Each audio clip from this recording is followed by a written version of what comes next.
dostlar.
underwear reinvented. With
Namaskara.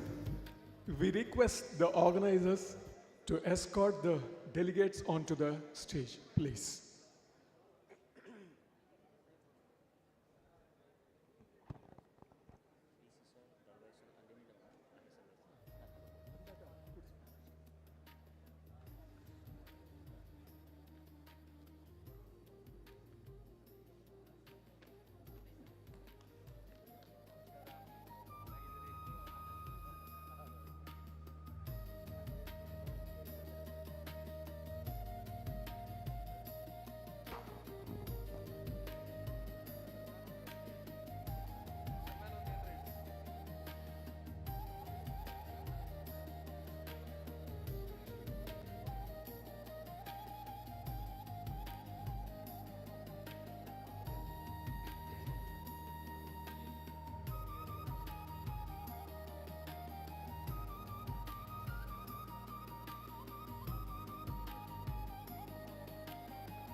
Namaskara. Good morning. A few minutes ago, for the breakfast, we were served poha, aulaki, and masala dosa. These delicacies, though in very small quantities, contained chili in them, which made them delicious and palatable, and we Indians love chili. ಚೋಟದ ಮೆಣಸಿನಕಾಯಿ ದೈತ್ಯ ಪ್ರತಿಭೆಯ ವಿಜ್ಞಾನಿಗಳನ್ನು, ರೈತರನ್ನು, ವಿದ್ಯಾರ್ಥಿಗಳನ್ನು, ವರ್ತಕರನ್ನು, corporate ಸಂಸ್ಥೆಗಳನ್ನು, ಖಾರದ ಕಾಯಿಯ ಹಿತಚಿಂತಕರನ್ನು ಬಾಗಲಕೋಟೆಗೆ ಸೆಳೆದುಕೊಂಡು ಬಂದಿದೆ. ಪ್ರಾಧ್ಯಾಪಕ ಹರೀಶ್ BS ಅವರ ಒಂದು ಚುಟುಕ, ಮೆಣಸಿನಕಾಯಿಯದು ನಮ್ಮದು ಜನ್ಮ ಜನ್ಮದ ಅನುಬಂಧ, ಅದರ ಕುರಿತ ರಾಷ್ಟ್ರೀಯ ಸಮ್ಮೇಳನ ಪರಿಹರಿಸಲಿದೆ ಬೆಳೆಯ ಬವಣೆನ. It translates into We have an eternal relationship with Chilli, and all the efforts that have gone into organizing this conference, we sincerely hope would solve many of the problems faced by the crop. It is our tradition to invoke the blessings of the Almighty before venturing into any activity. I request Kumari Pooja, doing her MSc in Floriculture and Landscape Architecture, to do the honors. ಇನ್ನಷ್ಟು ಬೇಕೆನ್ನ ಹೃದಯಕ್ಕೆ Rama, miss ಪೂಜಾ.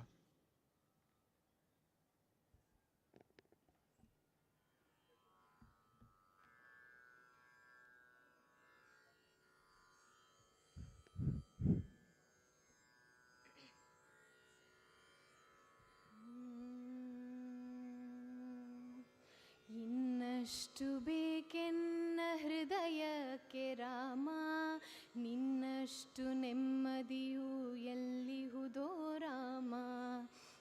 ಇನ್ನಷ್ಟು ಬೇಕೆನ್ನ ಹೃದಯಕ್ಕೆ ರಾಮ, ನಿನ್ನಷ್ಟು ನೆಮ್ಮದಿಯು ಎಲ್ಲಿಹುದೋ ರಾಮ. ರಾಮ ರಾಮ ರಾಮ ರಾಮ. ನಿನ್ನಿಷ್ಟದಂತೆನ್ನ ಇಟ್ಟಿರುವೆ ರಾಮ, ನನ್ನಿಷ್ಟದಂತೆನ್ನ ಕೊಟ್ಟಿರುವೆ ರಾಮ. ಕಷ್ಟಗಳ ಕೊಡಬೇಡ ಎನ್ನಲಾರೆ ರಾಮ, ಕಷ್ಟ ಸಹಿಸುವ ಸಹನೆ ಕೊಡು ನನಗೆ ರಾಮ. ಕಷ್ಟ ಸಹಿಸುವ ಸಹನೆ ನಿನ್ನಷ್ಟು ರಾಮ, ಕಷ್ಟ ಸಹಿಸುವ ಸಹನೆ ನಿನ್ನಷ್ಟು ರಾಮ. ರಘುರಾಮ ರಘುರಾಮ ರಘುರಾಮ ರಾಮ, ರಘುರಾಮ ರಘುರಾಮ ರಘುರಾಮ ರಾಮ. ಇನ್ನಷ್ಟು ಬೇಕೆನ್ನ ಹೃದಯಕ್ಕೆ ರಾಮ, ನಿನ್ನಷ್ಟು ನೆಮ್ಮದಿಯು ಎಲ್ಲಿಹುದೋ ರಾಮ. ರಾಮ ರಾಮ ರಾಮ ರಾಮ. ಒಳಿತಿನೆಡೆ ಮುನ್ನೆಡೆವ ಮನವ ಕೊಡು ರಾಮ, ಸೆಳೆತಕ್ಕೆ ಸಿಗದಂತೆ ಸ್ಥಿರತೆ ಕೊಡು ರಾಮ. ನೆನ್ನೆಗಳ ಪಾಪಗಳ ಸೊನ್ನೆಯಾಗಿಸು ರಾಮ, ನಾಳೆಗಳ ಪುಣ್ಯಗಳ ಹಾದಿಯಾಗಲಿ ರಾಮ. ನನ್ನ ಬಾಳಿಗೆ ನಿನ್ನ ಹಸಿವ ಕೊಡು ರಾಮ, ನನ್ನ ತೋಳಿಗೆ ನಿನ್ನ ಕಸುವ ಕೊಡು ರಾಮ. ಕಣ್ಣು ಕಳೆದರು ನಿನ್ನ ಕನಸ ಕೊಡು ರಾಮ, ನನ್ನ ಹರಣಕ್ಕೆ ನಿನ್ನ ಚರಣ ಕೊಡು ರಾಮ. ಇನ್ನಷ್ಟು ಬೇಕೆನ್ನ ಹೃದಯಕ್ಕೆ ರಾಮ, ನಿನ್ನಷ್ಟು ನೆಮ್ಮದಿಯು ಎಲ್ಲಿಹುದೋ ರಾಮ. ರಾಮ ರಾಮ ರಾಮ ರಾಮ. ಕೌಸಲ್ಯಲಾಗುವೆನು ಮಡಿಲಲಿರು ರಾಮ, ವೈದೇಹಿಯಾಗುವೆನು ಒಡನಾಡು ರಾಮ. ಪಾದುಕೆಯ ತಲೆಯಲಿಡು ಭರತನಾಗುವೆ ರಾಮ, ಸಹವಾಸ ಕೊಡು ನನಗೆ ಸೌಮಿತ್ರಿ ರಾಮ. ಸುಗ್ರೀವನಾಗುವೆನು ಸ್ನೇಹ ಕೊಡು ರಾಮ, ಹನುಮನಾಗುವೆ ನಿನ್ನ ಸೇವೆ ಕೊಡು ರಾಮ. ಹನುಮನಾಗುವೆ ನಿನ್ನ ಸೇವೆ ಕೊಡು ರಾಮ, ಶಬರಿಯಾಗುವೆ ನಿನ್ನ ಭಾವ ಕೊಡು ರಾಮ. ರಘುರಾಮ ರಘುರಾಮ ರಘುರಾಮ ರಾಮ. ಇನ್ನಷ್ಟು ಬೇಕೆನ್ನ ಹೃದಯಕ್ಕೆ ರಾಮ, ನಿನ್ನಷ್ಟು ನೆಮ್ಮದಿಯು ಎಲ್ಲಿಹುದೋ ರಾಮ. ಇನ್ನಷ್ಟು ಬೇಕೆನ್ನ ಹೃದಯಕ್ಕೆ ರಾಮ, ನಿನ್ನಷ್ಟು ನೆಮ್ಮದಿಯು ಎಲ್ಲಿಹುದೋ ರಾಮ. ರಾಮ ರಾಮ ರಾಮ ರಾಮ. Thank you.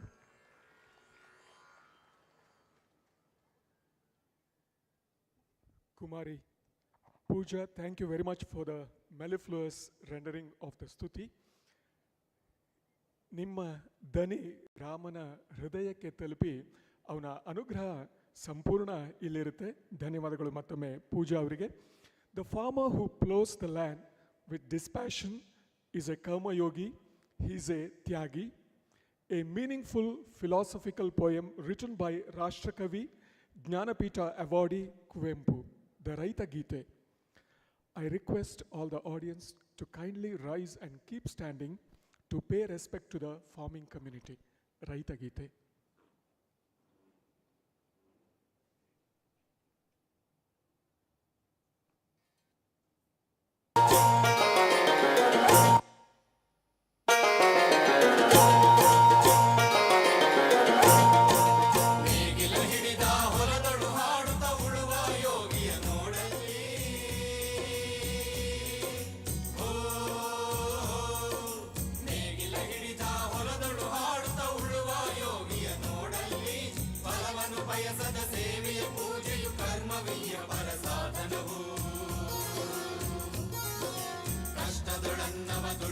ತ್ಯಾಗಿ ಸೃಷ್ಟಿ ನಿಯಮದೊಳಗವನೇ ಹೋಗಿ ಉಳುವ ಯೋಗಿಯ ನೋಡಲ್ಲಿ, ಉಳುವ ಯೋಗಿಯ ನೋಡಲ್ಲಿ, ಉಳುವ ಯೋಗಿಯ ನೋಡಲ್ಲಿ, ಉಳುವ ಯೋಗಿಯ ನೋಡಲ್ಲಿ.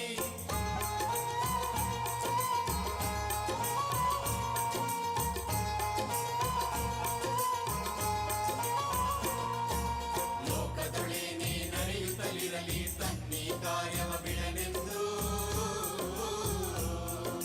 ರಾಜ್ಯಗಳು ಬಿಸಲಿ ರಾಜ್ಯಗಳಳಿಯಲಿ ಹಾರಲಿ ಗದ್ದುಗೆ ಮಕುಟಗಳು, ಮುತ್ತಿಗೆ ಹಾಕಲಿ ಸೈನಿಕರೆಲ್ಲ, ಮುತ್ತಿಗೆ ಹಾಕಲಿ ಸೈನಿಕರೆಲ್ಲ, ಬಿತ್ತುಳುವುದನವ ಬಿಡುವುದೇ ಇಲ್ಲ,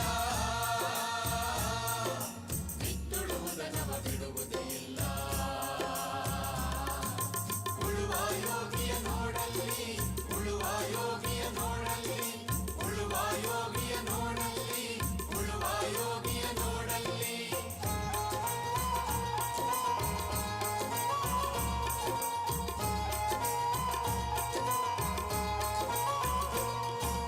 ಬಾಳಿತು ನಮ್ಮಿ ನಾಗರಿಕತೆ ಸಿರಿಮಣ್ಣೊಳಿ ನೇಗಿಲಿನ ಆಶ್ರಯದಿ, ನೇಗಿಲ ಹಿಡಿ ಭಾರತಿ ದೊರೆಗಳು ದರ್ಪದೊಳಾಡಿದರು, ನೇಗಿಲ ಬಲದೊಳು ವೀರರು ಮೆರೆದರು, ಶಿಲ್ಪಿಗಳೆಸೆದರು ಕವಿಗಳು ಬರೆದರು, ಶಿಲ್ಪಿಗಳೆಸೆದರು ಕವಿಗಳು ಬರೆದರು. ಉಳುವ ಯೋಗಿಯ ನೋಡಲ್ಲಿ, ಉಳುವ ಯೋಗಿಯ ನೋಡಲ್ಲಿ, ಉಳುವ ಯೋಗಿಯ ನೋಡಲ್ಲಿ, ಉಳುವ ಯೋಗಿಯ ನೋಡಲ್ಲಿ.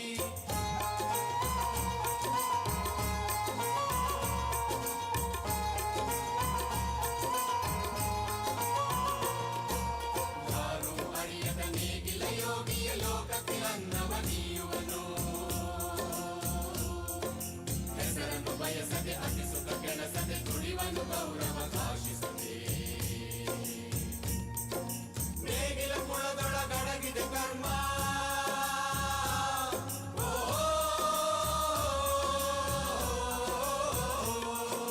ನೇಗಿಲ ಕುಳದೊಳಗಡಗಿದೆ ಕರ್ಮ, ನೇಗಿಲ ಮೇಲೆ ನಿಂತಿದೆ ಧರ್ಮ, ನೇಗಿಲ ಮೇಲೆ ನಿಂತಿದೆ ಧರ್ಮ. ಉಳುವ ಯೋಗಿಯ ನೋಡಲ್ಲಿ, ಉಳುವ ಯೋಗಿಯ ನೋಡಲ್ಲಿ, ಯೋಗಿಯ ನೋಡಲ್ಲಿ, ಉಳುವ ಯೋಗಿಯ ನೋಡಲ್ಲಿ, ಉಳುವ ಯೋಗಿಯ ನೋಡಲ್ಲಿ, ಉಳುವ ಯೋಗಿಯ ನೋಡಲ್ಲಿ, ಉಳುವ ಯೋಗಿಯ ನೋಡಲ್ಲಿ, ಉಳುವ ಯೋಗಿಯ ನೋಡಲ್ಲಿ. Thank you very much.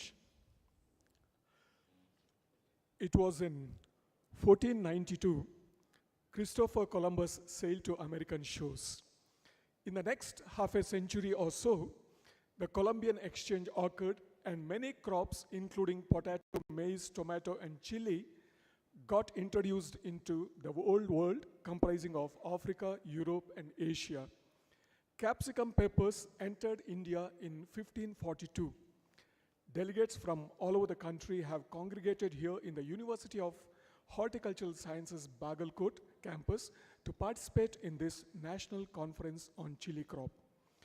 May I now request Dr. B. Fakhruddin, Director of Research, UHS Bagalkot, to deliver the welcome address. Sir, please.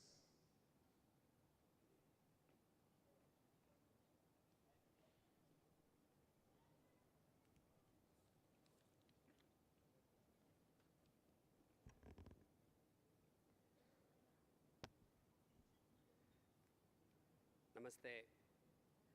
Good morning and warm welcome to all. It is my great honor and privilege as the chairman of the organizing committee to welcome you all to this national conference on enhancing productivity and ensuring food safety of chili capsicum species, jointly being organized by the University of Horticultural Sciences, Bagalkot, and the Academy for Indian Horticulture, Bangalore, and Advanced Training for Plant Breeding Research, ATPBR, Aurangabad. This is in fact the second conference of this sort being organized jointly with the ATPBR, of course first in series with AIH Bangalore. As we all know, genus Capsicum has about 35 to 42 known species, and 5 of them have been domesticated, and about 37 to 38 of them are still wild relatives but contribute heavily for the crop improvement. This species has a genome size of about 3.38 GB with estimated 34 to 37 genes in its genome. Very important crop, very important genus and very important crop. For UHS Bagalkot, it is very important in particular, and industry in large, it's a very important crop all over the globe as well. No Indian meal is complete without tingling of the chili.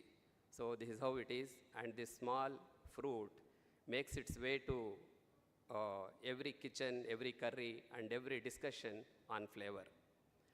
So hence this crop is important, and that's how we thought after tomato in series, chili should be the focus of our crop, and we should have a deep discussion and bring experts together and have a conference on this. As we all know, vibrant Badgi chili market, and Guntur market, both of them are the hub of biggest market for the dry chili in the Asia. And hence, the farmers in this particular region, North Karnataka, they generally say it is a livelihood, it's a tradition, and they say red gold that sustains the green fields. That's the perception that farmers have on this particular crop. So to this important conference, we are truly privileged to have amidst us our chief guest, Dr. Ashok Dalwai sir, Chairman of Karnataka Agriculture Prize Commission, Government of Karnataka, a visionary leader, visionary bureaucrat whose reforms as a bureaucrat continues to shape the Indian policy and welfare of the farmers. He took out all the time. Thank you very much, sir, for taking out all the time and making it affectionately over here. I welcome him. I request Honorable Vice Chancellor to give him a bouquet and welcome. Friends, indeed, it's a special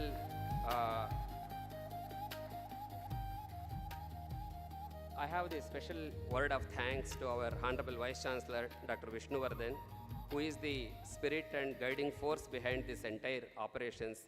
Since from the beginning until now, he's been constantly guiding and meticulously taking care to ensure that this conference happened correctly.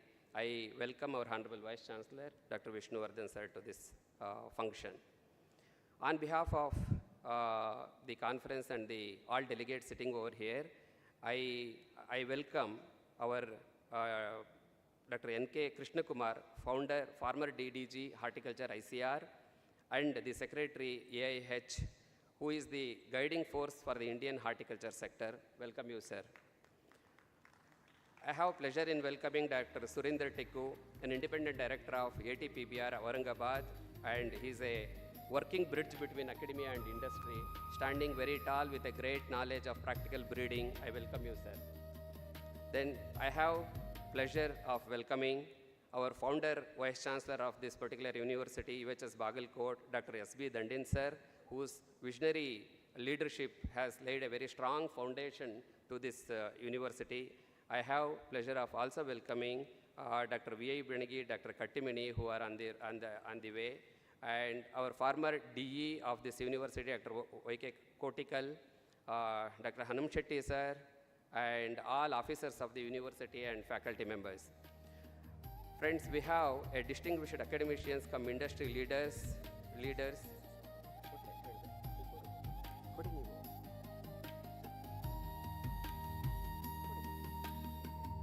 I welcome our Honorable Vice Chancellor.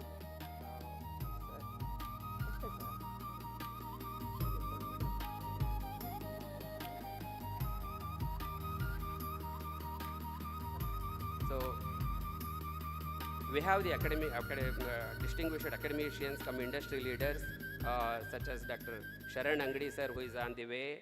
We have Dr. Gadgimat sir, founder of Sarpan Hybrid Seeds, Dr. G.S. Prakash, Madam Madhvi Reddy, Dr. Krishna Reddy sir, Dr. T.G. Prasad sir, who is on the way, and Dr. Mohan Rao sir, and we have Shankar Hebbar, and we have especially Dr. Bhagirath Chaudhary coming all the way from Rajasthan, and Dr. A. Patil sir. I welcome all of you to this conference with my wholehearted. Friends, we have a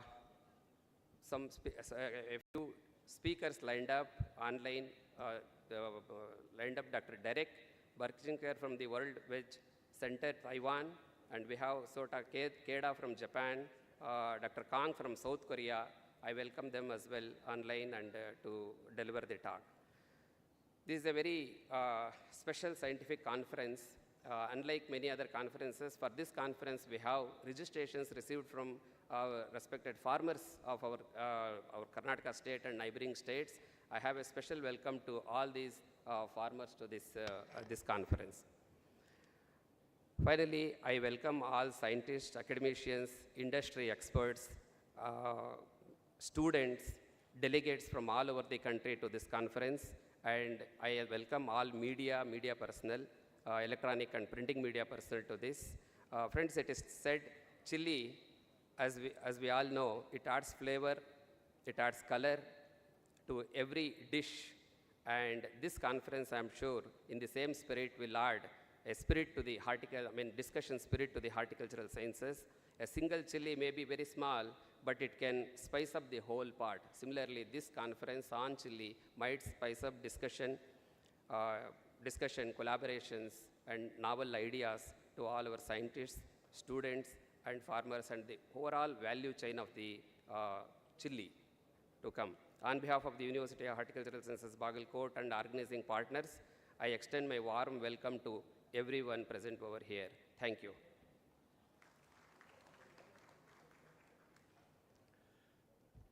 ಖಾರದ ಜೊತೆ ಸೆಣಸಾಡುವ ಸಿಹಿ ಮನಸ್ಸುಗಳಿಗೆ ಆತ್ಮೀಯ ಸ್ವಾಗತವನ್ನು ಕೋರಿದ ಸಂಶೋಧನಾ ನಿರ್ದೇಶಕರಿಗೆ ಹೃತ್ಪೂರ್ವಕ ಧನ್ಯವಾದಗಳು. On behalf of all those delegates, a hearty welcome to Dr. Fakhruddin, the Director of Research,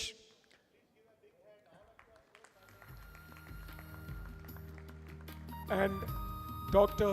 Vasant Ganige, the Organizing Secretary of this conference. Thank you, sirs.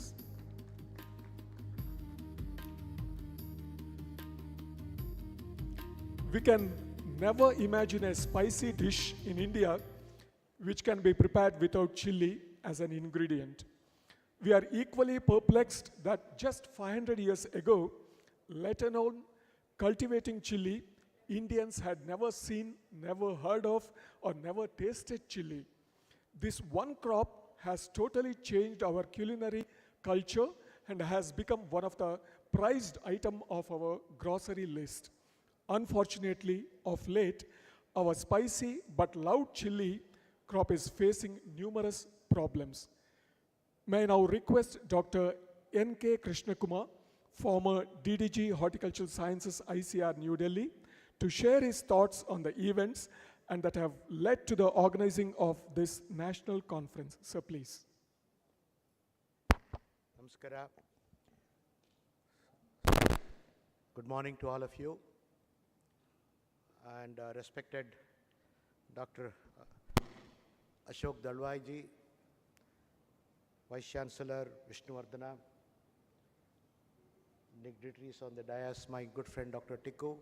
We have with us the awardees, Dr. Deshpande, the farmer, Madhavi Reddy, Professor of Plant Breeding from US, Bangalore, Dr. Nijagon, and also Dr. G.S. Prakash, Gadgimat, the first Vice Chancellor, Dr. Dandin. We have all the way from Bhagirath Chaudhary from Rajasthan, and so many Indo-American Dr. Sridhar Hegde.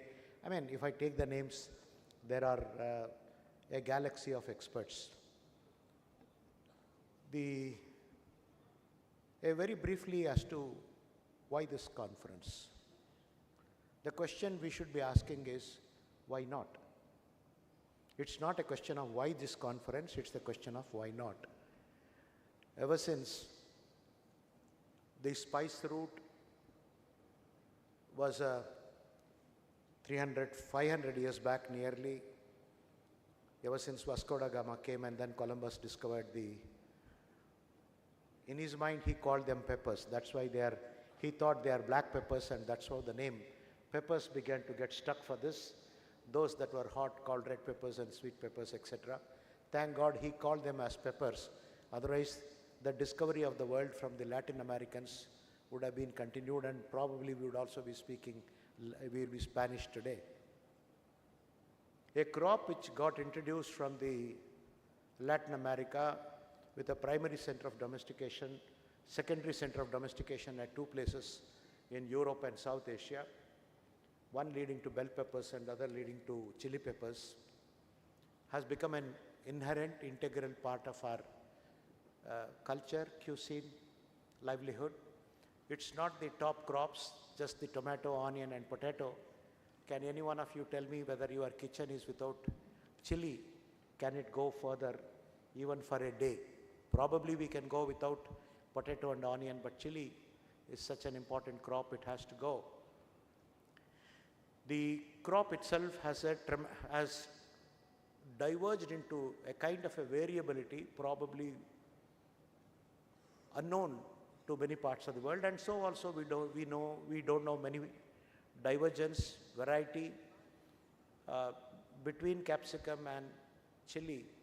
There are jalapenos, there are paprikas, there are so many other types which are in different parts of the world, within India itself. While Karnataka talks a lot about Badgi, Guntur chili dominates the market a great deal. There are also chilies from Rajasthan which are highly heat tolerant. There are North Indian chilies, there are Kashmiri chilies which are popular in South for the color. The Reshampatti is very popular in Gujarat. The Gandhari chilies are popular in Kerala. And then in between there are so many GI types. Probably many of us for the first time are seeing the diversity and the name of many of the chilies. I myself did not know the names of 7 to 8 different types of Badgi chilies which we have in our own state. Last time when we had our tomato meeting, it was primarily focused on why this elasticity and volatility in tomato. I don't think we are very far off even with respect to chili. I'm sure Dr. Ashok Dalwai would be touching upon those aspects. A crop in which farmers made lakhs and crores of rupees in a short span of time, about 3 years, has hit the rock bottom in a matter of 2 years due to either the prices went up due to black thrips, excess production, large scale sowing. Absolutely, we had a problem of excess production and the prices touched the rock bottom. Many of them have actually shifted their cropping pattern to other crops, probably maize. And this year, a kind of a precipitation that we are not used to in northern Karnataka, Rajasthan, and many other parts of the country where we are not used to that kind of a rainfall, has absolutely devastated in the later stages, in the ripening stages, the potato. Thereby the loss has been humongous. In this very own region that is very close to Badgi and Haveri, there were instances when the trucks and the markets were burnt by the farmers for the lack of adequate market support and many other things just a couple of years back. The reason that we are thinking is agricultural support price is not just for the so-called crops like wheat, rice, and some important crops. Horticultural crops, especially crops like chili, potato, and many other crops, require. Karnataka government has made some kind of an intervention, but at a national level, even these crops where the farmer makes tremendous investment and loses is a matter of great concern. Dr. Dalwai also I would like to flag on this issue why this conference. This country, quarantine is a joke. Anything can come and anything can go, and we have been telling for a very long time that the black thrips is one thing which came to this country through imported ornamental cuttings, and the kind of loss that it created was one of the main reasons why the prices shot up. And unfortunately, it should also be noted that the invasive pests that are coming today are not only just invasive, they are absolutely resistant to any insecticides you throw at it, and as a result, management has become extremely difficult. When I talk to the pesticide industry, what is the best chemical available for the black thrips? They say none of the chemicals are effective, and at best you can get about 25 to 30%. There is a kind of, you spray neem, you spray verticillium, you spray everything under the sun. At the end of the day, farmers are really facing a lot of difficulty. And I would like to share with you in a matter of no time, the so-called chili thrips has been totally replaced by the black thrips across the country, and it has gone to all the way up to North India, to the extent even tuberose and many other horticulture crops, cucumber, etc., are being damaged by this pest. The second aspect which we have been talking so much but without any great solution is the chili leaf curl virus. This year, luckily, in Madhya Pradesh, the leaf curl virus, which is the epicenter of the leaf curl all over the country, on this year the incidence has not been so high for reasons that are not fully understood. We develop with a great deal resistance to some of the virus strains, only to see that in other places it is easily broken, or we again have to struggle, whether it is okra or whether it is tomato leaf curl. It is a very long drawn process, and the research durable resistance for chili leaf curl virus is still eluding, and farmers are still in a fix, unable to often know what to do with it. I would also draw the attention to the anthracnose disease. Very, very important from a perspective of, since the climate change and the late withdrawal of the southwest monsoon, if there is a little bit of problem with anthracnose, it is not just the anthracnose, it is the cascading effect of the aflatoxins which accumulate, and as a result, when you export it, not only there is a post-harvest loss, but your product is going to be rejected across the world, and it is also has got serious medical problems when consumed. Pesticide residue, if I can list, has been one of the single most persistent problems in our export of chilies. We have so many pesticides that are banned. The same pesticides are detected and our product is sent back. And it is not just with chilies. It is with the dry chilies, it is with green chilies, it is with chili powder, it is with even some of them which they call so-called organic have pesticide residues. And as a result, what is happening is, we have to not only just think about our plant protection, but also the food safety associated, not just again aflatoxins and the pesticide residues, the artificial coloring agents and the admixtures that are going. In today, if you buy chili, the normal, it will look so reddish, you very well know that it has been mixed with some kind of a color, and you really think that whether to use it or not to use it. And this is pervaded across all segments of the culinary dishes that are served, especially in high-end cities. More and more households are dependent on the open food hotels and restaurants for their breakfast and many other things, and it has become a matter of concern. At the end of the day, whether the farmer is confident of at least getting a significant proportion of the sum that he had anticipated is still a question mark.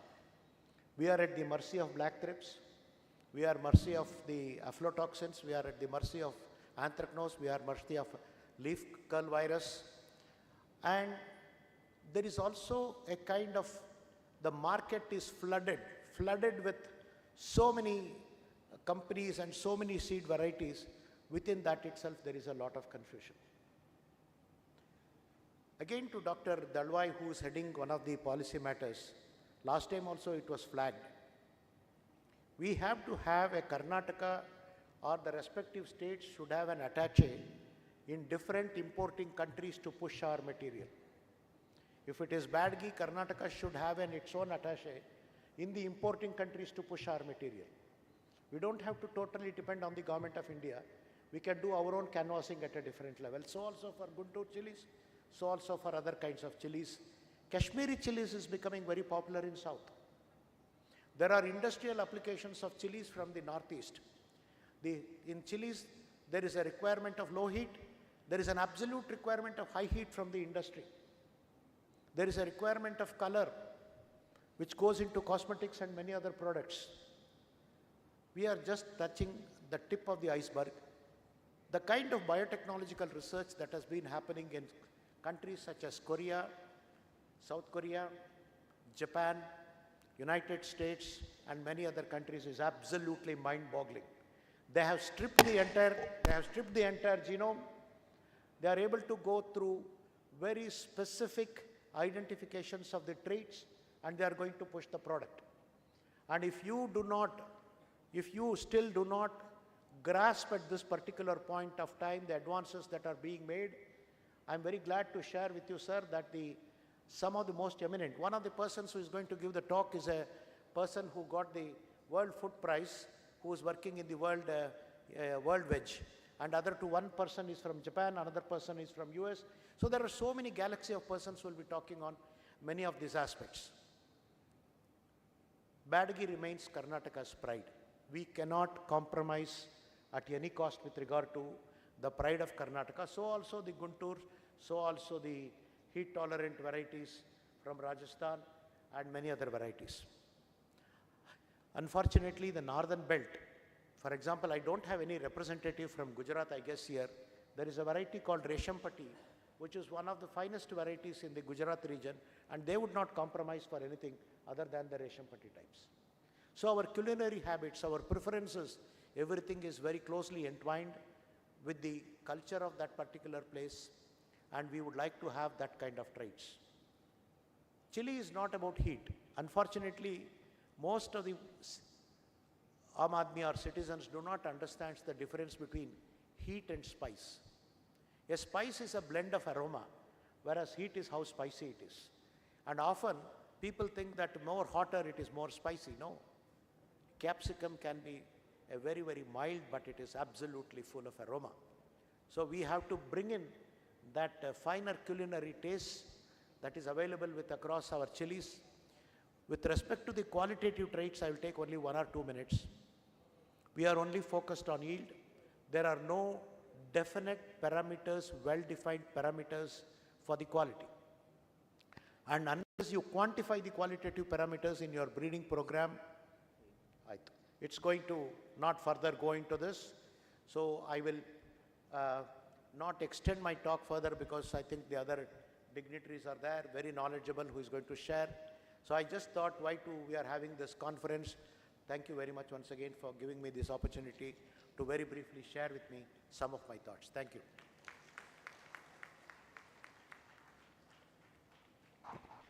ಮೆಣಸಿನಕಾಯಿಯ ಕೃಷಿಯಲ್ಲಿ, ಮಾರಾಟದಲ್ಲಿ, ರಫ್ತಿನಲ್ಲಿ ರೈತರ ಪರಿಶ್ರಮಕ್ಕೆ ತಕ್ಕ ಪ್ರತಿಫಲವನ್ನು ಪಡೆಯೋದರಲ್ಲಿ, ಹಾಗೆಯೇ ಬೆಂಬಲ ಬೆಲೆಯ ಅಗತ್ಯದ ಕುರಿತು ಮನಮುಟ್ಟುವಂತೆ ತಾವು ಪ್ರಸ್ತಾಪಿಸಿದ್ದೀರಿ. Thank you very much sir for your insightful address. Use of chili in our cooking is not just for tickling our taste buds, it's an akshaya patra of health advantages. By weight, chili contains more vitamin A than any other food plant. If eaten raw, provides more vitamin C than citrus fruits. It contains significant amounts of magnesium, iron, and vitamin B. It aids digestion through the alkaloid capsaicin. Academy for Indian Horticulture, AIH, and Advanced Training in Plant Breeding Research, ATBBR, have joined hands with UHS Bagalkot in organizing this national level conference. May I now request Director of ATBBR, Aurangabad, Dr. Surinder Tiku to brief about AH and its activities. Sir, please. Yeah, thank you. Dignitaries on the dais, dignitaries of the dais, my dear friends, I am here to basically, you must all be wondering why you have heard the word Academy of Indian Horticulture. We already have 3 or 4 societies dealing with vegetables or fruit crops, etc. But why do we want this? I think Dr. Krishna Kumar, myself, and like-minded, I would say a little retired, but not tired yet. So we have tried to talk to each other, and then we find that a vast pool of knowledge is lying maybe unused. We have so many people who have retired early or later, but there are professionals in the industry, and we need all of them to come together on a platform to take up challenges that we face in horticulture, all aspects, not just breeding or pathology or entomology, but all aspects of science and industry that deal with horticulture.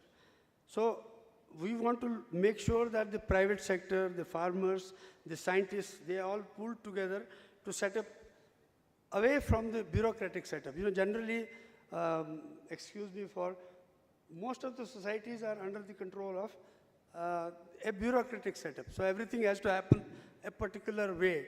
We want to be free of that, so we are wanting to create this. We want to invigorate the ground level circles. One of the things we have discussed is that at every state, we have people working on different crops to come together, come up from the ground level, from the states to the national level and maybe international level crops. It doesn't have to be only, like today we have started chilies. We can have different crops coming from the states, the problems, and then taking it to the higher and higher levels. We want to also, if you see, we have extension bulletins from every university, from every institute, but I think we need to coherently build something that can work in the different states. Today you must have realized vegetables are available throughout the year. Earlier, when we started 50 years back, we had cucurbits coming only in summer. Today you can get watermelons in rainy season, you can get cauliflowers in June, which was not possible 20 years back. So researchers from both sides, private and public, have made that happen. So we want to get this integrated together. And we want to also award excellence. We want to award those who are unsung.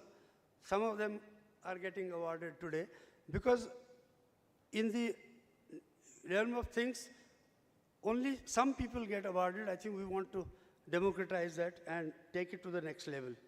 We also want to do this by inviting the people who have really contributed in all aspects of horticulture. They could be from different fields. They could be from private sector. We want to invite them to become members, and we have had an overwhelming response. Many of them are already here, so I want to thank them for having accepted our invitation. We thank Dr. Vishnu Vardhan, our VC, and the whole organizing team for having given us this support to start this Chilli conference. And I would like to thank my own other foundation, that is ATPVR, who had been doing this for the last 6-7 years. And we will now widen that with the support of the Academy of Indian Horticulture. By seeing action on the ground, taking those actions into form of a think tank, and provide policy level recommendations to the government to take it forward. Thanks, Dr. Krishna Kumar, for being a live wire that you are and making this happen together. And I would like to specially thank our logo designer, who is from, again, in way we are showing the integration of the country. He is Sheikh Parvez Ahmed, animation graphist, graphic designer at SQUAST, Sher-e-Kashmir University of Agricultural Technology in Kashmir. He has given us this logo. Can we have the logo inaugurated? And with that, I would like to just say that because collaboration does not need files and circulars and 3 reminders. We are not reinventing the wheel, just putting all the wheels together to form this Academy of Indian Horticulture. Thank you very much. Can we have the... That's later? Okay, thank you. Sir, we are sure and happy that AH stands for the farmers and serves the purpose for which it is formed. Thank you very much, sir. Pest and disease infestation, climate-induced stress, market volatility, and other such challenges have been threatening chili productivity and farmer livelihoods. Brightly lit lamp symbolizes dispelling the darkness of ignorance with the light of knowledge and wisdom. May I now request Dr. Ashok Dalwai, retired IAS officer, Chairman, Karnataka Agriculture Prize Commission, Government of Karnataka, to light the lamp and thereby invoke the divine, remove the negative energies that challenge the chili enterprise and signify the victory of good solutions over the evil stresses. I request ರೈತರಾದ ಕಲವೀರಪ್ಪ ಮಧ್ಯಾಹ್ನದವರ್ ಅವರು ಕೂಡ ವೇದಿಕೆ ಮೇಲೆ ಗಣ್ಯರನ್ನ ಜೊತೆಗೂಡಬೇಕಾಗಿ ವಿನಂತಿಸಿಕೊಳ್ತೇನೆ. शुभं कुरुत्वं कल्याणम् आरोग्यं धनसम्पदः शुभं कुरुत्वं कल्याणम् आरोग्यं धनसम्पदः शत्रुबुद्धिविनाशाय दीपज्योतिर्नमोऽस्तुते दीपज्योतिर्नमोऽस्तुते दीपज्योतिर्परब्रह्म दीपज्योतिर्जनार्दनः दीपज्योतिर्परब्रह्म दीपज्योतिर्जनार्दनः दीपो हरतु मे पापं सन्ध्यादीपनमोऽस्तुते ಈಗ ओ दीपब्रह्मरूपस्त्वं ज्योतिषां प्रभुरव्ययम् ಮೆಣಸಿನಕಾಯಿಯ ಅನಾವರಣ, Krishnaprabha ರುದ್ರತಳಿ.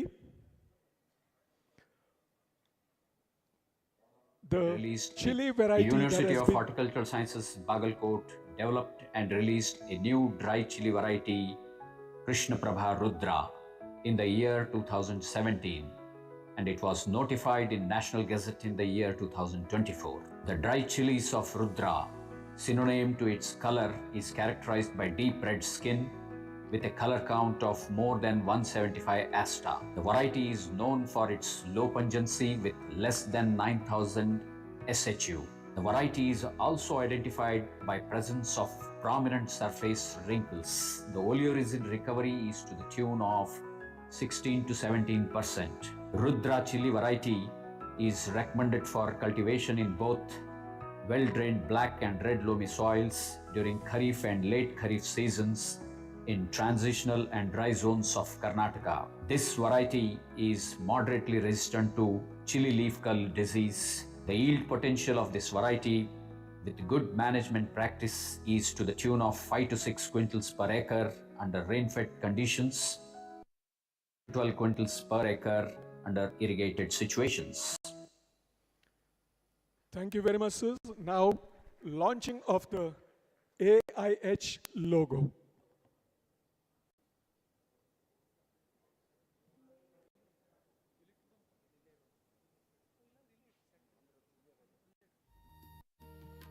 Launching of the AIH logo.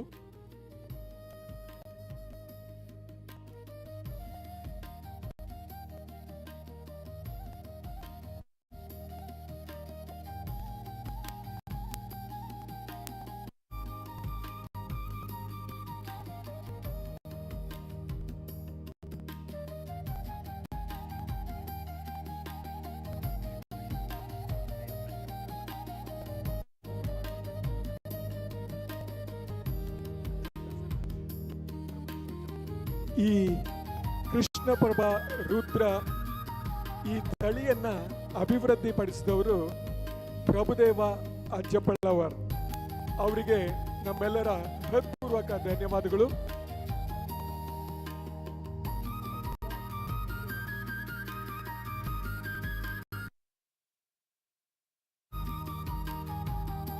launching of the AH logo.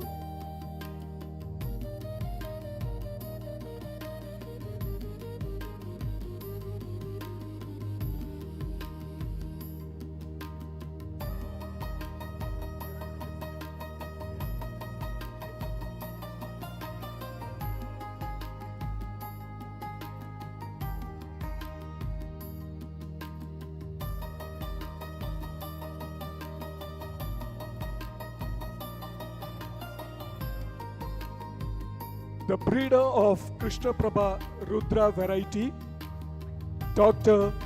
Prabhudeva Ajaplavar is here. A big applause to the breeder, Dr. Prabhudeva Ajaplavar. Krishna Prabha Rudra ತಳಿಯನ್ನ ಅಭಿವೃದ್ಧಿಪಡಿಸಿದ ವಿಜ್ಞಾನಿ.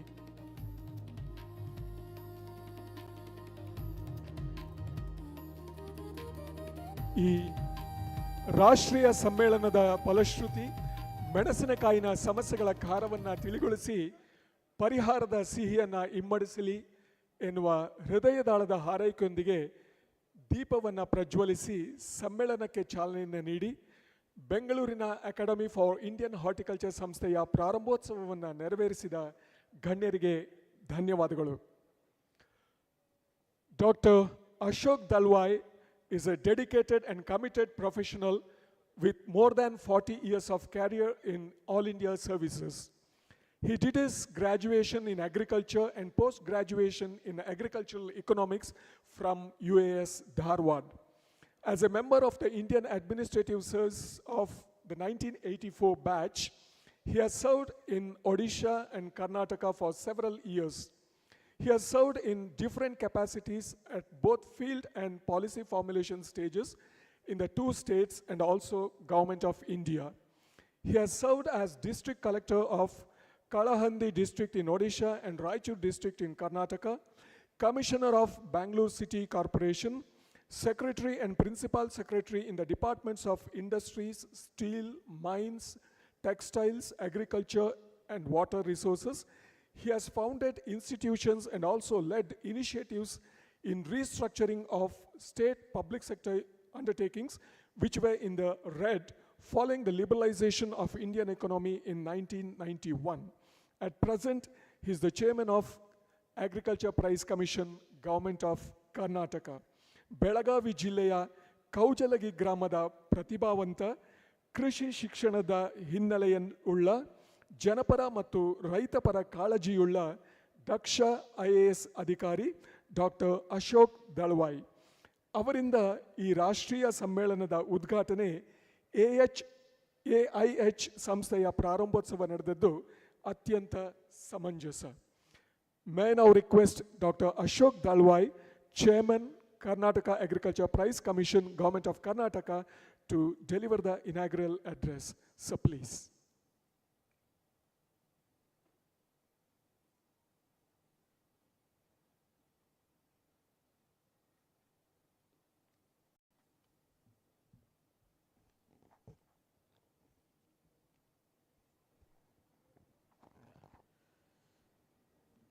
Namaskara, good morning to everybody. I didn't hear anybody respond. I think the students must be more vibrant.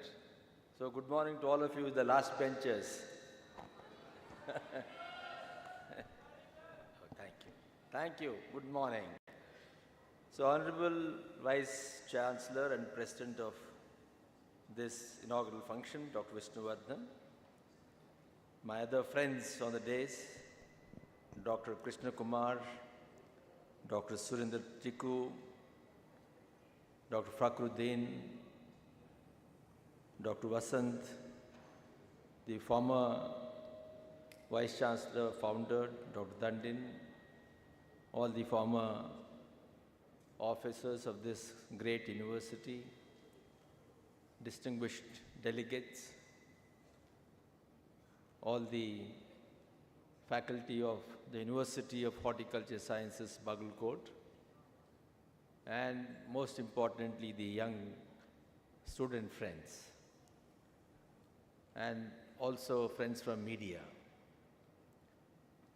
Once again, I wish you this auspicious morning and share my gratitude to the organizers of this conference, the University of Horticulture Sciences, and then the just inaugurated Academy of Horticulture, and others who have brought us all together to discuss, deliberate upon just one crop, chili, the hottest species.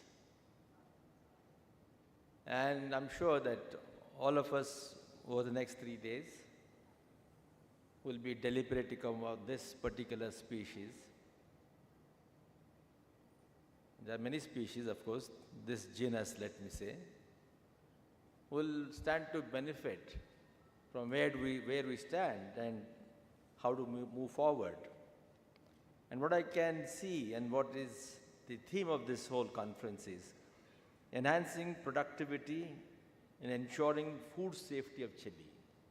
So we're talking about two things, but obviously when we talk about these two things, we're talking about the entire value chain of chili, just as we should be talking about value chain of every commodity, every crop in the agricultural domain. Only because we have not been focusing on value chain, which itself is a subcomponent of the entire ecosystem, we have not been harvesting the full advantage of agriculture. Agriculture is just not production. It is an ecosystem by itself. So we need to look at the farmers as entrepreneurs. We need to look at consumers for whom we grow primarily. And then simultaneously, we cannot do this without reference to the ecology in which we operate.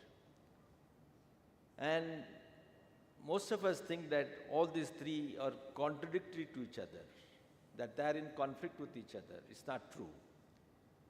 Because we presume that they are in conflict with each other, we have ended up with a problem situation all over the world, including in India. As economists say, we have hit a plateau, and now in some crops, we also have entered into what is called a decreasing rate of marginal returns, which means that we need to spend more and more money to realize incremental growth, which is a must for the growing population, and also to ensure that we contribute to the economy of our country. So when it comes to chili, we're all aware that it is parallel to salt in its importance. As they say, there can be no culinary cuisine without salt. Chili almost has become like that. Of course, there are some people who would not want any spice of a chili, and particularly the Western society was not so much used to chili, though it came from Latin America, it came from Mexico particularly, but it has become more popular in Asia and South Asia more particularly. So today we talk about this capsicum species, which is both a vegetable and also a spice. It is now the prima donna in the world in South Asia. And therefore, not surprisingly, India leads because of the large area, of course. There is one problem of India. We are almost at the top in total agriculture output. We're either number one, number two, or number three in most of the agriculture commodities. Like 80% of the agriculture commodities world over, India is within the first 5 ranks in terms of output. But then there lies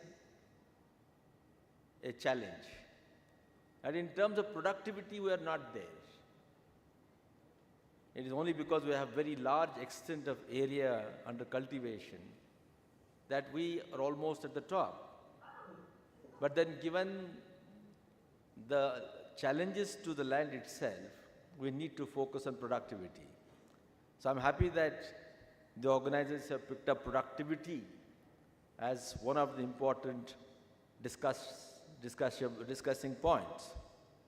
So now when it comes to Chile, as I said, India is a leader, followed by other Asian countries. China is there, Pakistan, Bangladesh, Myanmar, and of course, some Western countries like United States also grow something. And India accounts for 40%. Of course, the figures vary. Sometimes they say 36%, sometimes 40%. That shows the variability in output. But we are around 40% of the total output. And we produce about 1.7 million tons of pepper, dry chili. And next to us, of course, are other Asian countries. This 1.7 million comes from around 1.2 million hectares, which only goes to show that our productivity is not very good. The average productivity of India is around 2.9 to 3 tons per hectare, whereas the global average is 3.2 tons. That means globally we are lower than the average while being primary producers. We are not only primary producers, we are also primary consumers, just like pulse, highest production, highest consumption. Likewise, chili, highest production, highest consumption, because you can't think of any cuisine in India without chili. And simultaneously, we are the highest exporters. We export to various countries, including China, which produces, and European Union, of course, to United States, and even Bangladesh also imports from us. So once again, what it shows, if that there is a demand for Indian chili, then there is a scope for building value chain, and then therefore, consequently, we need to take care of what you have suggested here, food safety. So food safety assumes importance because we're talking about domestic consumption and also exports. Now within India, there are a few states which dominate. In fact, 5 states, they account for 90% of the production. And the highest, of course, recently we had a spat also between 2 ministers of Andhra Pradesh and Karnataka, right? Where Andhra minister said that we are very hot. So Andhra is number 1 in terms of area, in terms of production. And next is Telangana. So undivided Andhra Pradesh and Telangana, they account for 60% of the total chili output. And Andhra also is good in terms of productivity. They are nearly 5.8 tons per hectare. Whereas Madhya Pradesh, which stands number 3 in terms of production, is very low at 1.5 tons.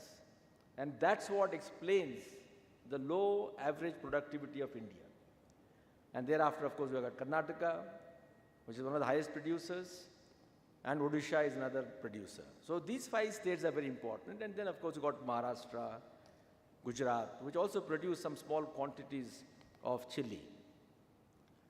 So what we need to keep in mind, therefore, is that yes, production is good, but we need to produce more if we want to increase the economy of our agriculture.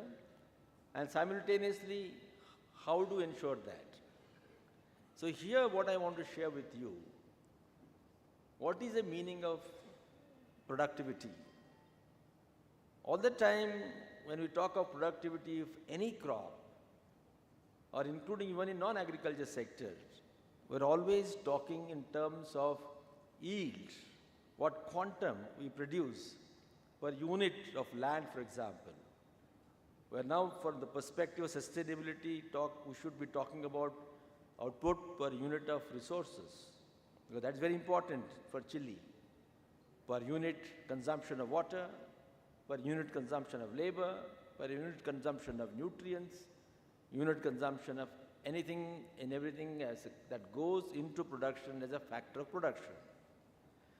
But more importantly, from the perspective of what you have written here, quality management, that productivity now onwards, the research hypothesis itself must change. That's what I want to highlight.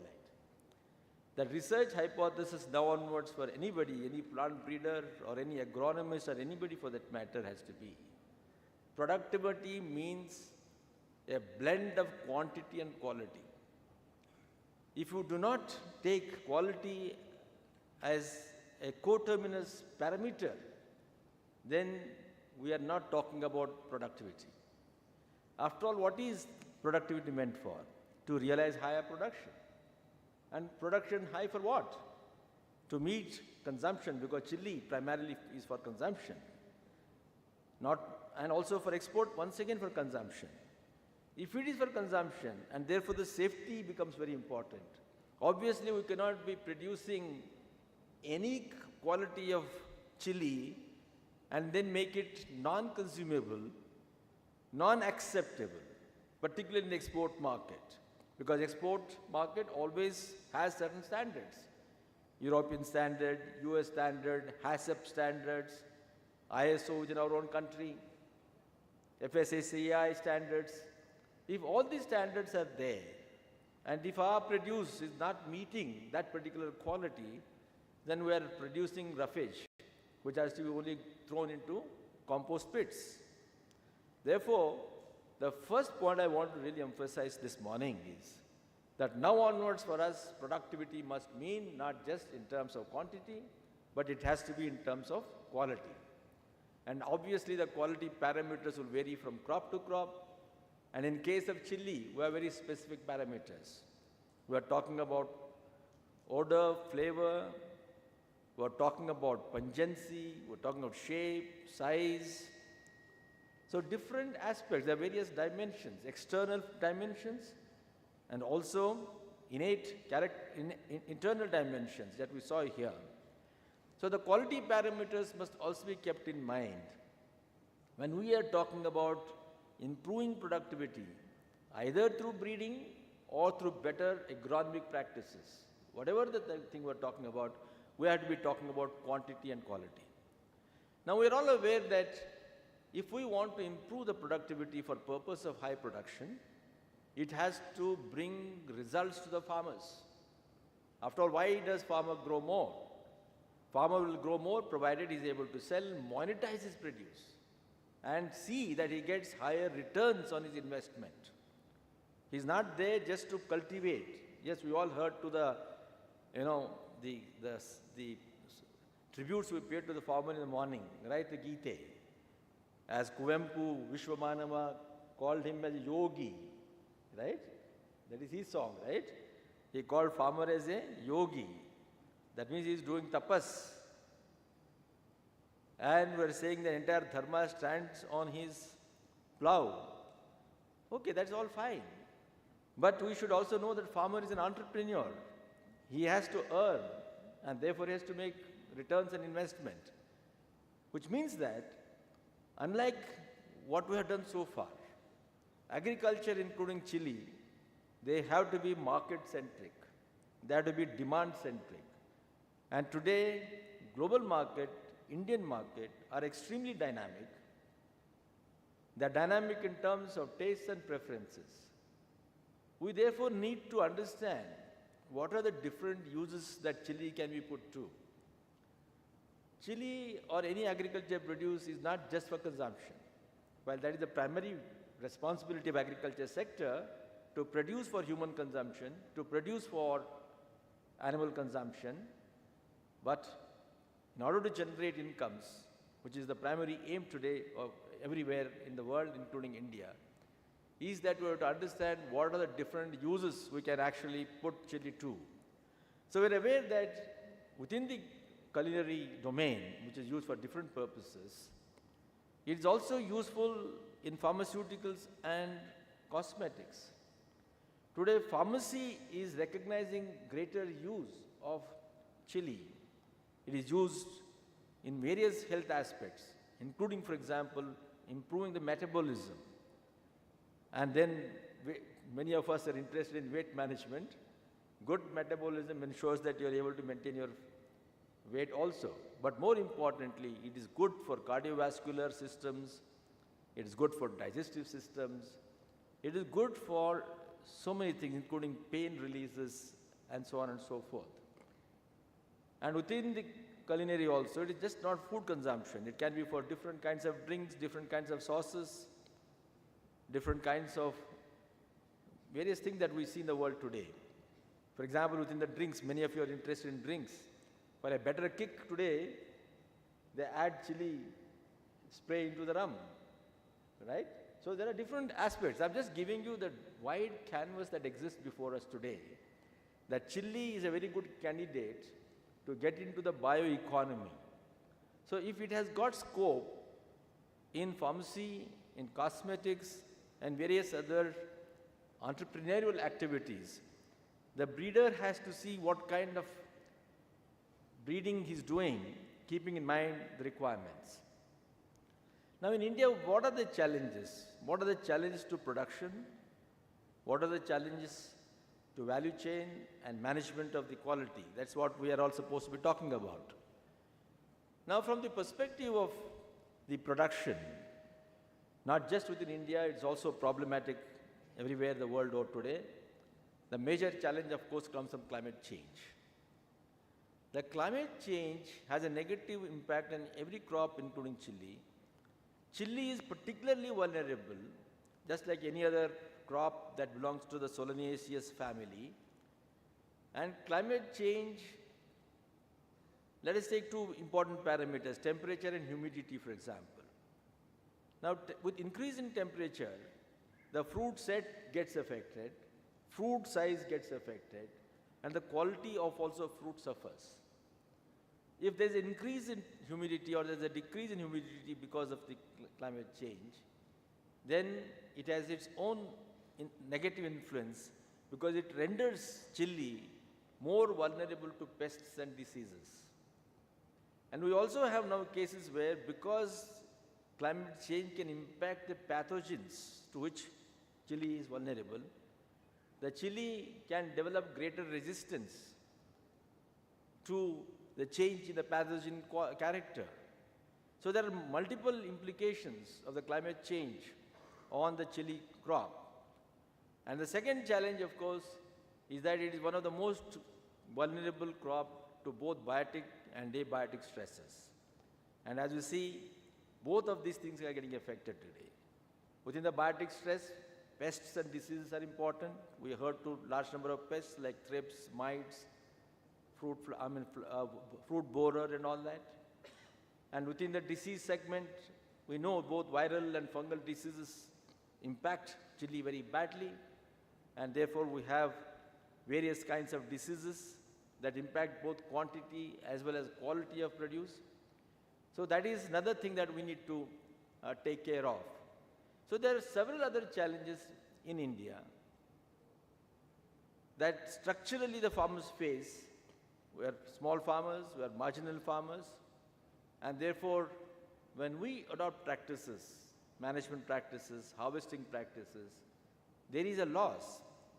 Therefore you will see in the Western society that they are going for automatic harvesting, for example, which ensures that there is very calculated, calibrated pressure put on the fruit when it is being plucked or when it is being packed, when it is being stored. So these are also challenges. So we need to recognize both climate-related as well as non-climate-related factors. But then there are certain things which are under our control which we have not yet addressed them, which are also challenges to production. And some of these, 2 to 3, which I can recall for you. One is the low quality or poor quality of the cultivars. As yet today in our country, not more than 3 to 4% of the cultivated area is under, for example, high-yielding varieties, F1 hybrids, for example, unlike many other Western societies where the yields are low. So why are we not releasing more and more cultivars and seeing that we produce quality seeds and reach them out to all the farmers where the productivity would automatically improve? And then, of course, another challenge at the breeders' level, according to me, is that we have not been able to harvest the diverse genetic potential that we have. So now, where are we storing the germplasm? Yes, we have a few places in our country. Indian Institute of Horticulture Research is there. And then we have got that National Bureau of Plant Genetic Resources in Delhi and other places. And there are international germplasm banks. So we need to access them.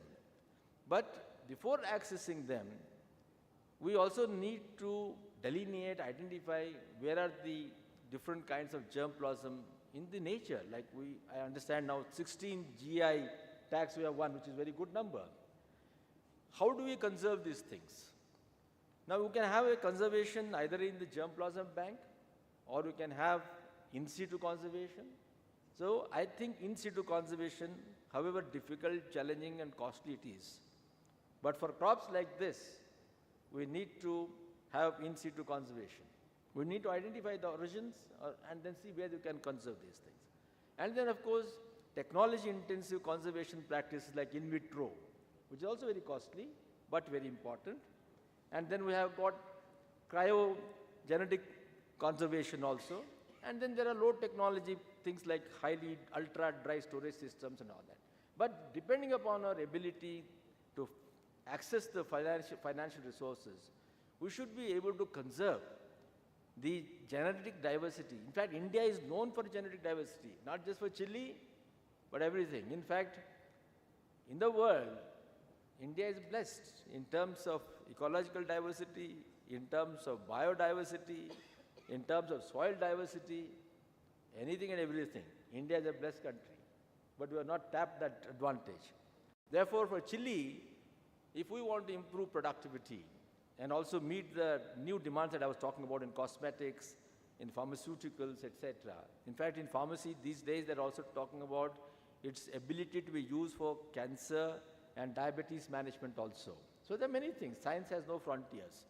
Therefore, conservation of the germplasm is one of the biggest challenges. So these are the major challenges that India has been facing. So why 40% of the global production? We can actually go up to 60%, 70% if we focus on these things. Now, if these are the challenges, how do you overcome these things? Because when we talk about a value chain, I would like all of us to remember, value chain begins not just from seed. Its economy starts from the laboratory, from the research field, because that is the starting point of a supply chain. We forget research and development. That's the unfortunate part. In our country, we are just investing 0.4% of our GDP in agriculture research, which is one of the poorest among the major countries. We should be actually increasing at least to 1% of our GDP. Only then we will be on the forefront of agriculture output, our agriculture economy, which is helpful for people and our country. China, for example, is already more than 1%. They have gone up like, they were also at our level around 4.4%, but over the last 20, 30 years, they have risen to more than 1%. USA, of course, is too ahead with 2 to 3%, sometimes even 4%. So we need to recognize that the starting point of a value chain is the research and development center. So before I proceed, particularly for the benefit of students here, you should understand what is the difference between a supply chain and a value chain. Because many a time we keep using these terminologies interchangeably, and therefore a clarity on this is important. Just remember so much that supply chain is a subset of the value chain. We can have, for example, a farmer producing chili and he sells his chili seeds to his neighbor. That's the shortest supply chain. A series of supply chains, they will add up to value chain. So we are talking about a value chain here because we are now more interested in selling only in our village. We are interested in reaching out to far-range markets as large as India. We are interested in reaching beyond India because chili has that potential and there is increasing demand from UK and other European countries. Therefore, friends, a value chain is a summation of a series of supply chains. Therefore, all stakeholders, producers will come in there, the commission agents will come in there, the traders, exporters, processors, retailers, everybody comes there. So we'll talk about it later on. Then only we'll be talking about quality management of the chili. So now we are talking about increasing productivity, what kind of technology we should bring in. So as I was saying, as I hinted, we need to work at the breeders level. We also need to work at other science levels, that means soil health management, water management, in general agronomic practices. So only when we improve the genetic potential of this crop and then improve the environment through good agronomic management practices, we will be able to harvest the total potential. Many a time in India today, the technological potential of the various varieties, not only in chili but across the crop domain, including the animal husbandry, harvested is not more than 0.3 to 0.5%. Right? That means a breeder has given us a good variety. But because of poor agronomic practices, not because you are not given agronomic practices, because of the management practice at the farmer's level, we have not harvested more than 0.5, 0.5 of the total technological potential. So both are important in productivity. So don't look only at breeding. And now so far as breeding is concerned, we're all aware, I saw that you have that topic also. I'm very happy that you have thought of the entire value chain. You have talked about the production systems, you have talked about breeding, talked about post-harvest management, everything you have talked about. So my job as a keynote speaker is to simply paint a macro level picture. I'm sure you'll go to tier 2, tier 3 levels subsequently in technical sessions. So far as breeding is concerned, I said there are certain challenges which we need to address. And then what kind of breeding we should adopt. There is a conventional breeding, all of us are aware of, and there is a non-conventional breeding. So conventional breeding, whether it is simply an introduction of something already known here to another area, or a selection, or conventional hybridization, compare this with the non-conventional breeding. In India, we have not been very open to non-conventional breeding as yet. I think that is one of our major bane. So I think this conference should send a very clear message that we need to break this isolation. We need to break out of the cocoon and enter into new frontiers. It is non-conventional breeding which will actually take us to the next trajectory of productivity and also integrating the other traits that are required into the variety. So non-conventional breeding, we have been so fearful about the genetic engineering on grounds of ethics, on grounds of health, etc. When we have very rigorous system of reviewing, monitoring, testing at the field level, also on the health of the people, we need not be so scared. And there is also a double standard in our country. We import huge quantum of edible oils. We get canola, we get soybean. All of that is genetically modified crop. We're already consuming that. We have BT cotton for last more than 20 years. All of that also is BT, genetically modified. And we are using that oil also. So we already have experience. Therefore, non-conventional breeding for chili is also extremely important. And today we have, how does it help us? I think the success or the ability of the non-conventional breeding is that it helps us to go for intra-species, interspecies, and even inter-genera integration, hybridization. And we have to use that potential.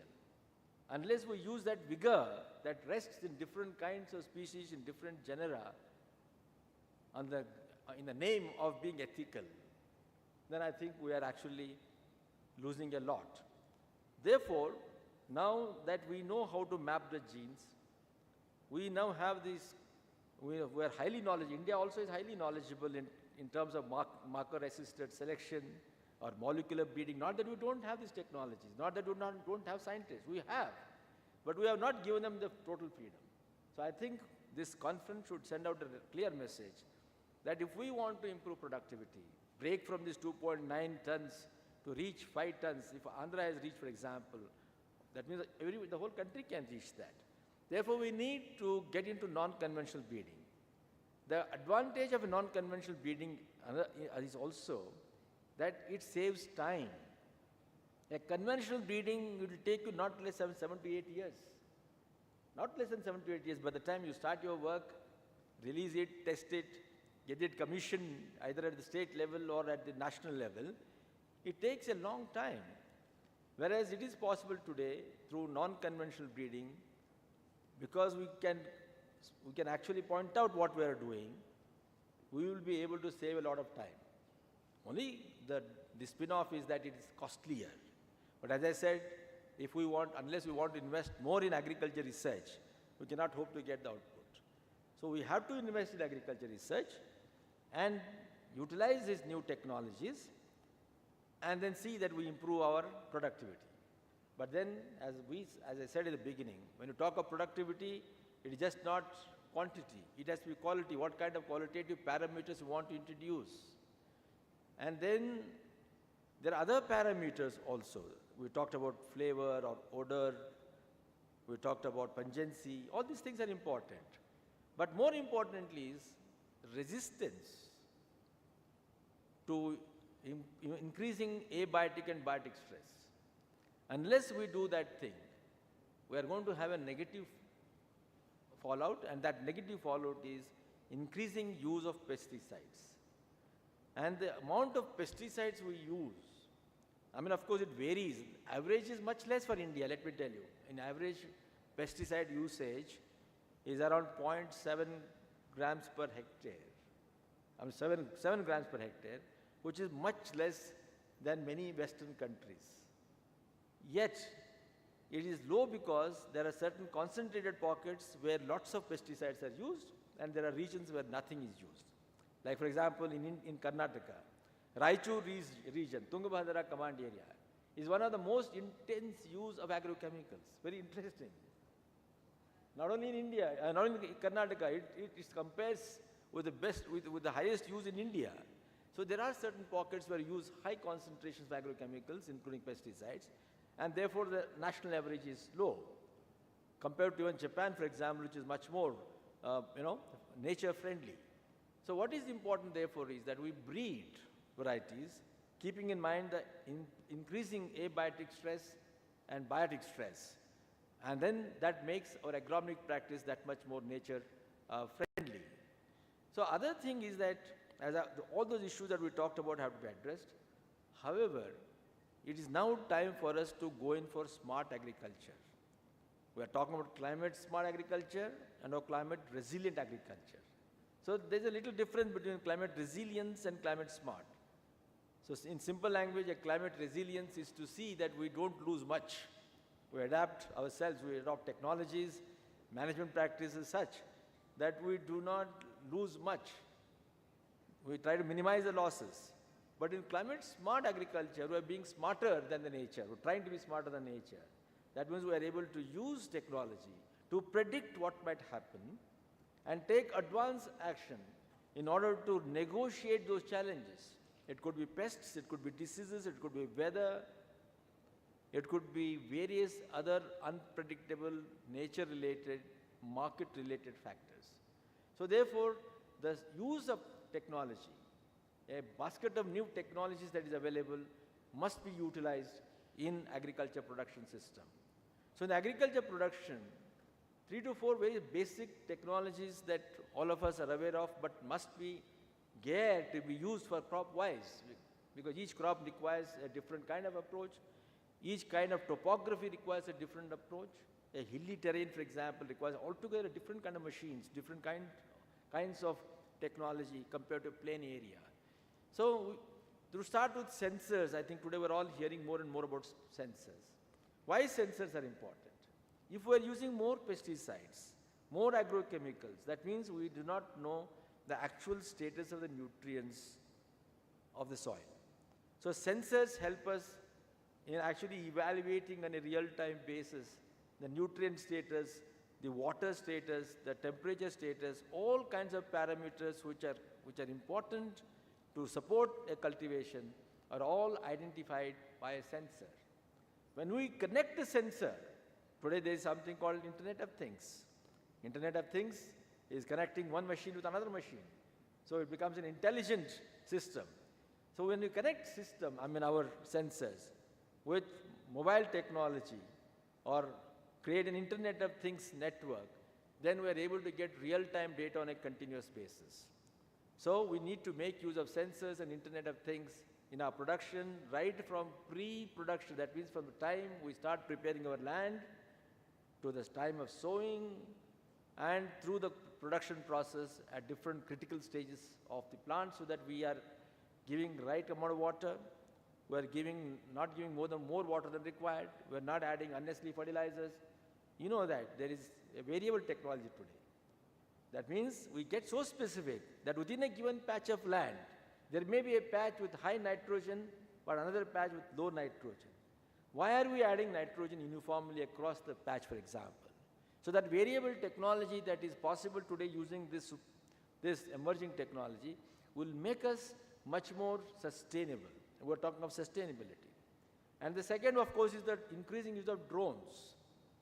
Now, drones, when we have multispectral cameras attached to that, it will give us high-resolution images.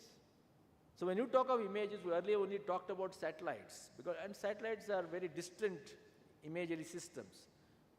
Satellites can help us to give us a big picture of what is happening over a period of time. To illustrate, in India we have found today that our canopy cover in forest areas is getting better. How do we know? In this vast land of 329 million hectares of land, it is satellite that has shown that the intensity or the density of canopy in the forest area is increasing, because it is able to give us by color different kinds of picture images and tell us where it is increasing, where it is decreasing. So satellite likewise in our agriculture, it will help us to get an imagery and the dynamic changes that are happening over a period of time. Is the soil getting saline? Is it getting alkaline? Is the salt surface on the surface increasing? What is happening to all these things? So we will know through satellite. So we need to combine satellite imagery and the drone imagery and combine further with ground truthing, because nothing like ground truthing finally, it may be based on samples, but when we combine these three things, we'll be able to manage a better production environment. So this emerging technology is extremely important. And then the similar technology, of course, we can have a large number of baskets of technologies, but then production must be made smart using this digital technology. So if we are going to take care of productivity based on quantity and quality through breeding program and better agronomic and management practices, what about the post-harvest management? That will be the last part of my talk. So we need to talk about post-harvest management, then only the value chain is complete. The value chain starts from the farm, and is the research and development that connects to the farm through the extension. From here, through a series of stakeholders, it is reaching the final consumer. The final consumer could be a household, it could be an industry, it could be a pharmacy, it could be cosmetic industry, whatever it is. But there are different kinds of consumers. So this long value chain also has to be managed properly. Now today, the biggest challenge for us, as some of it has already been brought out, is that we do not have a proper quality management. We do not care for the standards. It's because we do not care for the standards that in the global trade, India's trade accounts for not more than 11% today. While we are the second largest agriculture producer in the world after China, in terms of global trade in agriculture, we are at rank 9th. We were 11th. Over the last 5 years, it has improved to 9th.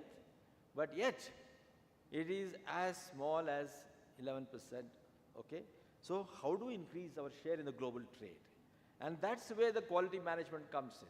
Because increasingly, every country today, after World WTO agreement, World Trade Organization, at which we have agreement on agriculture, where we are free to transport, import, export, etc. The biggest challenge from most of the Western countries is non-trade barriers. They'll say, all right, tariff is low, but non-tariff or non-trade barriers in terms of quality, or they will say that, okay, we do not know the origin. We're not able to track it. We're not able to trace it. Mango, for example, is the biggest example. A lot of our mango goes to America, it gets rejected because they say it is attacked by a fruit fly, right? So, every produce today, we need to talk about quality management. And then there are issues because of our indiscreet use of pesticides. We are crossing the limits. And then aflatoxin, for example, we are not able to maintain the maximum levels unless we are able to certify that all these parameters, then we will not be able to adhere to the demands of either HACCP or European standards or various other standards. So we need to take care of these things. And why is it happening? One, of course, of the important reason is that our own sanitary and phytosanitary systems are not rigorous. Because we have got weak sanitary and phytosanitary systems, despite a very good policy guideline, many times external pests and diseases are also introduced into our country. So we need to take care of the sanitary and phytosanitary systems, but then once again, just as I talked about smart agriculture, that means use of technology in the production system, we also need to now use similar technology in the post-harvest management. So whether it is storage, right from harvesting. In fact, harvesting index is extremely important. At what stage are you harvesting? Are we harvesting in such a way that we ensure that we are able to stimulate continuous flowering and fruiting? So many a time the farmers may not be knowing at what time to harvest it or how to harvest it. So we need to start educating and training our farmers on the harvesting index, the systems of harvesting, and then how do you clean it, grade it, and pack it, store it, and then start transporting it. So this entire post-harvest management comprising agri-logistics, comprising processing and marketing, all these three together will determine whether we maintain the quality or not. So some of the technologies that we must use, once again, is the barcoding, the QR coding, because these codes, they help us to understand, to the customer, whoever the consumer is, that he is able to access all the data he wants to know. Today, the consumer wants to know where was it grown, who handled it, who packed it, where did it come from. Unless that credibility, that trust is built in the consumer, will not be able to capture the market. Therefore, friends, this technology like QR coding, barcoding is a must. And then today we have the advantage of RFID. RFID tag, for example, if you put it into the package, then from a remote you are able to monitor it continuously. You don't have to open your storage, go down all the time. You don't have to unpack to know what's happening. You are able to scan it. From a distance, you are able to know what is the quality, what is the moisture level, because moisture is what is important in chili. So RFID, IoT and other kinds of technologies will help us to manage our inventory and see that we are able to reach out in the safest manner, in the most qualitative manner. So these technologies are extremely important. And of course, the predictive technology, where we collect continuously real-time data on demand, supply, production, productivity, rainfall, etc., and subject it to data analytics and develop intelligent interpretations and save that advisory, serve with all the stakeholders, not just the farmers, all the stakeholders, including traders, commission agents, processors, and all that. Only when you do this thing, everybody is on the same plane. Therefore, the smart agriculture has to be smart value chain management, from pre-production right up to the stage of reaching out to the consumption center. So only when you take care of all these things, we will be able to improve our productivity, we'll be able to manage our quality. Unless we're able to manage quality, we'll not be able to build a trust in the people. So friends, chili is an important commercial crop. It is integral to agriculture economy. And that we are already in a lead position, we must tap it better. It's very difficult to move from a bottom to a top. But that we're already in the top, we should be able to harvest that particular advantage we already have and see how we can still grow up further. So the last point I want to conclude by saying that agriculture cannot be looked simply as a subsistence economy. We have to move from subsistence to high-value agriculture. Horticulture is one candidate that enables us, farmers particularly, to move from low-value agriculture to high-value agriculture. Over the last 20 years, since 2005 when we started focusing on horticulture. Our area in horticulture has increased from 16 million hectares to 27 million hectares. Our production has increased multiple times and it has overtaken food grain sector. And in terms of value, it is much, much more than the agriculture. I mean, this is also part of agriculture, but I'm talking about the crops, for example. So when that potential is there, why we should not be utilizing it for the economy of our farmers, economy of our country? And simultaneously, of course, nutrition, etc., are always there. So we should now be more commodity specific. Just like we focused on wheat and paddy in the agronomic crops, here we should be focusing on commercial crops, including chili, tomato, potato, which unfortunately we are leaders, but we do not know how to manage them. There is price fluctuation, there's volatility, there's food loss, food waste. So these are all perishable commodities. Unlike those dealing with cereals, you have a bigger challenge because you are all dealing with highly perishable commodities. And chili is one such perishable commodity. Therefore, you have a challenge in hand, but every challenge is an excitement. And every excitement is an opportunity to contribute to the society.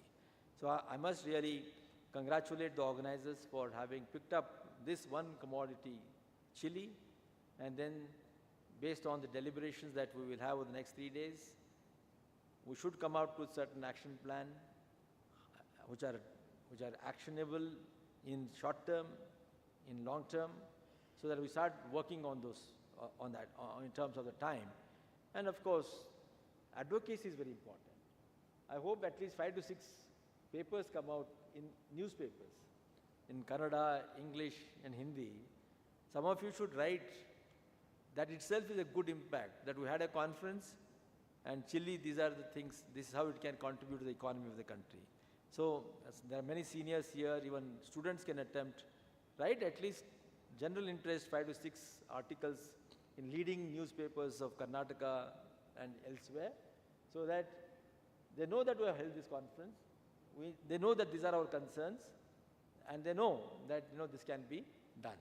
So thank you very much and congratulations, and I wish the technical sessions the very best, and the students in particular, I hope you're all sitting down with your notebooks or laptops.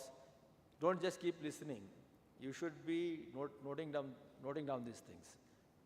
We'll all forget it, students particularly. So please write down whatever our speakers say here. That will be to your advantage. Thank you. All the best.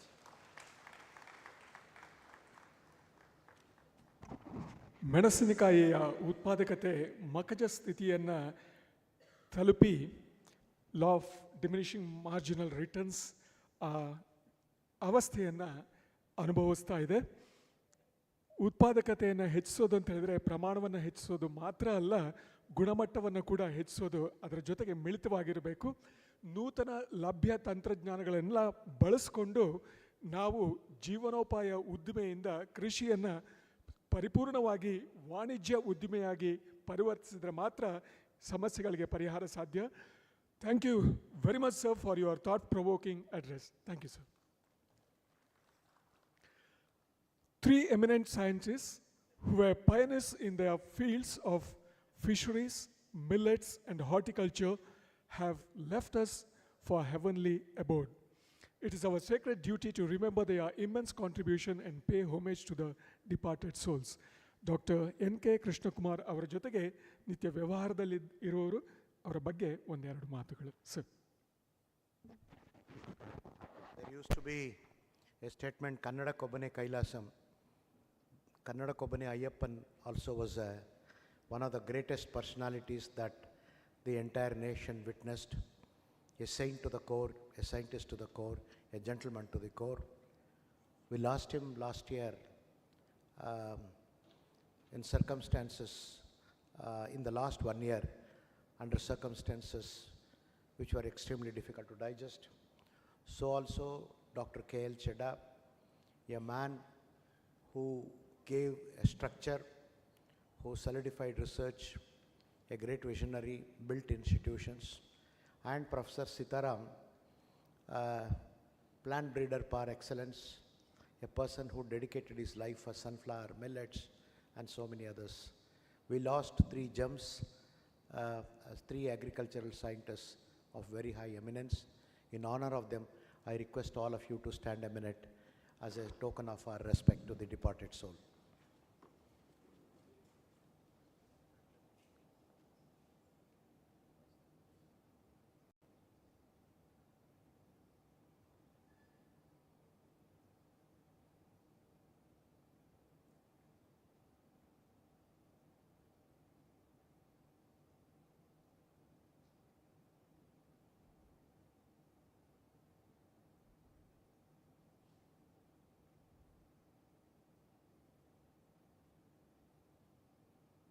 Thank you very much. Please take your seat.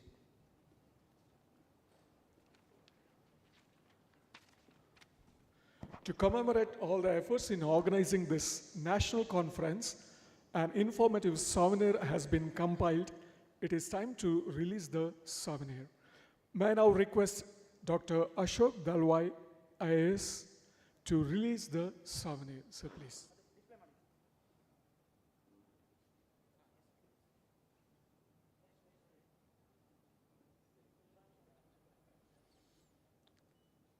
It is titled Book of Abstracts.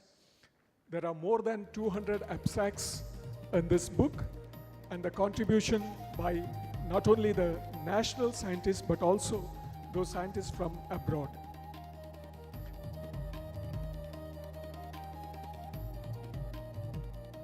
Thank you very much, sir. A book that throws light on the theme of the conference, GI Chilies of India, is being brought out on this occasion. May I now request Dr. Vishnu Vardhana, Honorable Vice Chancellor, UHS Bagalkot, to release the book. Sir, please.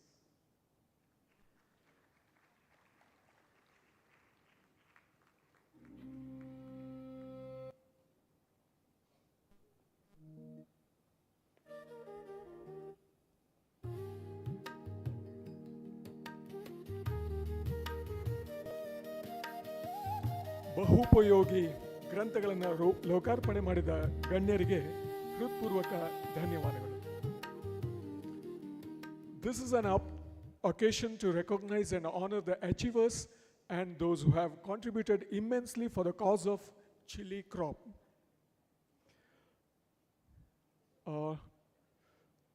Dr.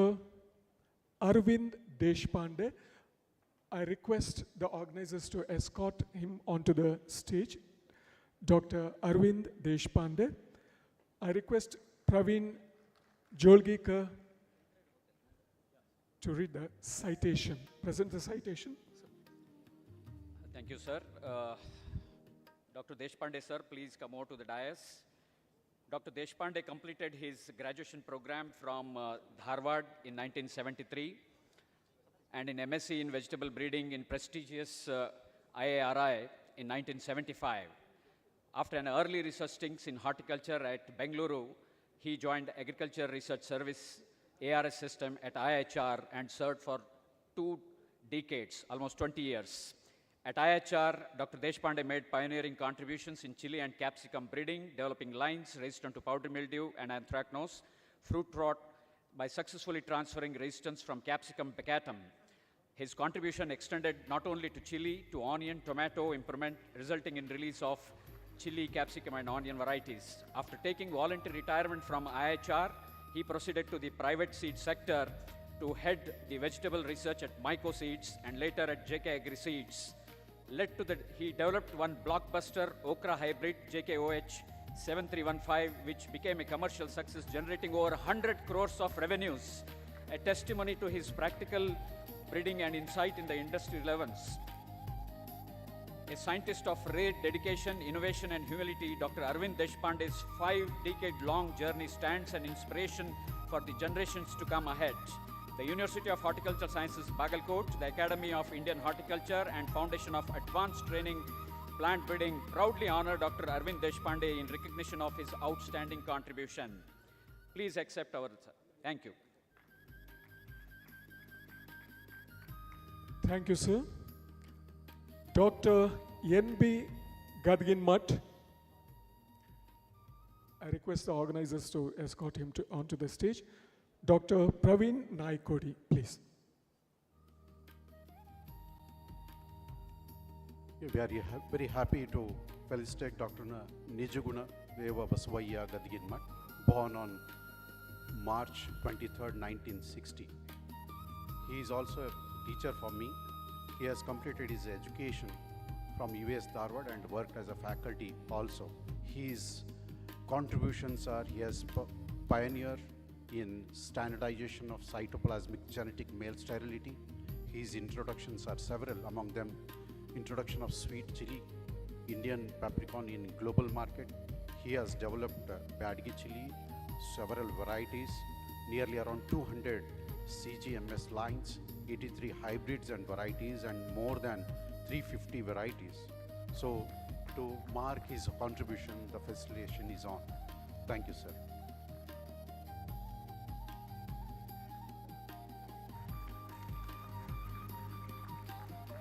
ಎಷ್ಟು ಸಪ್ಪೆಯಾಗಿ ಕೂತ್ಕೊಂಡಿದ್ದೀರಪ್ಪ. ಧನ್ಯವಾದಗಳು.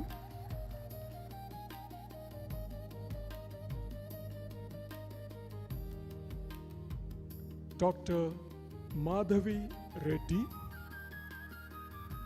Praveen Naikodi. Madam Madhvi Reddy is a distinguished teacher and extensive experience in chili crop improvement. Her very important major contributions, Madam Madhvi Reddy has developed 11 promising FN hybrids suitable for market segments with parent lines and already licensed to the approximately 25 private seed companies. She has been felicitated, or she has been honored with several prestigious awards, and she has headed several ICR and national level institutes. To mark her contribution in the line of chili development, the felicitation is on. Thank you, madam, for receiving the felicitation.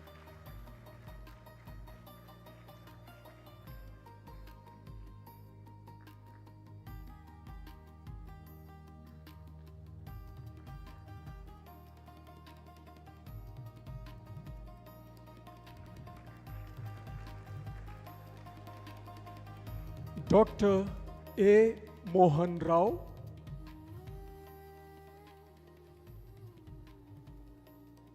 Escort Mari. Dr. Praveen Jolgekar. Dr. A. Mohan Rao is a visionary leader in agriculture research and education, boasting an imposing career spanning for over 34 years. Dedicated to the genetic improvement of crops, born on December 8, 1963, Dr. Rao, an academic foundation is an outstanding. He secured his gold medal in MSc Seed Science and Technology from US Bangalore and earned PhD from Anguru, Andhra Pradesh. His global expertise and meticulous honed through a prestigious network, fellowship and repeated advanced molecular breeding training at John Innes Center, Norwich, UK. As Professor Curator of US Gene Bank and the head of the Hot Pepper Improvement Unit, he has masterfully blended cutting-edge molecular techniques with applied breeding to address critical challenges in national food and nutritional security. Dr. Rao's pioneering research in genus Capsicum is particularly transformative, establishing him as an eminent chili breeder. His work encompasses the entire spectrum of chili improvement, from developing superior varieties like KBCH1 green chili, executing complex molecular program. His project, notably funded by Kirkhouse Trust, focused on tagging, mapping and validation of QTL for anthracnose resistance.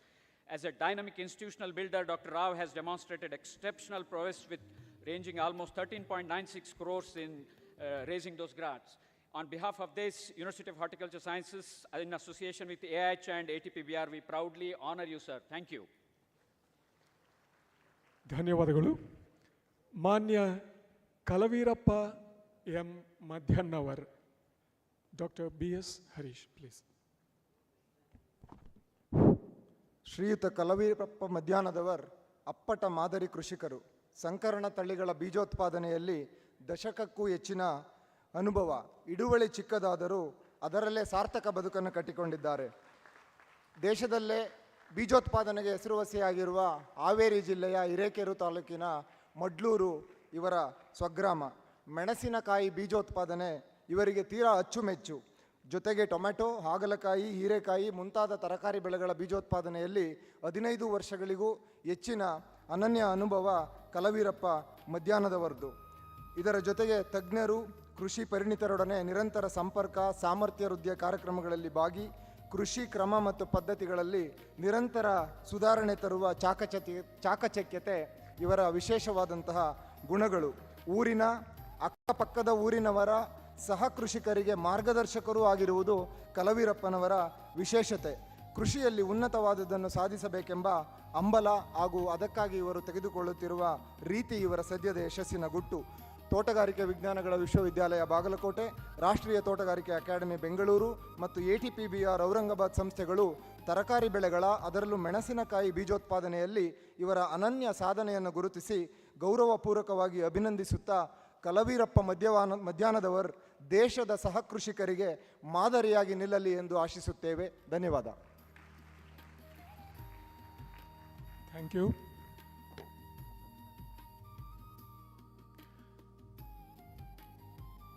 ಸನ್ಮಾನಿಸಿದ ಎಲ್ಲ ಗಣ್ಯರಿಗೆ ಹೃತ್ಪೂರ್ವಕ ಧನ್ಯವಾದಗಳು. Heartiest congratulations to all the deserving persons who have received the recognitions and felicitations. ಸನ್ಮಾನ್ಯರೇ, ನಿಮ್ಮ ಬದುಕು ನಮಗೆ ದಾರಿದೀವಿಗೆ. ನಿಮಗೆಲ್ರಿಗೂ ಮನಪೂರ್ವಕವಾಗಿ, ಹೃದಯಪೂರ್ವಕವಾಗಿ ಪ್ರಣಾಮಗಳು. Now the organizers, the wish to honor the guests. We request Honorable Vice Chancellor to honor them. Dr. Ashok Dalvi.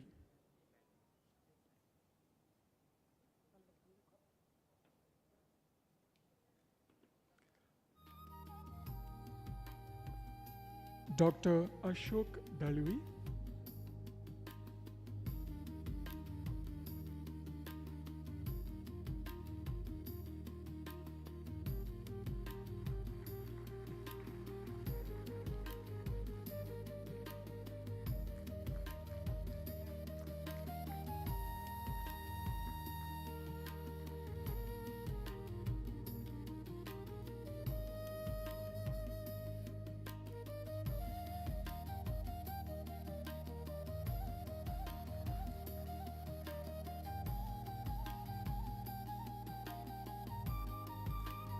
Honoring Dr.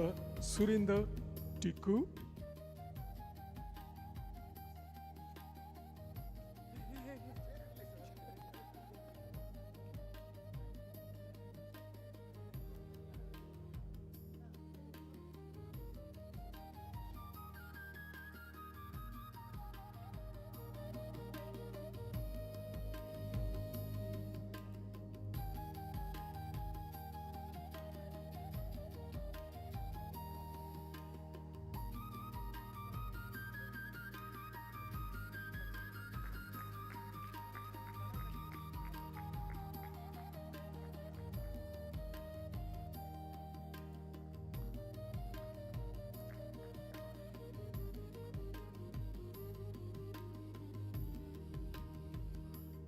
It is our privilege to honor Dr.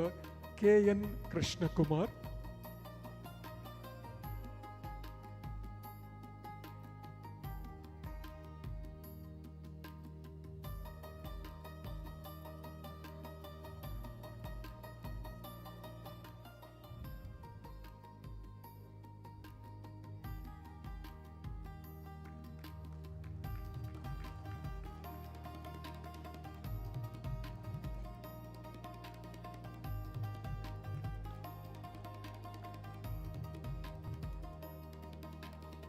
ಇಂತಹ ಬೃಹತ್ ಪ್ರಯತ್ನಕ್ಕೆ ಆಧಾರ ಸ್ತಂಭವಾದ ಸನ್ಮಾನ್ಯ ಕುಲಪತಿಗಳನ್ನು ಗೌರವಿಸ್ತಿದ್ರೆ ಕರ್ತವ್ಯ ಲೋಪ ಆಗುತ್ತೆ.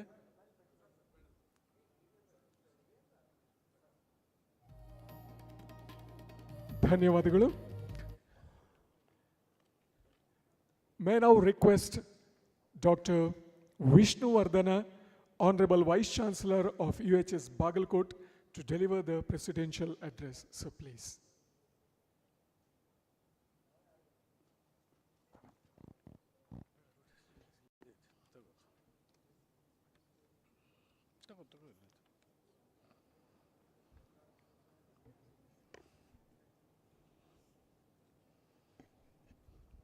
ಎಲ್ಲರಿಗೂ ನಮಸ್ಕಾರ.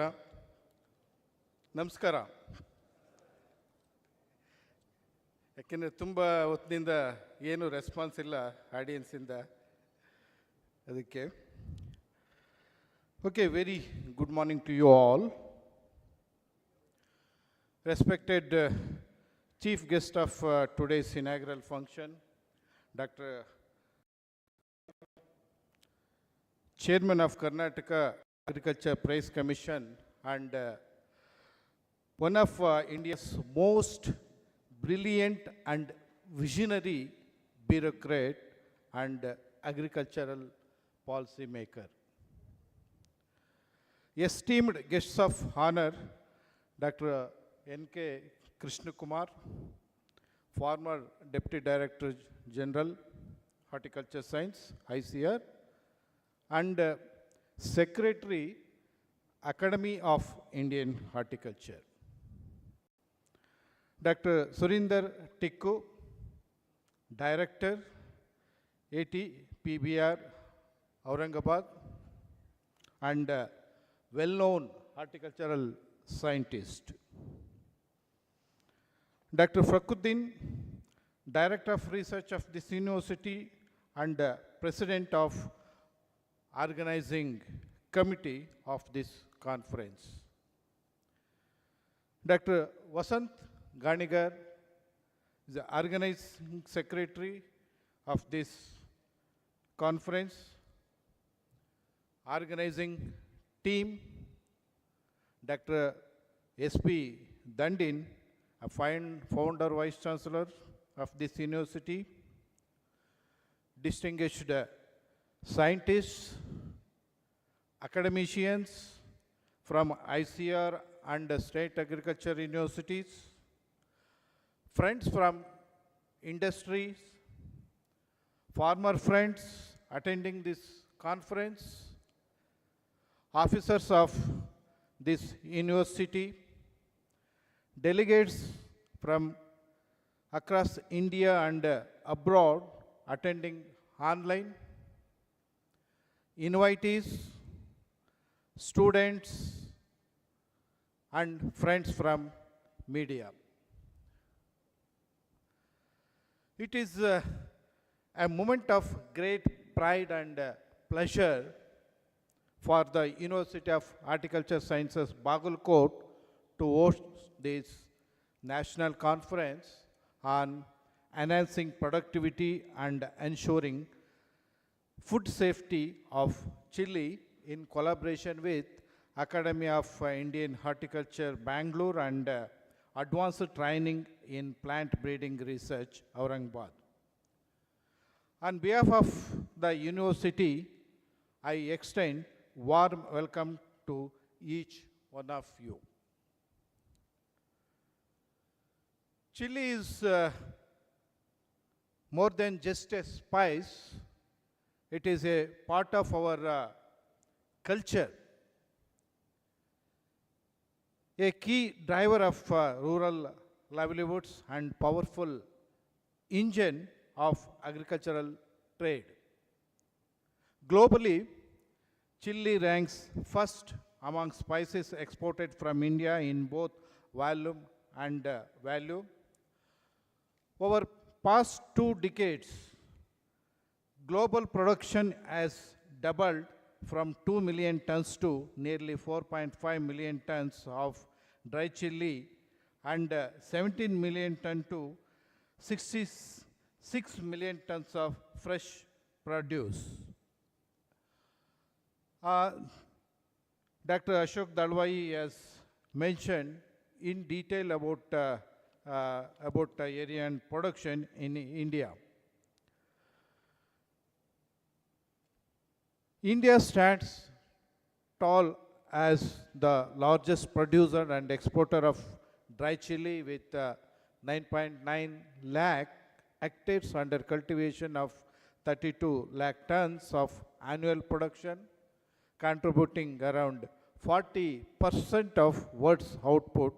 The value of our chili export is estimated at over 12,000 crores. With China, Thailand, Bangladesh, and USA as major destinations.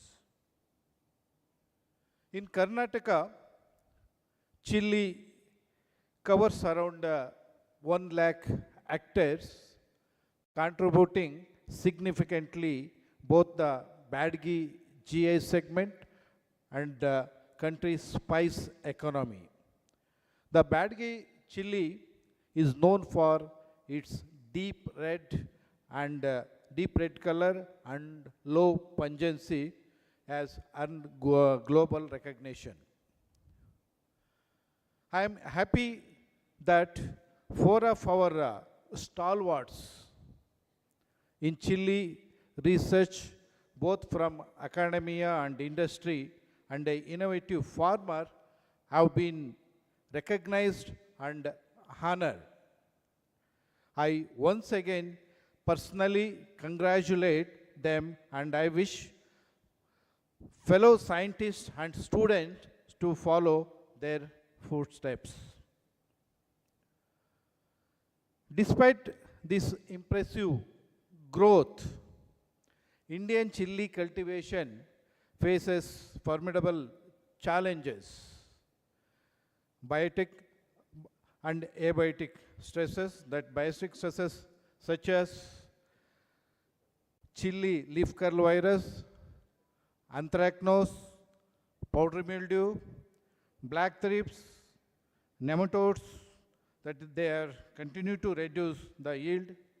Abiotic stresses like heat waves, soil salinity, and erratic rainfall further exacerbate the problem. Food safety concerns from pesticide residues, artificial colorants, and aflatoxins pose risk to both domestic and export markets. Dr. Krishna Kumar also mentioned about the abiotic stress and biotic stress, and Dr. Dalwai is also suggested for the quality parameters. Moreover, although technologies for disease management, hybrid development, and post-harvest processing exist, their adoption at the farmer level still uneven.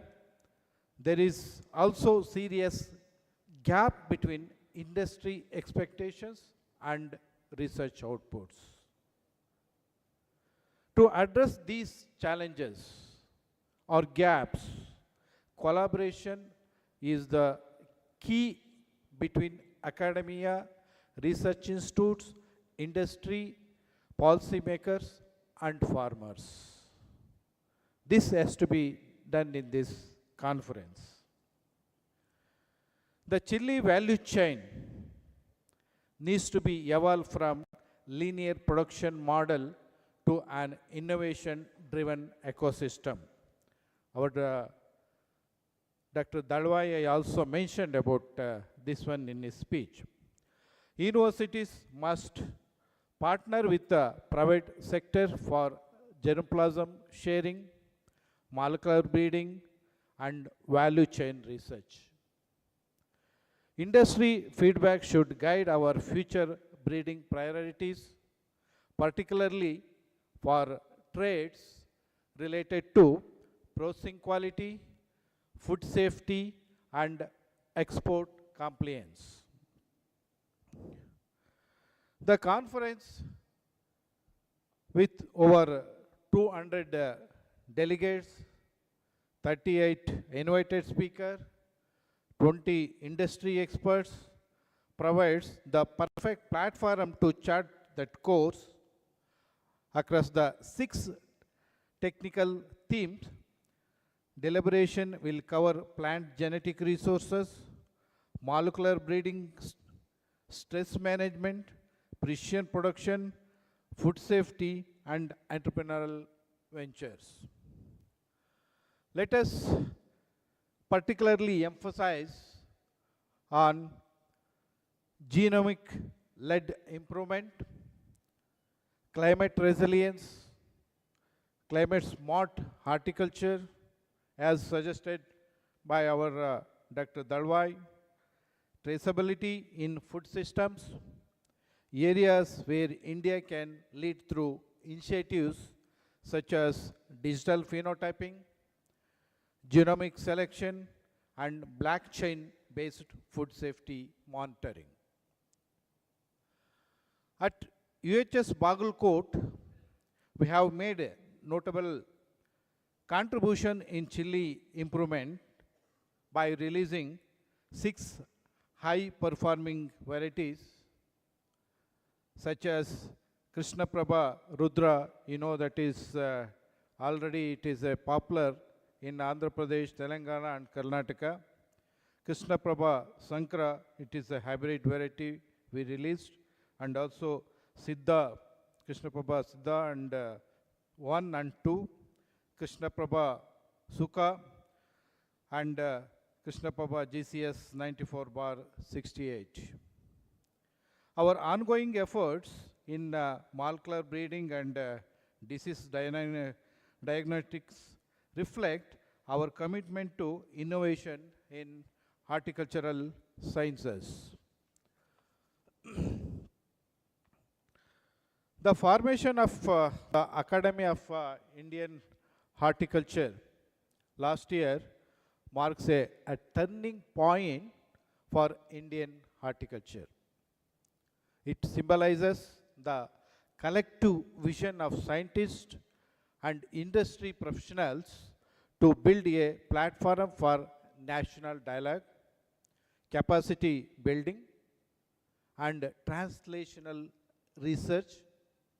Similarly, ATPBR has been a pioneer in enhancing plant breeding capacity across India and Asia, equipping a new generation of scientists with genomic and data-driven skills.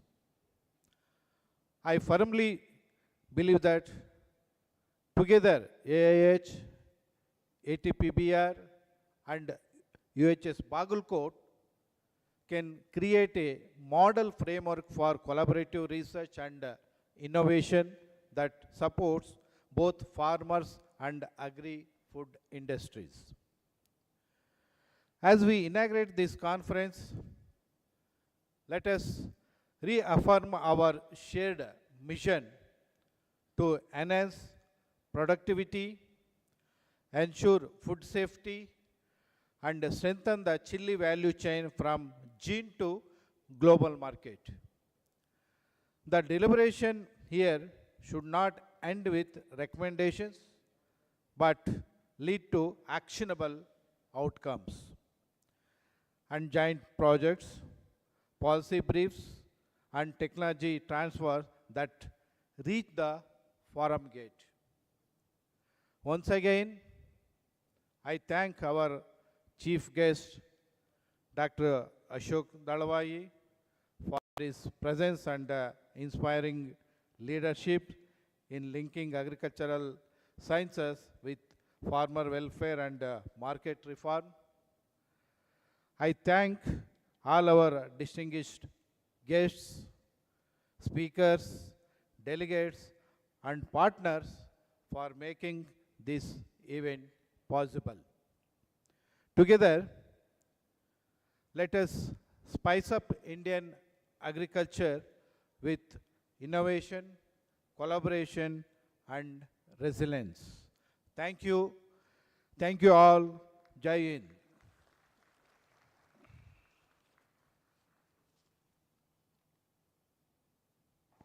So you have succinctly summarized the proceedings and shared your views on the theme of this national conference. Thank you very much, sir.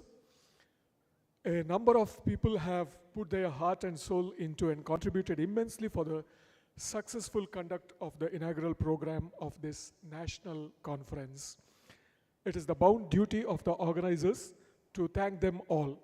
May I now request Dr. Vasant Ganiger, Professor and University Head, Vegetable Sciences, UHS Bagalkot, to propose the vote of thanks. Sir, please.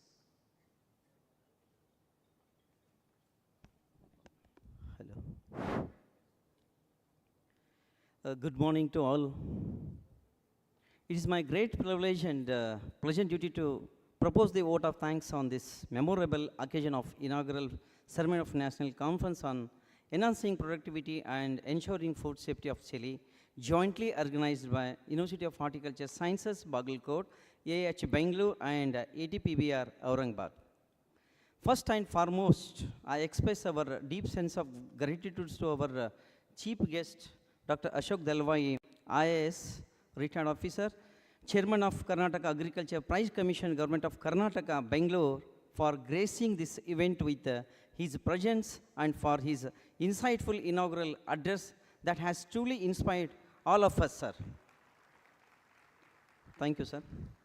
I extend our sincere gratitude to Dr. Vishnu Vardhan, Honorable Vice Chancellor, University of Horticulture Sciences, Bagalkot, for his visionary leadership, constant guidance and encouragement, and keen interest in organizing this event. Very great success. Thank you, sir. Thank you very much, sir.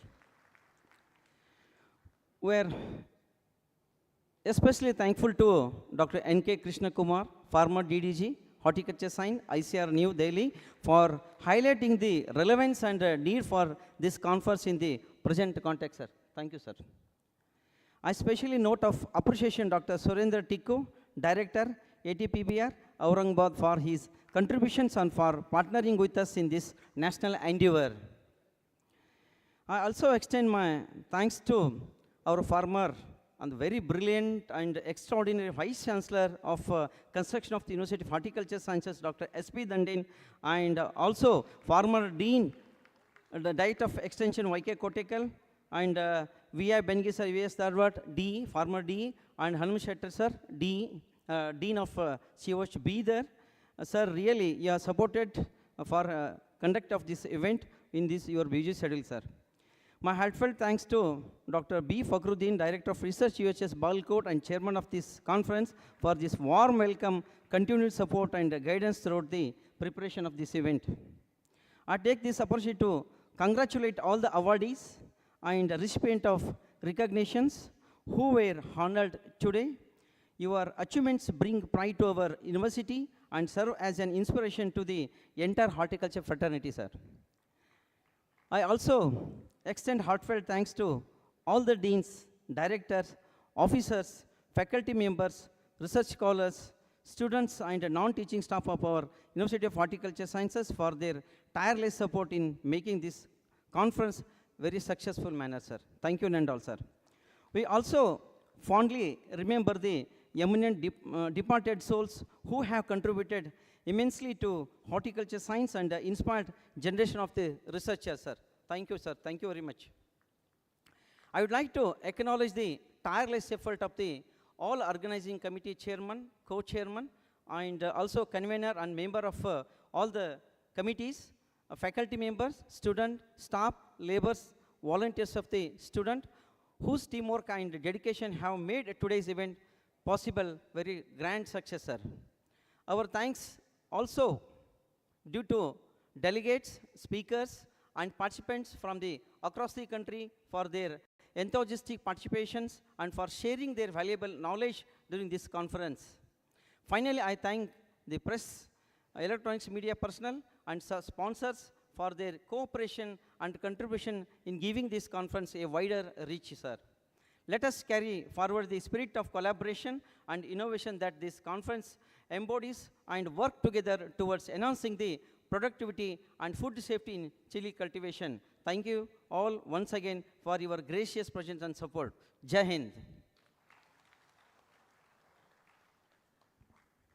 ತಮ್ಮ ಹೃದಯದಾಳದ ಮಾತುಗಳಲ್ಲಿ ಸಮಸ್ತರಿಗೂ ಕೃತಜ್ಞತೆಗಳನ್ನು ಸಲ್ಲಿಸಿದ doctor Vasant Ganiger ಅವರಿಗೆ ನಾವು ಆಭಾರಿ.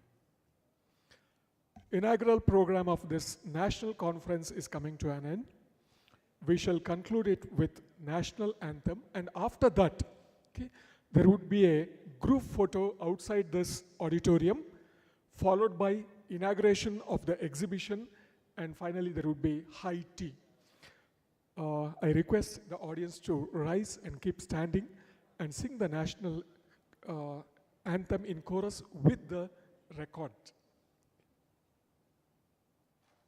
जनगण मन अधिनायक जय हे भारत भाग्य विधाता पंजाब सिंध गुजरात मराठा द्राविड उत्कल बंगा विंध्य हिमाचल यमुना गंगा उच्चल जलधि तरंगा तव शुभ नामे जागे तव शुभ आशीष मांगे गाहे तव जय गाथा जन गण मंगलदायक जय हे भारत भाग्य विधाता जय हे जय हे जय हे जय जय जय जय हे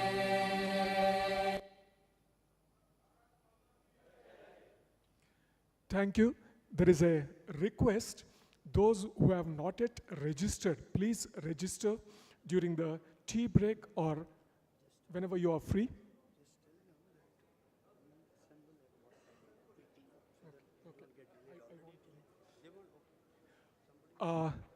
We'll assemble outside the auditorium for the group photo. Then there'll be inauguration of the exhibition and then high tea.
Santosh Attawar. So can you please play the recorded video, please? Our first keynote address, Santosh Attawar.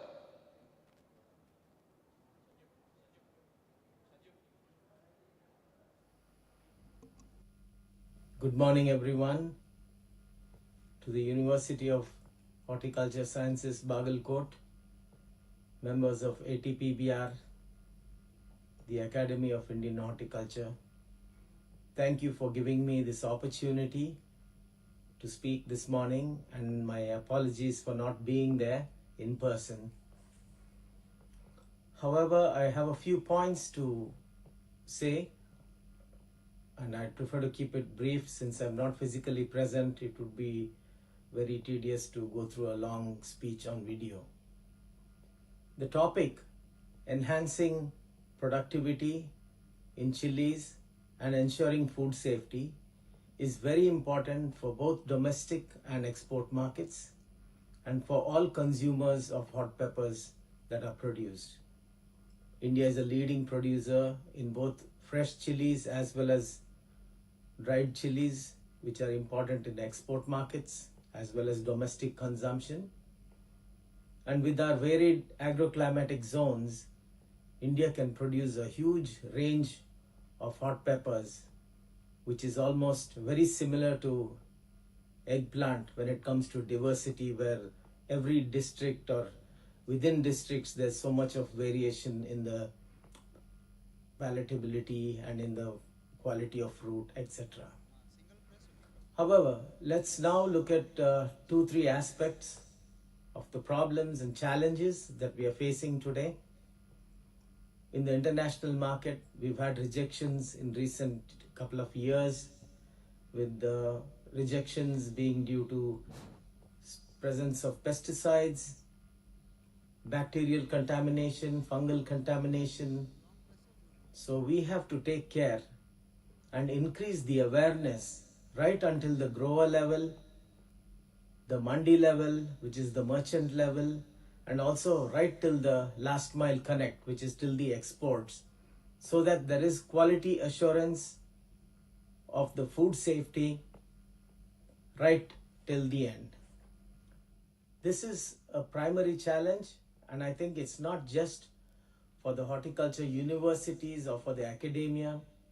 There has to be a coming together of the Spices Board, APIDA, the university, the seed industry, and all stakeholders to ensure that we step up our game and become more competent and make use of the opportunities that exist in export markets so that the Indian farmer can compete at a global level. Of course, we do have challenges in the supply chain, but that can be addressed. And with so much of focus being given to cold chain as well as supply chain in India by professional organizations, both within India and outside, this is possible. Let's focus also on the opportunities to produce peppers for other markets which we may not necessarily consume in India. There are several pepper consuming markets around the world, both for industrial use as well as uses for culinary purposes and for color extraction. So I feel India has to really focus on the hot pepper portfolio and the fresh chili portfolio as a separate component and create a proper task force to monitor this product across India, also to consolidate all the different markets and understand what are the challenges, how to solve going forward, and how we can if we don't do this, it will remain on a wish list, and if we work in isolation, it's difficult to achieve our goal. Our goal is to enhance productivity, which is the core topic of this conference, and also ensure food safety, I feel, is a must regardless of domestic or export. I say this because we often wake up when there's a huge export rejection. I feel this has to be internalized, and we need to bring in systems, awareness programs, and practically applicable SOPs in place so that these can be achieved. And our company is willing to work with anyone who is ready to work on this subject matter, and we don't mind working with an intern who is willing to take this up as a project, and the results can be shared with everyone. Having said this, I'd like to wish this conference a grand success, and I wish all the organizers and participants to have good deliberations, and I hope that the outcome of this conference is publicly spread and that the action points are made into a document for the government of India and for the state of Karnataka and all the important states involved in hot pepper production like Karnataka, Maharashtra, Andhra Pradesh, which is the largest producer, Telangana, and all surrounding Madhya Pradesh and all the markets that are involved in this to step up and rise to the occasion to take India to the next level in hot pepper and fresh pepper production. Thank you very much. Thank you very much, sir, for sharing your valuable insights and experiences with all we have joined here, and your thoughts of sustainable productivity and food safety.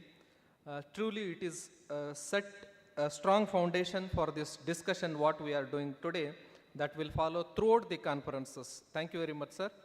The next keynote speaker, moving ahead, it's my pleasure to introduce our keynote speaker, Dr. Nijgun Dev Gadgimat. Nijgun Dev Gadgimat, as we all know that, he is a highly respectable accommodation and agricultural scientist whose work has contributed immensely to the crop improvement and the productivity enhancement. As Dr.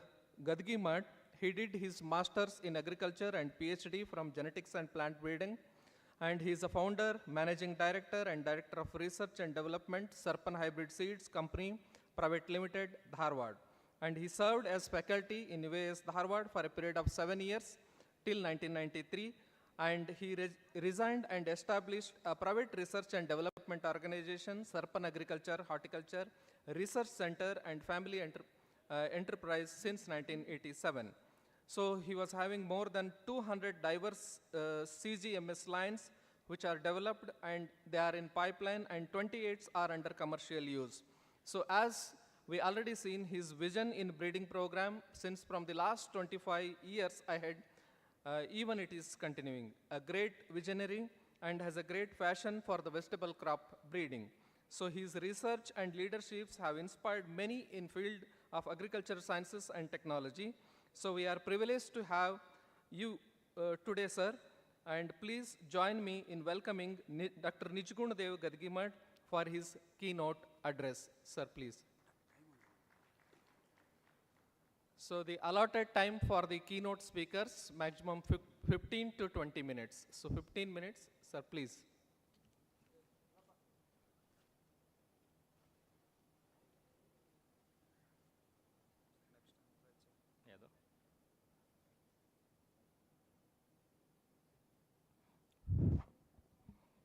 ಎಲ್ಲರಿಗೂ ನಮಸ್ಕಾರ.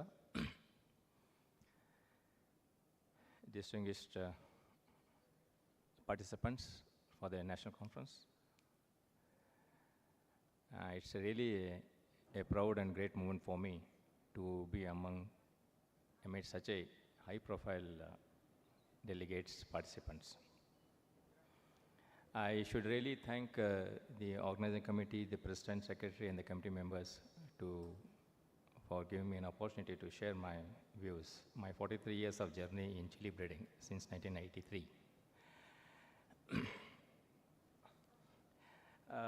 We all know India is the motherland, is a land of spices. We grow a very huge quantity of spices, and we are the major largest producers as well as consumers and exporters of spices. And among all these spices, chili is one of the leading spice in the export basket. And we almost take 9% of national agricultural export share in that, and we almost export 225 spice products to almost more than 200 countries across the global market. We all know major share is by USA, Saudi Arabia, UAE, Bangladesh, Thailand, and Malaysia. This almost takes 60% of the share. If we just go through the statistics of the production and export of chili from India, now we hardly, the export will hardly take 30% of our production. We almost consume 70-80% of whatever we produce in India. And among this 30% of the chili exported from India, the major is unprocessed, whole fruits. The whole chili is exported in a very large volume, more than 7 lakhs metric tons. And in value-added form, in powder and paste, the masalas and all that, chutneys, that will hardly about 70,000. Whereas the spice oils, it takes about 20,000 metric tons of export share. But if you look into this picture, there is a huge scope for value addition, processing of chili in India. And to be more specific in this, we almost take 50% of the global trade in the global market. And of this 50% of the global trade being created by India, the value addition is to very lowest form. In fact, in India, the food processing has a 32% of the major processing industries in India. It has more than $340 million market. We are the 5th largest food processing unit in India. We really export a large volume of material into the overseas market, global market. But of this, the material processed in these industries, hardly 10% is being sourced from the whatever we have produced. So that means there is a huge scope for the value addition, the processing industries, but they are very, very specific about the quality parameters. See, as you know that every Indian cuisine is an R&D. There are so many products available today, the niche and ethnic products available today in Indian cuisines, and every product can be taken into the domestic and export market. But it needs a supply chain to produce the right kind of raw material for these kind of ethnic products or value-added products. And value addition, especially the kind of value additions we say in chilies, is the highest appreciation is in oils, which are called as oleoresins oils, which are highly priced products. In fact, if you try to understand the value of this, the price range from 2 lakhs to 5 lakhs, 6 lakhs rupees a liter of it with a high quality material. So that's the kind of appreciation we are getting in oleoresin industries. And same is also for the spice powders, and there are various kinds of spice powders, spice blends are being exported from India. And for all these things, the major source is one of the popular chili is Badiki. Now let's understand how this the chili has been introduced in India. So it is in 1498, the first time the chili is introduced in India in Goa, and then onwards it has moved to the interior part of the country. And the chili which was earlier introduced was Capsicum frutescens, which is a very small bird-eye chili, which is very spicy chili with heat values of 4 to 5 lakhs heat units. And these are all spread across the coastal belt of Konkan belt, which is called the western belt, from Ratnagiri, Bombay to Cochin. We come across the Capsicum frutescens, which are with the different names, local names. They are called as Kantari chilies and bird-eye chilies also. They are very sporadic. They are not commercially cultivable breeds. And since they are spread through the bird fecal matter, and they are only located on only plantation crops. Then this crop, in fact, moved to interior part of India, and especially the Karnataka, Maharashtra, and Madras states. Then by 17th, 18th century, almost all the chili moved from Goa towards the interior part in a northern belt. So wherever the crop has moved, the local people have selected, and they have developed their own selections, and that's how we have wide diversity available today in the chili. But the scene in the northeastern region, the 7 states, the 7 sisters of northeastern region, the Tarai regions of India, there we find a lot of the wild genotypes available, especially the Bhut Jolokai and Naga chilies. These are of a very high capsaicin, which are still under the wild forms. They are the cardinensis, chanensis, or such related species which are available in these regions. So we see a large genetic diversity in India. The kind of diversity available in India is so much in its form, shape, color, the pungency, and the growth habits, different parameters, phenotype and all. So India you can claim India as a secondary center of origin of chili in the scientific forum. Chili a day keeps you hale and healthy. In fact, many have already expressed in today's inaugural function how important is the chili. This is a pure medicine. A chili a day keeps you hale and healthy. It's a pure medicine. It has a high content of carotenoids, which are antioxidants carrying elements. And it has capsaicin, which is a pain reliever. And it has vitamin C, vitamin A content. And the color, which are carotene-based, capsaicin and capsaicin, which are carotene-based, are of a very high value. It is one of the purest botanical which fortifies, which improves, which gives strength for immunity development in system, and it is one of the excellent pain reliever medicines. Most of the pain bombs what we get in market, the pain reliever, they are all the capsicum oleoresin, which is one of the major input in these particular medicines available. So the rediscovery of the medicinal values of chili and the use of chili in the Indian cuisines has made chili as a very popular. So, and because of all these factors, the chili can be, and its share in the it is #1 exportable commodity from India today in the export market.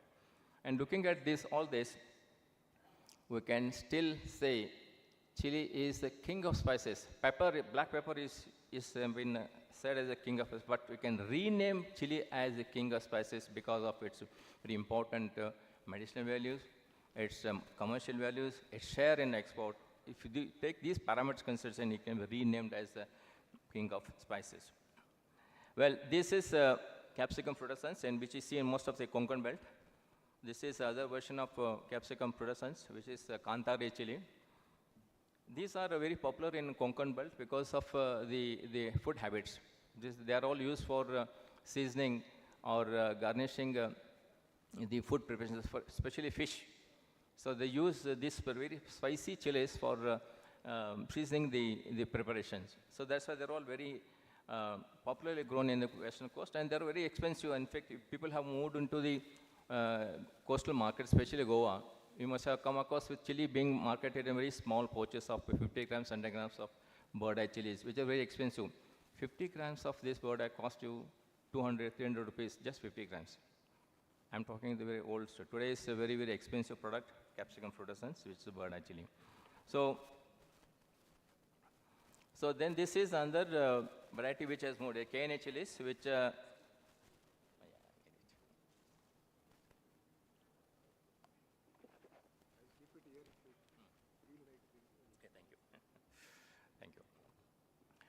So the product which has moved into the interior part of India, especially the Karnataka, Maharashtra, and Gujarat, and even Rajasthan, these are all the KNA segments, KNA chilies, KNA slim and slim thick type chilies. This is a kaddi, which again comes under KNA, and this is Sankeshwari chilies. And these are all local selections. depending on the local demand, local food preparations, the adaptability of the chilies, people have selected their own material. And this is the kind of diversity being seen in Chile. And this all diversity is maintained at our center, Serpent, today. We have very large collection of material, both domestic and international material is available with us. We're working since last 43 years into this material. Well, coming to the Badegi chili, this is the most popular premium quality chili in the country today. The reason behind the Badegi chili being such a popular breed is color and its flavor component and very low pungency. Especially Badegi chili, in the color values are excellent and the retention of the color is also very high. So because of these unique features of Badegi chili, people have positioned this as one of the best chili, and this resembles most of the paprika parameters of European and American paprika, especially which comes from the Middle East, Moroccan as well as Spanish paprika. Most of the characters of the paprikas are found in Badegi chili, especially the flavor. The flavor component, I'll give you some more information on Badegi parameters, character features and all. So this is more, it's grown in North Karnataka, especially the undivided Dharwad, Gadag, Haveri. So this is basically the most, these three districts we find this Badegi chili. The reason is, this is not only genetic character, this is also the agronomic as well as soil profile that makes the chili very, very important. Especially chili is iron, zinc, calcium, sulfur loving plant. It demands more, these elements more. So the calcareous soils in the Dharwad districts, most of the BC cotton soils, the calcareous is basically the basic, the parental rock is calcium, calcareous rocks. So because of the high calcium content and zinc and iron available, the chilies grown in this region, the Badegi regions, have a very rich color, supplemented by its parameter, quality parameters, genetic backup. And many of us today, in fact, this is a highly corrupted breed today. We talk so much about the Badegi chili, but nobody has seen the original Badegi features. Whatever you see in the market today is not at all a Badegi, in fact. So what are the unique features of the salient features of Badegi? The plant is a very upright growing. It grows and gives branches on the top. It puts forth a lot of vegetative growth. It's a high branching variety, almost 2.5 feet it doesn't branch, and only after 2.5 feet start branching. And it puts forth a lot of vegetative growth. And it is a late flowering variety. The local variety is a late flowering variety. And it starts flowering by 80-85 days to 90 days. Then the maturity level is also very high, 120 to 150 days. The green fruits are light green to dark green. And the red fruits are of cherry red color, excellent red color, and the dry fruits have wonderful wrinkles. And you must know that Badegi chili is a low seeded variety. The seed content is hardly 15 to 18%. Many of these people who are in chili trade and all that, they always look into the chili by weighing the fruits. But fruits, the weight, it doesn't matter. In fact, if you look into pericarp ratios and seed ratios, is very different in Badegi. The pericarp content is much higher than the seed content. Why it is low seeded is, see, if the seed also carries a lot of oil. So the photooxidation always influences the deterioration of the color. So low seeded varieties always have a high retention of color. And Badegi basically, it has a lot of flavonoids, aromatic oils. So low seeded Badegi variety always retains a very high level of aromatic and flavonoids, which will add a lot of unique flavor, which is called an acidic wine flavor. So this flavor is not seen at all today in any of the Indian and the Badegi varieties. And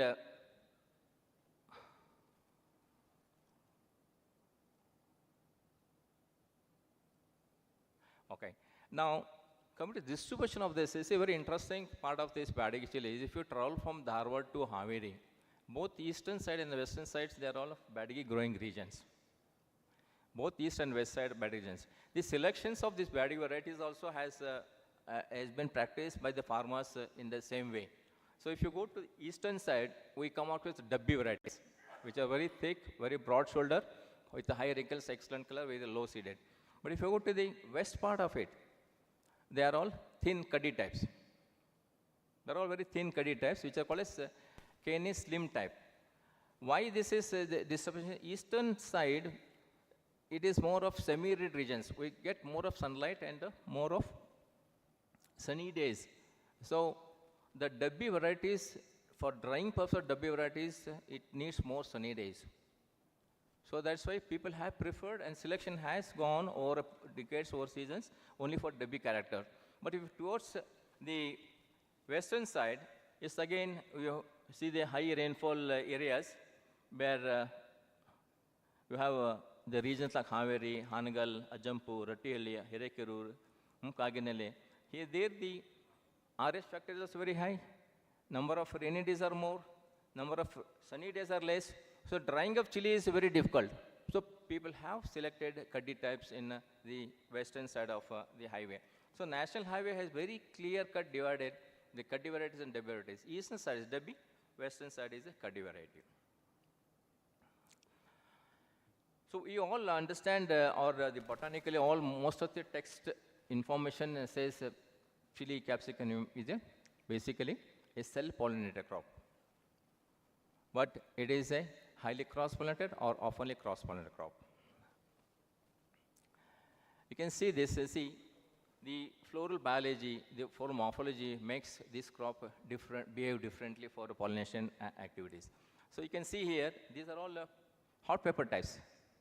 The hot pepper, most of this Kenya series or Santaka series or Sarana series, Guntur series, all the hot pepper chilies, they have the stigma, and the style is much longer than the anther and the anther column. So this makes a very big difference. This is in hot peppers. You can see the stigma is positioned much higher.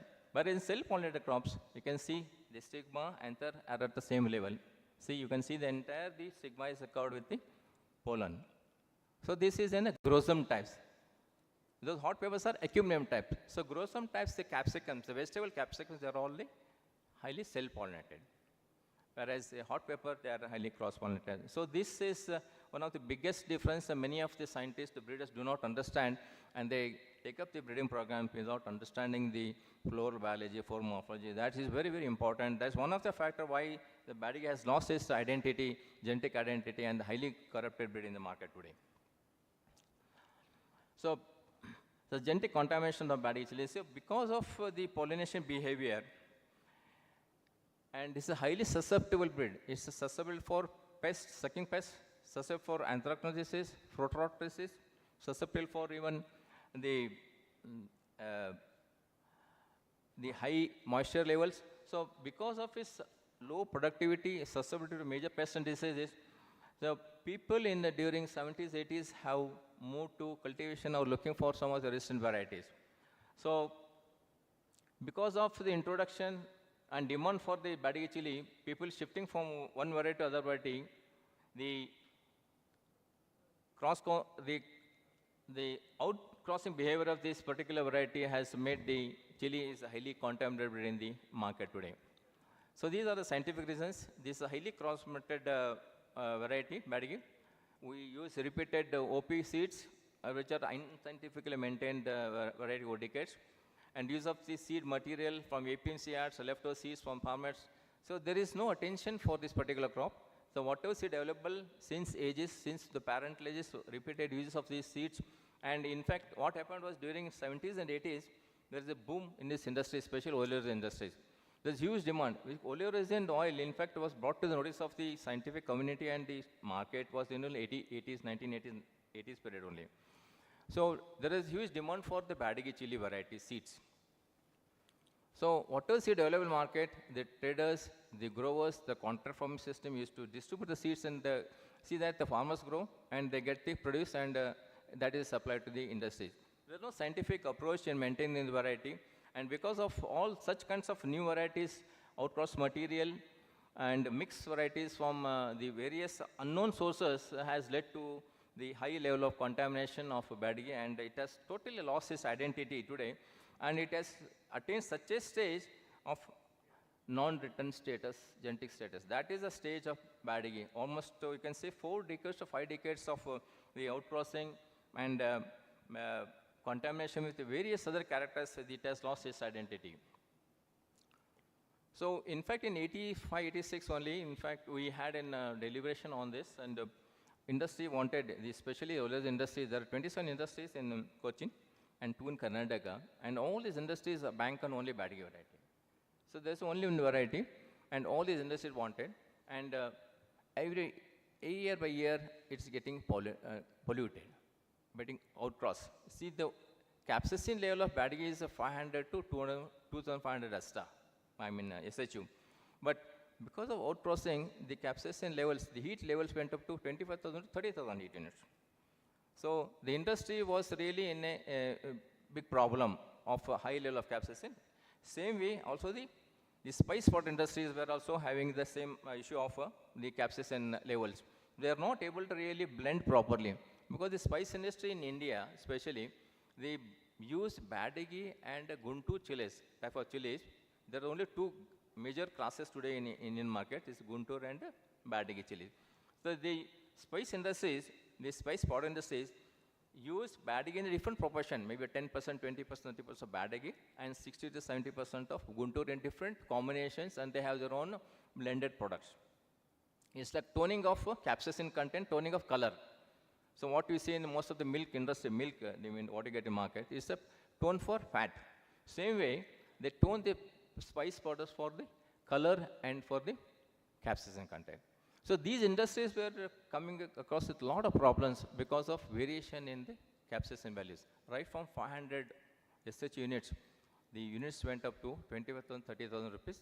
All industries were not able to really get the right material for blending, and their products were at stake in the market.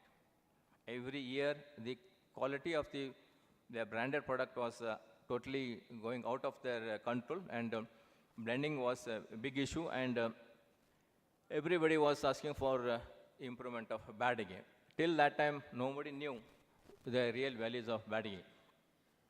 So there are some research support from the different institutions, and many of the Indian institutions, state agriculture universities, US, IHR, PUSA, TNAU, all in fact did good work, and were not able to really revive back Badgi chili.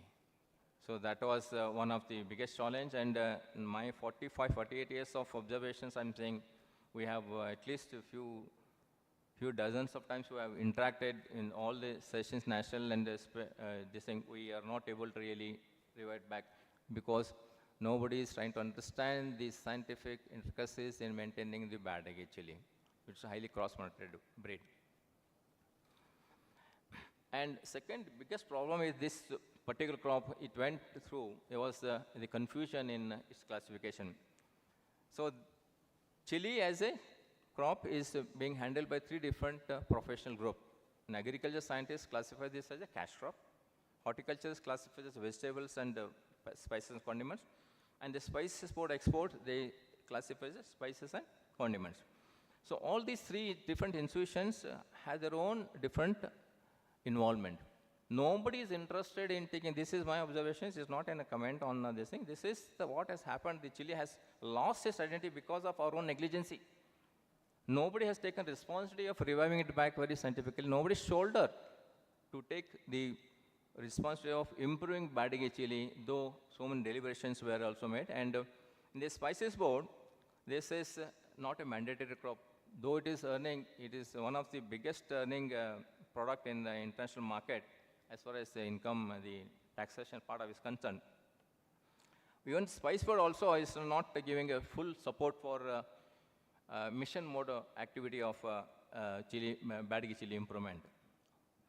So we need to really, now it's a very high time in fact, we need to really come in a common platform, try to understand the facts and give our strength and see that the Badgi chili is revived back into its original status. Well, now coming to the, just a breeding strategy for reviving the genetic status. See, it is definitely a time-consuming program. It will at least take 10 to 15 years to revive back the original body characters in a good, pure material, or maybe population or inbred line. Okay? Now, this has to be on mission mode.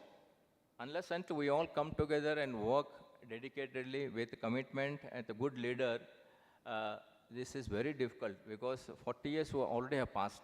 We are not able to really make a breakthrough in reviving it back.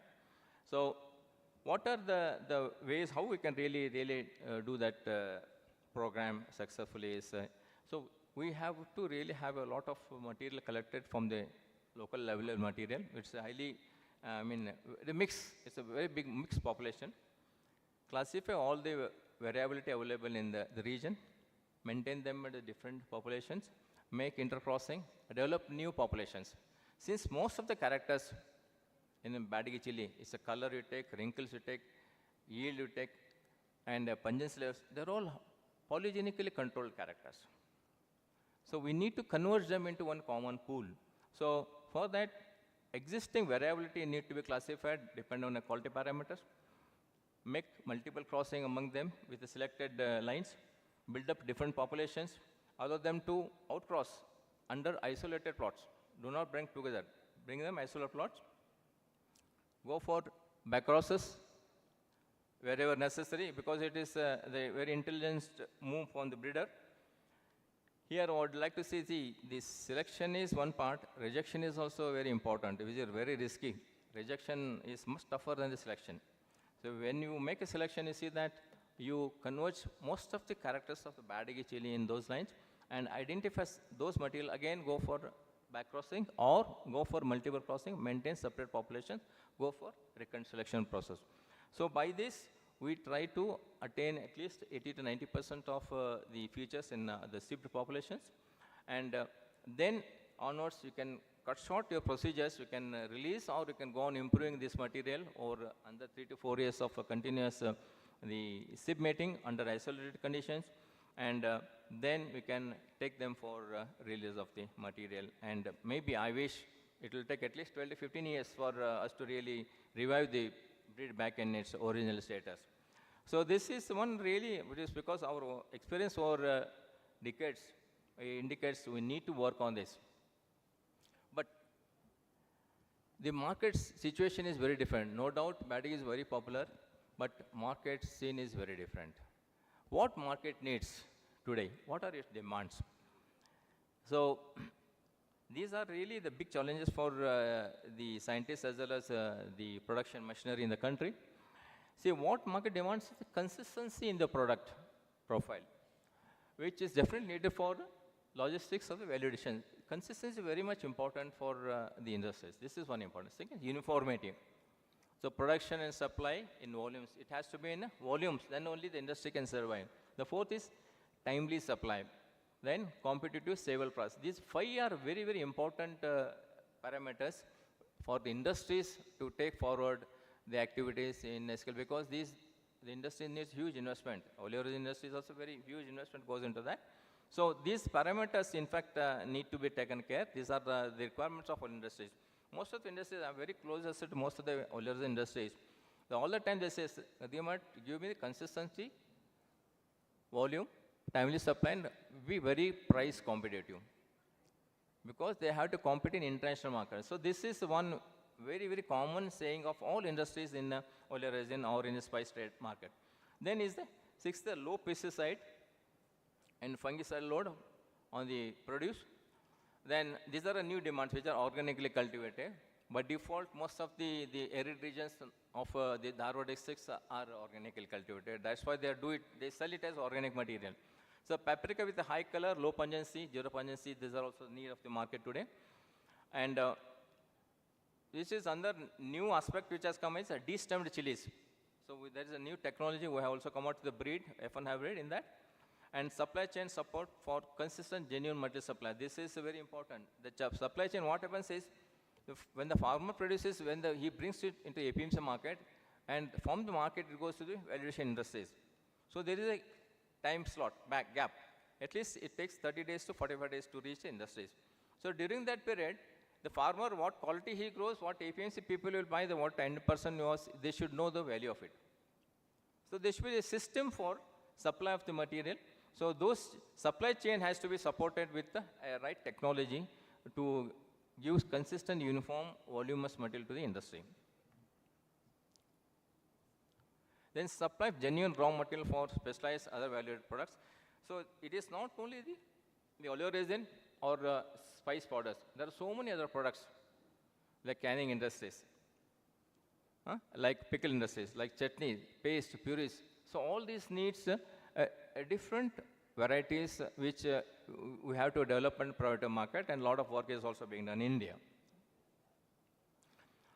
So these demands of the industries can be fed only by hybrid seed technology. So we are talking about productivity and the quality. So this is possible only with, because we also released varieties. SP106 was the first variety which was released, but they could not maintain it properly. In fact, today I was also talking to Dr. Prabhu. He was, in fact, the recent variety which was released, Rudra, farmers were unable to maintain the purity properly because there is no any scientific approach. It is highly cross-pollinated material. So unless until you have a control on the seed material for the industries, it's very difficult to meet out the industrial demands. So hybrid technology can really address all this issue. So hybrid technology can assure you the productivity and quality to the market. So recently, in fact, of late we have done extremely good work in hybrid technology and hybrid seed production. And these hybrid seed production programs are being addressed in these areas of interest. This natural organic color is one area of interest in hybrid seed production program. The spices, condiments, qualities, these are all very important parameters. In fact, the breeder has to take up in the market, and these are all required by the industries also. So natural color, in fact, we have released plenty of hybrids in the high color breeds. In fact, you can see the list of these breeds. So Sarpan 102, Sarpan 92, Sarpan 487 had a very high color. In fact, we have the highest color, 502 Asta, which has the highest total colorants of 16 lakhs and oleoresin content, oleoresin oil content of 10%. And pungency level is just 6,200. So the oleoresin extracted, in fact, today, in fact, is very different. Earlier, the oleoresin extracted is to go along with the capsaicin. So, but today with the CO2 and fluid bed extract, we're able to partition capsaicin as well as the color comfortably. Otherwise, the industries wanted very low SHU, very low pungent, that means very low SHU, and very high color material for the industry. But today the concept is changing. They want high color as well as high SHU material, so that at one partition, one go, they will get two different high value products, capsaicin as well as the color. So that is a new concept coming up in the market. But the high color material, you can say Sarpan 92, 102, 487, and also very high color. Today we have most of our hybrids in market with 300, 350 Asta, which is almost double the value of the Bardigi today. So these are different hybrids which have been developed, and these are totally on cytoplasmic genetic merit system. We are the first company to report CGMS science in 1998 in Eucarpia, in France, 10th Eucarpia. In fact, I made my presentation.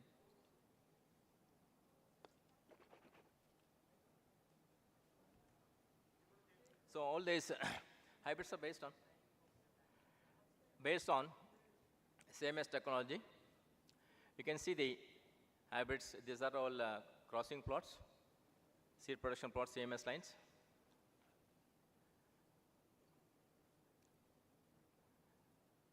See, these are F1 hybrids crossing plots.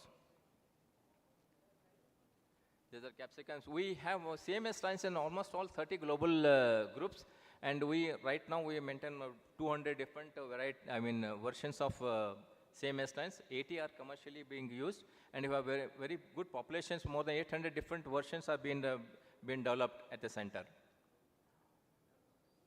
These are commercial hybrids. You can see this is Sarpan 92 Super. This is a commercial crops. This is 102 crop, 92. So these are, in fact, it is another segment in Badagi, that is Nulu Dabi call it. These are very, very mild chilies with excellent color as well as wrinkleness. So this is a paprika, the Spanish paprika. You can see the center, you have the groove. Hello. That groove is a very unique character which we have introduced in all our hybrids, which resembles a paprika. For you to wind up. So these are all our F1 hybrids. So Dandikat is one more product. In fact, this is harvested without stock on the plant. This is destem chili, on-plant destem chilies. So this is the Dandikat chili, which are fruits harvested without stock on the plant. And there is a perfect locking of placenta and the pericarp in the fruit. You can see how the fruit stock remain on the plant. We have a program with Middle East, Europe, and in Africa. This was, in fact, ITC International Trade Center funded the program. So we introduced in Africa, in Rwanda. This is a training program for that. This was organically Dandikat. This is one which is available today in Madhya Pradesh. This is, in fact, you can see the Dandikat chili. These chilies, the seeds are open. There is no proper locking of the placenta and the pericarp. So seeds will come out. And this is highly susceptible for fruit rot disease. You can see the. But Dandikat 2 is F1 hybrid derived from CMS lines. You can see perfect locking of all these things. So these are all other chilies which are in a very great demand in Indian market. In fact, we have come out with the NAG 10. This is a F1 hybrid and NAG 10, which is again CMS based. So this has a 3.5 to 4 lakhs SH units. And this is catering to the need of the market today, because bird eye cannot be fruitless and cannot be commercially cultivated. But this you can comfortably cultivate, and the yields are pretty high. So this is a NAG 10 crop commercial. This is a Mundu chili for Tamil Nadu, which is also a very popular breed in Tamil Nadu, and we have F1 hybrid derived in this. So these are all different garnishing breeds which are popular in market today.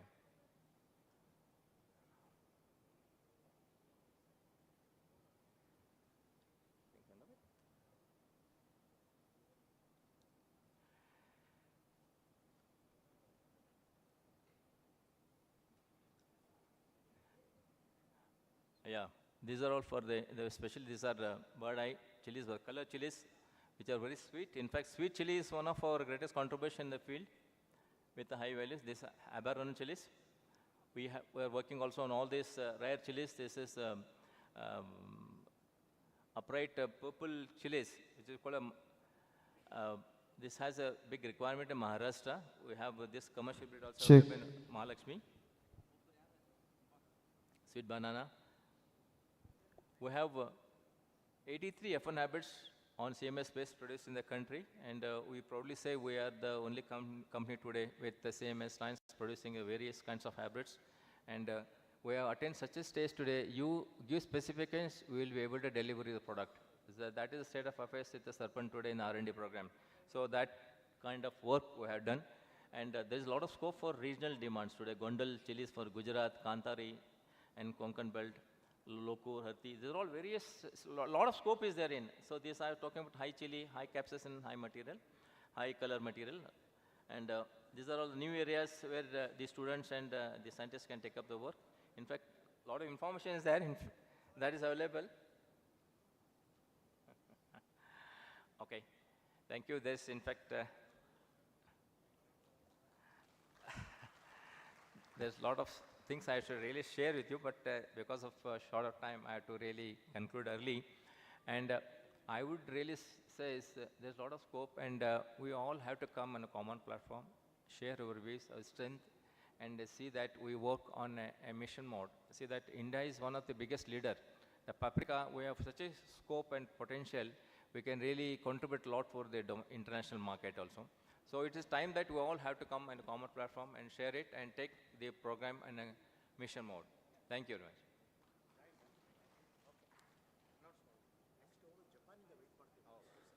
Thank you very much, Gadigimat. Please go ahead and announce. I would request the chairman to maintain the, you cannot be just keeping quiet.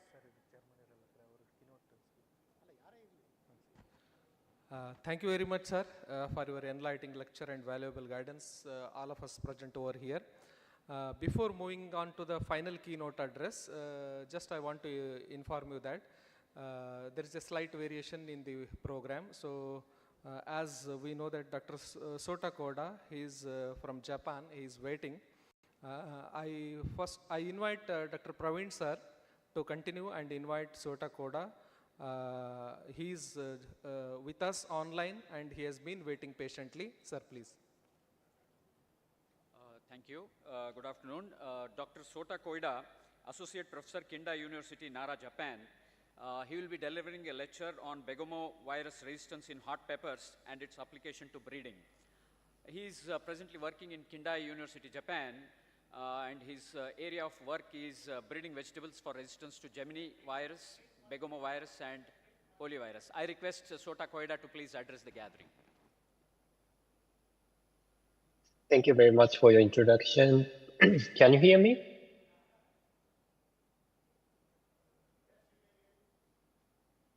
Yes, sir, you can. Okay, so I will first share my slides.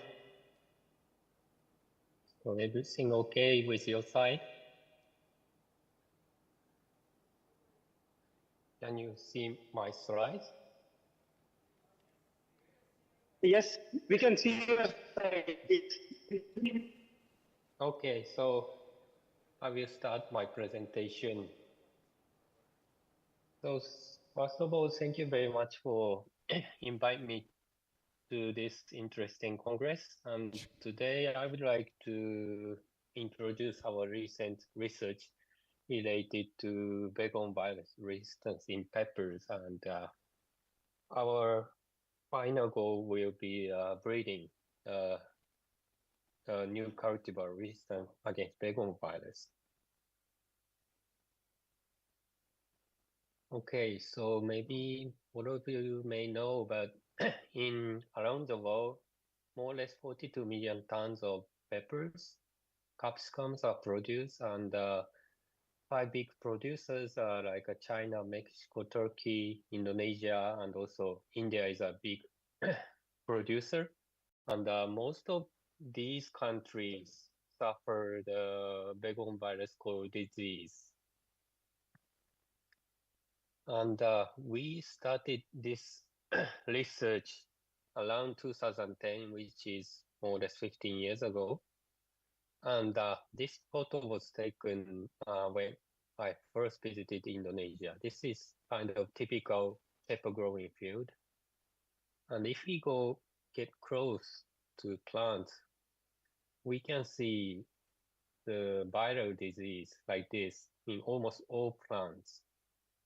So initially, I didn't even know Gemini virus or Begon virus, but I could understand that the fruits cannot be harvested from these plants. And because there are no pesticide for viruses, farmers cannot earn money if their pepper plants are showing disease like this. So after coming back to Japan, I searched for papers and found out that this Gemini virus called disease in pepper is not just a problem in Indonesia, other countries also. And 15 years ago, there was not so much progress in this research area, and also there was no commercial varieties. So I chose this as a research topic. So now Gemini virus family contains 14 genus. One of them are Begonovirus, which is the largest one, and Begonovirus contains more or less 450 virus species. And Begonovirus is transmitted by whitefly. So the basic disease control method is to treat insecticide. And also when we cultivate plants in greenhouse, farmers could find mesh around the greenhouse to prevent the contact of whitefly to crops.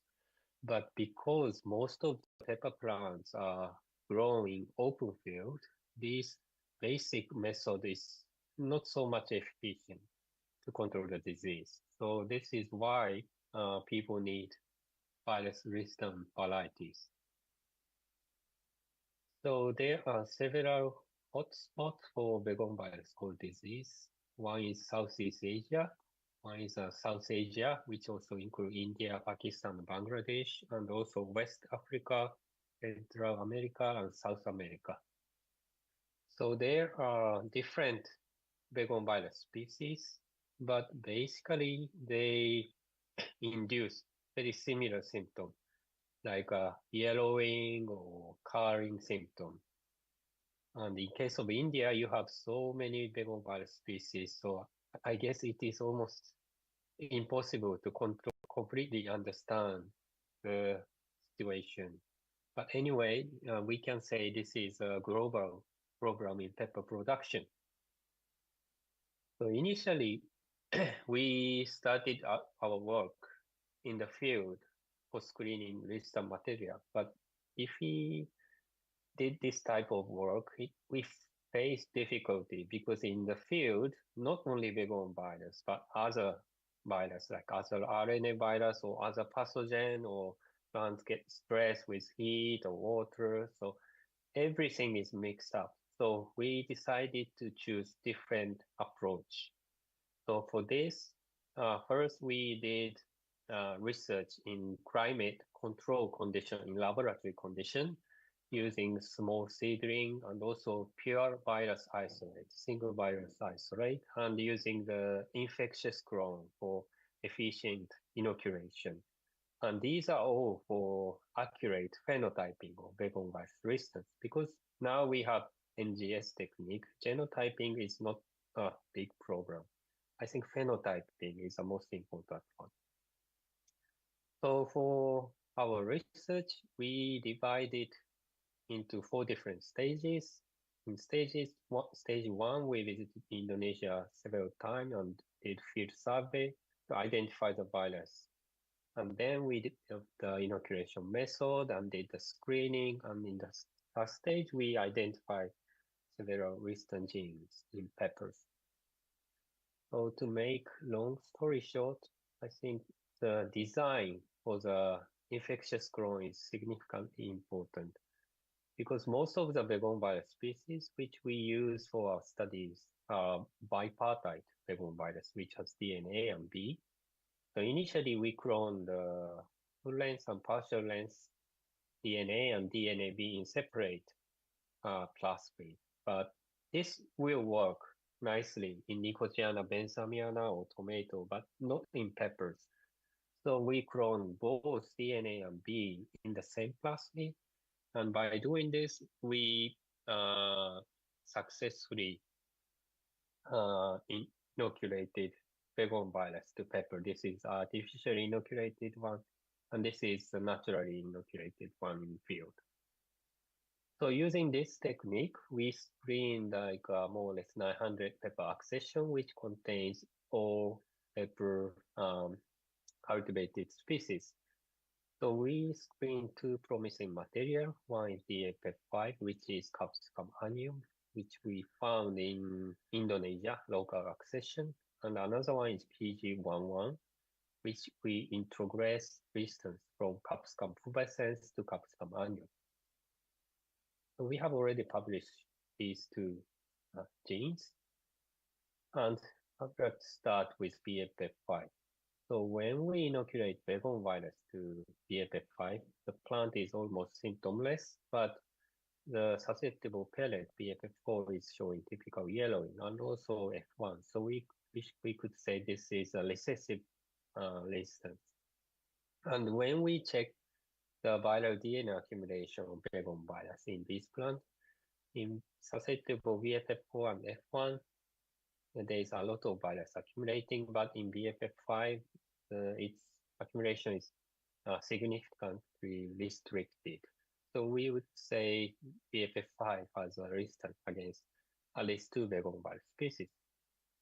And we prepared F2 population. Here we inoculated around 500 plants, and we selected the virus positive plants, more or less 350, and we phenotyped susceptible plant and resistant plant. And we also checked the viral DNA accumulation in each individual. And using these as a phenotype data, we combined with sequence data to map the resistant locus. And we detected single peak on chromosome 5. And because it is a recessive gene, we named this small peptide 1. And in this case, we just added DNA marker, and we are very lucky that we finally narrowed down the candidate lesion to 34 kb, which contains just one gene. So this gene encoded a protein called pelota, and there was a single SNP A to G in resistant line BFF5. So this SNP located in the ninth intron of its splicing region. So by this SNP, ninth intron was not spliced out, but actually it was translated to amino acid. So in the pelota protein of BFF5, there is 28 amino acid additionally. And from our recent study, we found that the function as a pelota is significantly decreasing in this resistant line. And in the end, we flued by virus-induced silencing. In this case, we use a susceptible genotype.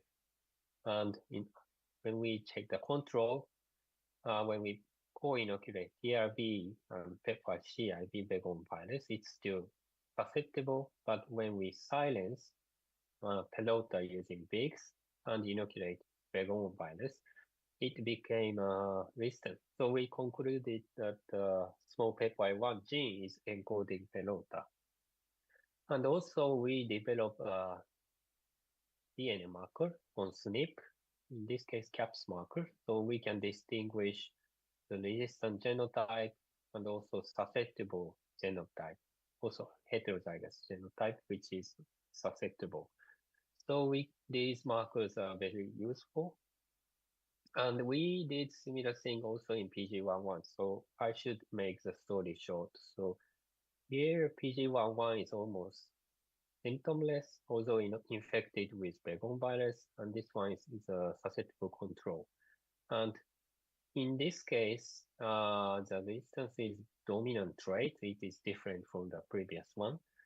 And when we check the viral DNA accumulation, it's nicely restricting the accumulation. So we would say it is also resistant to Begon virus.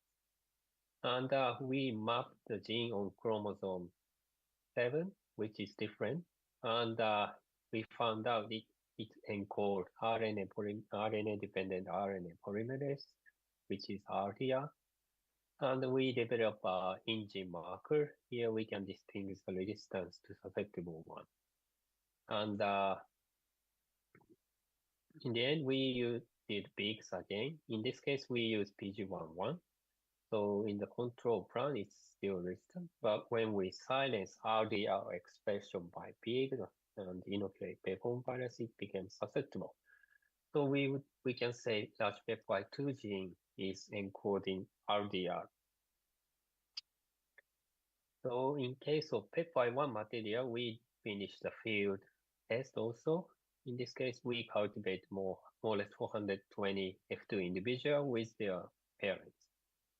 So in case of susceptible line, BFF4 is showing heavy symptom.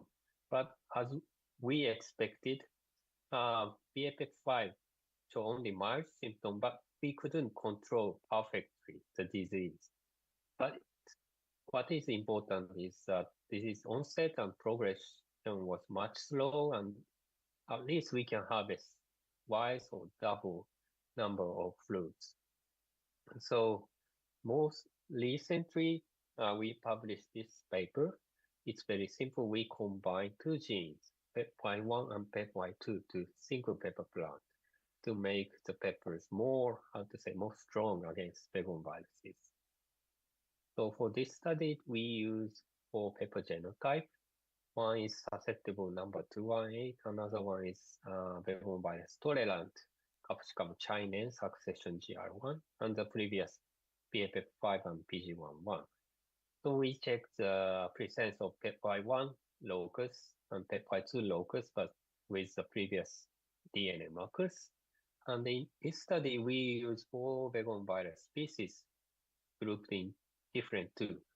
One group is from Southeast Asia, peptide CIB and peptide CAB. Another group is from Central America, PHYBV and PepGMB, which are also very famous Vegon virus for pepper studies.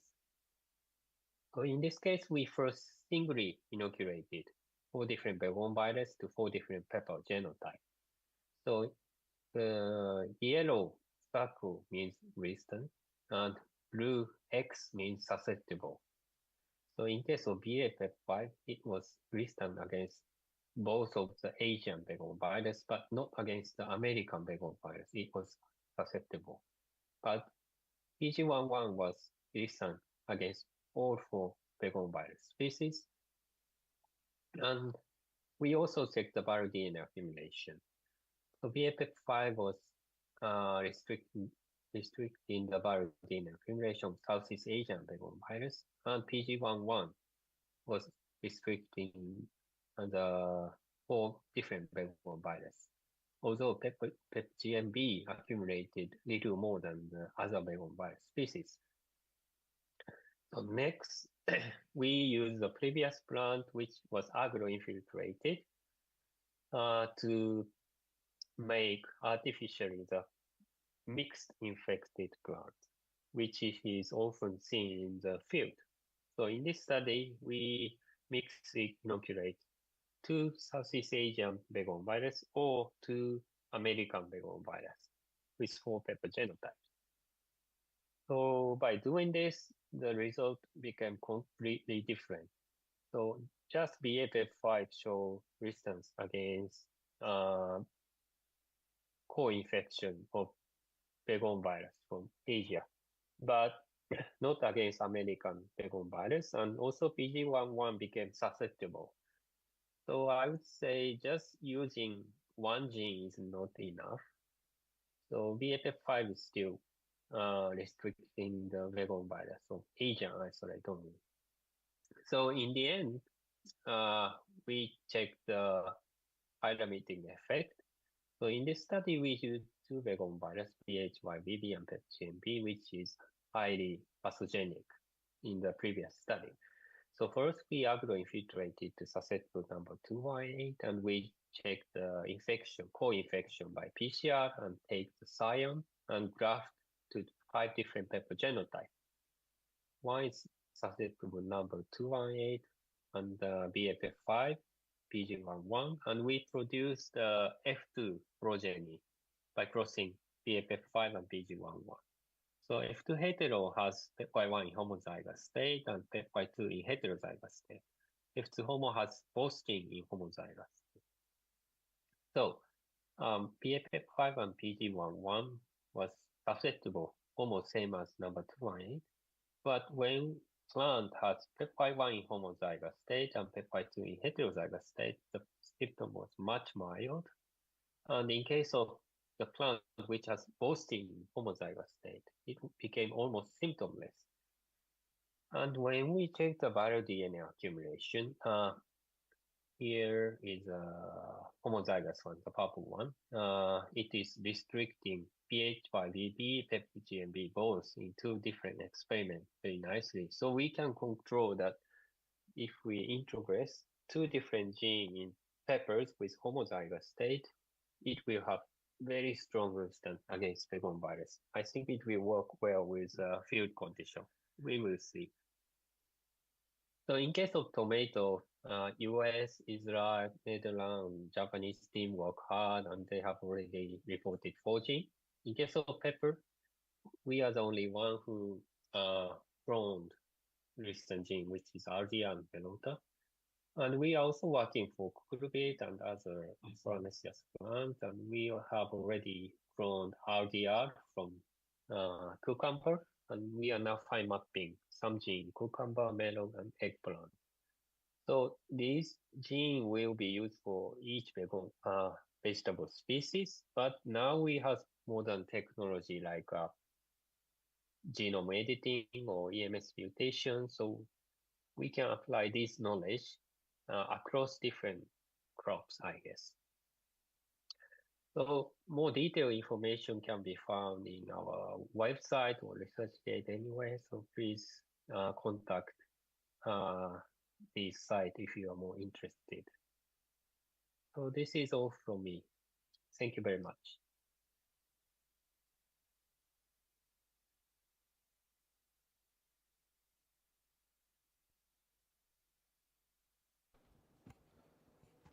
Thank you very much, sir, Dr. Sota Koida, for your insightful and informative presentation.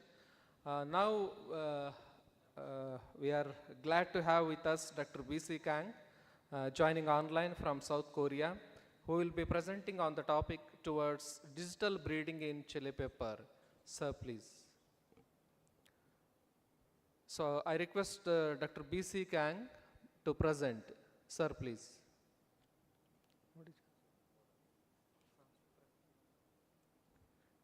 Before that, I have an announcement here.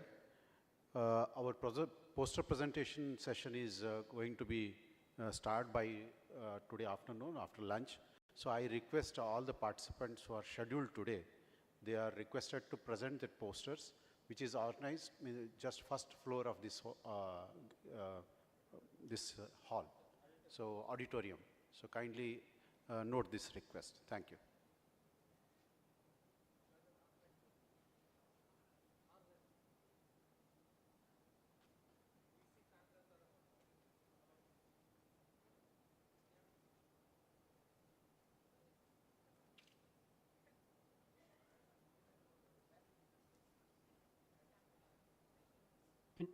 Slides.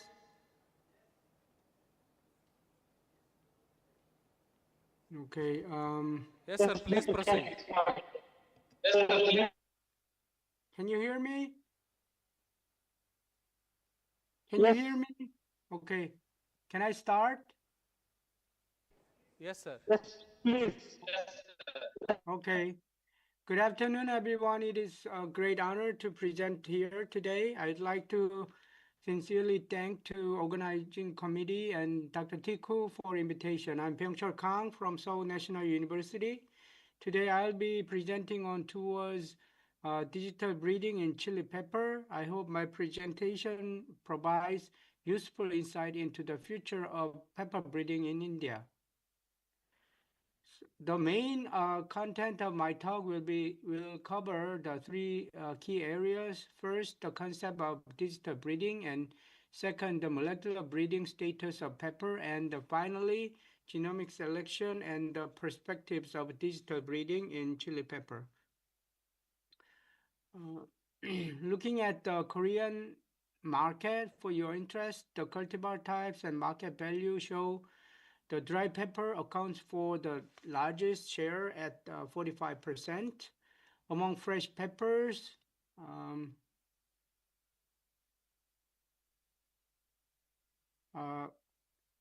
chili pepper, hot type, takes up about 35%, and sweet pepper accounts for 17%. Let's briefly review the history of a crop breeding method following the Mendel's discovery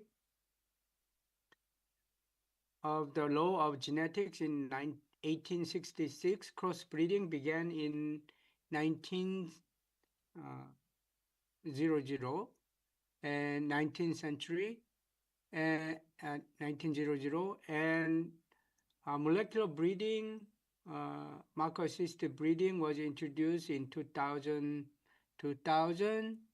and genomic selection method began to introduce in around 2010.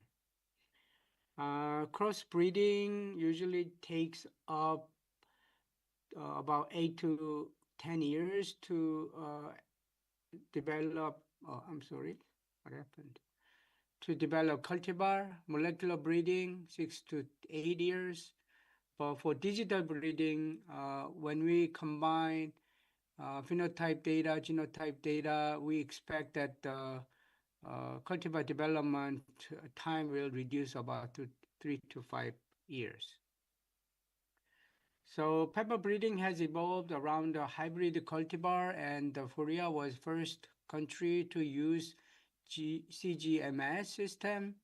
And during last 3 decades, many resistant cultivars, disease-resistant cultivars has been developed. And these days, molecular marker, thanks to the molecular markers, lifespan of a new cultivar was shortened from 6 years to 3 to 4 years. And this molecular marker development was aligned with the sequencing technology development. So, what is digital breeding? Digital breeding is a technology that utilize AI-based on phenotype, genotype, and environmental big data to develop new cultivars. The core components of digital breeding are, as shown here, genomic data, phenotype data, environmental data, and these data can be used for predicting genotypes of breeding materials. So when we combine these data, and we can develop new cultivars more efficiently and more much faster. So the decreasing cost of the sequencing has led to exponential increase in genomic data. The graph clearly shows a sharp rise in total number of published genome, including the chromosome level genomes.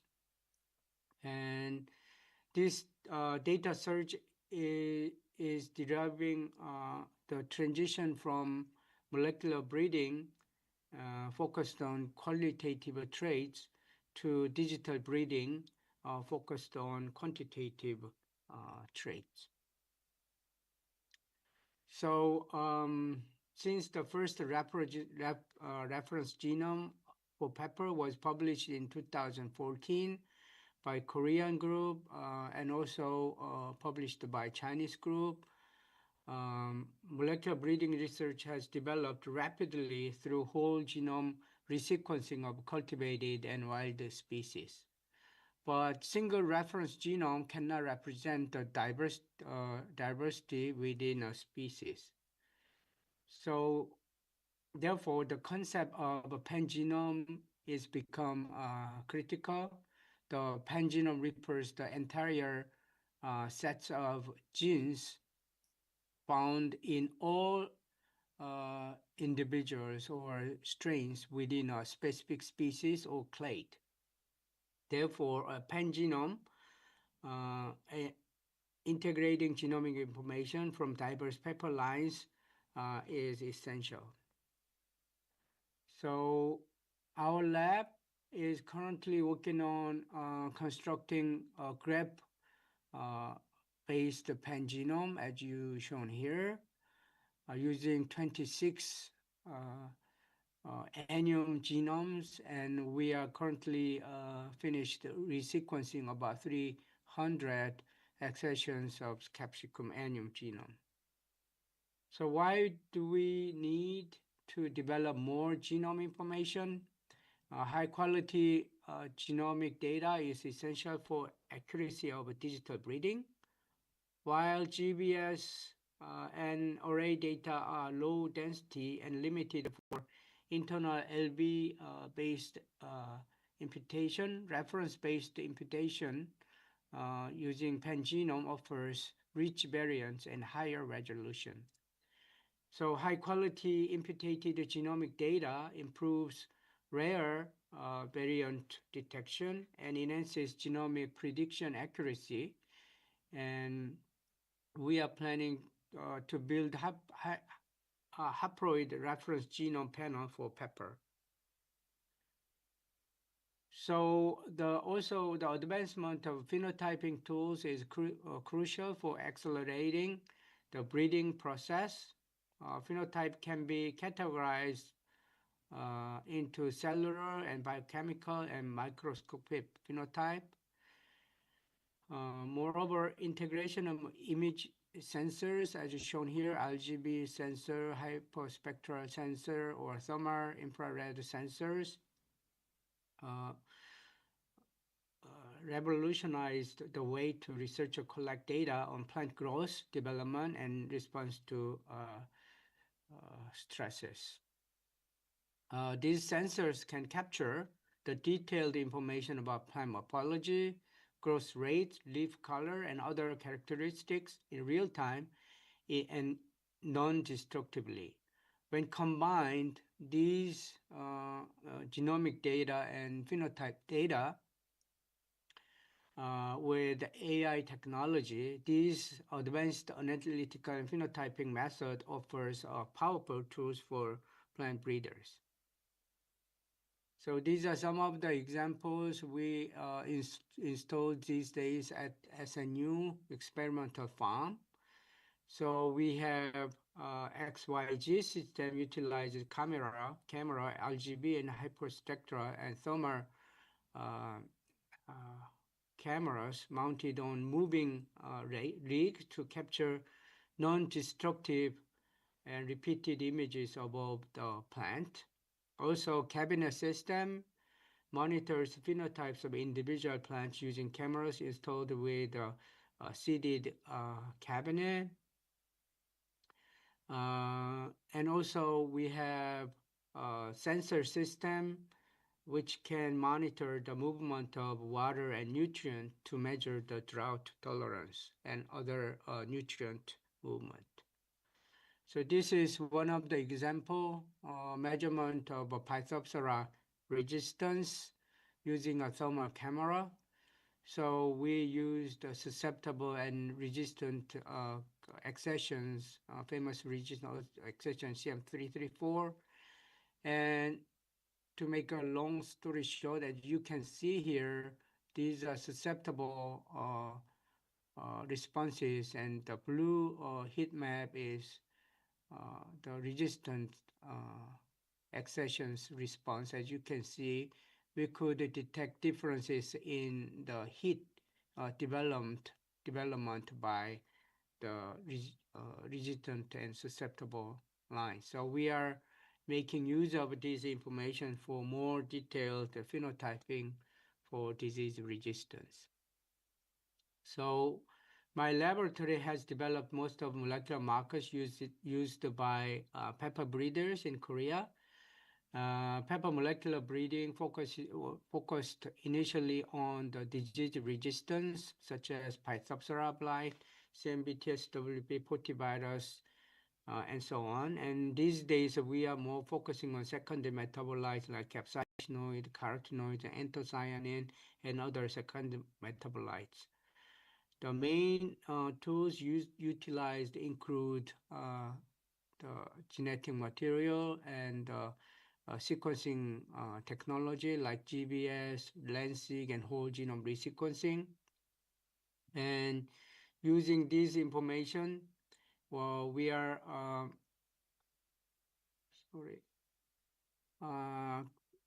identifying genes, controlling fruit size, yield, and secondary metabolite, and also we are using this information for QTL mapping.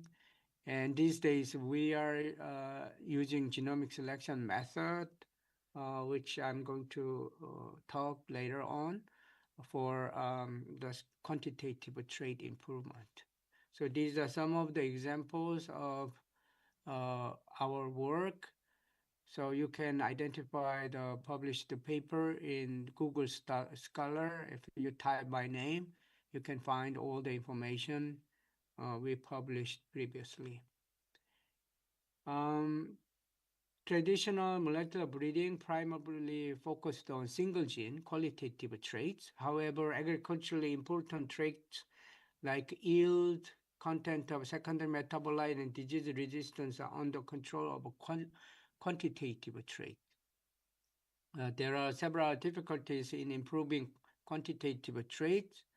So comparison QTLs across different study is challenging. Markers are often far from QTL due to the low density genetic maps, and candidate genes underlying the QTLs are often unknown.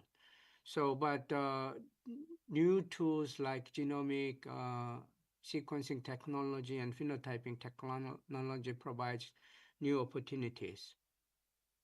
So, quantitative trade involves, so for identifying quantitative traits, we are using this platform. So we have a core collection, which I'm going to introduce.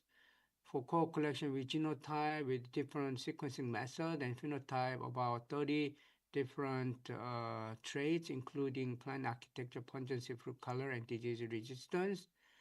And then finally, association analysis and validations are performed with various statistical models like GRM and LMM. These are some of the examples of our genetic material. We have several recombinant inbred line developed for capsaicinoid. We measure capsaicinoid at different environment and different years. And we also have a core collection consisting of 351 accessions, predominantly Capsicum annuum. But we also included several other Capsicum species. And we selected core collection, this core collection from almost 500 accessions of peppers. And we quickly genotyped these accessions and also used passport data to select core collection accessions. So we are using this core collection for genetic study. And as I mentioned, these plants are phenotypes in different years and different environment, and not only for capsaicinoid, but also other traits are phenotyped. So using these phenotypes, we are doing genomic selection. Genomic selection involves building a prediction model using training population of using genotype and phenotype. And by training prediction model, you can apply this prediction model to a breeding population without phenotyping. Only with the genotype, we can predict phenotype. So this prediction, we call it genomic estimated breeding value. These values are used to select best variety for breeding.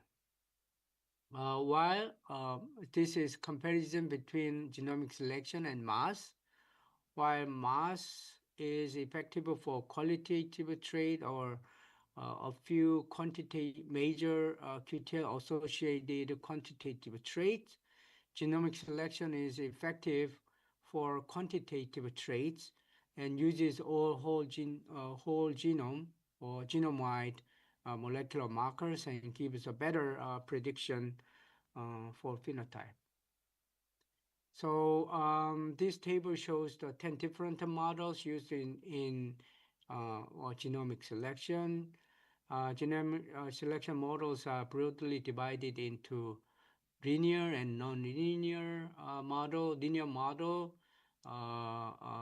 considering only additive effect, but non-linear model including corner model and machine learning model, you can detect epistatic effect or effect of markers or marker environmental interaction. So we, by testing different models, we are currently making use of three models in red, as you can see here, for prediction of a phenotype. So first we applied the genomic selection for fruit morphology. As you can see here, fruit traits include fruit length, width, weight, and pericarp thickness. So after training the prediction model, we applied the prediction model to validate the model in the recombinant inbred population. For this, we used about 2,100 SMP markers. So this slide shows Hello, check. The results of genomic selection for fruit morphology. These are different models. These are different traits. As you can see, depending on the prediction model, there is differences in the prediction accuracy, as you can see here. For some phenotype, you can see prediction model gives you better prediction accuracy. Also, when we tested different number of markers for different traits, even we reduce number of markers, the prediction accuracy did not affect it that much. So by testing different models and different marker sets, we were able to obtain accuracy of a fruit-related traits appears to be between 0.70 and 0.86. Hello, Dr. Wang, your time is up. And we wanted to test this for capsaicinoid content prediction. As you may know that the capsaicinoids of a different population of capsicum is largely controlled by many environmental factors and many genes. Hello, your time So is up. we also tested this using same training population and same marker set, and tested population is a commercial elite line. Hello, Kang, your So when we time is up. applied genomic selection of capsaicinoid content, same as we tested the fruit-related trait, different models gives different prediction accuracy, but some prediction models commonly detected commonly predicted the phenotype more accurately. So these are some of the results. As you can see here, G-blob RR and RKHS random forest model gives you 0.7% prediction accuracy. Dr. Kang, So to improve the prediction accuracy, we use different numbers of markers, and also we use the genome markers from genome-wide association study. So when we use the genome-wide marker, about 4,000 SMPs, RKES model gives you about 0.6 Dr. Wang, your time is up. prediction accuracy. But when we only use the markers from GWAS, much better accuracy. And when we combined these two marker sets, genome-wide marker and the markers from GWAS, most significant markers we used as a fixed effect, we were able to predict capsaicinoid content much better prediction accuracy, like Hello, almost Dr. Kang, your time is up. Finally, I'd like to mention new editing technology in pepper. So we published this work in Plant Journal this year. So this is called the virus-mediated gene editing. So pepper, it is very difficult to make a transformation. So this is one of the hurdles for genome editing, but it's possible to make genome edit the transformation. So we collaborated with a company called Toolgen, and we transformed the Cas9 gene into one of the pepper lines. And instead of doing a pepper transformation every time, we make use of this Cas9 overexpression plant, and we inoculated TRB, as shown by Professor Koeda. We are using TRB vector not for silencing, but for the delivery of guide RNA. So we can do two ways. You can. Can you please, as we are running short of time? Okay, so almost finished. So we are making use of Cas9 overexpression plant and TRB vector. Now we are able to develop different edited materials in pepper. So these are undergoing the editing lines we are developing. So photo bleaching is typical symptom when we silence phyton desaturase, clustering gene, seedlessness, and recessive genes like pelota we are also doing, and also we are developing capsaicinoid content. So towards digital breeding, I showed you some of the examples. We need to have more data, and the phenotype should be standardized, and genotype and pangenome should be developed better. And we need to have, to provide information, we need to have open source platform. And most importantly, we need to validate the genomic selection or AI-based prediction model for cultivar development. I'd like to express my sincere gratitude to my lab members, collaborators, and company partners, including seed companies here. And I'd like to thank funding source. Thank you very much for your attention.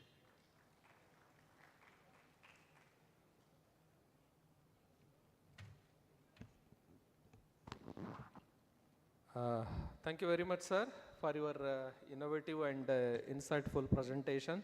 So just now, we are into the continuation of the keynote speaker. So we have a final keynote speaker to conclude this particular remarkable keynote session. So it's my honor to introduce Dr. Arvind A. Deshpande. So as we all know, he's a renowned scientist and expert known for his extensive research in plant protection, quality management, and as well as food safety. So Dr. Deshpande, he is alumni of College of Agriculture, Dharwad. He completed his BSc Agri and MSc Horticulture in vegetable breeding. And he completed his master's in prestigious... Yes, sir. Okay. So we'll start with final keynote speaker, Dr. Arvind Deshpande, sir. Sir, please. Two quick announcements that I would like to make. I would request the organizers to keep a small bowl here. Those who would like to, any clarifications regarding Nijagundev presentations or with regard to subsequent speakers, if you have any questions, please put it in a glass bowl here so that we'll forward it to the respective speakers. And in the proceedings, the answers to those questions will be answered. I request all of you. And all of you are also requested to drop your visiting card in the registration desk so that it will help us to compile and also take it. The Indo-American hybrid seeds, they have a small sample kit of their chili as well as one flowering, this thing that they would like to distribute to all the persons. Please approach their stall. They would like to give it as, they wanted to give it at the time of registration. It was very crowded, so you can go and collect it. And lastly, I would request Deshpande ji, since we are really short of time, I would appreciate if you can keep it as quickly as possible, about 10 to 12 minutes. If you can wrap up with the important points, we'll be highly appreciative of it. Thank you. Good afternoon, everybody. The germplasm is very close to my heart, and I have specially collected from different places. Now the collection, you can see the variability here in chilies, from like a beet to a big 1 foot long chilies you have. Then this is before 1945, we did 1545, we did not have any chilies, it was only peppers. And once chili was introduced, it spread to whole of the country, adaptation. Earlier only black pepper was used. And then you can see by the name in all vernaculars, it is derived from black peppers, like Menasinkai, Menasu, Kala Menasu. That's what in Mirchi Miri. So this is what it came to India, first introduced by the Portuguese in 1545. But it did not have one single entry. Over the years, it has probably come through Mughals from Turkey, and then in the northeast, it has come independently, and you find different species, basically chinans, frutescens, different types. And according to my thinking, it must have been introduced by foreign Christian missionaries there when they came there. And you see, from 1545 to this, it has spread to over 0.8 million hectares, and it has spread all over the country. Then introduced, that's all, this is all. Now, the objective is progressive improvement of capsicum over time. These are different attributes, like you have flavors, colors, size. In flavors, you can find, especially Capsicum chinans, it has a huge variability in flavor. Then color, you get it from white, yellow, orange, red, deep red, and all those things. Then fruit characters like small, pointed, round apex, and all that. And then chilies, yield adaptation, drought tolerance, salinity, disease resistance, insect pest resistance are the main objectives. The need for germplasm collection. See, genetic erosion due to modern high-yielding varieties. Once you introduced, I think in India it started in the early 80s, when the hybrids were introduced.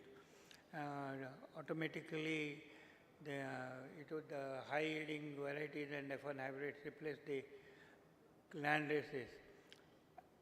Only land races remain where you have rain-fed cultivation, as in Dharwad and Gadag districts. Then, therefore, it's very urgent to collect and save these native and wild germplasm. Sources of this will be like origin sites, land of origin, land races, heirloom types, vegetable markets and wholesale vegetable market, and gene banks. Major sources of germplasm, places of origin, traditional land races, heirloom varieties, vegetable market, and all of this repeated. See, the Capsicum annum is distributed low and Mesoamerica.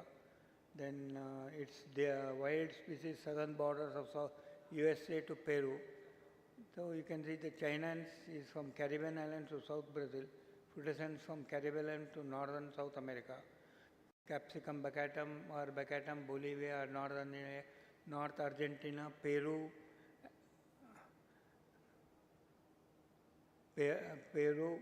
and then South Brazil. Capsicum present throughout the Andean South America.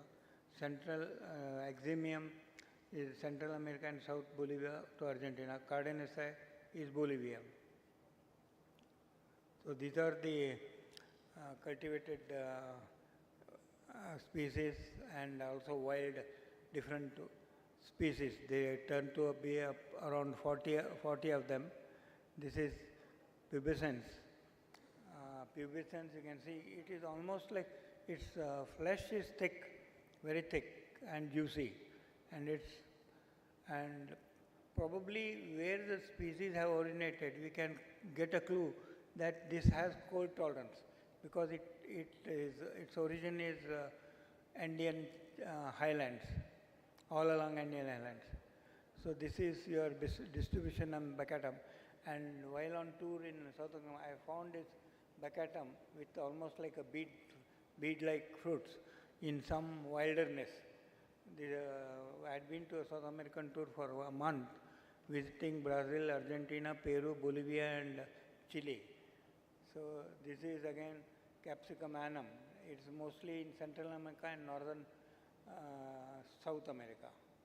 This is frutescens. It's almost like chinans and frutescens have their area of origin overlaps.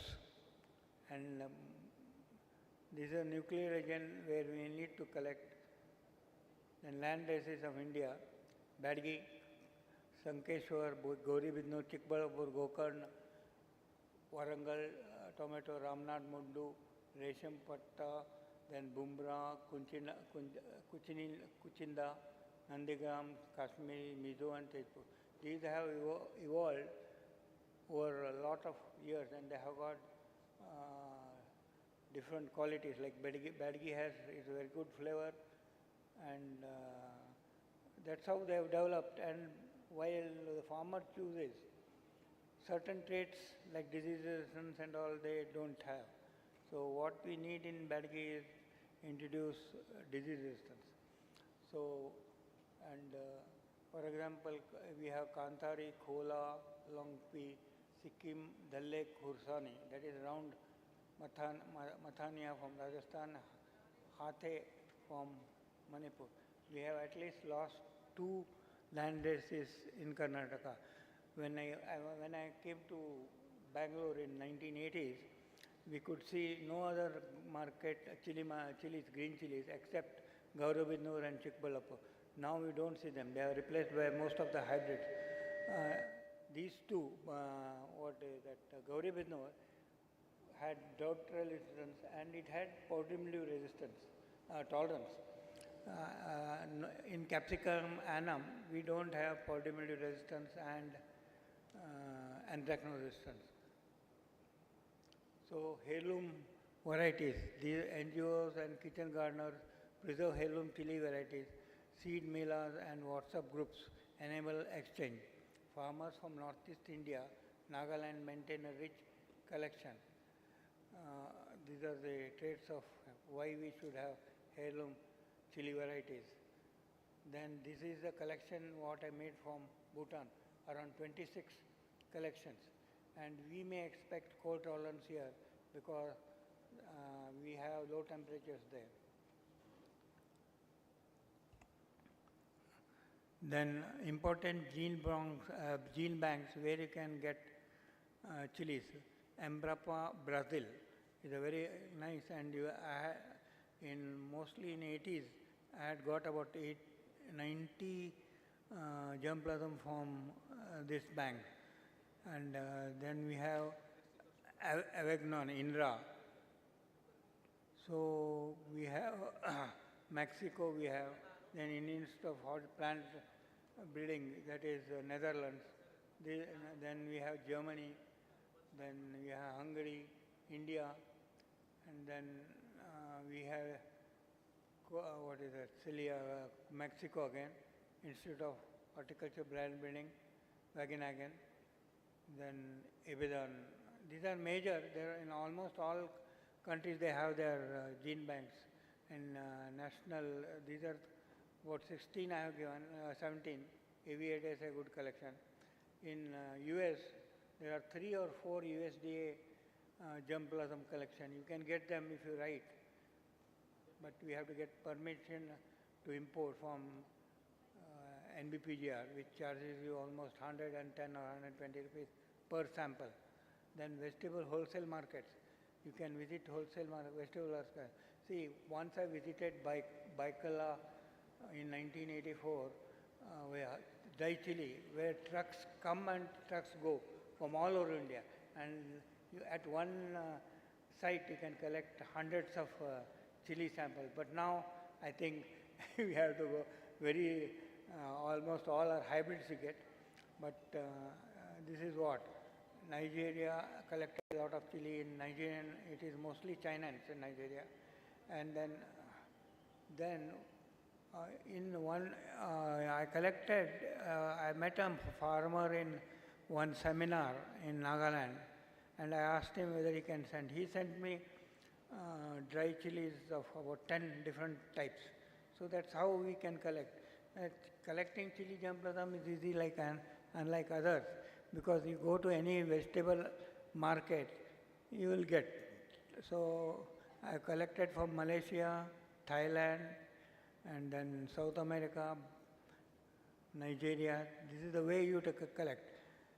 Then conservation, that is is not a relative humidity of 10 to 15% and temperature of 15 degrees centigrade is good.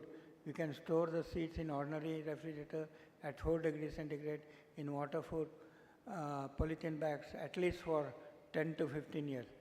And then the major objectives of chilies are given productivity, disease resistance, pest resistance, pungency, flavor, herbotic stresses, ornamental and biotic stress.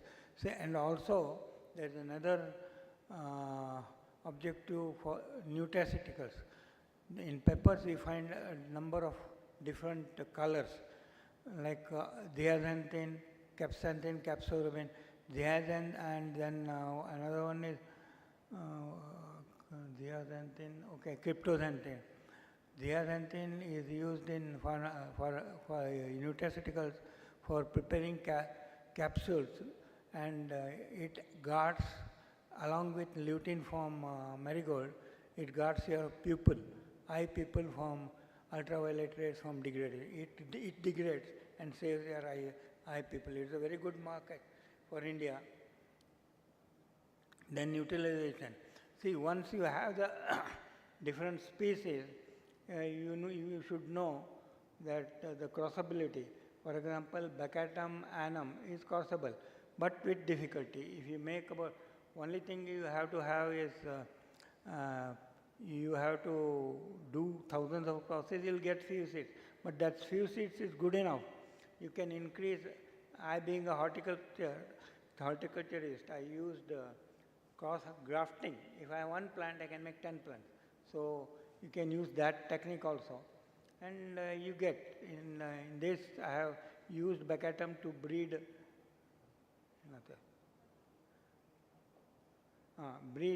anthracnose resistance. This is a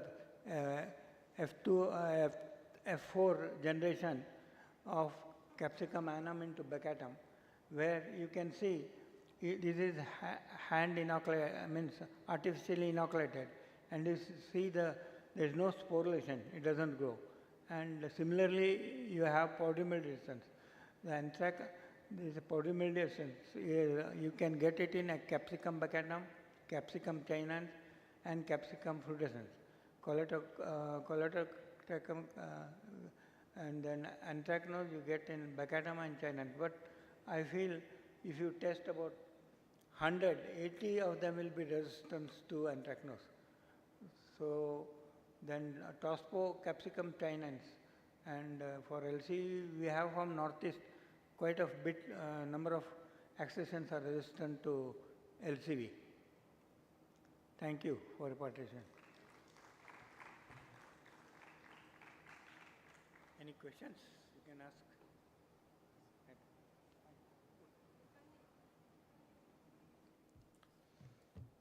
Thank you very much, sir. With this, we conclude our keynote lecture session.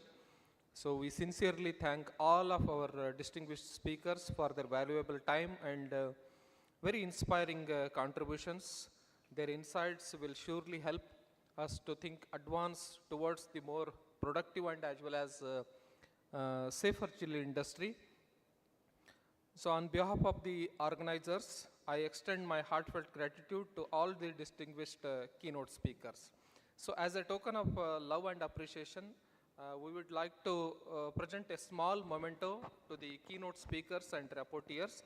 I request Lakshmi Devamma Madam to present a small token of memento to the keynote speakers, Dr. Gadgi Math, Dr. A. Deshpande sir.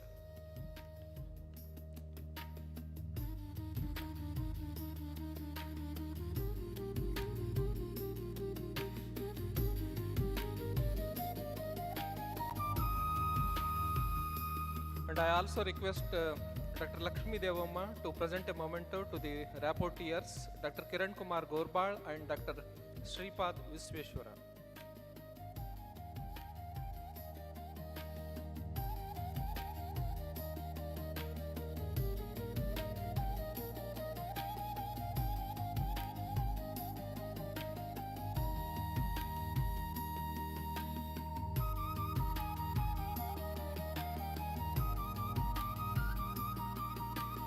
So we'll stop here for a break for half an hour. So again we'll start at sharp 3:30 p.m. So we will reassemble here at auditorium at 3:30 p.m. Please join at 3:30 p.m. The technical session 1, it will continue. Thank you very much. Thank you, sir, again.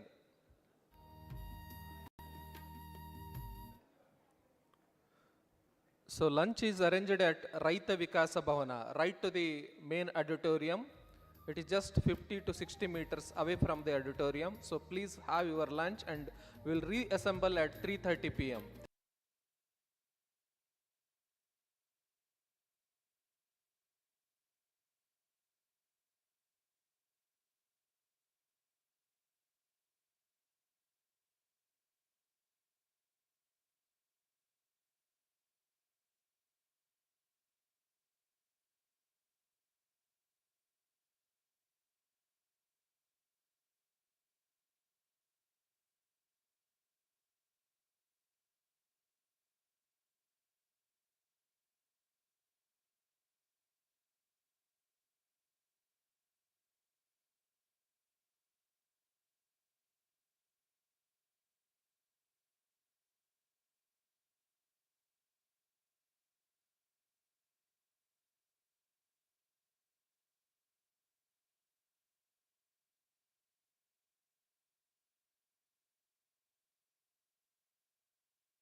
compatibility, narrow genetic base, polygenic and trait complex, environmental influence, and limited screening tools. Dr. Ashok was mentioning in the morning about intergeneric, interspecific crosses, how that is difficult to do in normal thing, how artificial intelligence is going to help us. Look at this. There is a love between these two guys there. We say in breeding, this is, I sometimes make a funny remark on breeding. We say, in breeding, we interfere with the sex lives of the plants. Basically, we don't allow them to do what they naturally do. We say, you cross with this, you do that, and that's how we try to. Imperative is chili is vital to economy and nutrition. Everybody talked about it. Breeding must be predictive, proactive, and accelerated. These are the three things which are very, very important. It should be predictive. You must be able to predict the results. You have to be proactive. Do it before it happens. When a thing happens, it is reactive. You have to be proactive and accelerated. That's the thing. Speed. What does AI do? AI integrates data across genome, field, and environment.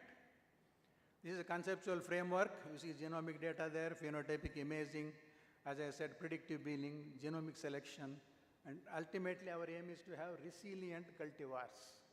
We talked about resilience, climate resilience and climate smart. Environmental and food safety data and safe produce. These are the important things. How do we accelerate genetic gain? AI improves both accuracy and speed of breeding cycles, predicts breeding value early.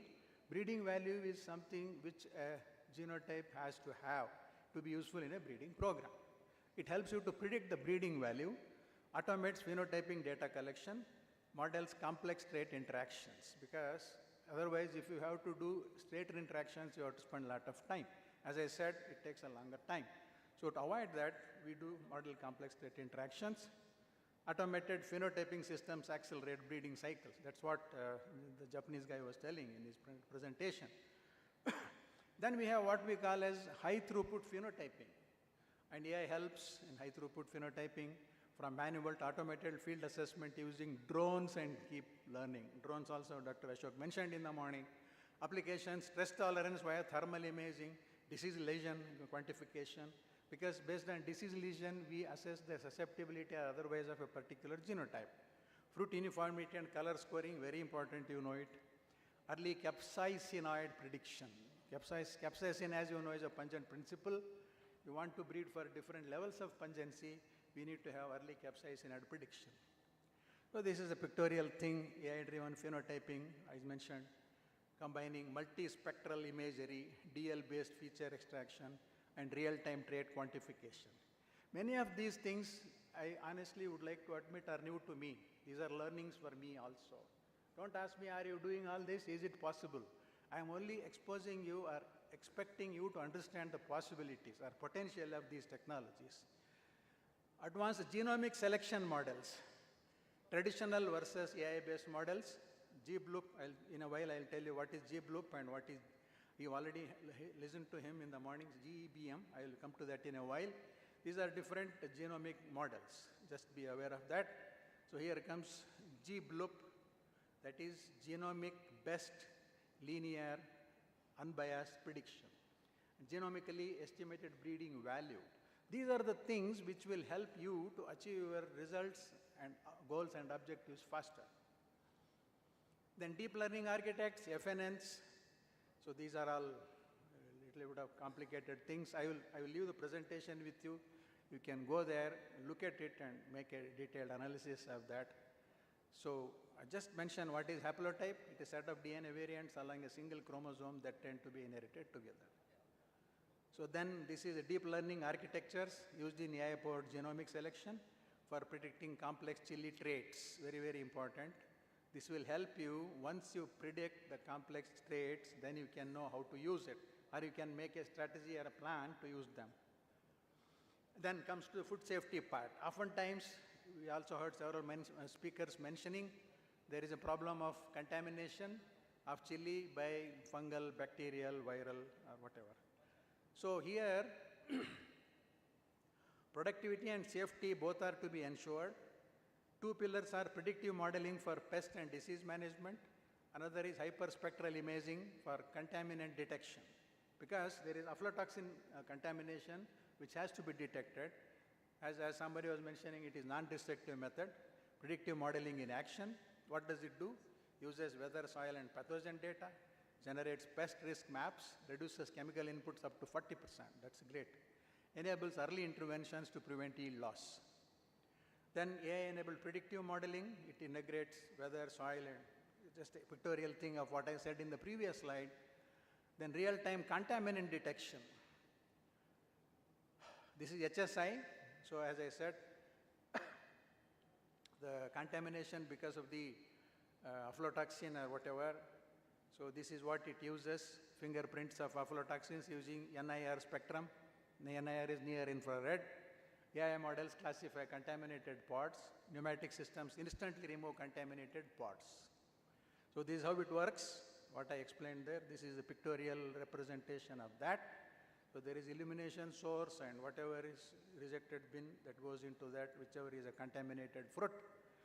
Sequential workflow of AI and HSI contaminant detection, radiometric correction, feature extraction, classification and ejection. So I mentioned there, those things you can read yourself. Integrated AI breeding pipeline, this is how it looks. Integrated AI breeding pipeline connecting genetic gain acceleration with food safety assurance. That is the theme of this conference. That's why I put together this flow chart or flow diagram.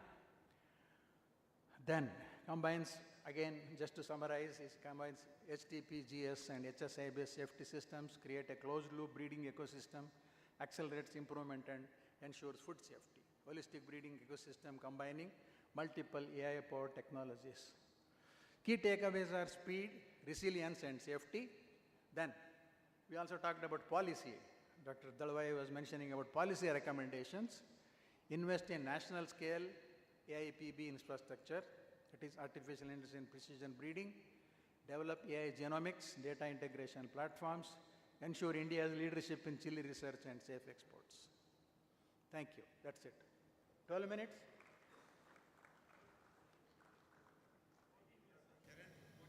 14.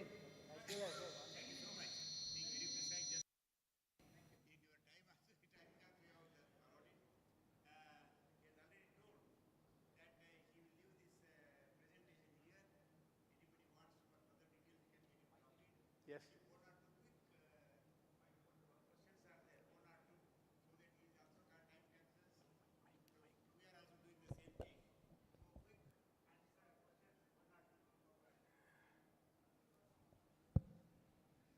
I don't think anybody will have questions.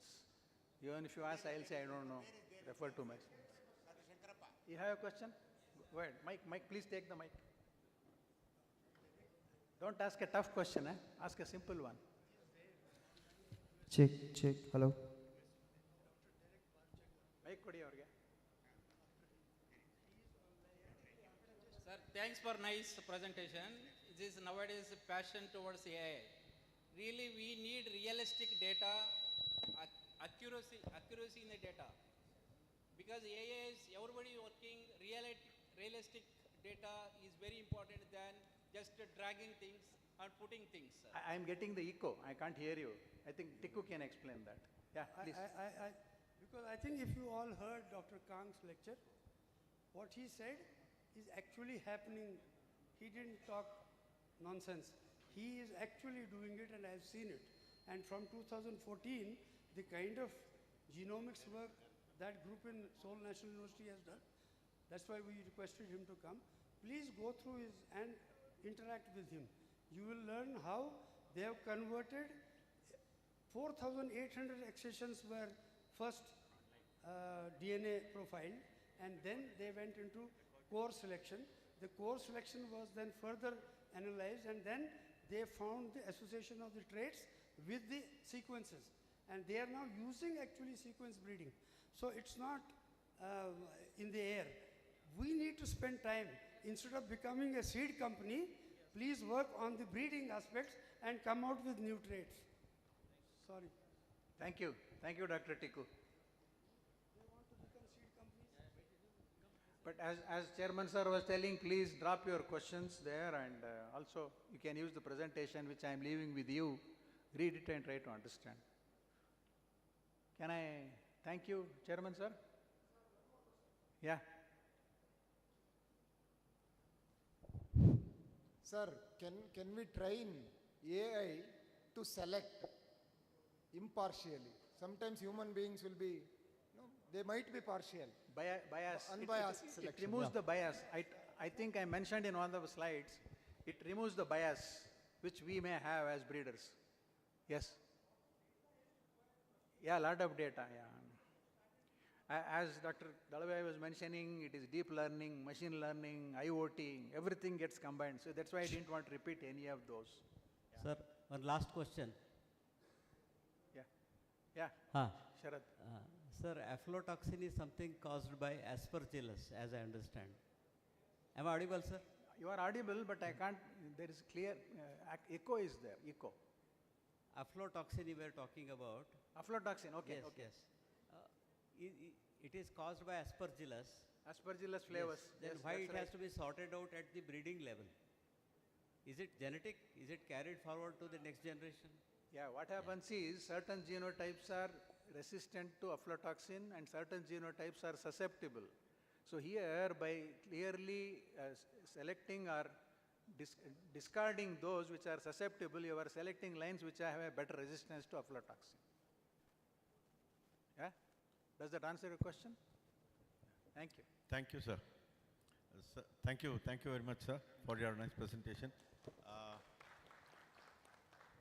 Sir, Dr. Tikku, sir, can we have the presentation of Dr. Anand from your end?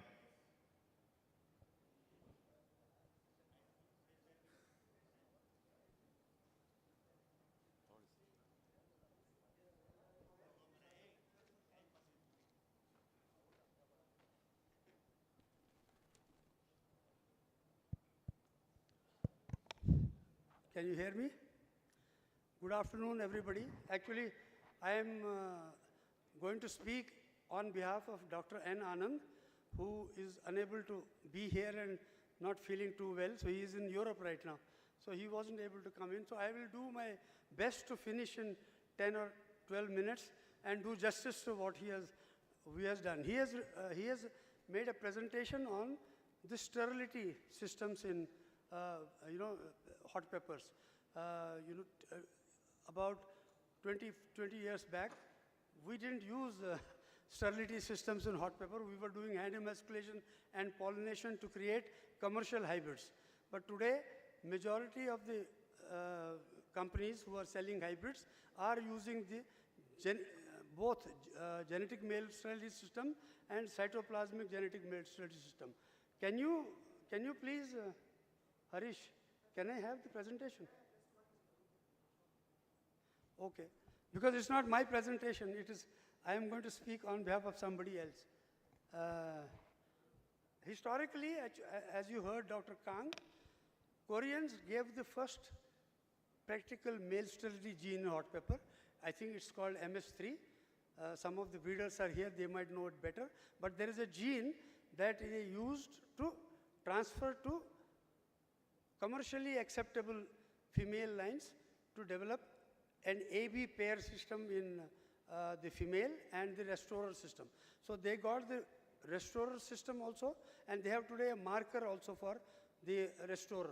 There are, I think, two markers for the RF gene, and they use that to transfer the genes to any acceptable background. Suppose you call the parent line that is good in a hybrid combination. Now you have to convert the female into a male sterile line. Why do you want to convert? Because we need to get seeds produced at a cheaper cost and also protect the IP of your female line. Is it okay? Okay, quickly.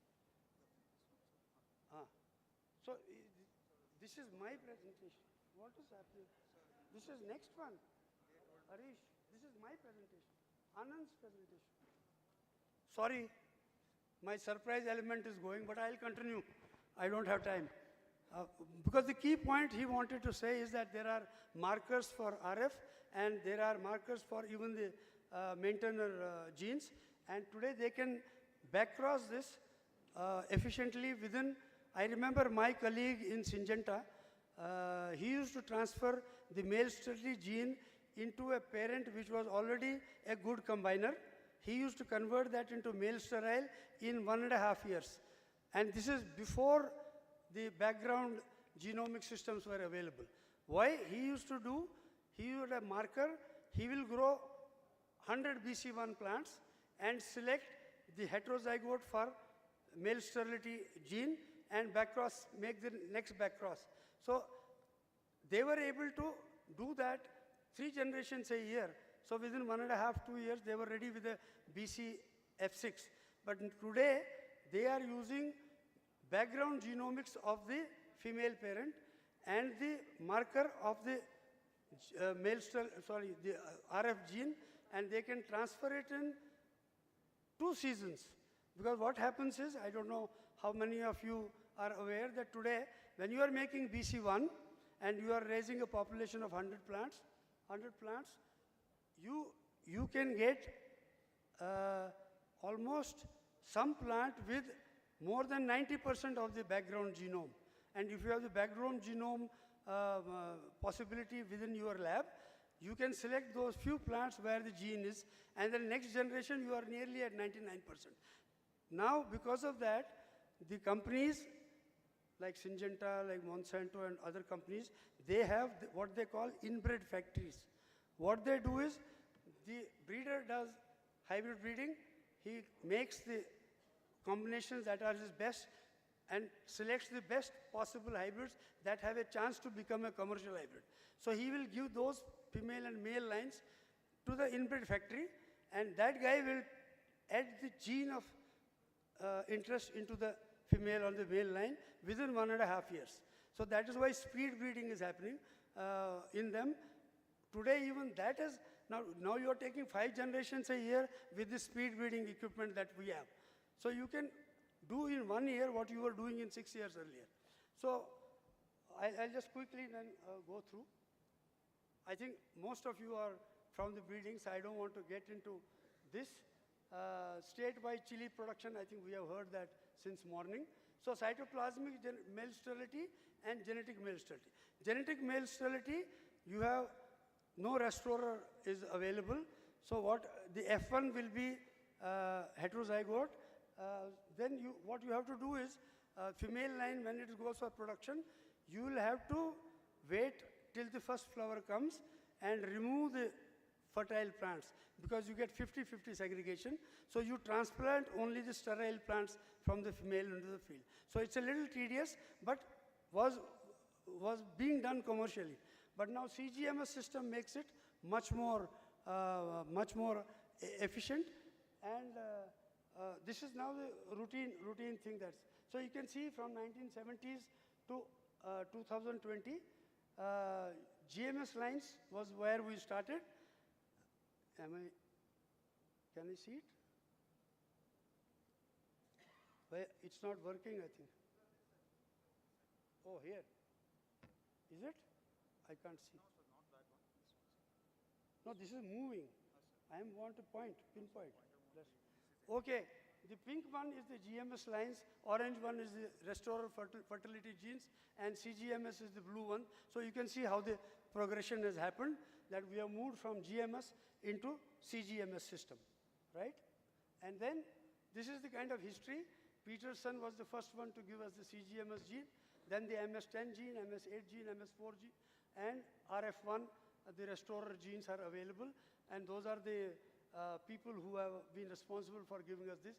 AVRDC, SSR linked one from Japan, and then Heshan Du, I think he's from, Do's are from the Korea, and PPR gene is Joe et al. From somewhere.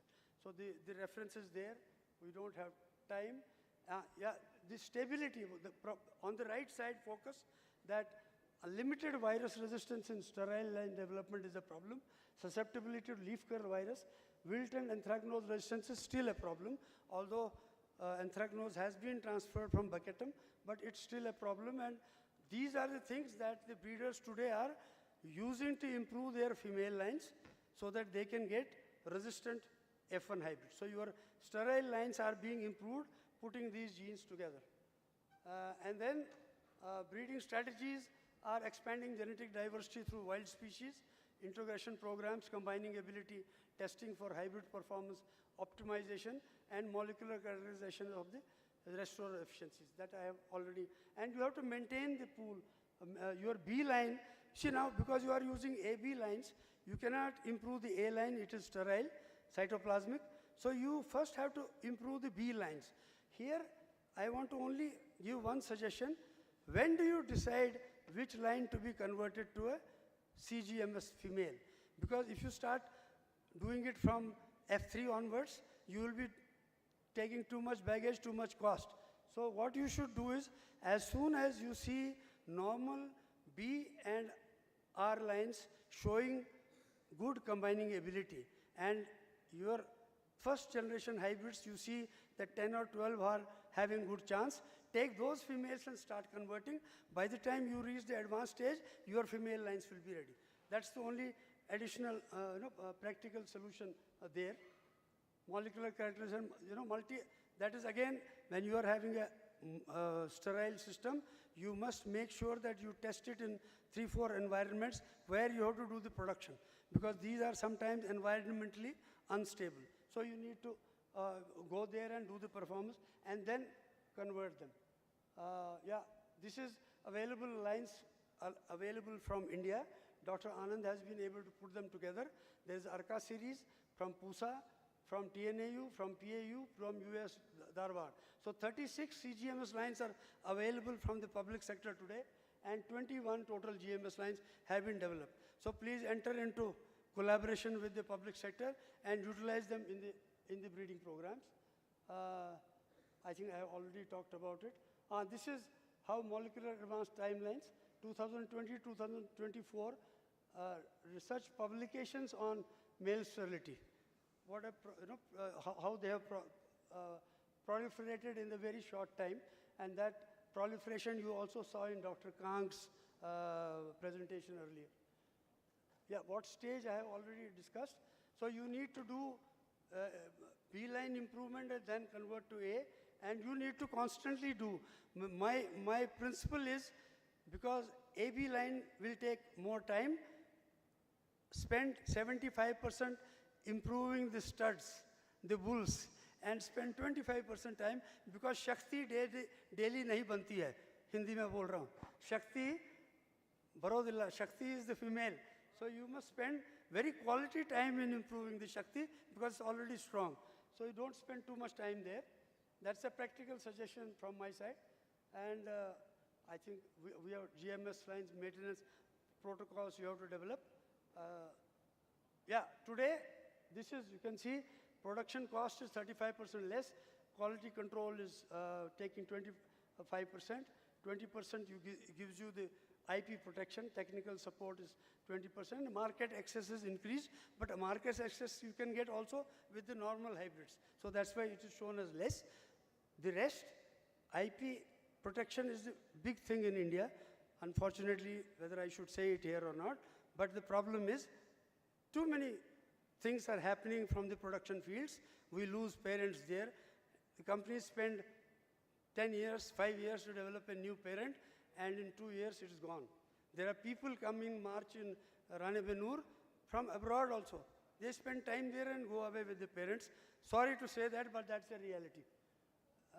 Then the industry roadmap, IP framework has to be protected. We need to really work on that. Feasibility of production must be done regularly. So you need to have a very good connection with the production people. We have many production people here who do this.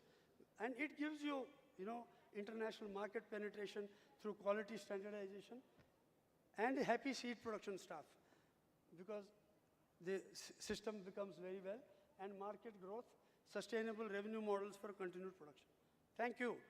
I hope I have done justice to his presentation. Thank you. I hope I'm within time. We still have another 2 minutes. We can take one question. Yes, sir. Dr. Gadgimat, sir.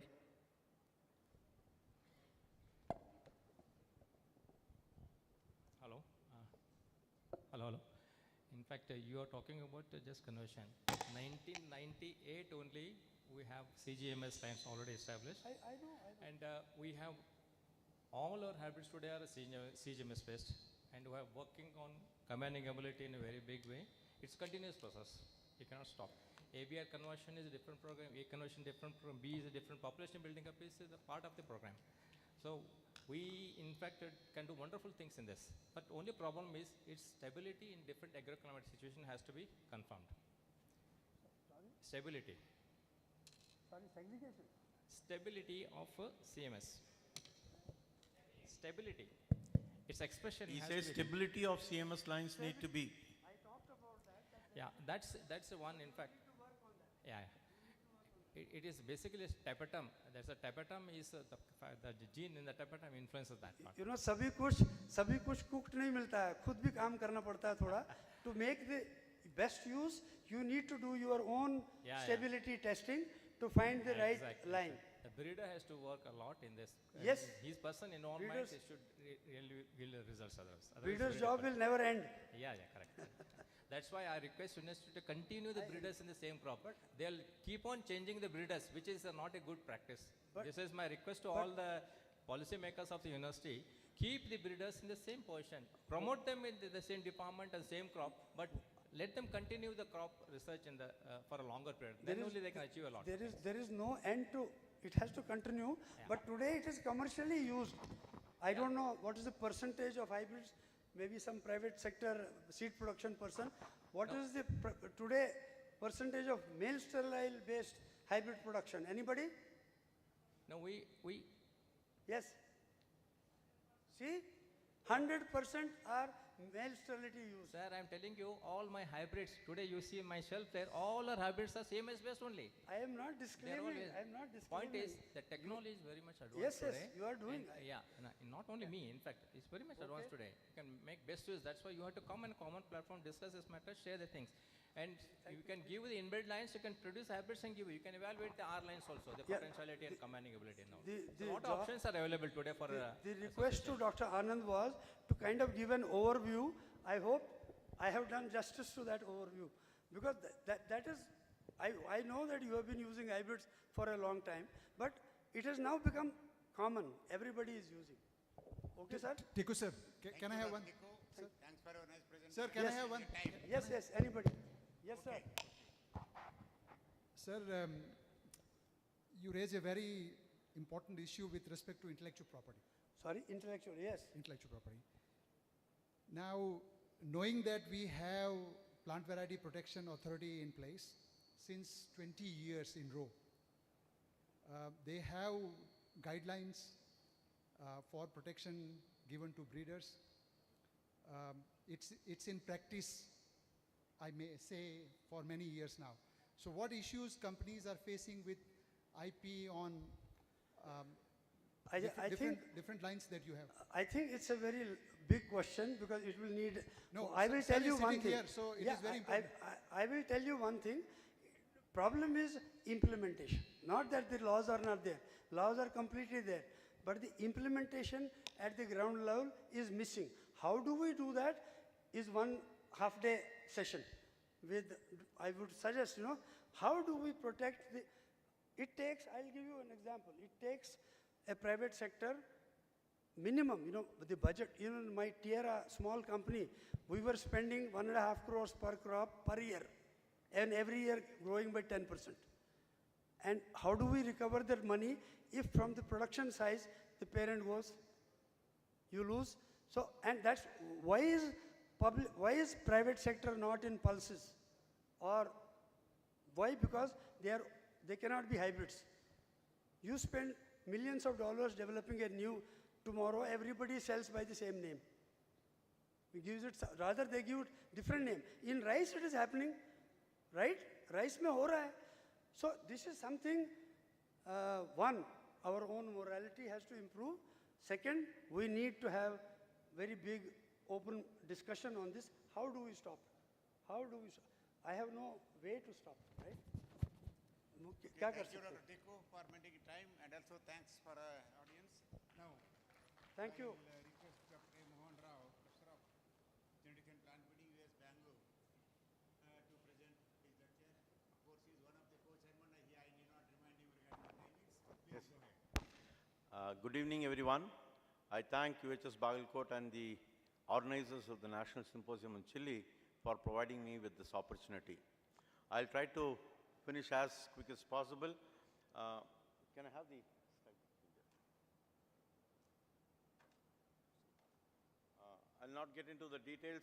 Only thing that we need to look here is, of the 5 species that we have, Capsicum baccatum is the only source for resistance to anthracnose, as we know.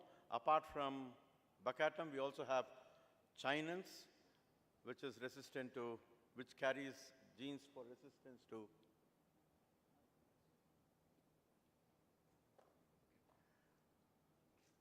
I'll not get into the productivity and okay.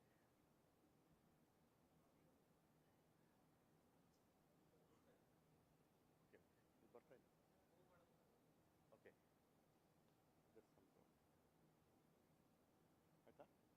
Okay. Okay. ಇದನ್ನು ಹೆಂಗಾದ್ರೂ ಸರಿ sir. Yes, sir. ಇಲ್ಲ ನೋಡ್ಕೋತೀನಿ. Okay. Coming to the dry chili production, we have Telangana, Andhra Pradesh, Karnataka, and Madhya Pradesh as the major contributors to dry chili. And keeping this in view, we have framed certain work. Of the several biotic constraints, we have anthracnose as one of the major biotic constraints. And to understand this, we first try to look into the resources for anthracnose, that is Coltotrichum. These are the prerequisites for resistant breeding: understanding the disease-causing pathogen, identifying stable sources of resistance, knowledge on the genetic basis, and DNA markers linked to genomic regions controlling resistance. The first thing is to understand the pathogen. Anthracnose, as we all know, is caused by a complex group of Coltotrichum species, of which Coltotrichum gliosporidae and Capsicum are very prominent in India. Now they are called as truncatum and siamens. And Coltotrichum, Capsicum, and gliosporidae contribute to 50% of the yield losses. And coming to the resources for resistance, baccatum and chinense are the only 2 sources of resistance that we have.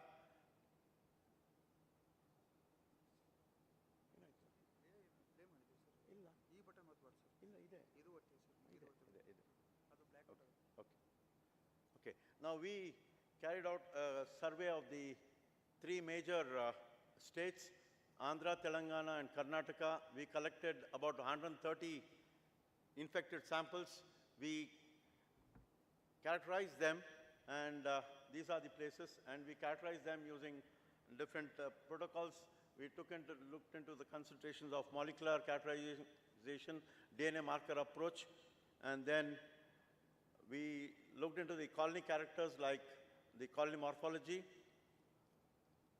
and then we use species-specific primers to detect them, and we also use AFLP markers to characterize these fungal isolates. And both the phenotype-based and the molecular characterization reveal that there are 2 species in India, that is Coltotrichum capsicum and Coltotrichum gliosporidae. Then we screened one of our hybrids, a private company hybrid, with all these isolates, and we identified 2 isolates, CC39 and CG33, sampled from Khammam district of Telangana to be very, very virulent, and we have been maintaining these isolates and using them in our routine screening programs. Then the next step was to screen our accessions with these virulent strains of Coltotrichum, and we identified contrast in the form of Susan Joy, which expressed a lesion size of 30.4 mm and PBC 80 with a very, very low lesion size. Similarly, for gliosporidae, we identified PBC 80 as resistant. These are some of our in-house lines that we found that they are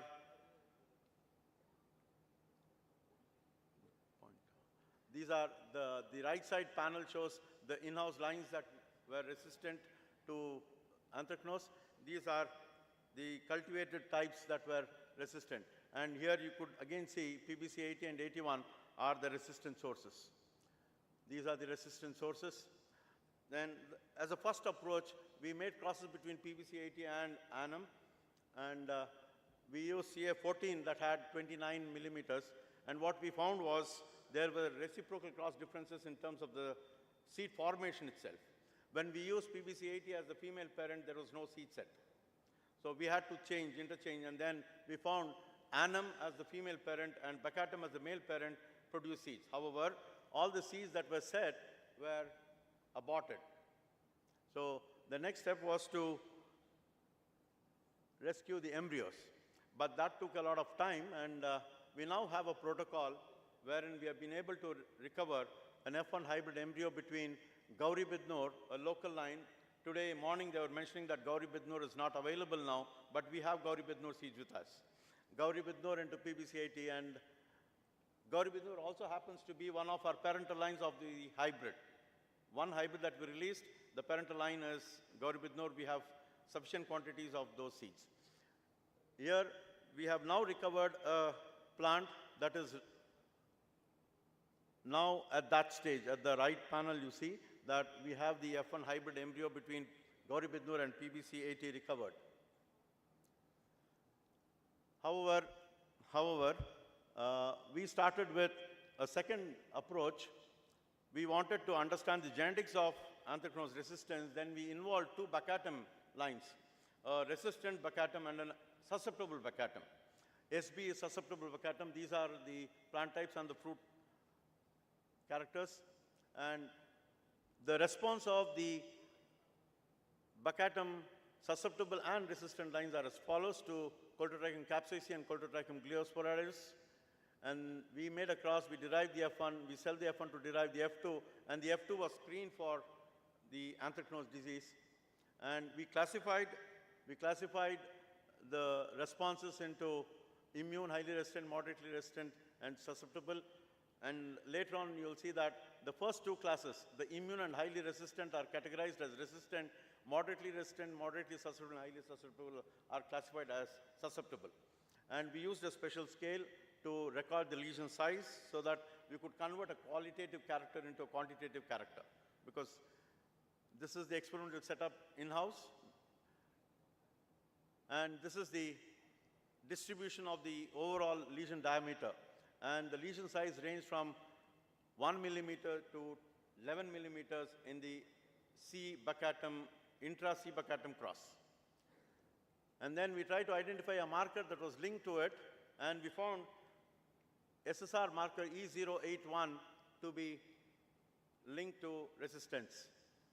However, we were not able or successful in transferring this marker into annum. Then we started a third approach. We made a cross between two annum lines that expressed moderate resistance. And they were Lampang local and Gauri Bidnor. We derived a rill population. And this is how, through single seed approach, we developed the rill population. We tried to map the trait. And then the lesion size ranged from 7 to 30 millimeters in the F2 and also in the rills. And what we observed was, again, the process is the same. We identified lines that were resistant to anthracnose. About 8% of our rills were found to be resistant. And we tried to tag this locus. And these are the recombinant inbred lines that are promising for fruit yield as well. We found HPMS E047, an SSR marker linked to the trait. However, the amount of variation it explained was very, very low. Again, we failed.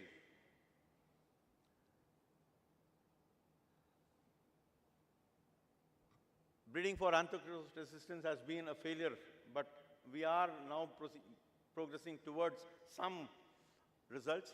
This is the response of Susan's Joy.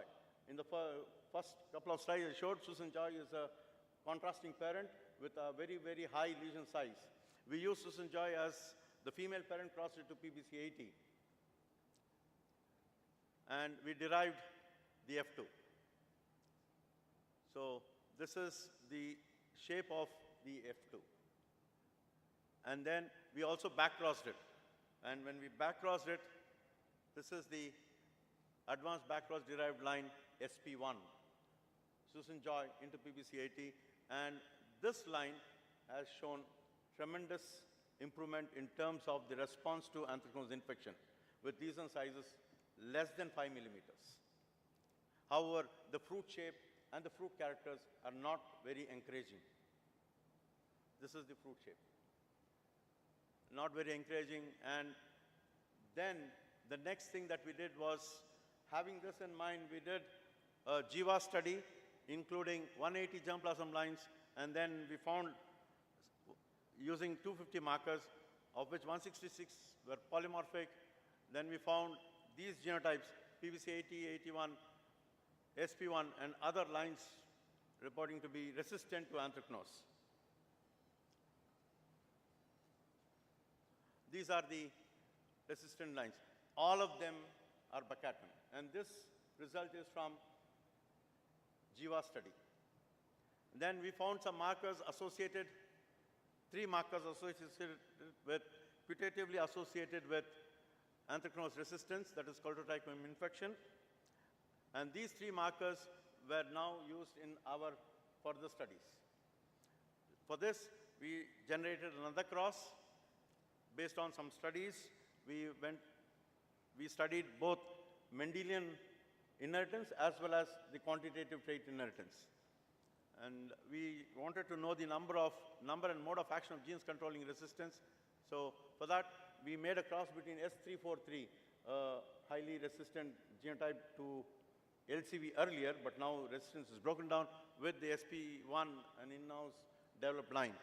And we developed the F2 and also the back crosses. We used the 6 generations to understand the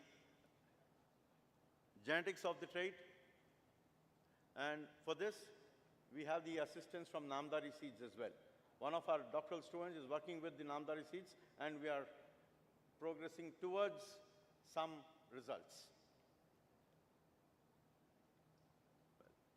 This is where we are studying, and well, we classified the 5 classes, the plants, F2 plants, into 2 groups, resistant and susceptible to understand Mendelian genetics, and we found that the traits segregate in the ratio of 1:15. 1 resistant is to 15 susceptible, so indicating that it is a duplicate dominant epistasis for susceptibility, while homozygous recessive condition is resistant. The good part is the resistance is fixed in the F2 itself. So this can be forwarded directly. But the problem is, for every 16 plants, we will be able to recover only 1 resistant plant. So to recover 25 resistant plants, we have to get at least 400 plants. And out of the 400 plants, we'll have 25. Then 25 plants will not carry all the desirable or horticulture traits. So we need to raise a very large population to identify desirable plants. And this is being done both at GKVK and Vidadi, and this is the results of the Mendelian inheritance pattern. Okay. So this is anthracnose disease resistance is controlled by 2 recessive genes with duplicate epistasis in S343 into SP1 background.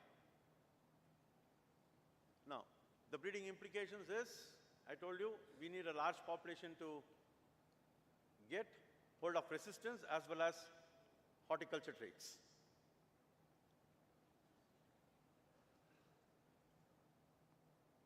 Then we had identified some markers in the Jiva study, and we used these markers to tag the locus. And what we observed was, yeah, 2 markers, CAMS 451 and GPMS 185, are found to be associated with resistance, explaining a phenotypic variation up to 25%. So this is the stage where we are. So we have markers linked to resistance. Then we try to find out These are the markers and their sequences. Markers HPMS 016451 are on chromosome 1, chromosome 5 and chromosome 8. However, they are distant from that of the locus controlling anthracnose distance. This is where we are. And this is the F2 population that we have derived from S343 into SP1. The sad part is all the fruits have a blunt tip, the character of S343. So we are now looking for a plant that has desirable fruit morphology. So, Rao? Yes, sir. I'm done, sir. I'm done. Now, a host of PhD students work on this. I thank all my PhD students for their continuous efforts. I thank US Bangalore because chili is not a mandate crop of US Bangalore. Despite that, they allowed me to work on the crop for the last 15 years. I thank Kirkos Trust UK. Professor Sir Edwin Southern funded our project for some time. DBT New Delhi also funded our project. And Namdari Seeds we are collaborating with. Thank you. Thank you for your attention. Thank you, Dr. Rao, for your presentation. Only one question or two, because already, sir.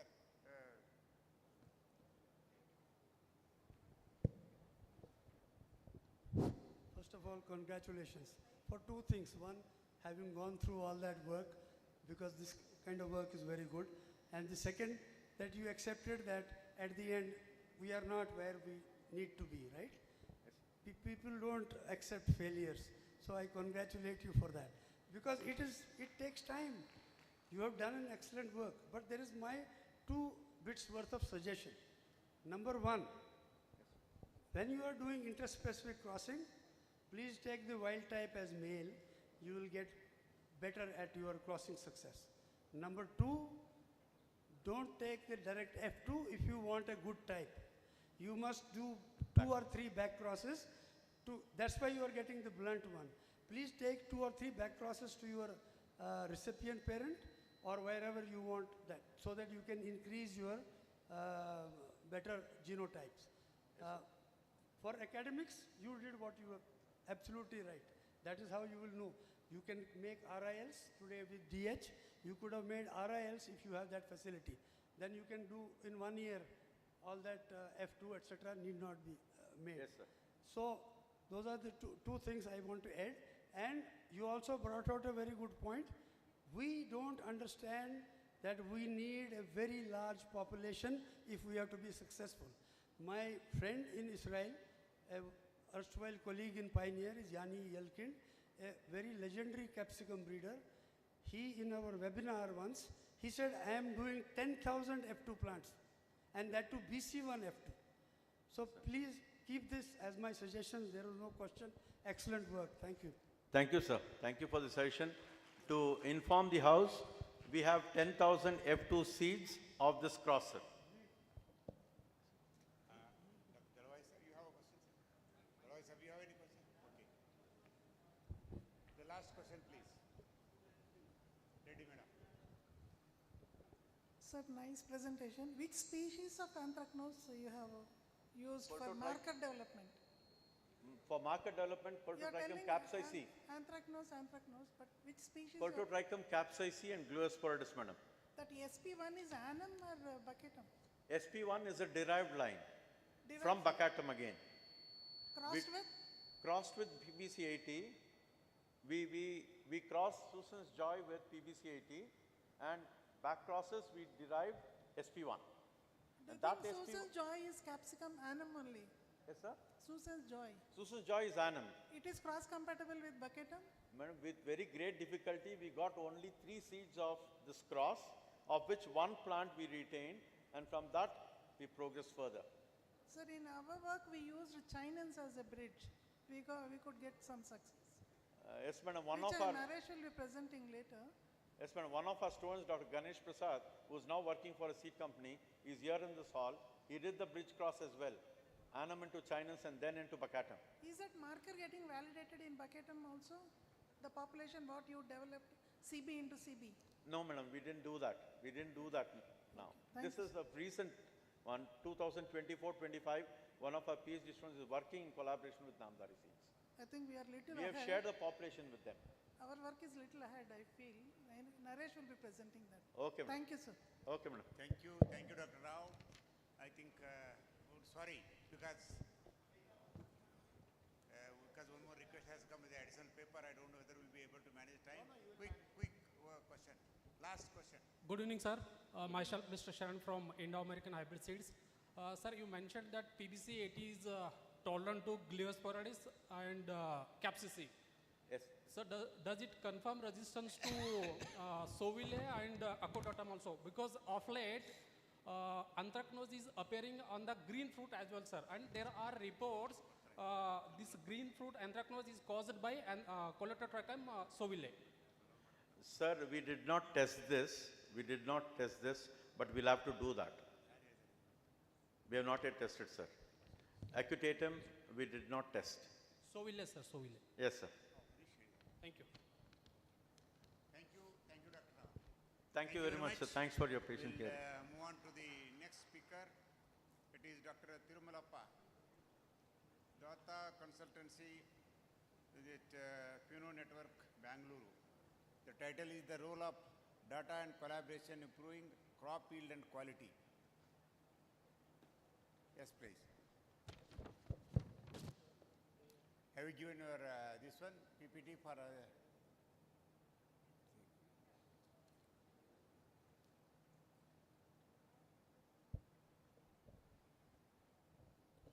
he is the last but one speaker. Afterwards, there is a recorded speech from the person who is joining online. Please, carry on.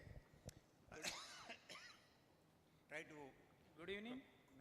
complete your presentation within the stipulated time.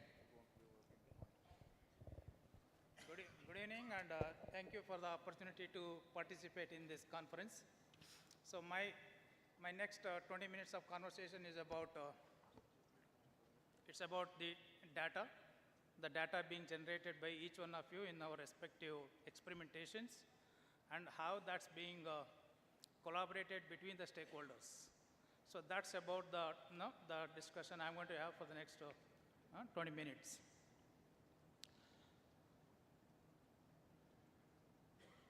Each one of us, when we have an experiment, we have three sources of the data which we usually notice. One is the data coming from phenotypic studies. It's mainly from breeding trials or multi-location trials or pathology trials or entomology trials, biochemistry, seed inventory, life cycle management. So these are the different functions from which data is being generated. That represents the phenotypic data. Another source of the data that we usually handle in our experimentation by different stakeholders is the genotypic data. It's mainly representing the foreground markers or background markers. And the third type of the data that we are familiar is the data coming from the growing condition of the plants, above the soil and below the soil. So that represents the environmental data. So these are the diverse sources of the data which we usually see in our experimentations. So when you do that, the challenge is how do we unify the data coming from the diverse workflows between the different functions, different stakeholders, different researchers. Then after unifying it, then how do we manage it, then how do we analyze that? So that's about the topic I am going to engage for the next few minutes.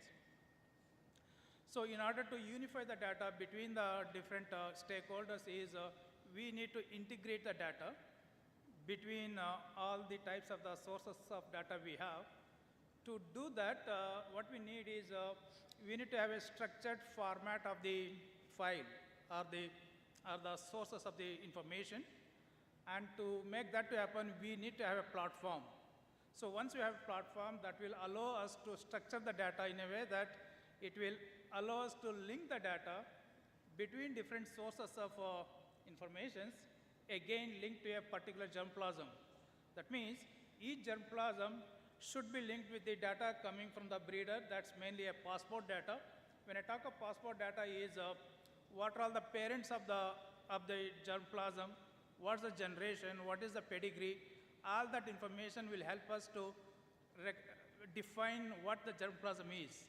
Similarly, data come from breeding trials, multi-location trials, biochemical trials, or genotyping, seed inventory, and then finally, usually we make a decision about the advance or drop the hybrids called life cycle management. All this data needs to be linked with the germplasm in order to have one source of information to make a decision.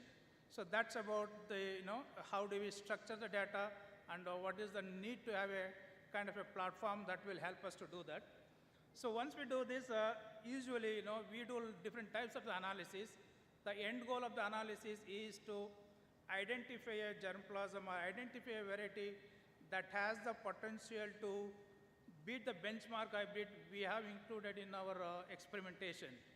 When we do that, the objective is to make sure that whatever the potential we have identified from our experimentation has to be realized when that particular variety is being grown by a larger farming community. How do we ensure that the potential what we promise is going to be realized when it is planted by a farmer in the next generation? So in order to have that kind of a confidence to show that there will not be any surprises when the variety is being grown by a farmer, we need a database that should have been thoroughly researched, investigated, and have a confidence to make a decision to go as a commercial or a pre-commercial or a commercial hybrid. So in order to do that, we need a kind of a software as a solution. There are many service providers. One of the service provider is a Phenome. It has a history of 15 plus years in the industry, having clients of 150 companies globally, and in India we have 20 plus companies. So Phenome. So what Phenome does is it usually does 4 things. It will allow us to register all our germplasm, define all the traits or the characteristics we use in our trials, and also associate the physical quantity of the seeds we have with the hybrids or the germplasm. So this is one of the one-time exercise we have to do in order to bring all that into one platform. Once having done that, usually we take different types of the trials representing different stakeholders. And in the process of experimentation of the trials, usually we collect the data. The data, whatever we collect, has to be one time and the real time. When I say real time, the moment the data is being captured, the owner of the experiment or being a researcher, we should be able to see how is my hybrid being performed in different locations without waiting for the time for the researcher to submit it and allow us to see the data. It has to be one time and a real time. That's one of the requirement. And when you do this, we usually make a decision on advancing the material to the next generation, either by selfing or crossing, or if it is a hybrid evaluation, we make a decision to advance or drop. So that information has to be captured in the system so that we don't miss the opportunity to repeating the same thing once again in the next generation. And when you do this, each organization or each institute has their own way of naming the new progenies or the new hybrids. Like if it is a IHR, they use the brand Arca. If it is a US Darwin, they may use a D, something like that. So this application allows to customize the name of the new progeny, new crosses, using a combination of the year, season, crop code, breeder code, location, geography. All that parameters can be used to customize the name that's going to be unique by company or by institute. So that's what Phenome does. Then when we do this, we repeat the cycling of the experimentation over the season and over the years. As a result, eventually we will build up a database that's going to be used as a reference data for us to make a decision in the future. So this is how the application called Phenome is going to help us.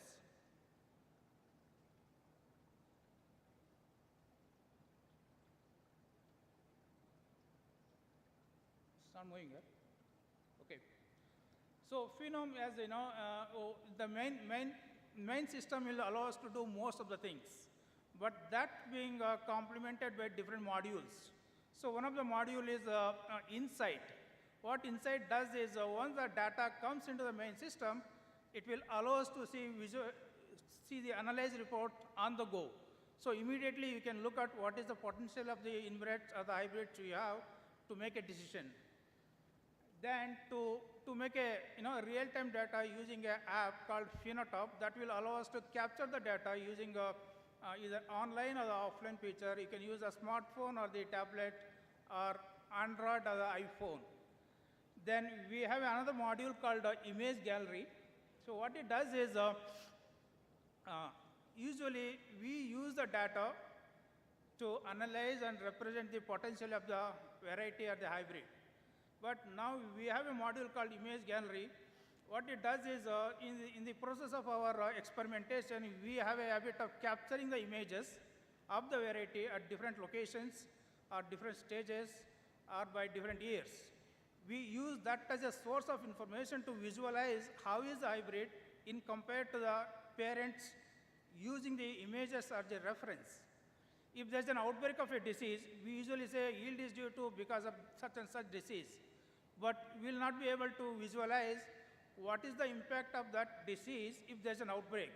If you have captured the image, then use the images being captured in a location where there was an outbreak of a disease to see what is the impact of that.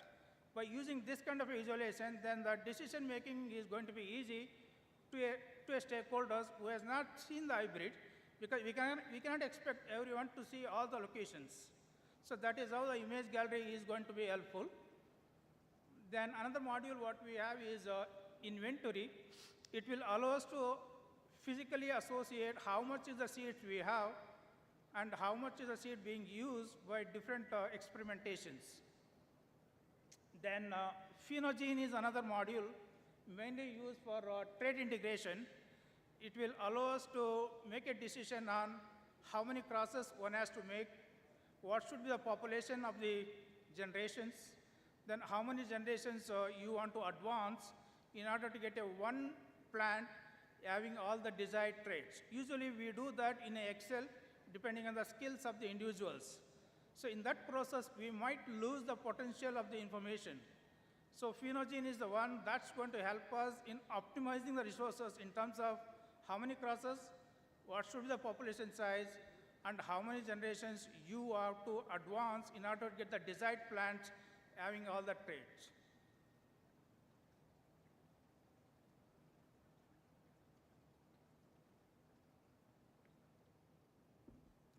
Okay, so what Phenome does is now once you license a Phenome, so we take care of the rest of the things in the sense that user will be having a different types of the licenses. Then data is going to be managed using our own servers. And servers could be for two options depending on the client's requirement, cloud basis or the on-premises. And we ensure that your data is going to be secured. And maintenance of the server and also the new releases is going to happen once in every quarter. And then we also ensure that you have the required skills in order to use the application on your own without depending on the support team. So that's how the application is going to helpful. If you look at the key benefits, once you have a application like Phenome is so in this visualization, the three colors we have used: yellow, brown, and green. Yellow indicates the targeted germplasm. So how the germplasm, how the variety is derived, is being is reflected in this diagram. And also above the yellow indicates how it is derived, and below the yellow indicates where all this germplasm is being used by either for making crosses or new selections. So this is how it will allow us to visualize how a new hybrid has been derived. And this can be overlapped with different traits. For example, if you have a marker, then you want to see, how the marker was in the parents and the grandparents, how it is being percolated down to the progenies. Or if you want to associate with the traits, all that can be easily visualized if you have an image like this. So this is one of the key benefits of phenome. So another benefit is when the data is being recorded using a mobile app, instead of waiting for the completion of the trials to make a decision, we have an insight module that will allow us to see how the performance of our hybrid against the benchmark hybrid across different harvesting being done in crop like chili. So that at the halfway of its life cycle, you should be able to identify the potential and make a decision so that decisions is going to be on the right time. Then another task is if you are visiting a trial and if you are convinced with the performance of the variety, then immediately what it comes to your mind is, how do I scale it up? When that question comes to you, then the immediate question is, do I have enough seed available in order to scale up the evaluation of the hybrid? So to answer that, we have a module called seed inventory that will allow us to see what is the initial weight of the seed and what is the current weight in between, where all the seed is being used, and how much is available in order to make that kind of a decision. It's going to be immediate, on the go. No need to cross-check with the colleagues or the partners. 2 minutes. Then the last part of the phenome is life cycle management. Usually when we have multiple hybrids, we make a decision to advance or a drop. So in the absence of that, you may tend to repeat the same hybrid being evaluated year after year. Or maybe 3 years later, somebody comes to my role, he might do the same thing. So if you have a life cycle management module, that will allow us to see whether the hybrid was evaluated, after evaluation, whether it's being dropped or advanced. So that's about how the data is going to be used if you have a solution like phenome. One of the solutions, there are many. Phenome is one such options we have. So yep.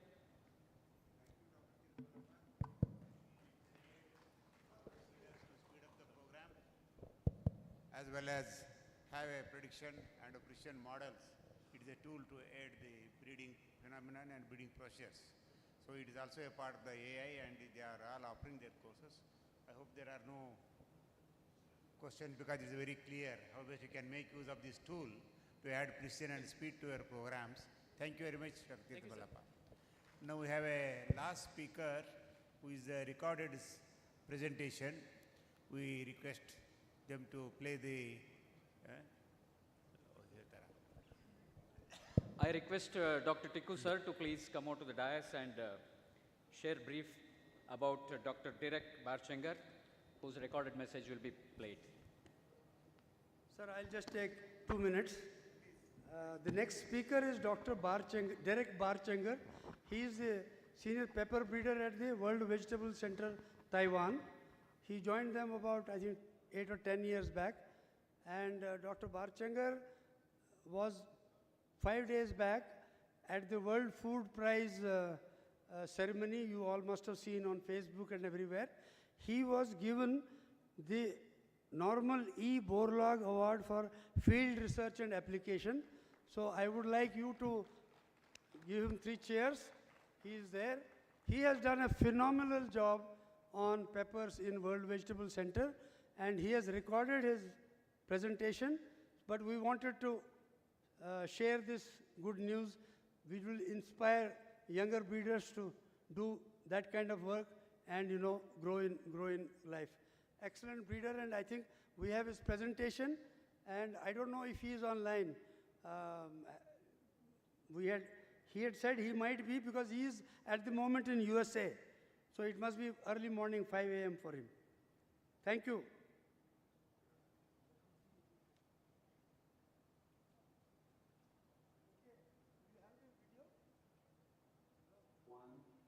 My name is Derek Barshinger. I lead the Global Pepper Breeding Program at the World Vegetable Center.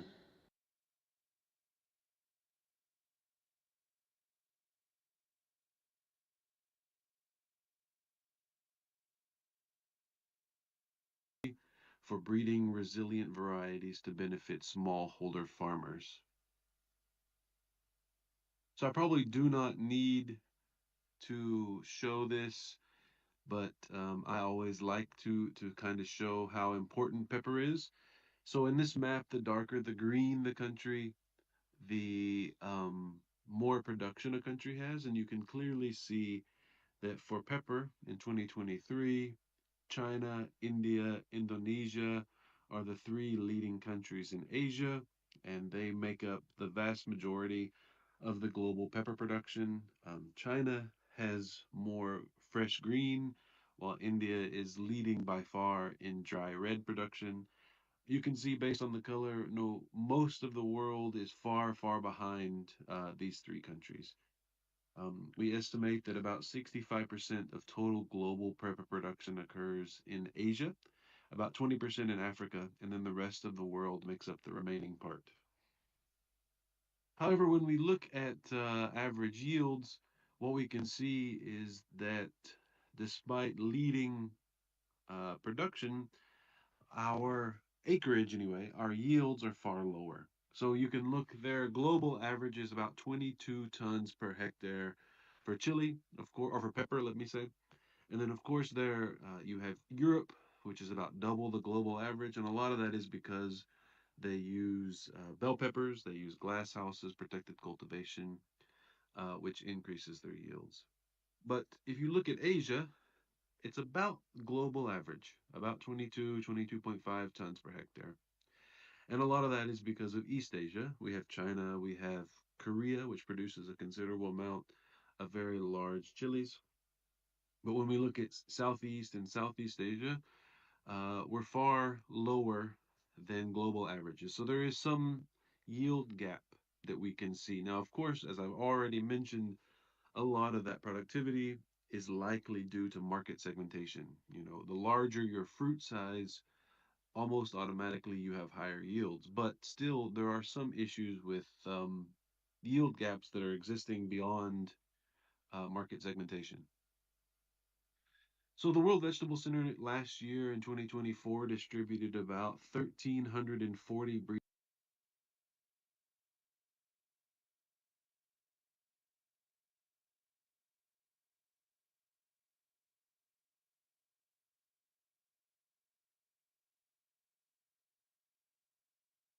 resilient, disease-resistant, and pest-tolerant chili varieties, and also sweet pepper and habanero varieties that meet the demands of users throughout the value chain in Asia, Africa, and beyond.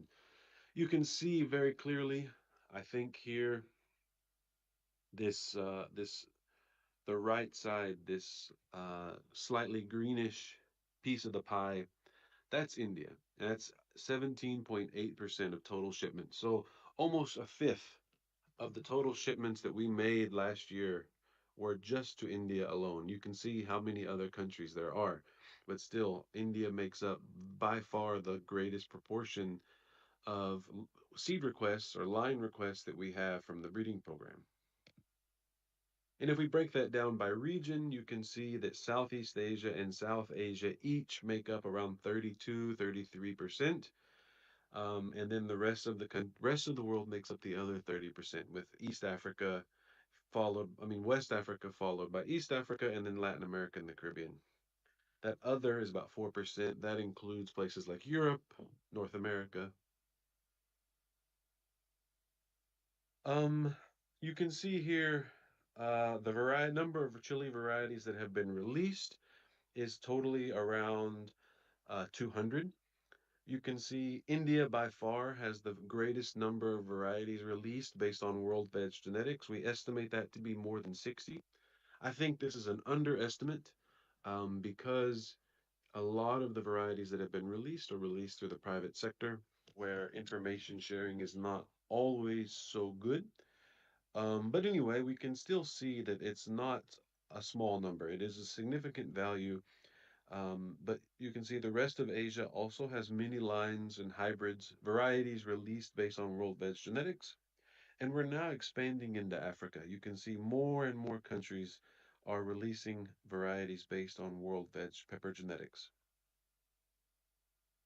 And if we look at it through over time, so our breeding program started in 1986, and some of the first recorded varieties that we have were released in 2004 based on World Veg Genetics. And you can see this pattern is quite, uh, it's not linear. It, it rotates. It not rotates. It fluctuates. Sorry. It goes, we have years where there are many, like 2005, we had more than 20, and then it dropped down. And then we have 2010 is another peak, 2015, and then, but however, in recent years, since 2023, we've seen a pretty good trend of increasingly numbers of varieties. And then the last column there is unknown. So those varieties that have been registered based on World Veg Genetics, but we don't have a record of when they were. But we actually achieved a record number of varieties this year in 2025. So far, more than 23 varieties were released this year that have been reported to us in around the world based on World Veg Genetics. So that could be a variety that was developed directly as an OPV, or it could be a parent in a hybrid, or it could be two parents in a hybrid, or it could just be a trait that was accessed from the breeding material. So, what are our priority traits? We already know that India is our largest importer and user, let's say, of World Veg Genetics. And so, what are the demands, or what are the needs of our users, our stakeholders? And a lot of this is seed companies, I have to be honest, but there are also private, public sector partners who use our material as well. It's probably no surprise to those in the room that virus resistance is the most important trait that is requested by our partners. Next is anthracnose, and then third is high yield. Next is high temperature stress, heat stress. Then thrips, almost the same, but just slightly lower. People they want our CMS, and then we have Phytophthora, bacteria wilt, CMV. That kind of rounds out the top 10. So you can see there we have yield, and if you're, probably to the maize breeders, if there are any in the room, yield not being number one might be a shock, but for the vegetable and the chili breeders, I think that's not a surprise that quality or disease resistance is number one. Yield comes in at number third, and then we have a lot of other diseases and pests that are important. Um, and a lot of viruses, fungal, bacterial diseases. It's a mix. Um, you can see there at the bottom, salinity tolerance, taste, bacterial spot, aphid resistance. These are low priorities for the breeding program based on the people who are returning our surveys.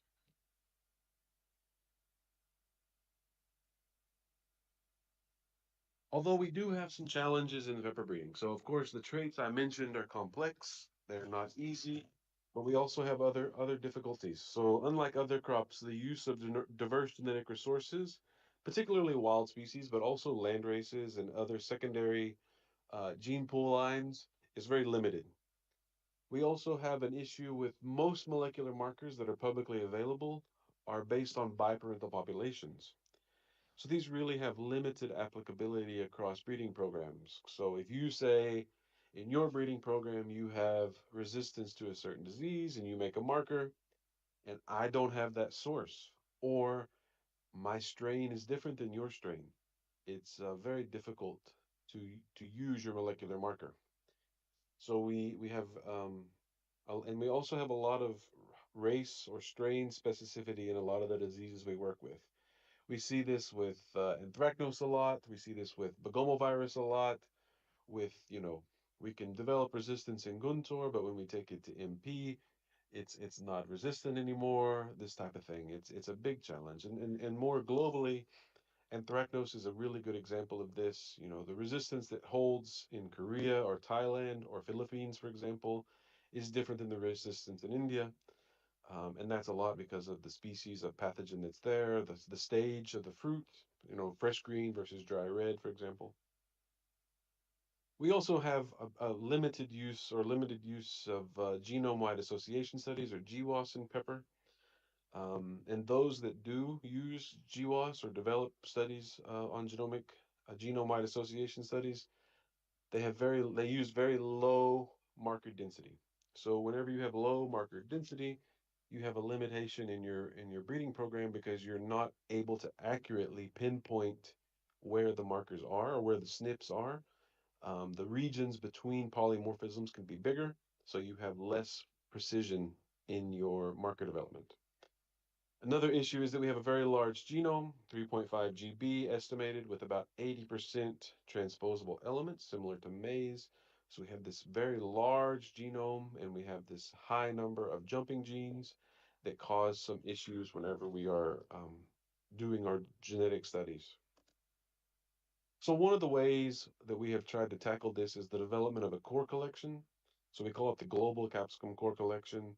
And what we did is we took accessions from about several different gene banks around the world, more than 14,000 accessions in total, and we sequenced them. You can see there that World Veg had the largest number, more than 8,000, but then we had Germany, France, Netherlands, Spain, and also other gene banks, each contributing a bit more than 1,000 or about 1,000, let's say. So we sequenced them using DDRAD-seq, double digestion restriction enzymes, double digestion restriction enzyme sequencing. And based on diversity analysis, we selected 423 accessions to represent the global core collection. And so the goal of the core collection is that it represents the total diversity that exists. So 14,000 accessions are represented, but it does so in a much more reasonable number of accessions. So we had 400 lines, although that's not few. It's still a big number. It's much more manageable than 14,000. And so we are using this 400 to do phenotyping of lots and lots of different traits to try to utilize this diversity that's really been untapped in the past and try to develop good, more durable molecular markers, especially for quantitative traits that are really important. You saw the list a few slides ago of all the traits we're working on. A lot of those are quantitative, or maybe let's say all of them. There's nothing there, I think, that I can think of except maybe bacterial spot that is single gene control where we have BS2 or BS5. And then we also took that core collection and we conducted whole genome resequencing. So we did the complete resequencing of the 432 lines, 423 lines, sorry. And that allows us to do much better fine mapping whenever we're doing our have much greater levels of precision in our genome-wide association studies. So here is the total diversity inside the collection. So the black is that total collection, and then the orange dots are the core. The pink lines, those in pink, were excluded for one reason or another. But so we have there the total collection in black, and then the core, which really is really well spread across the total collection. So in orange, you can see there's very few areas where there aren't orange dots, which means that we captured the diversity in that location or that total diversity that exists. So we're very happy that the core collection is such a nice representation of the total core and much more usable. So the first thing we did as a group was we conducted multi-location evaluation of the core collection for horticultural traits. And we did it across 6 environments, which included temperate environments, arid environments, and tropical environments. And then we conducted multi-location GWAS for those different traits, and we tried to map some of the most important or interesting traits that we have in pepper to help guide the breeding programs. And so this isn't necessarily about stress. Mostly it was an exercise in utilizing the GWAS and utilizing our strong team that we had to try to do something useful. So a really good example of something that came out of this work was the FLE P10, which was a really robust QTL we found on chromosome 10 associated with pepper fruit length. So you can see there in the bottom right, I hope you can see, that when you have an AA at that SNP, you get the fruit that is shorter, and when you have a GG, your fruit length is longer. And so that's a very clear representation of what significant SNPs we found and the phenotypes they represent. And you can see that's that red line there. And of course, we did that for many traits, not just fruit length. You can see we have bricks, we have flowering time, we have fruit external color. Yeah, I mean there are fruit. We did pungency, fruit weight, immature fruit color, number of locules. There's just so many traits that we looked at and found all of these really, really interesting SNPs distributed across the genome. We also found some really nice clustering, which is good. You can see there on the distal end of chromosome 3, the proximal end of chromosome 1, you can see some really nice clustering associated with some of the really interesting traits. So we can, select uh, for multiple traits at one time. So if all your SNPs are, there's a big cluster of SNPs for a diverse number of traits, there's some linkage that can occur. And so you're able to select for multiple traits with running just a few markers. So it's quite useful. One of the next things we did was try to tackle some of the big work or the big challenges that are facing our particular users, which includes virus resistance. So we conducted this trial, this experiment with the private sector, and we did it across locations across Asia. So you can see there we have 7 locations in India. We tried to tackle, of course, the dry red chili belt, but also some locations in the north that are also very virulent. We had 2 locations in southwest Thailand, pardon me, which also has very high pressure of viral diseases. 1 location in Bangladesh, and then 1 location in Japan one location in Indonesia, and then 1 location in Japan that used an Indonesian strain. And so what we did is across those 11 environments, we could again conducted GWAS for diverse strains, and you can see all those different locations, the SNPs that we identified um, that were location specific, so specific to a certain strain or a certain species of virus or a certain environment. But also we found SNPs that were durable or that were expressed in multiple environments against multiple strains. So we have more durable resistance. Of course, we know that virus resistance is not a single gene, and we know that we're not going to be able to develop, a single marker to select for host resistance.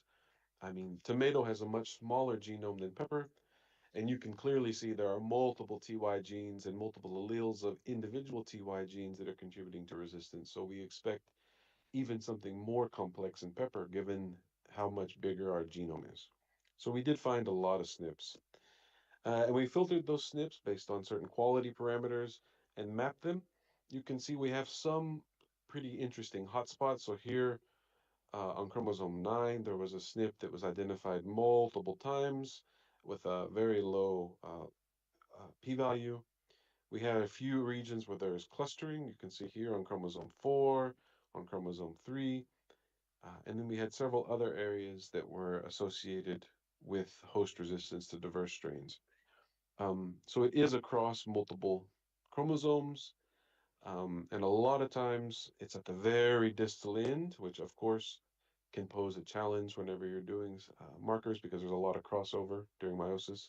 So it can be a challenge, but at least we are making progress in this direction to develop some good SNPs associated with host resistance. And we're now working to validate these SNPs in markers to see Nudix hydrolase proteins to be associated with immune response in Arabidopsis, also against disease resistance for also in Arabidopsis. And yeah, so it's clearly been shown in the past that this yields under all different stresses. So in conclusion, we've been able to utilize the global capsicum core collection and tap into more pepper genetic diversity than has been available in the past. However, it's important to note that the use of wild relatives is still quite limited. We've identified candidate genomic regions associated with resistance to some of the biggest challenges facing smallholder farmers worldwide, particularly in Asia, with an emphasis in South Asia and India, of course. Validation has revealed more stable, broadly applicable molecular markers for marker-assisted selection. However, we're finding that results are still heavily dependent upon phenotyping and race or strain specific. I need to acknowledge, of course, the donors to our breeding programs who helps fund the work that we do and make sure that we're able to continue that work. And with that, I would like to stop and say thank you very much.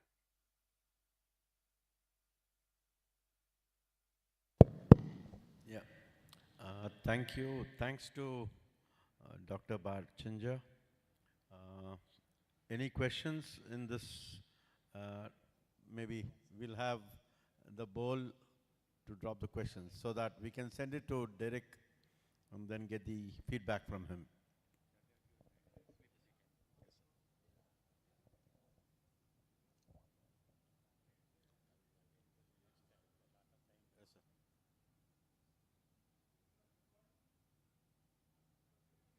Yes, sir. Yes, sir.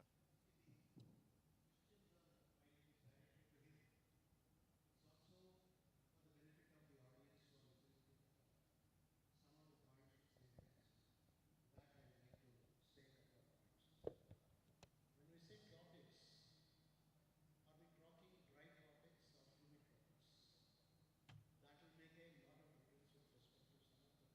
are evaluating. Of course, in its of the leaf curve, I saw predominantly the Guntur and the Badmi segment missing. Most of it was either concentrated on Maharashtra and other places. And these two regions, probably I can just a point. Second point that I would like you to tell to all the leaf curl resistance breeding, whatever the genome map we are making of the virus,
We thank all the speakers for maintaining the time, and as promised, we have completed the task well before our time. But tomorrow both of us will not be here. We request our reporters to prepare a summary of this session and also recommendations. Finally, only as Dr. Dalwai, our Honorable Chairperson of the Karnataka Prize Commission indicated, at the end of 3 days exercise, what next is more important for all of us. So that by consolidating all the recommendations of each session, probably we can send a message to both the major chili producing states as well as the central government, what could be the way forward. That is more important because of the quality front, we are not very comfortable position, as well as yield performance. As you have seen the representation, we are nowhere in the yield competition. Is it we are satisfied with what we are, or we want to achieve something more? This is the task. Probably the pain taken by Dr. Tikku and Dr. Kumar and also Dr. Harish and all of you with the university authorities will end up only with a very good, crisp way forward as a policy document for the years to come. With this, my team, Dr. Rao, and my support, thank the organizers for giving us an opportunity. And also, if you want to say something? Yeah, and I request Dr. Rao to say for her words for the concluding remarks. Thank you once again for giving us an opportunity. I would request the Director of Research at Bagalkot to request for the core set of germplasm acquisitions from Derek Barchinger so that it can be evaluated at Badgi. So that takes care of the concern of Dr. Our DDG Krishna Kumar, sir. Yes, sir. So I think the Director of Research must be somewhere, but this is the message for the Director of Research. Thank you, sir. Thanks for giving us the opportunity. We thank you very much. Thank you very much, sir. Sir, 1 minute, sir. Chairman, with the permission of the chairman, on behalf of the organizers, we would like to felicitate the speakers. On behalf of Anand, Dr. Tikku sir presented his presentation. I request you to please come over to the dais to receive a short token of love from our, as organizers, a Badgi chili. Please, quickly. We have a combo pack of Badgi chili along with Mysore sandal soap. If you feel pungent, you can wash with the Mysore sandal soap. I also request Tirth Mallappa sir to come over to the stage to receive a small token of, please. Yeah. No, but speakers, then we'll be thanking them and then. Okay, sir. So I request the chairman and mayor to kindly hand over the. ಆ ಕಡೆ ಹೋಗಿ.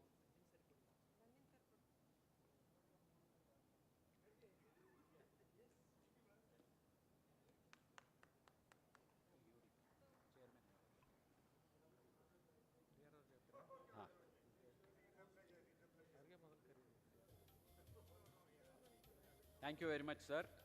I also take this opportunity to felicitate the chairman and co-chairman for hosting this first technical session very wonderfully. I request Director of Research kindly to come over to the stage to hand over a small token of appreciation from the organizers, please. Sir, we request you to kindly wait.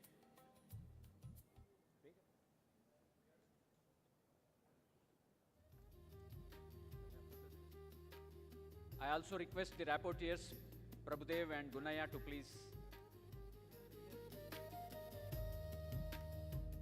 Sir.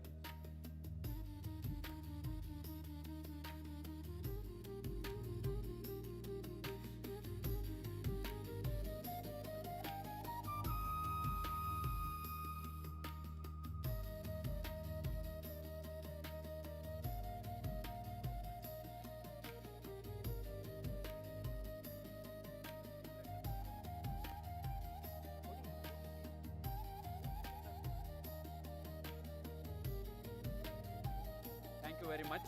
The tea has been arranged, so there will be a short break of 15 minutes for a tea. All the delegates are requested to assemble in front of the auditorium. The teas will be served there.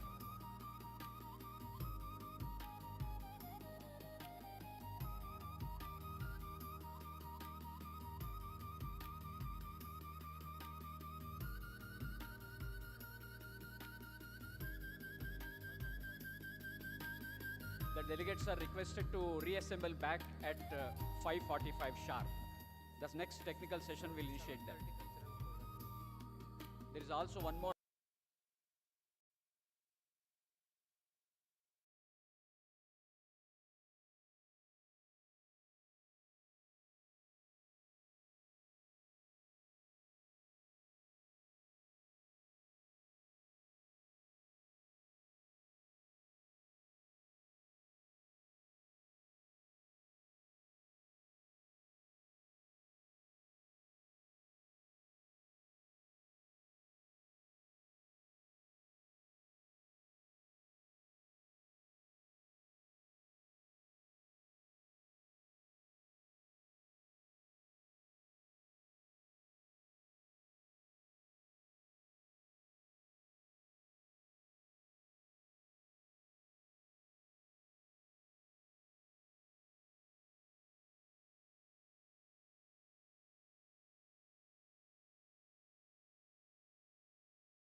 We request all the participants to get in.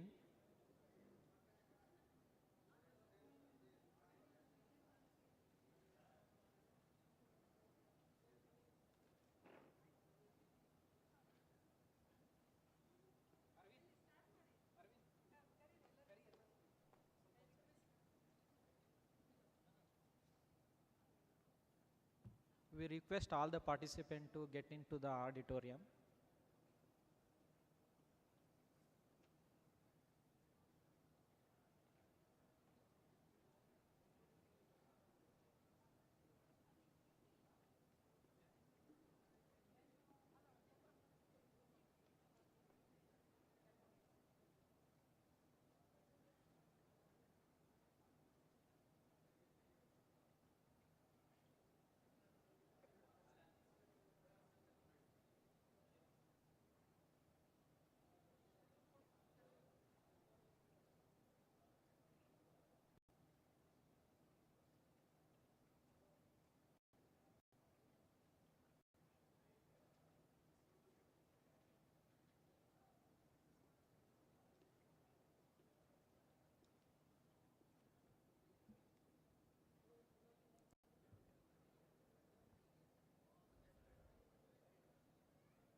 Good evening, everybody. Please assemble inside the hall. I request those who are near the door, please go out for a second and call.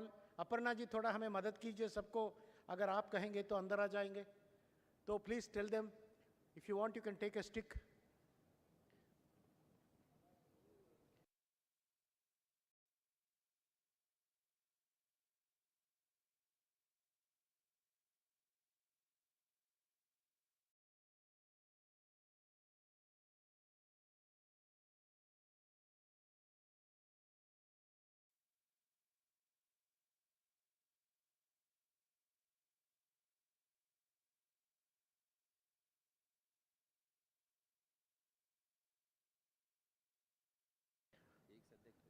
I want to just make a small announcement to the House that next to the serpent seats counter, a small mobile held application they are displaying, where if you just keep your chili, in a matter of 30 seconds, it will tell the ASTA value of that chili.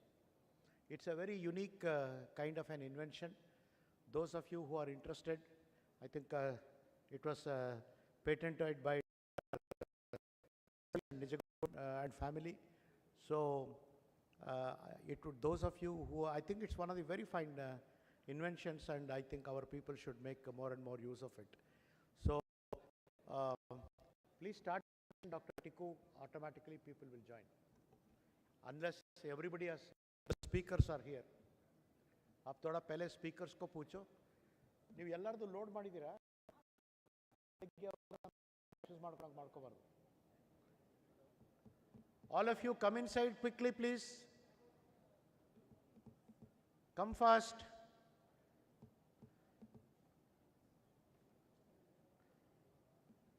Fakhruddin start ಮಾಡಿ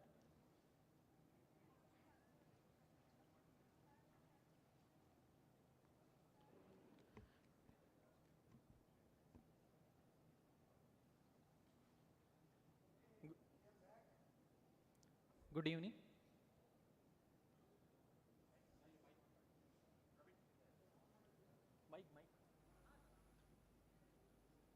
Yeah. Good evening. Yeah. I request everybody, whoever wants to, please come in. We are starting the session on traditional and molecular breeding for enhanced productivity and quality. We have 7 speakers, out of which 2 have already presented. So we may, no, 6 more are there. So we'll try to finish in 10 minutes each. I hope everybody can do it. Can you? All speakers, please raise your hands. I don't see all the speakers. I see Madhavi. Where is Arjun? Okay, fine.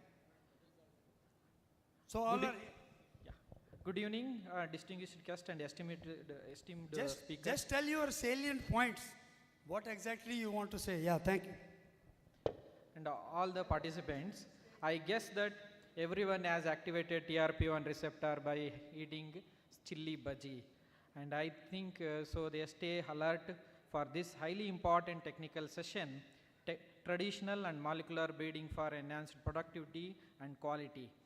And from since morning we are discussing chili is a crop of significant economic, nutritional and cultural value globally, has been encountering numerous challenges in recent years, including climate change, emergence of pest disease complexes, yield stability, and major concern is quality. And all these issues necessitate innovative and resilient breeding solutions.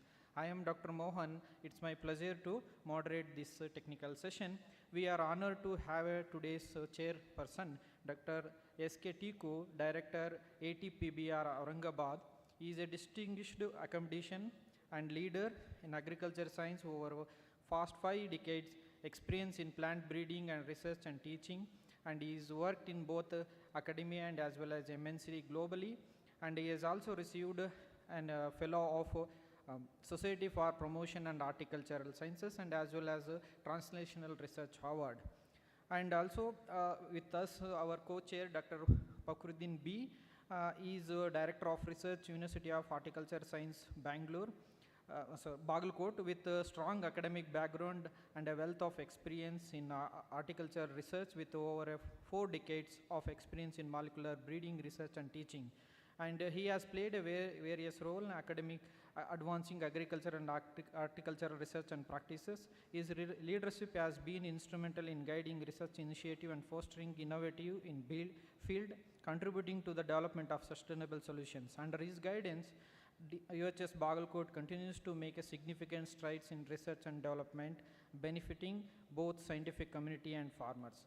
So both whom contribute a significant expertise and experience to the subject. I welcome to the chair and co-chair of this technical session. And also welcome reporter Dr. Satish D. and Sarva Mangala, and over to chair and co-chair. Thank you. Now I invite the first speaker, Dr. S.K. Tiku, to go on. Sir, please. Thank you, Dr. Fakhruddin, and thanks to the organizers to give me this chance. I am not going to teach you breeding. You are all well versed with it. My training in the last 25 years has been looking at questions of why not or why, rather than then we have people who actually deliver those questions into reality. So I have Dr. Ramesh Bhatt is a co-author. He is at the University of Agriculture Science, Dharwad, especially because I was adding few things about genomics. I am a conventional plant breeder. I didn't want to make mistakes. You won't see any big graphs, etc., but I wanted the language to be right. Does it work like this? Bhai, ye nahi chal raha hai. Oh, sorry. Okay. So, what I want to tell you is, globally, $650 to $700 million worth of business. China leads in green and India leads in red production. But India yields 50% of red and 38% of green versus China. So that is the gap. Why? That is the question that I am asking. Although there is $1.5 billion worth of exports from India. It's one of the highest out of our export crops from India. So, and the diversity of markets is kind of given in that picture. And don't worry about there are so many segmentations that today are actually being addressed by the private sector. They all have hybrids for each of these segments, and it's totally about 418, some people say 500 crore worth of annual business. And I think 90% today are hybrids in the market that farmers are growing. So these are the 11 known market segments, but you already heard there are 16 GI tags already granted to the Indian chilies, and there are 2 more pending, one from Rajasthan and one from Kashmir. So we need to address that. So quickly, I have basically 6 ideas that I want to share with you. My first thing is, this is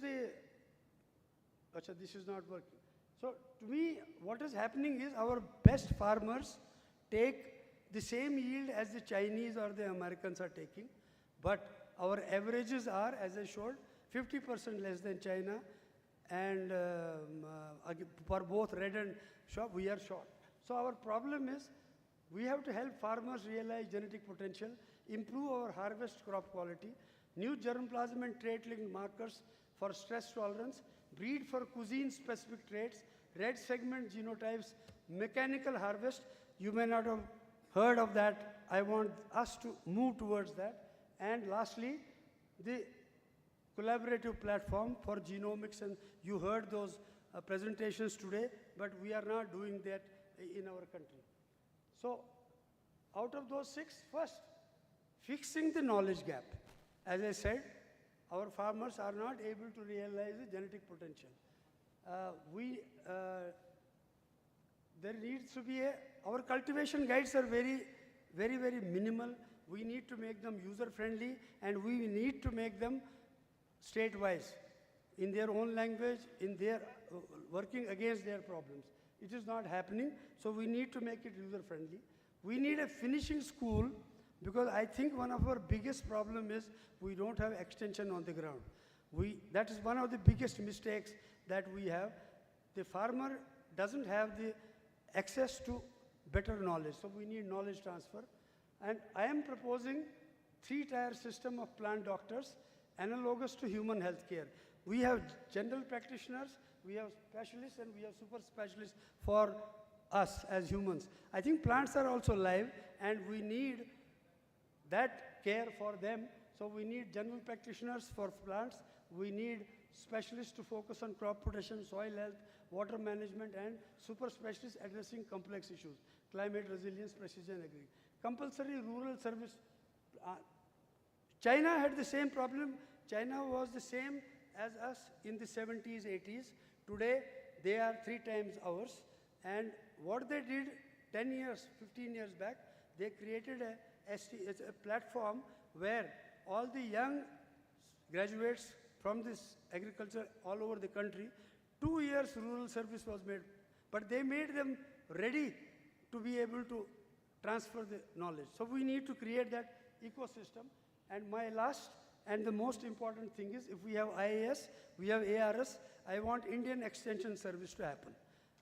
Please give, as a recommendation from us, we need an Indian Extension Service, because today extension persons are taken as third-class citizens of agriculture. Sorry to say that, I hope you agree with that. They are not given the same respect as a breeder would get, or as another scientist. They are equally good scientists. They need to transfer the knowledge. So that's my first point. Second point, we've seen all the enhanced flavors that we have. We have 16 GI tags, more are pending. Each has a flavor that is linked. You can find, you saw with both Derek and Dr. Kang, that they have found lots of sequences that are associated with these flavors or colors, etc. So what we need to do is, reference genome sequencing has to be done. Why should only AVRDC do it? Why aren't we doing it? Why genetic basis of those key traits? We saw there is polygenic, but really how do we apply it actually in the field? Transfer traits to best agronomic lines and strong PPP. That is my last slide also, but please, you saw Derek's slide. They have done 36 places in all over Asia. Same set of lines went for testing, and that is how they were able to get actual data from the field. That's why they were able to find the association, trait associations with their genomic data. So that is not happening, so we need enhancing the flavor and color traits with all the agronomic traits. And for that, the right breeding, as Dr. Mohan Rao was saying, 400, We need 10,000 plants in the F2. We need at least 3,000 plants in BC1 F2 if we are doing a wild enough cross. Then only we will get the right plant to be selected.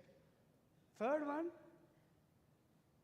this is the tomato thing. Chili leaf curl virus is today the biggest problem in chilies. This is an experiment in tomato. We were part of that. We did it under a consortium with AVRDC, which is WVC now. You can see the, you can see the spread of the testing they did with the private sector, and that is the result. All I wanted to focus on, the gene combinations of TY2, TY5, or TY2, TY3, TY5 had a more broader spectrum resistance than genes alone. So the time when we came with TY1 only was okay. Today you need multiple genes. Okay. Today you need multiple genes to be able to do that. And I think already Kang and Derek, they also kind of made. So multi-location, multi-year industry, we need to develop this kind of thing in India. But after all this, there is no one bullet. We released Abhinav in 2003 with TY1 heterozygote. But today, we need 2 genes minimum. We may need even more to get a broader, but still, it is not the final bullet. So we need to, so how do we now get the chili leaf curl virus? So we need most significant disease. So National Collaborative Initiative, urgent needed, ICR, SAU, seed sector. Please come together, screen germplasm for this, hotspots and controlled inoculations, characterize virus diversity, white flights, weed host ranges. See, each one I can talk for half an hour, but I'm just quickly combine resistance gene pyramiding with genomic mapping to identify trait-linked QTLs, evaluate genotypes showing both white fly tolerance as well as virus, because then only you will get the synergistic model of resistance. Once done, the consortium, public sector should not, they should transfer the technology to the private sector, let them develop their own hybrids in their own different genotypes. You don't need to become a seed company.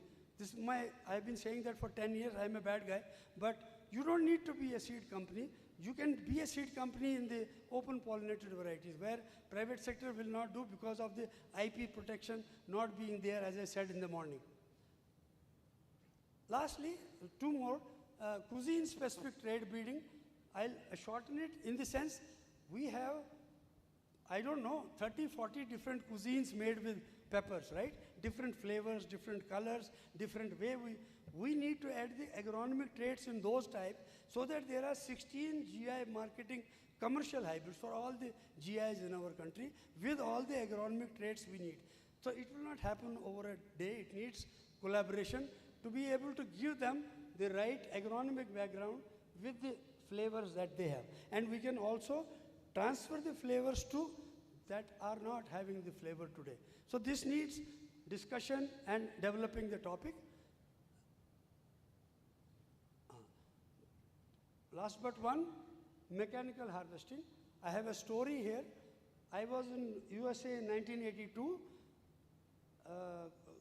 This one, Jack Hanna was the breeder. Lori was the engineer, and Black Welder was the tractor developer. They were laughing at this guy when he said, I will develop a mechanically harvesting tomato. Cutting the long story short, 1982 it was already happening. The 500 acres per farmer, he was doing mechanical harvesting. 2 genes, self-pruning and jointless gene, and of course the processing traits like viscosity, color, etc., were able to make $1 billion industry. This is my kind of a field assistant. This we have in tomato. My PhD student did that. We have the genotypes, but it is not working with the industry to take it there. So we need, but see that China. I don't want to speak, the picture speaks. This is China doing mechanical harvesting in Xinjiang area, northwest, because labor, even today, 700 rupees a day is the labor cost. We cannot be depending on labor alone. Red chilies don't have to be harvested 20 times. Red chilies can be harvested once. And we have the genotypes here, these are photos at the bottom that are in India. The genotypes are there. We need to develop uniform flowering and ripening, easy fruit detachment. Dr. Prabhudeva is going to talk maybe of destalking gene, determinate plant, once over picking. You need to use also ethereal, 250 ppm. Once about 20-30% fruits are ripe, you spray, you will get all the fruits at one time. So why do you need to pick a red type 5 or 6 times or 20 times? So genotypes, so develop appropriate. The second point is either this has to happen through FPOs so that a larger area can be harvested by existing mechanical harvesters. But we are smallholder farmers, 1 hectare people. So please, agricultural engineers need to come up with a mini tractor with a mini harvester so that that can also happen. So I see it's time for discussion. And last slide is, sorry. ये कैसे जाएगा भाई? Yeah, this one. क्या हुआ? Last. Yeah. So no. Last one. Can you go down? Last.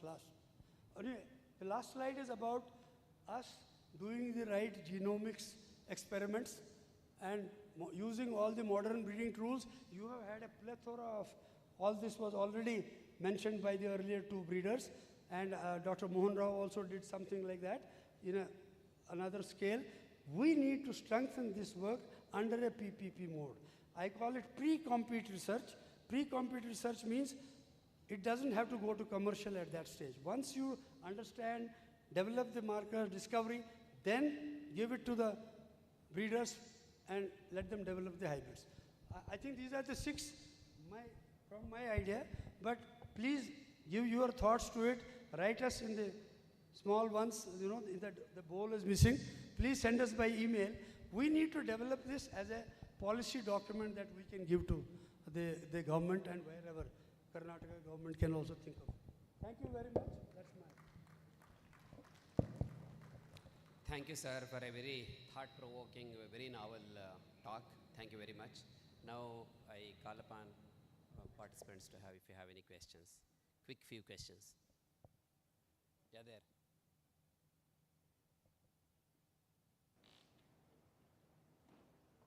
Mike, please. Oh, very nice, very nice. It was very novel, sir. I have a couple of questions to you. I'll ask later. Sir, thanks for nice presentation.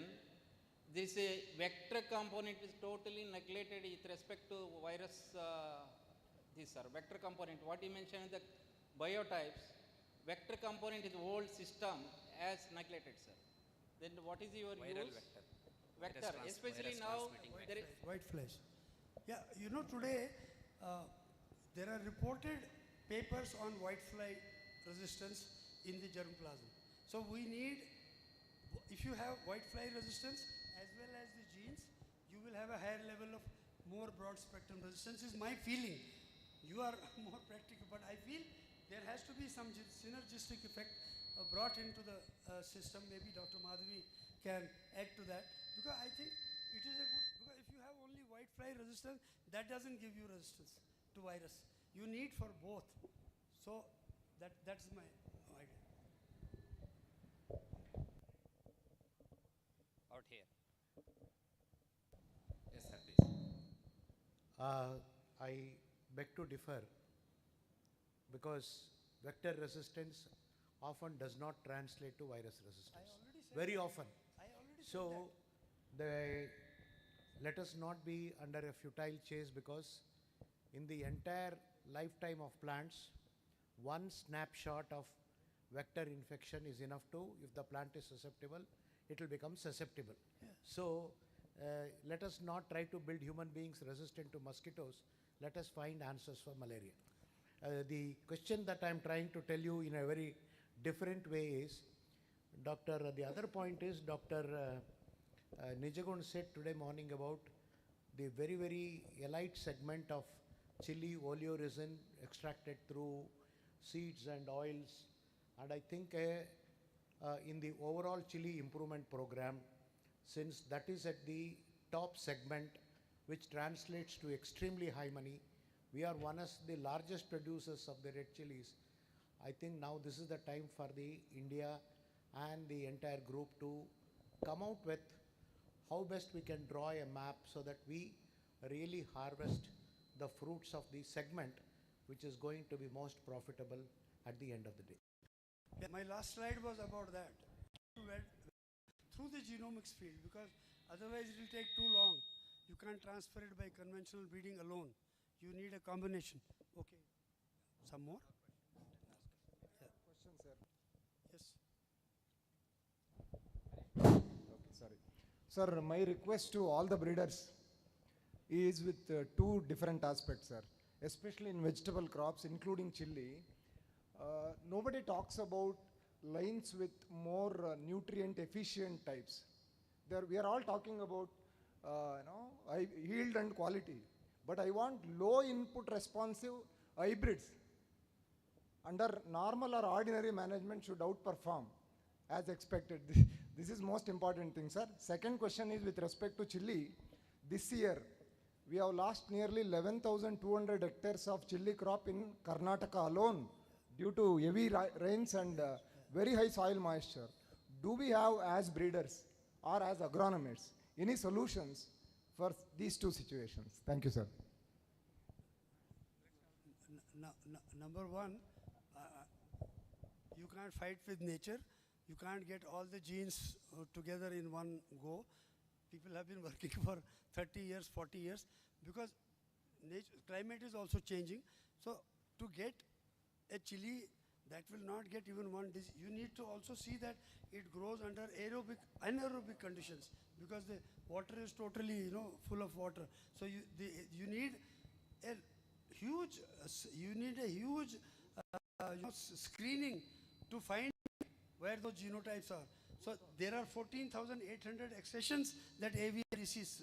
Where have we done the screening? So we have to actually go to the field and do those screenings. Once you have a method that shows promise, then you can pyramid those genes using the technology that we have. What Sir, about the nutrient? There is nutrient use efficiency, diversity available in solanaceous crops. Tomato, we have proved it in section 22. Prabhakar and me have a paper that time. But you have to work on that. At the moment, the hybrid is growing at NPK that you are giving to the varieties. It will give 30% more heterosis. If I am right, Dr. Madhavi, am I right? Hello, good evening. As of now, just like in other crops, there is no answer for really how to come with the excess rain. Even chili, if the anaerobic condition is created for more than 40% in the rhizosphere, crop wilts.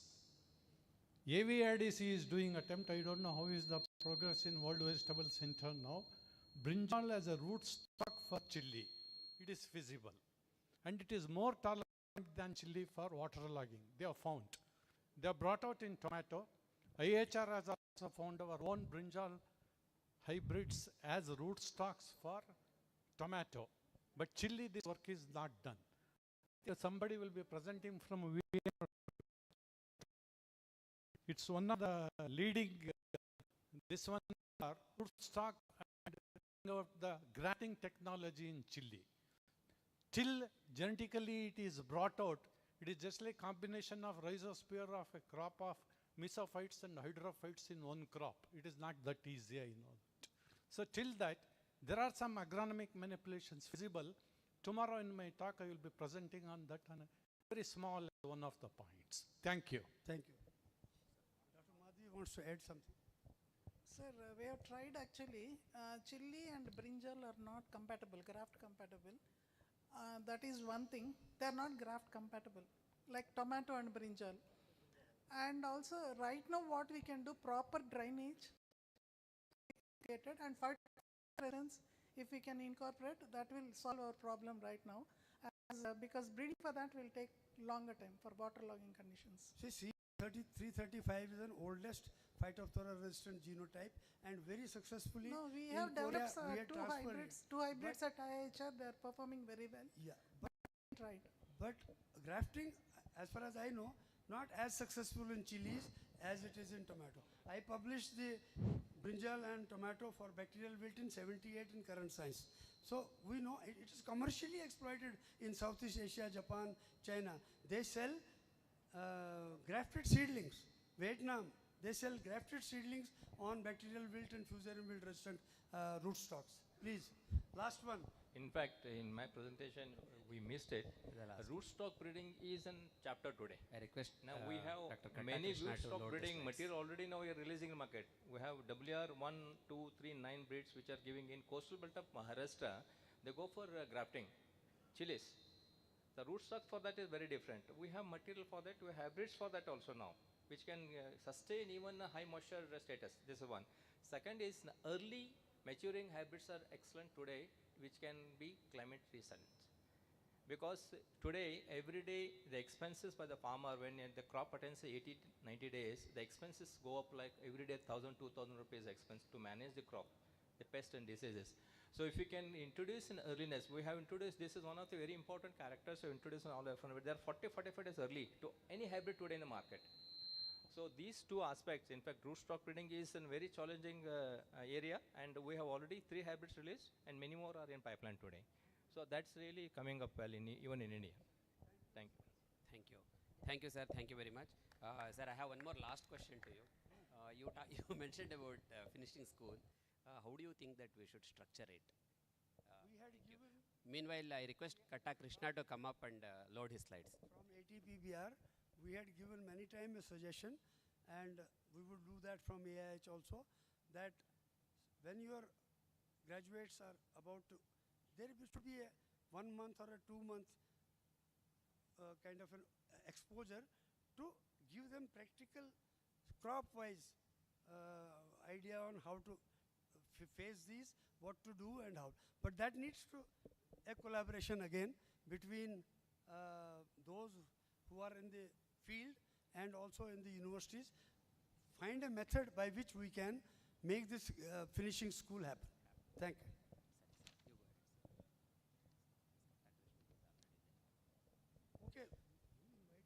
Okay, we invite Mr. Katta Krishna from Noble Seeds, sorry, from Nunhems. Yeah. From Nunhems. His expertise lies in developing high-performing hybrids that address productivity and sustainable challenges in vegetable crops, particularly chili. His research integrates modern breeding approaches with practical field applications. Thank you, sir. Good afternoon, everyone. I'll go through quickly. A lot of points have been already covered. I think the overview was to cover the origin, Indian market, the molecular advances that is happening around the chili crop, and the future perspectives. This I think we already have covered it. And the point to highlight here is India is really a very good source of diversity. We have a lot of germplasm, and it is also highlighted that in the northeast we have a very good diversity existing. And the main the species is Capsicum annum, and about 3.5 GB is the genome size. And the other important species are chinense, frutescens, and baccata. They are known for different traits. And coming to the market overview, I think in 2023, India has produced more than 22 lakh tons, and then Andhra Pradesh alone contributed to 50% of production. And Guntur, we all know, is called as the chili capital of Asia. The major export products is the whole dried chilies, like Gadgimuts are also covered this. China, Bangladesh, Sri Lanka, Middle East, USA, they're all the important countries where we are exporting. And if you look at the amount, out of the total production, 20% of the production goes to exports, and about 80% of the total production is consumed within India. And within the exports, I think the whole dried chilies has about 75% of the contribution, going down to oleoresins. Though it is only just 1.3%, the value is really very high. So this is the overall picture. And coming to the conventional breeding and the molecular breeding, I think we all know that there is a lot of work has happened around mass selection, pure line development, pedigree breeding, and heterosis exploitation. There are a lot of molecular techniques available which is actually helping us in both pedigree breeding as well as heterosis exploitation. So we also have access to a lot of genomics database. Sol Genomics is there, NCBI, Pepper Genomics database. So the breeders have the accessibility for all this information. And this is the overall information, like about 35,000 genes have been annotated in chili peppers, and more than 2,500 markers have been validated. About 150 resistant genes are identified, and more than 500,000 SNPs are available today. So these are some of the different genome assemblies available. They have been done in different years, starting from 2014 when CM334 and Zulna was sequenced. So coming to the leaf curl virus, I think from here, I think I'll try to talk about few important traits, the marker and the gene discoveries that has happened in the public space and which is available for us to use. So from 2006 till 2025, a lot of work has gone into discovering the resistant genes. And there is a dominant resistant gene source available, recessive, dominant. Today, I think we also heard from Sota Koida that PEPI1 and PEPI2 coming together, how strong LCV resistance it is being offered. And then, yeah, this is a comprehensive table where you can see chromosome 6. I think Monroser has already highlighted that probably this resistance is not holding in some regions of India. But I think the PEPI1 and PEPI2 coming from BAPEP file line and then PG1 source is definitely going to help us a lot if we have to focus on that. Then coming to CMV and CVMV resistance, again, a lot of work has happened from 2000 to present 2020. So I think some of the interesting genes to consider is CMR1, CMR2 for CMV and CVR4 for CVMV. I think this table also explains us CMR1 is the dominant gene. Probably this may or may not work against all the strains, but CMR2 has offered some very good promise. And coming to the CVMV genes, CVR1 and CVR4, CVR4 is also fine mapped. The NOP14 is known as the candidate gene, which is identified for CVR4. Coming to the anthracnose, I think we have heard a very in-depth presentation from Mohan Rao sir. There's a lot of work has gone into this. And this is a big challenge, not only in India, even in globally.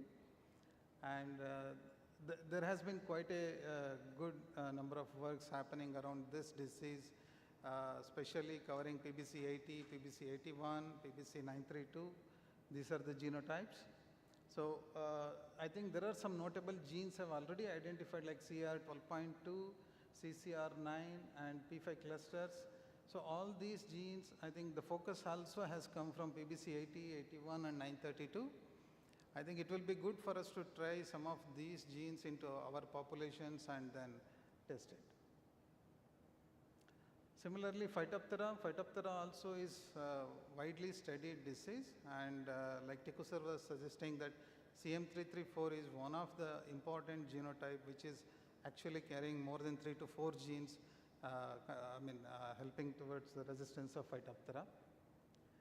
So the PC 5.1, 5.2, the DMR1 which is actually co-segregating with 5.1, PC 8.1 and PC 9. So all these genes are actually contributing towards the resistance of Phytophthora. They're all publicly available. And there was a study which showed that a combination of PC 5.1 and PC 8.1 has offered more than 55% of phenotypic resistance. So I think if we can work about 1 or 2 genes in combination, definitely we can achieve. And the good thing is there's a lot of information available in the public.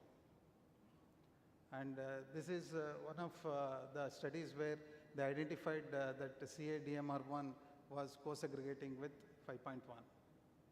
And this is the sources that were available for Phytophthora. If you can see, about 40% of the total sources available have been derived from CM334 background.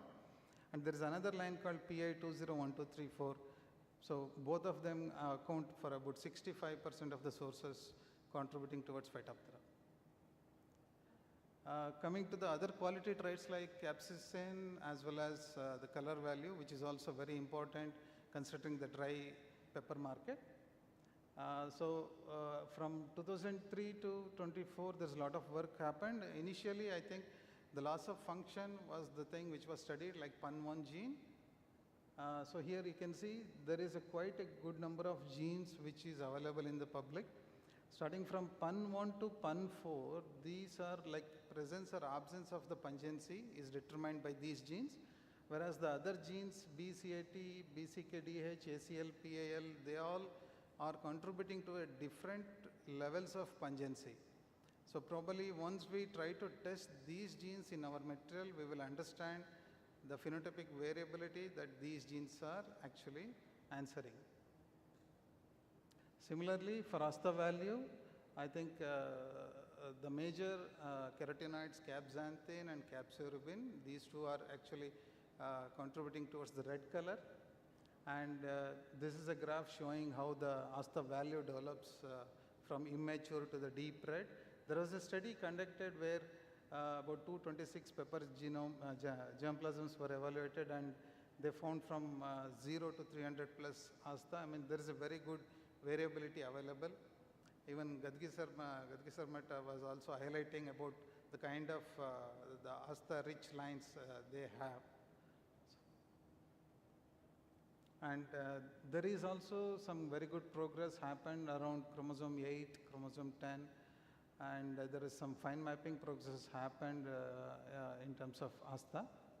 So these are some of the genes. CCS is a very old known gene which actually controls the red color and yellow color. And then PSY1, LCYB, ZEP on different chromosomes. So, and they also have a different impact. Some are major effects, some are minor effects, some are regulatory, like PRR2, that C1 locus. So I think the overall, there's a lot of information available in the public which needs to be validated in our population. And for that, I think the overall interconnecting the traits like LCV, TRIPS, the disease-related traits, quality traits, and yield adaptation. So if we can bring them all together, we will definitely create a superior chili hybrids. So this is like about 67% of the total markers discovered till today have been validated, and about 873 markers have been functionally validated. There is enough information available in the public. So I think this is just a small slide about the validation population, how do we develop. I think there was a very clear discussion happening in terms of the population size. Probably 200 to 300 the plants or the genotypes may not be possible. That will be useful for some Jiva studies as well. Oh, sorry.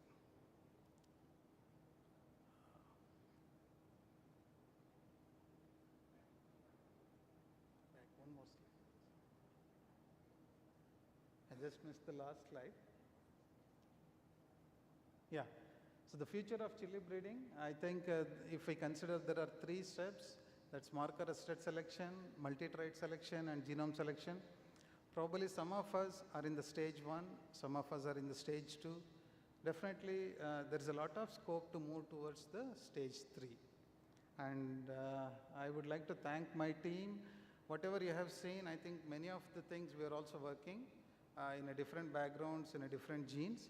And this is the team. We have pre-breeders, molecular biologists, and we have pathologists. There's a big team which is working towards the same goal.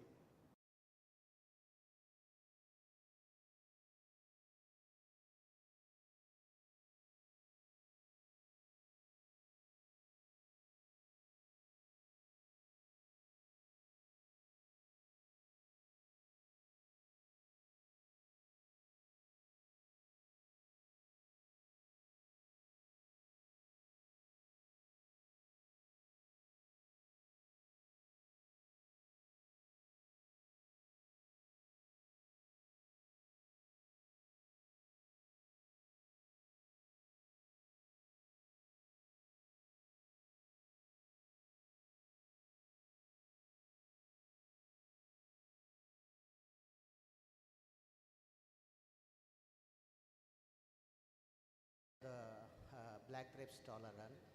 Do you have any identified any germplasms within your company that black thrips? Yeah, I think for black thrips, I think there is a limited information available even in the public. But I think recently we know that I think 2 hybrids from the competition like Myco and Noble Seeds, they're claiming showing a very good resistance to black thrips. I think Yukti is one of the hybrid which I have also seen in the field is showing some very good performance. Okay. Sir, please. Let him ask. Recently, in the US, Go on, sir. certain BT for specific thrips are being discovered. Sorry, sir? There are certain BT which are effective on thrips were reported from parts of US, especially for certain species of thrips feeding on cotton. Now, as of today, the information is meager, but considering the damage, considering the lack of alternatives, considering the lack of resistance, and tolerance certainly is not a mechanism at all, because under right conditions it's going to explode. Yeah. Those of you who are working in molecular biology may little bit look into the cotton scenario. Some strange reports are coming, I think from Monsanto only, with regard to BT thrips. It will be worth looking into those sequences and see whether these things can work. The second one is wonderful work needs to be done with regard to entomopathogenic nematodes. There is one species of the entomopathogenic nematode called Treponema, which is reasonably prefers thrips over many other, and since they pipette in the soils. The thrips is, that nematode is present in the country, somebody has to identify, multiply it for a larger scale, which I find at least in protected conditions it will be of tremendous use. Some investment in good amount of basic research is required. What is basically in our lack of understanding of black thrips is, this fellow seems to be advertising, I care 2 hoots for the rain, and when all other thrips die, I am going to be there. It literally dances on the petals. Second one is the molecular mechanisms governing the resistance in thrips. We brought imidacloprid and thiamethoxam. They were wonderfully great chemicals. Today you drench it and then nothing happens. Nothing happens, yes. And even the best of the combination molecules seems to be having absolutely no effect. The serious studies are required as much as you put in molecular studies on breeding for resistance.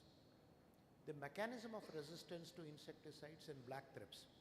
There is only one reported resistance of a germplasm or a chili from Indonesia. Probably I can give the name of that.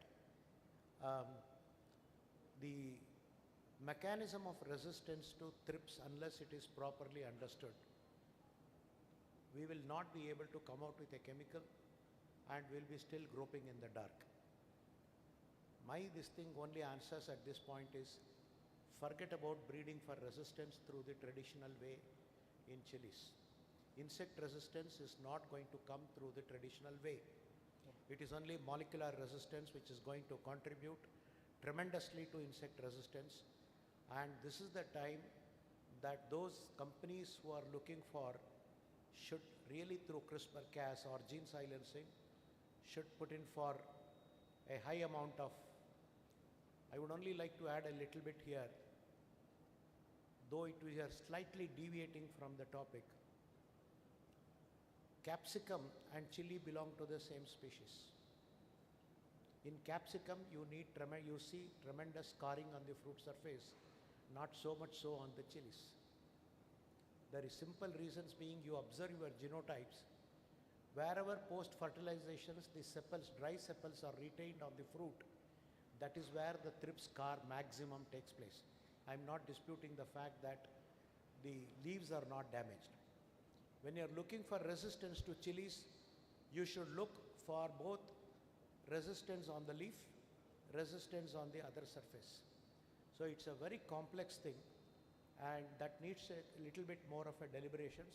We have a separate session on black thrips and leaf curl virus and others. Maybe we can discuss.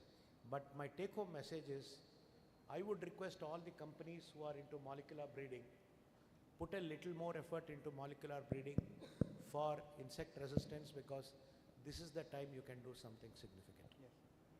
Thank you, Thank you, sir. sir, for those thoughts. Thank you. I thank Dr.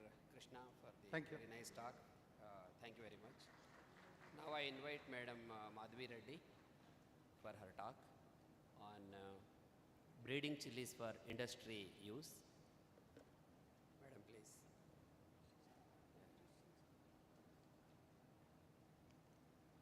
As you all know, Madam Madhavi Reddy, she is a distinguished researcher and academician in horticultural sciences, and extensive expertise in crop improvement, and she developed several hybrids, disease-resistant hybrids. She undertook extensive work on disease resistance and high-yielding breeding of horticulture crops, particularly chili. Madam, please. Yeah, good afternoon, one and all. At the outset, I would like to thank the organizers for inviting me for this seminar, especially Harish and Lakshmi, who were calling me. And I'm really thankful to the Vice Chancellor and DR for recognizing the little work done, my tenure at IHR. Actually, for past 3 decades, I was more concentrating on biotic stress resistance. As Harish told, Madam, there are many talks, you diversify your topic. So I've chosen this topic. We are just beginners here. Just I will be presenting briefly about the work done at IHR as well as at other places. I'll straight go to my topic. As we all know, chili got introduced to our country 533 years back due to its cross-pollination. Almost 90% cross-pollination has been reported. Depending upon the temperature, the stigma exertion will be there. So naturally cross-pollination occurred, and based on our own farmer selections, a lot of land races have been evolved in our country. One of the best examples is Badigi chili, what we were discussing from the morning for its color. And in northeast region, that Bhut Jolokia for pungency.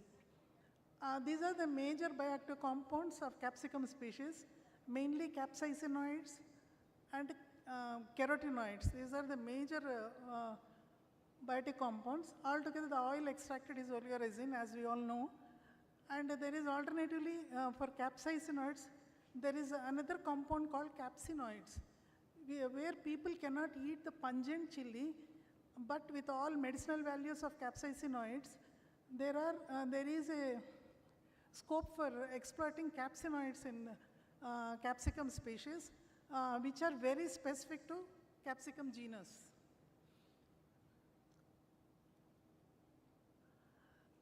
As you all know, apart from this, it's really very rich in vitamin C. I got wondered when Dr. Pal, our physiologist in our institute, when he has estimated vitamin C content in all my germplasm, it is having richest vitamin C content as a green fruit. As it is water soluble, if we eat raw only, we will get it. It's more than citrus fruit. It's very rich in vitamin C, which are having nutraceutical value of anti-cancerous, and vitamin E, vitamin K, and chlorophyll and carotenoids, lutein. This is also a very important compound, and beta-carotene and zeaxanthin. Zeaxanthin and lutein are being used exclusively in eye drops, and some companies are extracting and exporting to other countries. And zeaxanthin, cryptoxanthin, capsanthin, capsirubin, and anthocyanins. These are the major compounds which are very important for having nutraceutical property, and capsicum is very rich, and there is a lot of scope to improve all these compounds in our varieties which we are going to release. And the byproducts, you can see what are available in the market. Actually, compared to India, recently I was in US, there are plenty of products like in the market in US compared to India, even the top chocolates, ice cream, everything chili flavor, and they give a lot of importance. There is a huge scope. The foreign exchange, what we are earning, around 12,500 crores we are earning by exporting chili. In that, oleoresin oil itself has a very huge share in that. So there is a huge scope. As the demand is more in our country, we are almost consuming 95% of the produce what we are producing in India. Only 5% we are exporting. With that, we are earning almost all 12,500 crores every year. So coming to the industrial use, since morning we were talking about how important it is in food industry, pharmaceutical industry, cosmetic industry, and the pesticide industry. Actually, it is also useful in seed industry, which I am not highlighting here. These are the four industries which mainly it is used. The bio products are being used. It is there for the health benefits are known since beginning in India, even in Ayurveda, in our traditional uses. Earlier it was used as for toothache, for gastroenteritis disorders, and diabetes, muscular pain, and weight loss also. Swallowing like a tablet. It is traditionally being followed in our country, and a lot of health benefits have been proved, and a lot of work on anti-cancerous, prostate cancer, breast cancer, a lot of work is being conducted with the capsaicin. For the breeders, mainly we have to look, of course, we look into, always look into disease resistance and yield, and quality is also equally important. Of course, fruit weight and the fruit dry matter content, which is more important for the breeders. Next, pericarp thickness for quick drying. Apart from that, capsaicinoids, oleoresin, and color. These are the main quality attributes which we have to look into, apart from disease resistance and yield. Without quality, our varieties, no farmer will accept. Capsaicinoids, as you see, it ranges from 0 to 1 million SHU. Now people are breeding for high pungency in chinense, and now almost all 2.39 to 2.5 million SHU is also available right now. Capsaicinoids are amides produced in capsicum species. They consist 3 different forms it is available. Capsaicinoids, 3 fractions, capsaicin, dihydrocapsaicin, and non-dihydrocapsaicin. 90% of the pungency is due to capsaicin and dihydrocapsaicin, but I think I have mentioned somewhere. Only around 9 to 10% is dihydrocapsaicin, which is very important for retaining the pungency for longer period, even during the storage. So while breeding, we may have to look into, because when market is not there, people normally store in the cold storages. The pungency need to be retained, means we have to look into dihydrocapsaicin content in the chili. As we know, it's a highly volatile with pungent. It's a colorless crystalline to waxy substance. It is due to activation of TRPV receptor, which is involved in pain pathways, and which has promoted much basic and clinical research on the use of capsaicinoids. As I was telling, the capsaicin, dihydrocapsaicin, 90% of the fractions of capsaicinoids is due to those two, and non-dihydrocapsaicin is having only 7% contributing towards pungency, which is more important while breeding for pungency. A synthesis, we know where it is, the vesicles of the placenta, which are called blisters. This is the place where the pungency is located. Looking into the anatomy of the chili fruit, the interlocular septa, where the blisters are there the pungency is concentrated. And a lot of work has been done across the world. Genetic resources have been identified for capsaicinoid compounds in capsicum, and I've just reviewed the papers here. Throughout the world, many people have published many papers where the levels of capsaicin, non-dihydrocapsaicin, and dihydrocapsaicin content has been presented already. It is available. Now, in Chinancy group, people started working. Initially, it was Bujolokia, which entered into the Guinness Book of World Record because of its highest pungency. But later on, people started breeding for it, and now right now the hottest pepper is Pepper X, which is bred by Ed Curie, which is having 2.69 million SHU. It has entered into Guinness Book in 2023. These are the pictures, hottest peppers in the world. But these are all Chinancy group. Our concentration should be as these peppers will be well grown under shade or at higher altitudes like northeastern region. But in the plains, if you want to grow, it's slightly difficult. The yield will be very low. So we have to breed, we have to transfer this pungency into annum, which can be cultivated in the plains, in tropical areas. That will be of more useful to the farmers. Genetics has been studied, as somebody has already told. Initially it was mentioned as single dominant gene, but it is a quantitatively inherited one. And there are reports that it's a polygenic additive. That's Dr. Naresh, my student, only did for his MSc work. And we found it is a polygenic. And other authors also mentioned that it is due to major and minor genes. And the markers are associated with pungency are also published by many, mainly located on chromosome 2, 3, and 7. There are many publications on markers.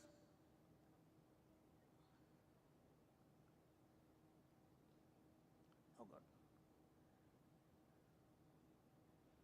And Han et al., they found through GWAS and QTL mapping, they found identified 5 QTLs located on 2, 3, 4, and 10. These are the 5 genes which were identified as candidates controlling capsaicinoid content.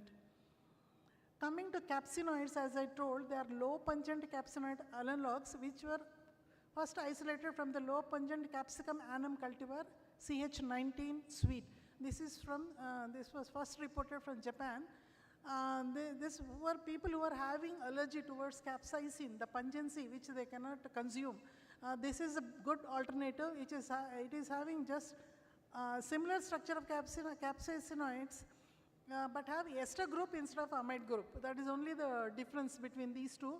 But it has same medicinal value as capsaicinoids have. So this is another good alternative for the breeders to look into.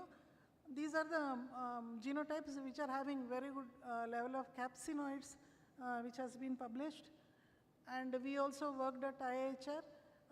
We could identify top 5 capsicum accessions with highest capsinoids, and the accessions having both. And we have studied the stability. All biochemical compounds except NAR dihydrocapsaicin and dihydrocapsiate are less influenced by the environment. Other compounds are less influenced. These are the 2 compounds which are getting influenced by the environment. They are not that stable. Actually, so I got capsicum, Bujolokia fruits from northeast. When we analyzed at IHR, it was having almost 1 million SHU. When same seed have grown at IHR, it has those fruits has only 50,000 SHU. That much was the reduction. So G into E interaction is very much in pungency especially. Even morning Gadagimath sir was discussing about the Badigi chili, why other institutes are not working. That has a GI tag of from this area of your main chili growing area, and lot of environment has, because volatile compounds, we also collected many collections across Karnataka, and we have grown at Bangalore, but that flavor is missing. So we thought that is not the right place to breed for, that's what I wanted to tell sir.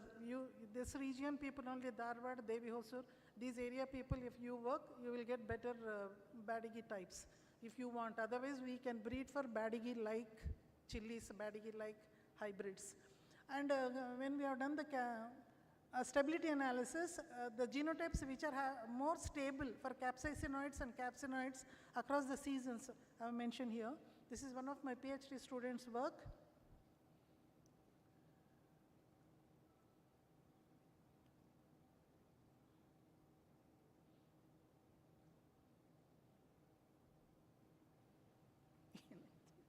Next slide, please.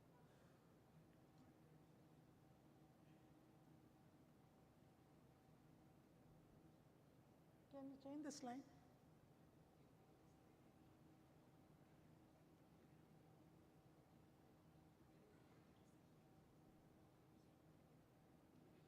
Yeah, we do genetic studies we have done. We have given the gene effects of dominance and additive into additive type of gene action, predominant for capsaicin, dihydrocapsaicin, and total capsaicinoids, capsiate and dihydrocapsiate and total capsiate. This was the genetics we have studied, whereas for NAR dihydrocapsaicin, the genetics is additive and additive into additive type of interaction we found.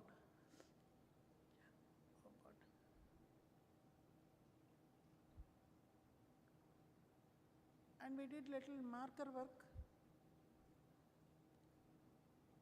Previous slide.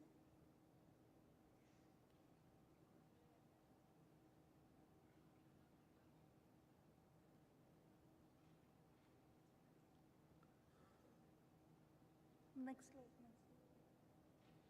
Development of marker linked to pungency. We have already 680 SSR markers. We used to study the allelic variations among different pungent and non-pungent accessions, in which only 124 have shown polymorphic markers between, and 24 markers among 4 pungent genotypes were identified. Actually, we wanted to identify the marker for low pungent, medium pungent, and high pungent groups. So we have designed some markers, and gene-specific marker named MAPS F2R2 targeted one locus.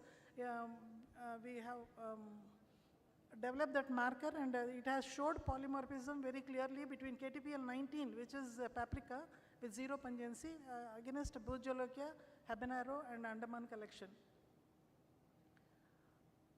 And this is a partial sequencing amplified in pungent, non-pungent genotypes.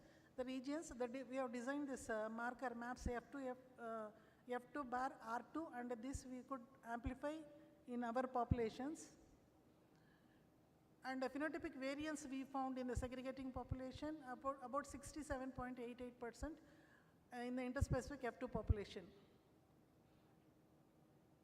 And we also crossed some of the Chinese accessions from Northeast and Andaman collection. We could get very good, excellent hybrids with having almost 5 kg per plant. For 3 years we have evaluated and having excellent SHU. But as I told, growing in tropical regions, now we are transferring this into Capsicum annum for further, at least if we get 50% of the pungency, it will be very good. So with that objective, we are doing, work is under progress. Next, coming to the carotenoids. Carotenoids are the pigments responsible for color in hard paper. Approximately 30 pigments have been identified.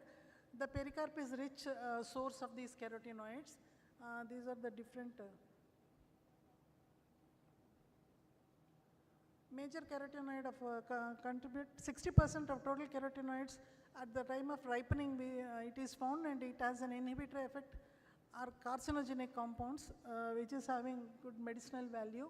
A lot of genetic resources have been identified by various workers, and it has been published.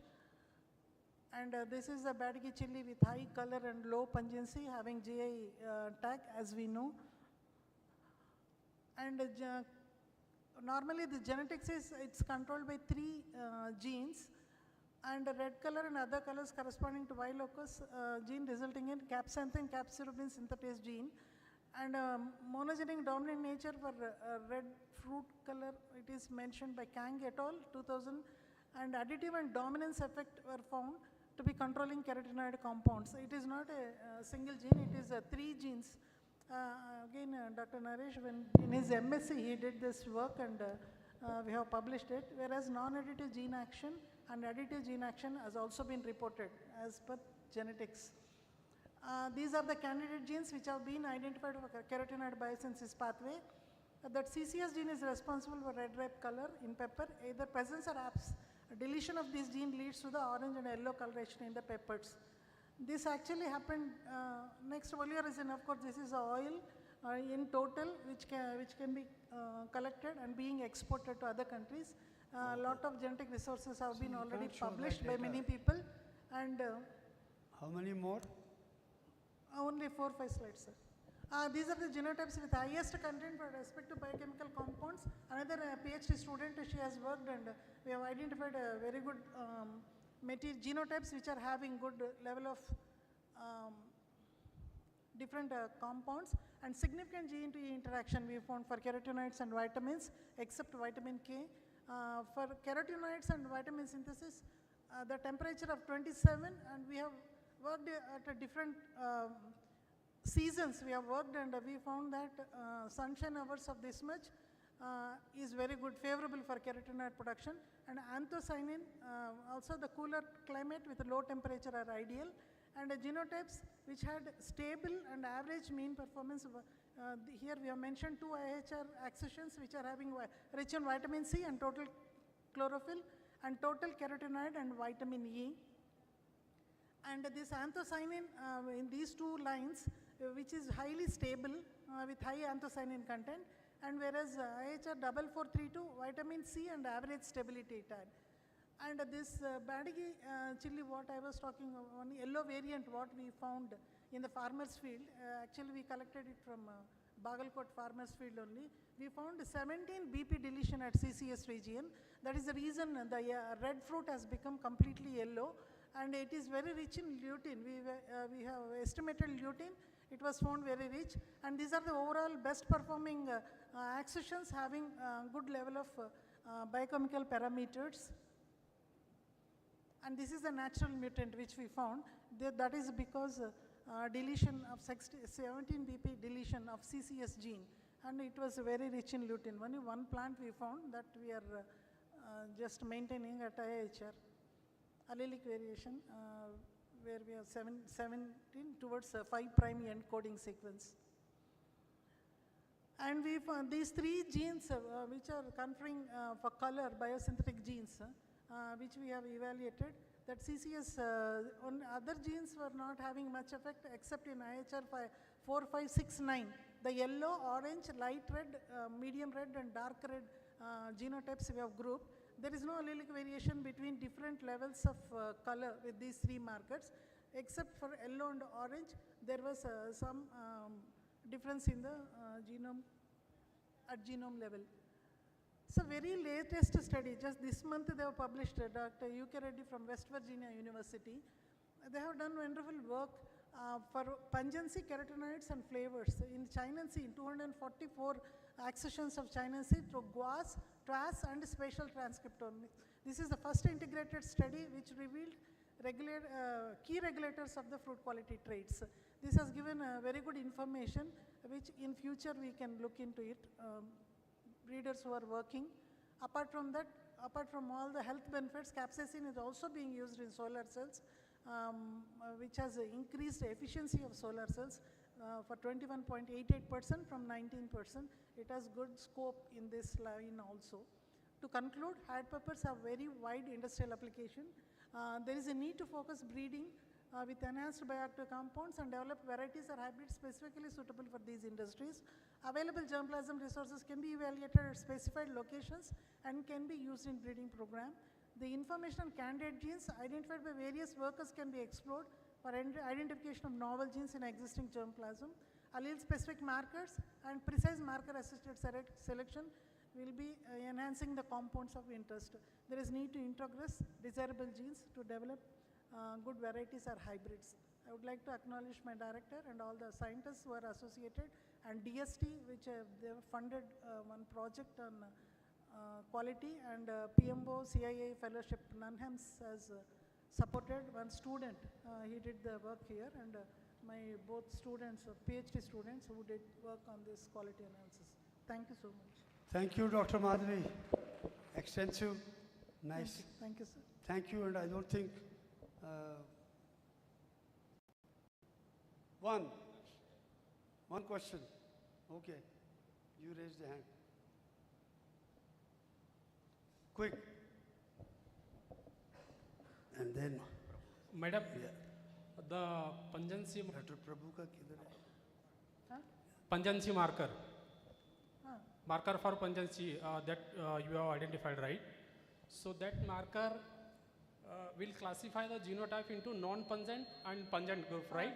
Yes. But it will not tell the degree of pungency. Pardon? Degree of pungency. Like if I have 100 genotypes, this particular genotype has got 10,000 SHU or 15,000 SHU. That we could not differentiate that using that marker. Okay, even if the marker. There is need to develop that marker actually. Okay, even if the marker identifies as non-pungent and pungent types, on what basis it will classify, madam? Like, you know, if a genotype is having 10,000 SHU, it will be classified as low pungent. If it is having more than 10,000 SHU, With that objective only we have initiated, but we could not achieve it. So the marker what we have identified is able to differentiate between non-pungent and pungent only. Yes, madam. There is a need to work further. But for differentiation as non-pungent and pungent types, what is the basis, ma'am? What is the basis? Basis. Can I add? Basis. Dr. Michael Mazurek in What is Cornell that? University, they published a paper in 2007 showing that PUN1 recessive gene in a homozygous condition gives you non-pungent material. So how it can be used today is that suppose you have a Bhut-Jolokia, Chinese has excellent flavors, but you can't use it directly, only oleoresins, etc. You cross it with a non-pungent, you can cross it with a capsicum. This is my idea, how I would use it as a breeder. I'll cross it with a capsicum, and then I will use recessive PUN1 markers and get you excellent flavor capsicums in 3 back crosses. That is how practically you will use. But to get the exact Scoville units by PUN1, you will have to do a lot more work than what is already done. That's Still my we need quick to answer, work, but it's a big, and as big I discussion. shown the last paper, you know, UK Reddy et al. That paper may be useful for you. That's why I have mentioned this month only they published. Thank you. That may be used. That again in Chinese accessions, 244 accessions they have used through GWAS and also transcriptome data. So that is the first of that sort. So that may be useful for us, for all I think breeders. we continue the discussion. Thank you. It's a good discussion, but we continue. And I think now, thank you, Dr. Martin. Thank you, sir. Thank you. Thank you very much. Please give her a big hand. I now request Dr. Prabhudev Ajapalavara, professor at the University of Zoological Court. He has been a stalwart in breeding chilies here. I will stop at that. And I request him to compensate for the time.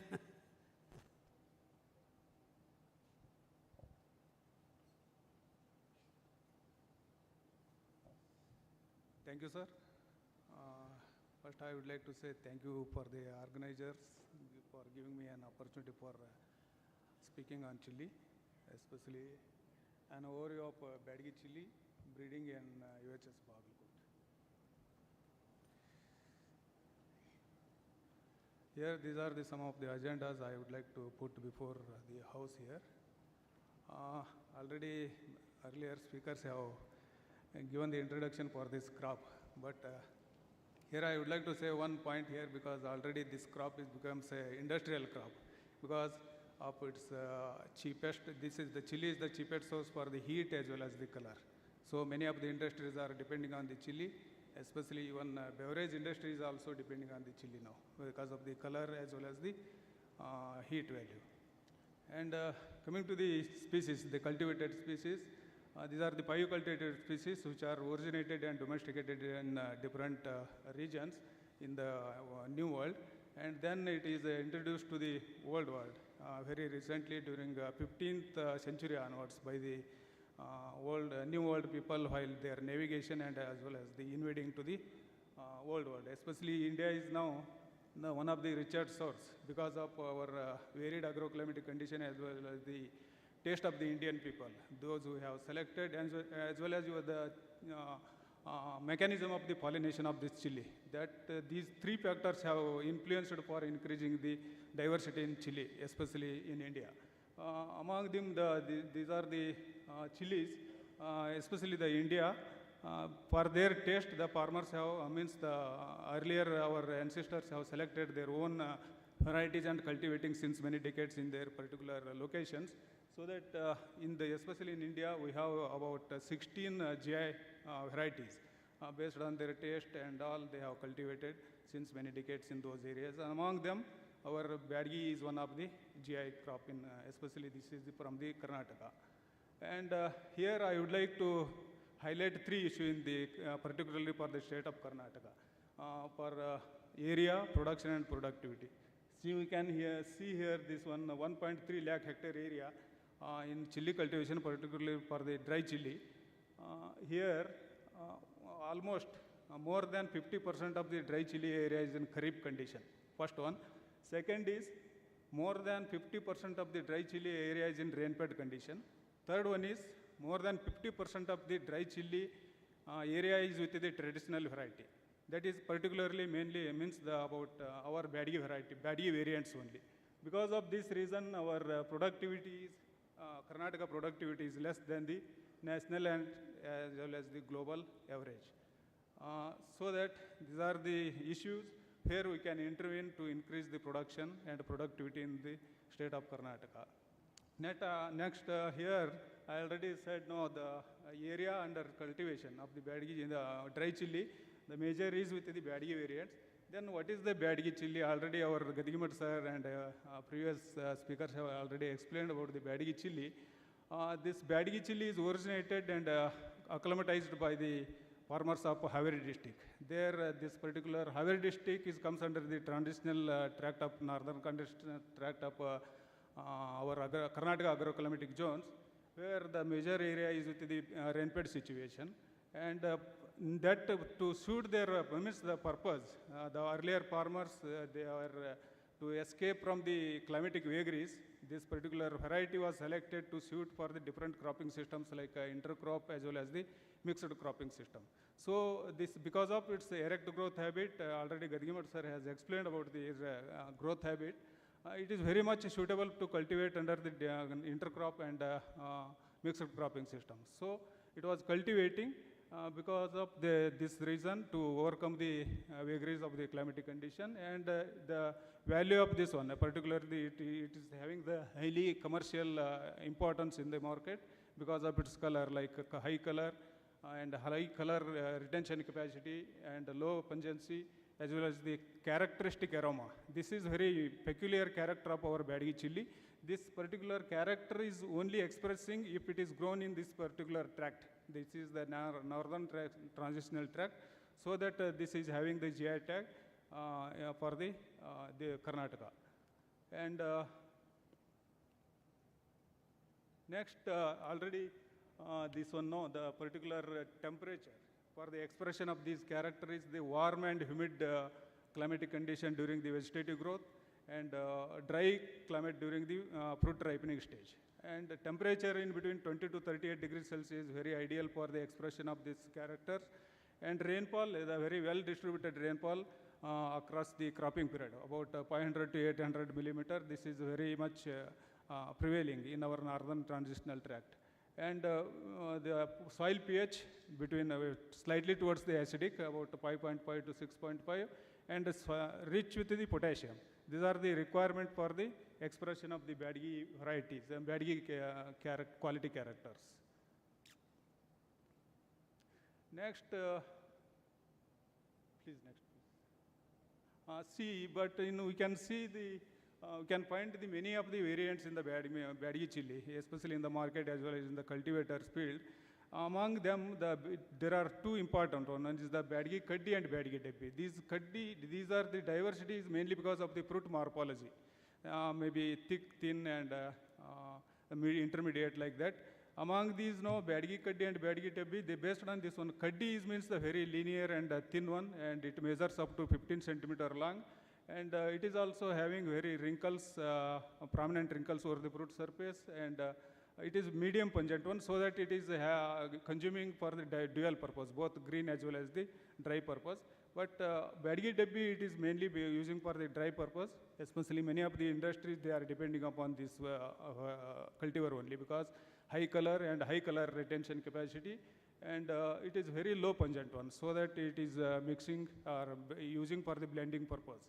And another important variety, that variant, Devanur Deluxe, it is also having very prominent area for the under the cultivation. And this character of this Devanur Deluxe is in between the above two, Kaddi and Debbi, even size as well as the quality characters. And also we can find some of the variants like Nulvi Debbi, Kusgal Debbi, Antur Bantur, even Annigiri Deluxe. These are all the variants which are selected either of the Kaddi and Debbi, and they are cultivating since many decades, and they are using in the particular villages and the region, so that they are using using their villages names to call it their variety for the naming purpose, so that Nulvi Debbi, Nulvi Kusgal Debbi, like that. And nowadays, already earlier speakers have explained the deterioration of the quality characters. Especially 1990 decade onwards, and how the irrigation facility is improved among the farming community, these particular varieties cultivation was stopped by the farmers, and then they have shifted to the high-yielding varieties and hybrids, and in the place of Badgi chili. So that these Badgi varieties, and also the supply of the substandard seeds by the some of the seed suppliers, that is also one of the reason. And these quality characters, what we studied, the quality characters, they are all controlled by the recessive polygenes. So these Badgi chili quality characters have deteriorated.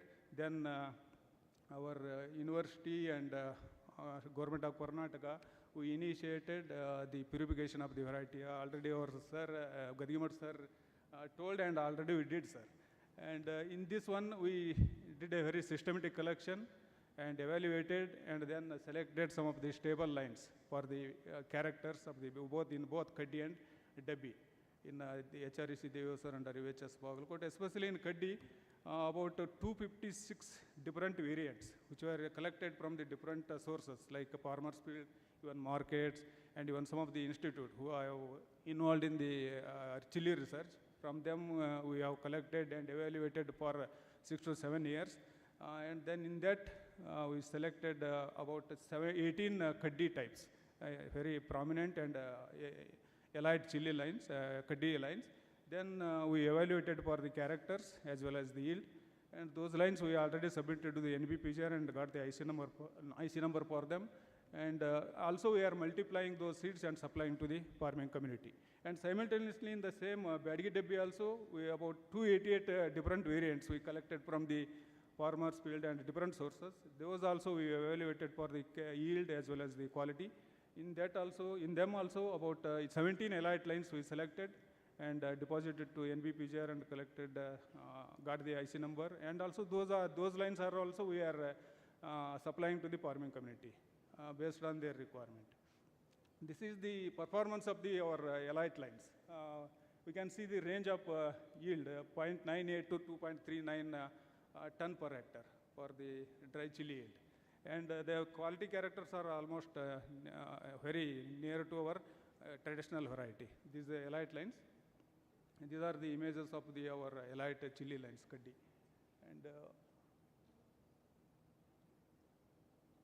And this is the performance of the Badgi Debbi allied lines, about from 0.58 to 1.83 ton dry chili yield.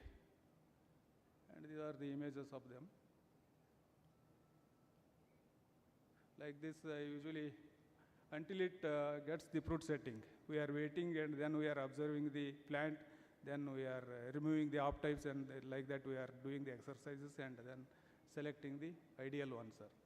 And another important project we are having, it is very continuous project in HREC Devasur. In this, already 3 open pollinated varieties and one F1 hybrid we developed for the green as well as the dry chili segment.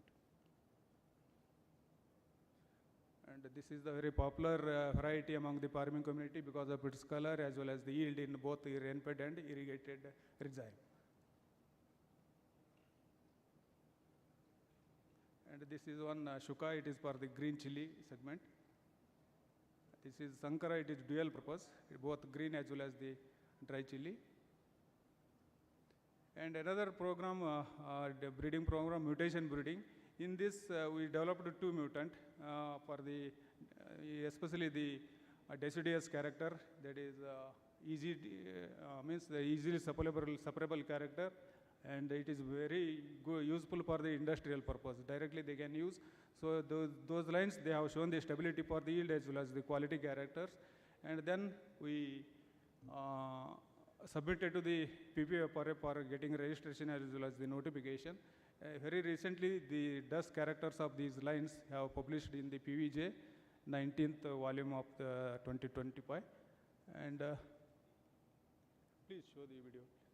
This is how it is very directly in the red ripening stage, this particular trait is expressing, and it is easily detached from the plant without stock, so that directly they can use for the processing, ready to use. And it is almost concentrated fruit setting. Sir, one harvesting and very 90% of the fruits are by in the first harvest we can complete the crop.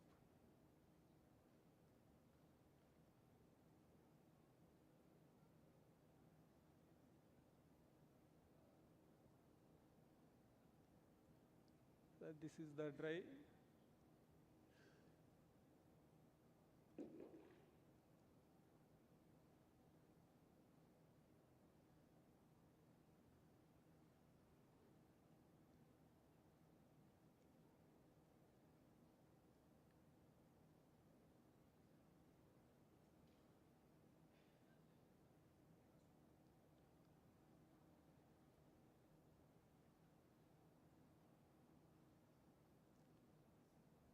It is also there, sir. Next. The Siddha one is erect bearing habit, and Siddha 2 is pendant bearing habit, sir. And both are expressing the same character.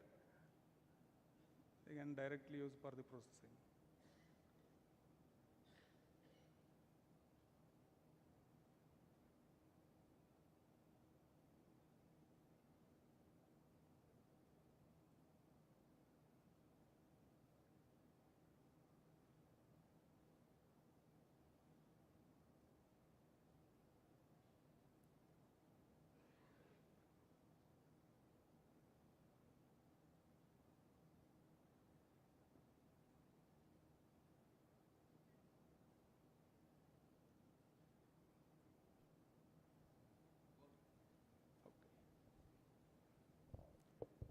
And this is the grouping character of these lines. And another hybridization experiment. In this also we developed about 31 pedigree genotypes for the different characters. In them about 5 to 6 lines are in the pipeline for the release for the both green and dry chili. And this is how we are handling the segregating population. And also we identified some of the superior segregants in the breeding material, and we are maintaining them and using for the different purpose. And also we identified some of the primers for the characters which are expressing in the later stage of the crop, so that we can early recognize the genotypes in the early stage of the crop, so that we can screen. And also we principal coordinate analysis we also did for the Badgi variants. About 295 lines we collected from the different sources, and those lines were clustered in the different coordinates, and it indicates that the genetic differentiation by the geographical origin, and it shows that. And this is the strength of our HREC Devasur and UHS Bagalkot. Whatever the lines we are having in them, about 47.7% advanced lines are there, and about 16% anthracnose resistant lines are there, and 15% leaf curl resistant lines, and 15% mosaic resistant, and about 7% lines are identified as the best parents for the hybrid production. And these are some of the lines we submitted at NBPGR for the different traits and as a genetic stock, and especially the Chilli venal mottle virus and easy separable character. And these are the certificates. And also we did very good extension activity to reach the farming community with our production technology as well as the varietal, and through that we almost reached about 25,000 farmers from the different extension activities from across the university, maybe through the training programs, field days, state level seminars and field demonstrations. Through these things, we conducted trainings and all these showcased our technologies and also other technologies. We reached maximum farmers, and also seed production activities also taking place in the university. Through this also, we did a very good seed replacement activity, so that this activity has influenced to increase the production and productivity of the state of Karnataka. Not only our share is more than the others, but our university has made a great impact on increasing the productivity in the state of Karnataka. Maybe private hybrids also have given the impact on this one, but we extended, given the extension activity to increase the productivity, so that you can see the 2010 data. 0.8 ton per hectare is the productivity. In 23-24, about 85% productivity is increased because of the work of all of you and our university. So that this is proudly we can say. And this is the conclusion that the Badgi chili still it is even having the global value, but the maintenance of the quality is still challenge for us. And breeding, this one molecular work and even mutation breeding, they have supported us to develop the technology in the UHS Bagalkot.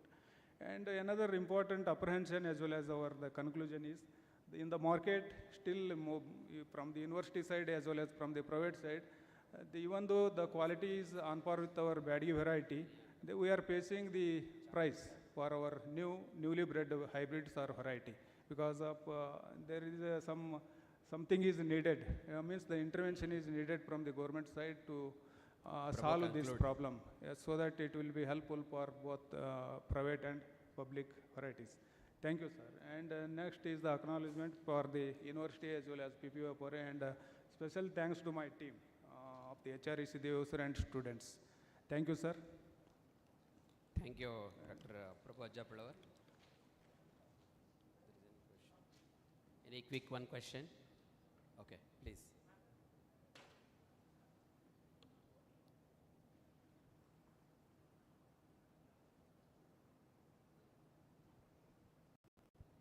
Hello. Sir, a very good presentation. And that Siddha 1, Siddha 2 were very impressive to see those. Actually, my question is, what is the maximum ASTA you observed in your jump plasm? Maximum ASTA? Maximum ASTA. ASTA about, it is no, sir. ASTA, already some of the speakers might have expressed. ASTA is depending upon the cultural practices of the farmers as well as the breeders. Okay. Now, if we retain the fruits until it dries in the plant itself, we can get more ASTA than the red wet harvest. Okay, about 350 to 400. At Devi Hosur, up to 400 ASTA we noticed, sir. Okay, next. Because in the morning we seen from the Gadgi Mat sir that they present in 502 ASTA. That's why I asked. Thank you. But this is what up to 400 ASTA we reported in our germ plasm. Fresh red or dried at the plant itself? No, dried in the plant itself only. Okay. Okay, thank you, Dr. Prabhudev. Thank you, sir. Thank you. Now I request Dr. Rajesh Govinkoppa, Head Crop Breeding Vegetables at Kaveri Seeds Company, Hyderabad, to make his presentation. Sir, we have an announcement for all the participants and the dignitaries. We have another 3 sessions. Soon after that, we are having half an hour of culture program, and then followed by dinner. So kindly stay back and please kindly help with us. Thank you. Dr. Rajesh, please. Rajesh, are you there? Yeah, please. Sir, and today's panel discussion is postponed to tomorrow. Yes, thank you, sir. Dr. Rajesh is Head of Crop Breeding Vegetables at Kaveri Seed Company. He integrates molecular and precision agriculture practices to increase the productivity. Dr. Rajesh, please. Hello. Good evening, everyone. If I see people like everybody is a little bit tired, and then people rather than looking at the screen, they are looking at the mobiles and the time. Okay, I'll not take much time. I'll try to wrap up as early as it possible. The topic is leaf curl virus resistance. So I just don't want to go too much deep into. Okay, thanks. Deep into the history, while the people already have covered about this. Just I want to go directly. I just want to touch upon the commercial breeding approach rather than the academic kind of thing. So if you see all over Indian market, so we can consider something around like approximately 100 metric ton. This is hybrid requirement for Indian cultivation. It may go up and down depending upon the demand and then rainfall and everything. So this year currently the market is a little bit down, so we'll find a little bit almost like what we see in the paper is around like 30 to 40% down. Okay, so if you see around like the green bar.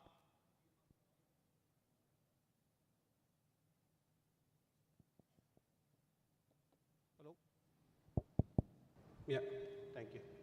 So green things are, these are all the green chili market areas, and the down if you say like AP, Telangana, Karnataka and part of Madhya Pradesh, these are all predominantly for the red markets.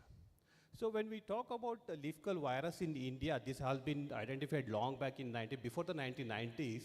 And the cultivation actually of leaf curl virus, it created a major problem for the farmer after 2010. So the farmers started facing the problem when it like later 2010 and later. So and we felt, or the breeders start feeling that we should have a resistant hybrid.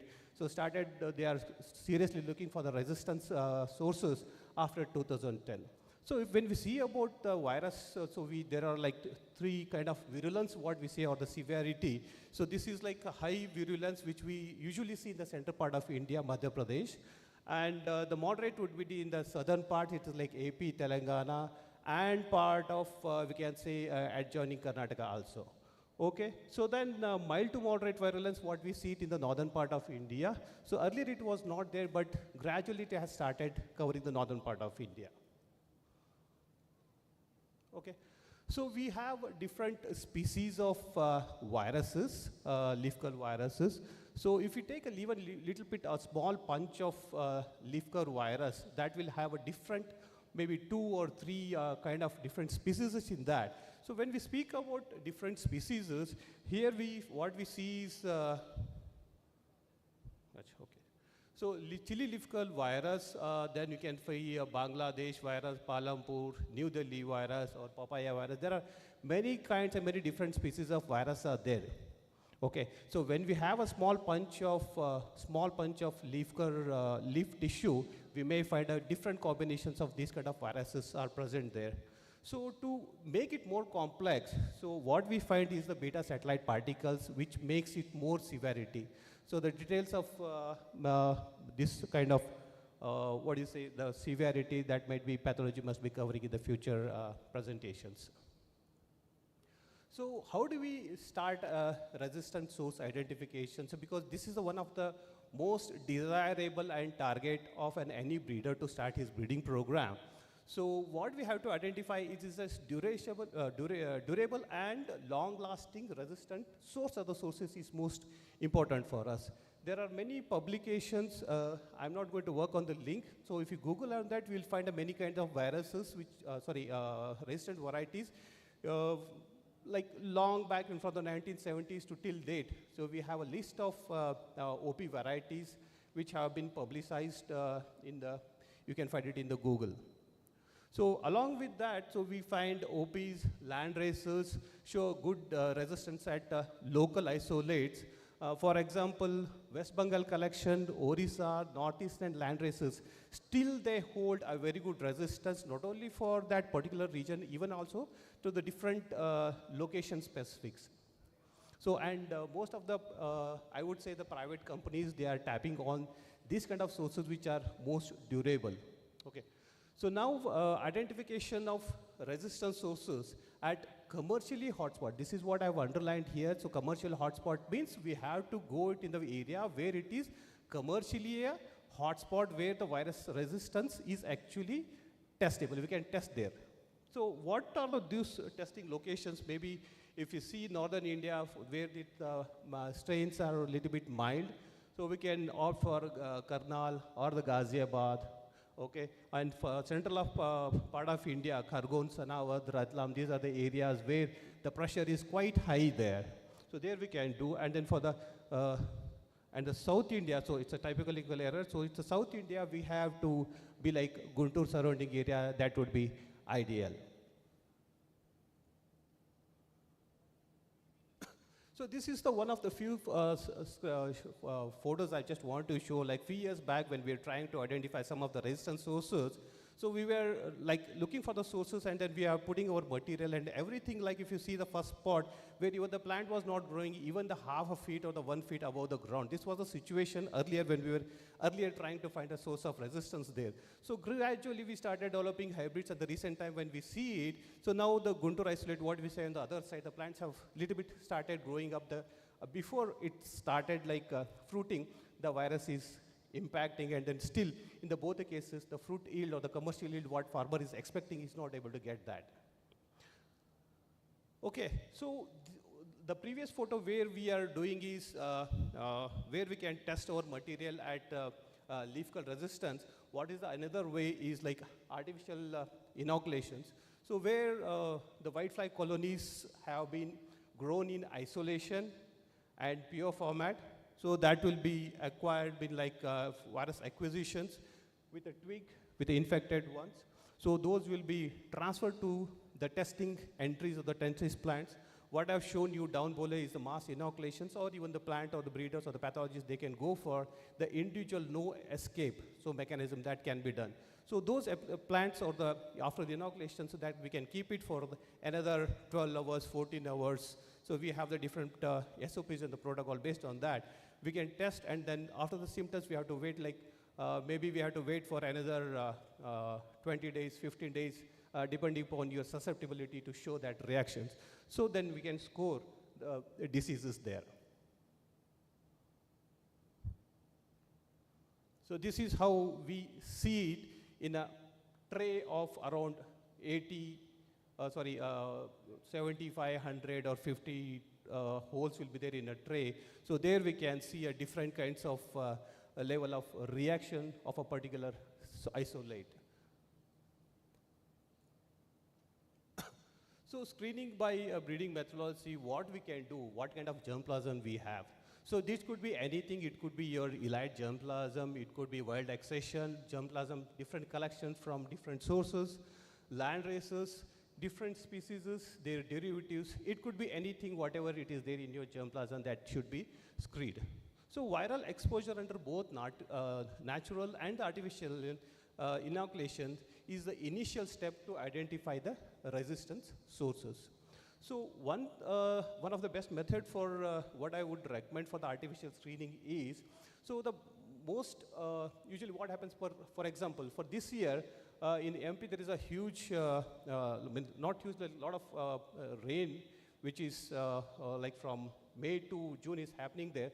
The virus incidence is not much seen like compared to usually what we see it in every year. So the level of expression what we want to see is not there much. So during such condition, we may find it like an escape mechanism should be there. So what we can do it here is like in the artificial inoculations by no choice method. So each individual plant will expose to a particular isolate, and there will be no choice for the plants, and then if the plant is showing really resistant, that will show its resistance level or might be susceptible. So in artificial screening, it will help in cutting down the material during the off season. For example, if you want to see or screen your material, maybe backcross or the initial screening, whatever, in the initial stage where you want to test them in the field, and it's not happening, or some of the reason that you can test in the artificial methods. Okay, so here this helps in the cutting down the larger area. So because large populations, you are putting everything into trays. So even this is more handy while handling the backcross generations. So here I just want to emphasize one of the breeding strategies where we'll be looking for. Usually when a breeder wants to start his breeding program, he should not look for the next like 3, 4, 5 years. He should look for at least for the 13 to 14 years. So you might be asking why. So why the 14 years? Why you want to go for the larger populations? Because once the good source you have been identified, if you see on the left side where the breeding cycles you have covered, considering 2 seasons per year if you take, if you're a traditional breeder, you want to start your traditional breeding, 1-2 year is like first year, and then if you go by F6, there will be 3 years of that season will go. And then if you go on the right side, when you want to have a the crossing block, you'll be making your hybrids there. After that, each year you'll be having your station trials or the multi-location trial. Then maybe some people call it strip trials or farmers trials, or the different kinds of trials, and then commercial.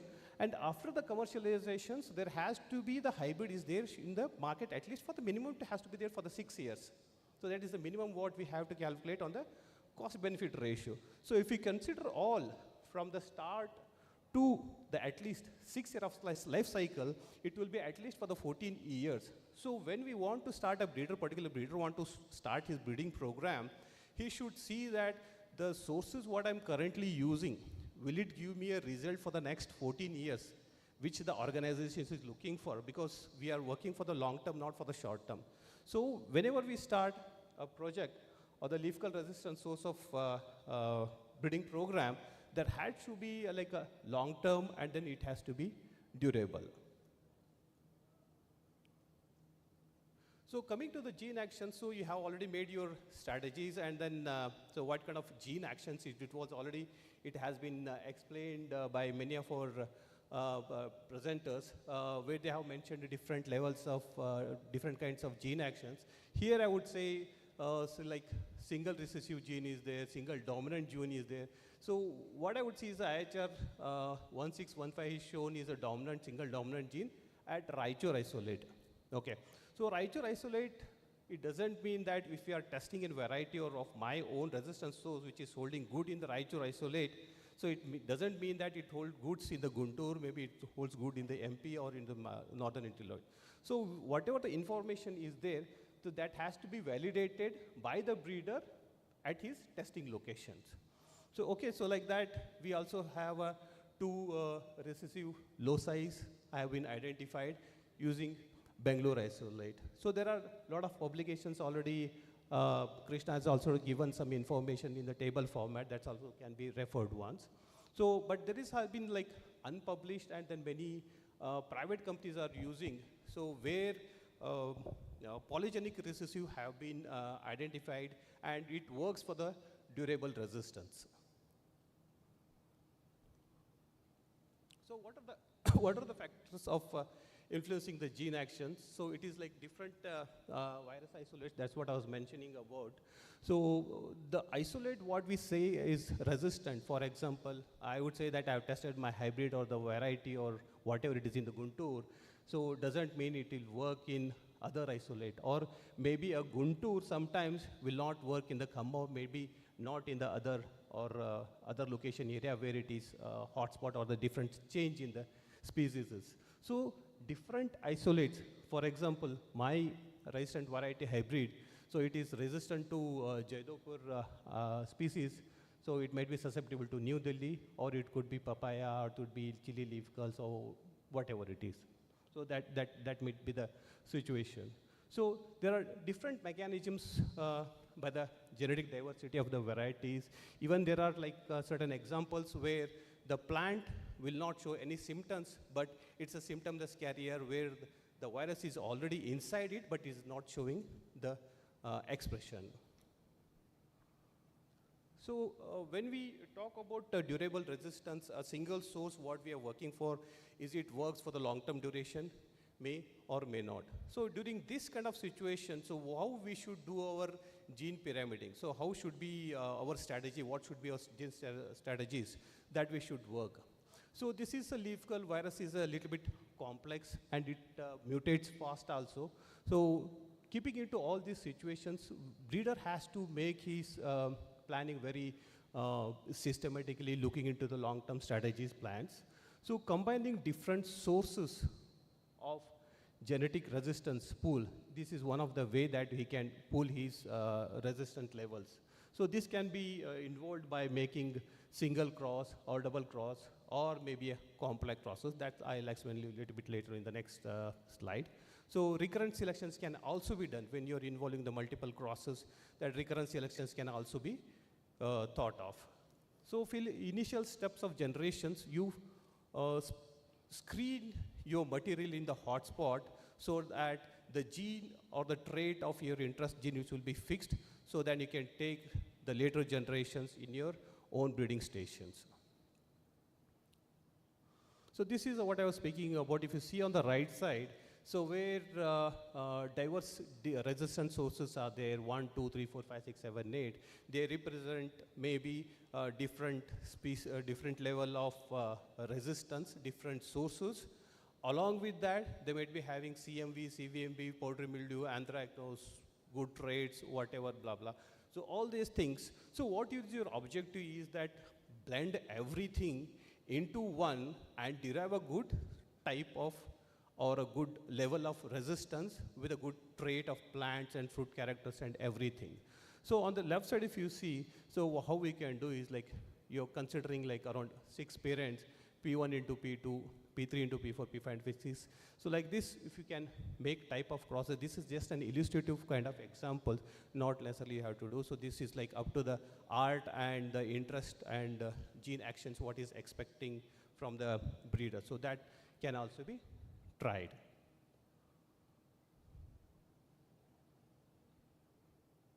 So to fasten the process, already marker assisted selections, these have been referred by many of our presenters.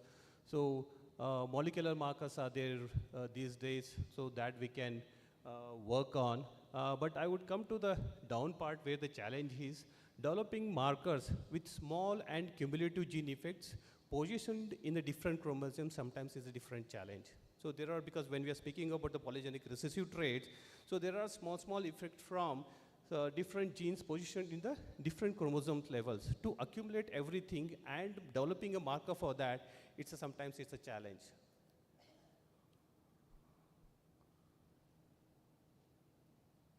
So when we have like already this information has been covered, we have a different sources where a dominant gene has been, then 2 SSR markers have been presented, and then we have a 2 SSRs the down below, so which IHR 164 have been, there's already presented, so I don't want to go in deep detail again. So this is one of the topic like where you don't want to go for traditional breeding, where you want to fix your line, you want to fix your germplasm, and directly you can use this as a parental line. So that can also be done. So after my presentation, after that we have a double haploid presentation. So I hope that that will be covered in deep. So I just don't want to go in the deep in details. So there are like many national and international projects are there where IHR is working, IIVR is working, and even Worldwide Center is already started a project where so many private companies are already joined their hands and finding the sources of isolates. So this has been covered by Derek. So this is my last slide. So always hybrid, when you take it in the center, and just not only the leaf-curl resistance or one trait we are not talking about. We are talking about many things like the fruit quality. It might be green, light green, dark green. It should have a red root color. Wrinkle has to be smooth or wrinkled. So as to how much it should be, then SHU, keeping qualities, and another like fruit line, GERD, rate. There are many things which comes into picture.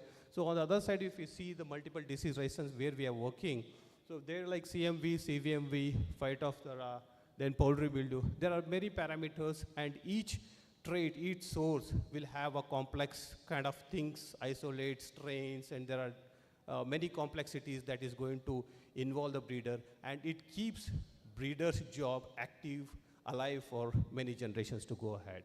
So these are the things so that breeders will be looking for. So I hope I have finished at the earliest, and then I'm open for the discussion topics. I'm done.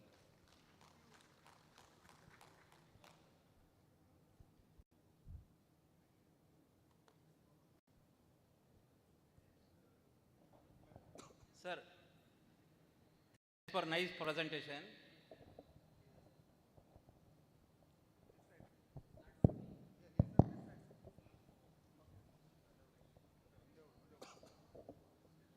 Sir, hello. Yes, sir. Thanks for nice presentation. You mentioned virulence of the virus is due to this species or a variant or strain. Because in India, as Professor Dr. Krishna Reddy sir team has mapped the more than 14 species of a Beckham virus associated in the Chilli in India.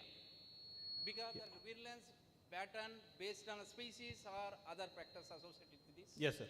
Definitely, Krishna Reddy sir is there. I think he can take the questions. Before that, I want to add some of the things because, as I have mentioned in the beta satellite particle, which it makes more complex, because sir, you can add on to the point. So this is virus is one of the complex and mutated virus that changes, and then because of the set of beta satellite particles, that makes it more complex. So, yeah. Yeah, it's good presentation. But breeding for virus resistance is a really big challenge. We have more than 62 viruses reported with so many races coming up in that. And you also said the one which is resistant in Bangalore, not resistant in Raichur, it may be resistant in Guntur and all. So always there is imitation. Mosaicism is there in Chilli viruses. Nutrition plays a very important role in productivity.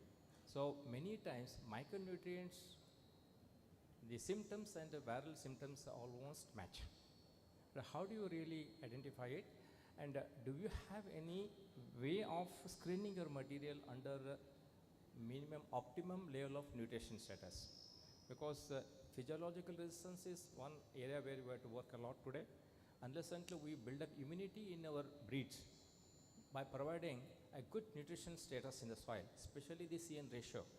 When you have good CN ratio of 4+, then only the roots can be able to uptake the micronutrients and build up a strength in the cell wall. So which is lacking today in all agronomic practices. So that area is also very, very important. We need to address it. Probably the committee have to take up the issue on that soil management practices and all. But how do you really screen your material under the different nutritional status? Because it's always misleading. Yeah. The viruses you say the resistant, the moment you apply one micronutrient, it will change. Total outlook. So what are your approaches and how you are managing these issues in your breeding program? Yes, sir. So your question is like, because it was a little bit echoing, if I understood the question properly, your question is like nutrition management to virus. That was the right thing which I said, sir, because yes, it was echoing from this side. Correct. No, correct? Correct. Yes, sir. No. Nutrition, the symptoms of nutrition, deficiency of nutrition, symptoms of viruses, they almost match.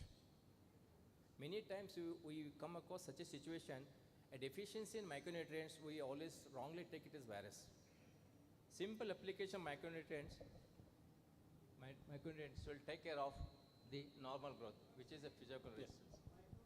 Sir, what my experience is like application of micronutrient will not subside the virus expression, sir. If in the initial phase the seedling is weak and if the virus is impacted, nothing can change, even if you apply the fertilizers and the micronutrient. But what I have seen is like if you have a micronutrient applications more, it may prolong or it may have a little bit late expression, but avoiding is, I think it's ruled out. This is what I feel. Dr. Krishna Reddy sir had a question. Yeah. See, I'm not giving answer what Shankarappa asked. I have same doubt what Shankarappa, but he has put in a different way.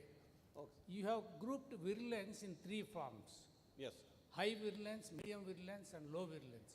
On what basis you are saying virulence? Yeah. Severity, sir. So our like if we, severity, the severity of infection based on that, I'm saying that the virulence. Severity means what is that severity? So for example, like 1 to 9 scale we are taking. So the mild expressions, usually if we take into the northern part of India, the severity or the what expression we say is that the 9 score is for us is completely resistant, 1 is completely susceptible. There the expression will not come at 9 level. it will be, sorry, it will not come to 3 level. So it will be something like 5, but the plant will grow, it will give the yield, but virus will also be there, it will have the potential to yield. But if you see in the central part of India where the symptoms will be impacted in the very initial level and plant will not be given any yield. So with respect to that virulence I mean to say, sir.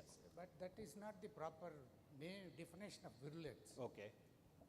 The severity and virulence, what you are mentioning scale, doesn't match with the incidence. Suppose I have a location, okay, 100 plants are there, 10 plants are stunted growth, remaining all free. Do you say it is a low virulence? What is your? Do you say that is a low virulence? So that is into percentage. No, no. So what I am telling you about that is what, see, your definition of virulence. Yeah. See, the problem in leaf curl occurs in early stage. There is no virulence. They are all highly stunted, yields drastically reduced. There will not be yield, or it may be slight yield. And Okay. it is 80 to 90% loss in yield. Mhm. So based on that, you cannot say high virulent, low virulence. Okay. And that percentage, next comes the percentage. Percentage. If the number of plants are such plants are more, you say high virulent. If less, you say low virulent. So that classification has no meaning. Okay. So it is a wrong perception of the incidence. Okay. You have to see the incidence and the severity together and estimate what is the issue. That Okay. is how you have to mention that one. Okay. Percentage reactions No, to no, not percentage versus severity. Both you have to take into account. Okay. In a Percentage. broader perspective, you have to look into. Okay. So, and coming to the actual, why I asked the doubt, there is no difference in leaf curl incidence in different places. If you see, 20 years back, we never have a leaf curl in mid to the south. No leaf curl. Only it is there in northern, only in UP area. Very less incidence.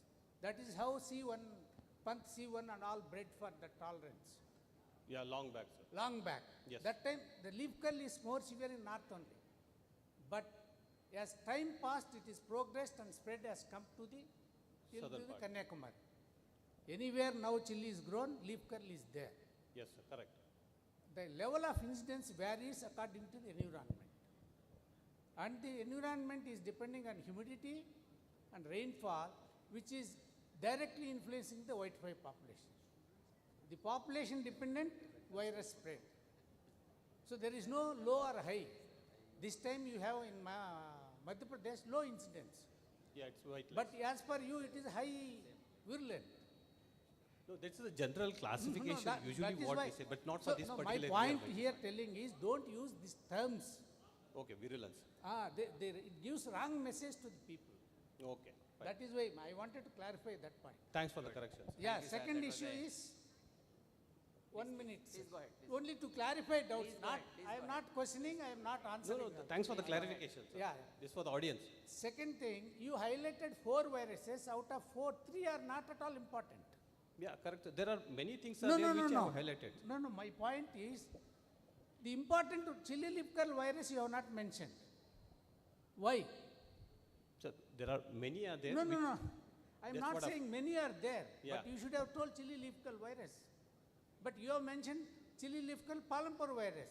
It doesn't exist. Publication says that. Yeah, that is what I am saying. Somebody, student publishes with less information and gives the name. Taxonomically and prevalence-wise, such viruses once reported in a small paper or a small note, you are taking it as a big issue and presenting.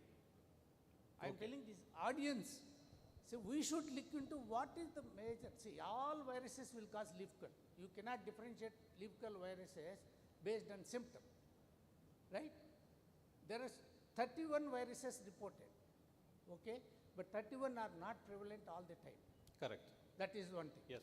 The major ones also distributed in different geographical regions. You mentioned tomato leaf curl New Delhi virus is more prevalent in Northern part. not northern. Said. Delhi, part of Madhya Pradesh, and also Guntur. Low level. High incidence only in Delhi region.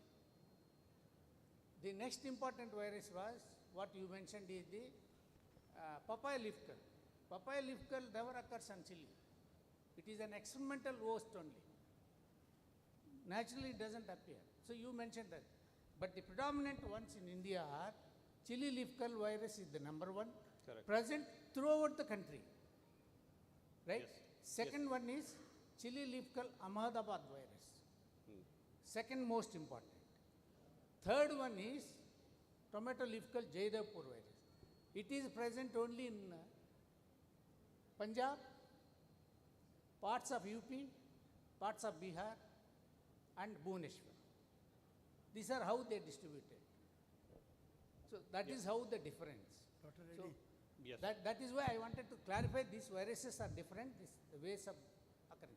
Yeah, And maybe. Yes. that is the Dr. only- Reddy, you made very, very, pointed, you gave us the such.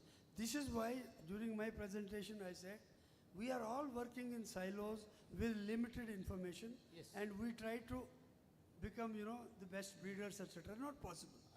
We have to do the fundamentals together, and that's why one of the 6 ideas is, or rather all the 3 ideas are based on, unless we do, why do we have to be a consortium member only for World Vegetable Center?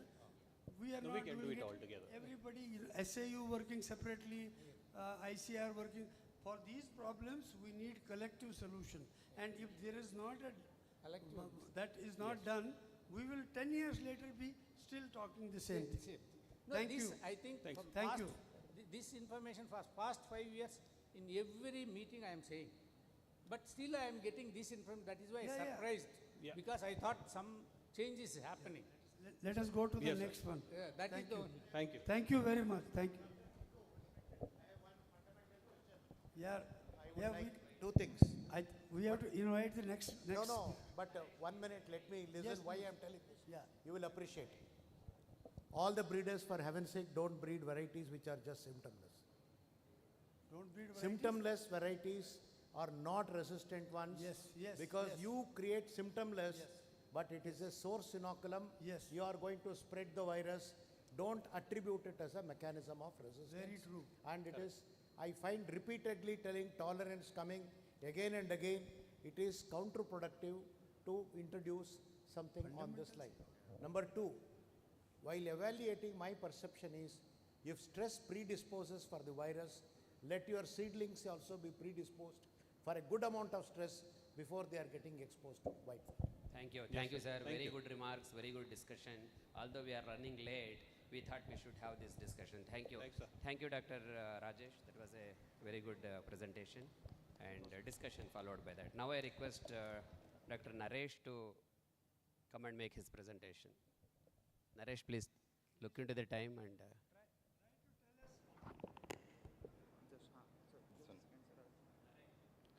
Yes, sir. Yes, sir. I think everyone is exhausted, and I'll give a spicy bite, very short and spicy bite, last punch. So before going to first. So this is actually a team led by Dr. Madhavi Reddy, madam. We are like a seeds attached to the placenta, and as you know, chili, the pungency comes only in placenta, and entire ideas were from the Dr. Madhavi Reddy, madam, and we are like seeds just worked on these aspects. So this I don't want to touch. You all know from the morning onward they are different, but there is a huge declining trends. It's not going to be that spicy in future, and we are going to be not in the first position. Our position may drop if it doesn't work together. So only 4 traits I covered today: begomoviruses, anthracnose fruit rot, and Southeast Asian thrips, and yields we required RF and cytoplasmic sterility. So first trait, begomovirus resistance for chili leaf curl virus. 3 resistant sources have been identified. Dr. Madhavi Reddy, madam, and Krishna Reddy, sir. These 3 were extensively used in F1 hybrid development, and madam has developed very good hybrids. which are popular in Karnataka, Andhra and Telangana also we tested. As we know, already sir pointed out, based on the strain and based on the environment, it may vary. And then recently we identified another four sources, mainly in Capsicum chinense and Capsicum fruitescens. These are also having good resistance to the chili leaf curl virus. So these are the hybrids developed for the chili leaf curl virus by Madhavi madam. These are the new hybrids, Nihira and Dhriti. These combined tolerance to phytophthora and leaf curl resistance has been developed. So mapping regions, we went for BSA QTL-seq approach for the mapping the genomic regions, and we could identify in the chromosome 6. And we developed the two SSRs marker through targeted locus-specific development of markers. So we identified the region first, and then the targeted locus-specific markers have been developed, and two markers have been developed through BSA QTL-seq approach. And you know, Punjab, chromosome 6, there was only one report from the Punjab. That resistance also has one chromosome 6. So, but that marker is 40 centimorgan away from our gene. It clearly shows that both are different genes. Punjab source and our source, both are different here. So we validated that and in another alternate population also, it's working very good, around 89 to 90% prediction efficiency. You know, in Chilli, it's very difficult to land very precisely because of the huge genome size. It's very difficult to get 99% or near to the fine mapped position.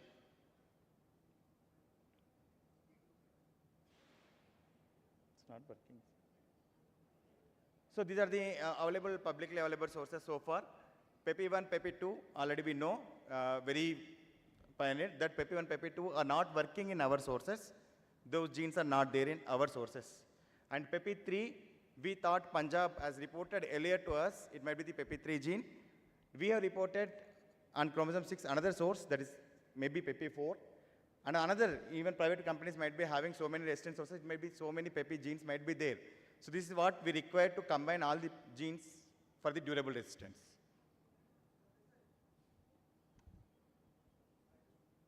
Okay. So this we have checked for PEPI genes also, it's not working. So we don't have PEPI genes in our sources. So recently identified sources in Capsicum chinense fruitescens, we studied the genetics. So earlier identified sources for single dominant gene action. This was single recessive gene action, both are allelic in nature. We have found one in Capsicum chinense, another in Capsicum fruitescens.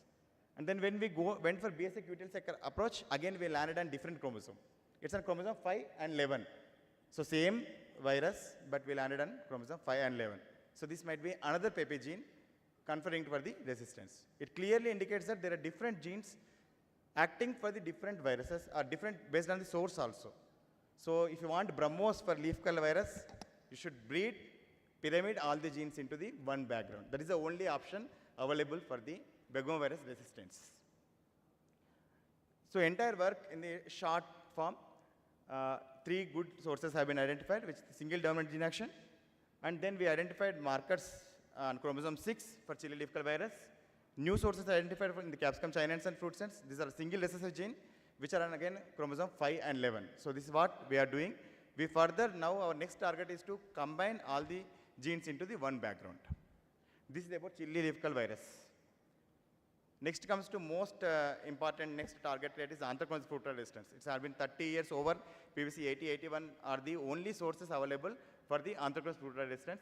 Under NASA project of Dr. Madhavi madam, this work again started in 2016-17.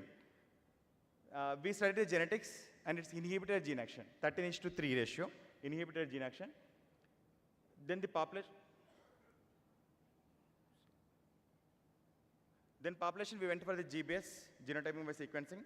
Through SNP markers, this is a linkage group of that population, F2 population. We identified regions on chromosome 2 and 6.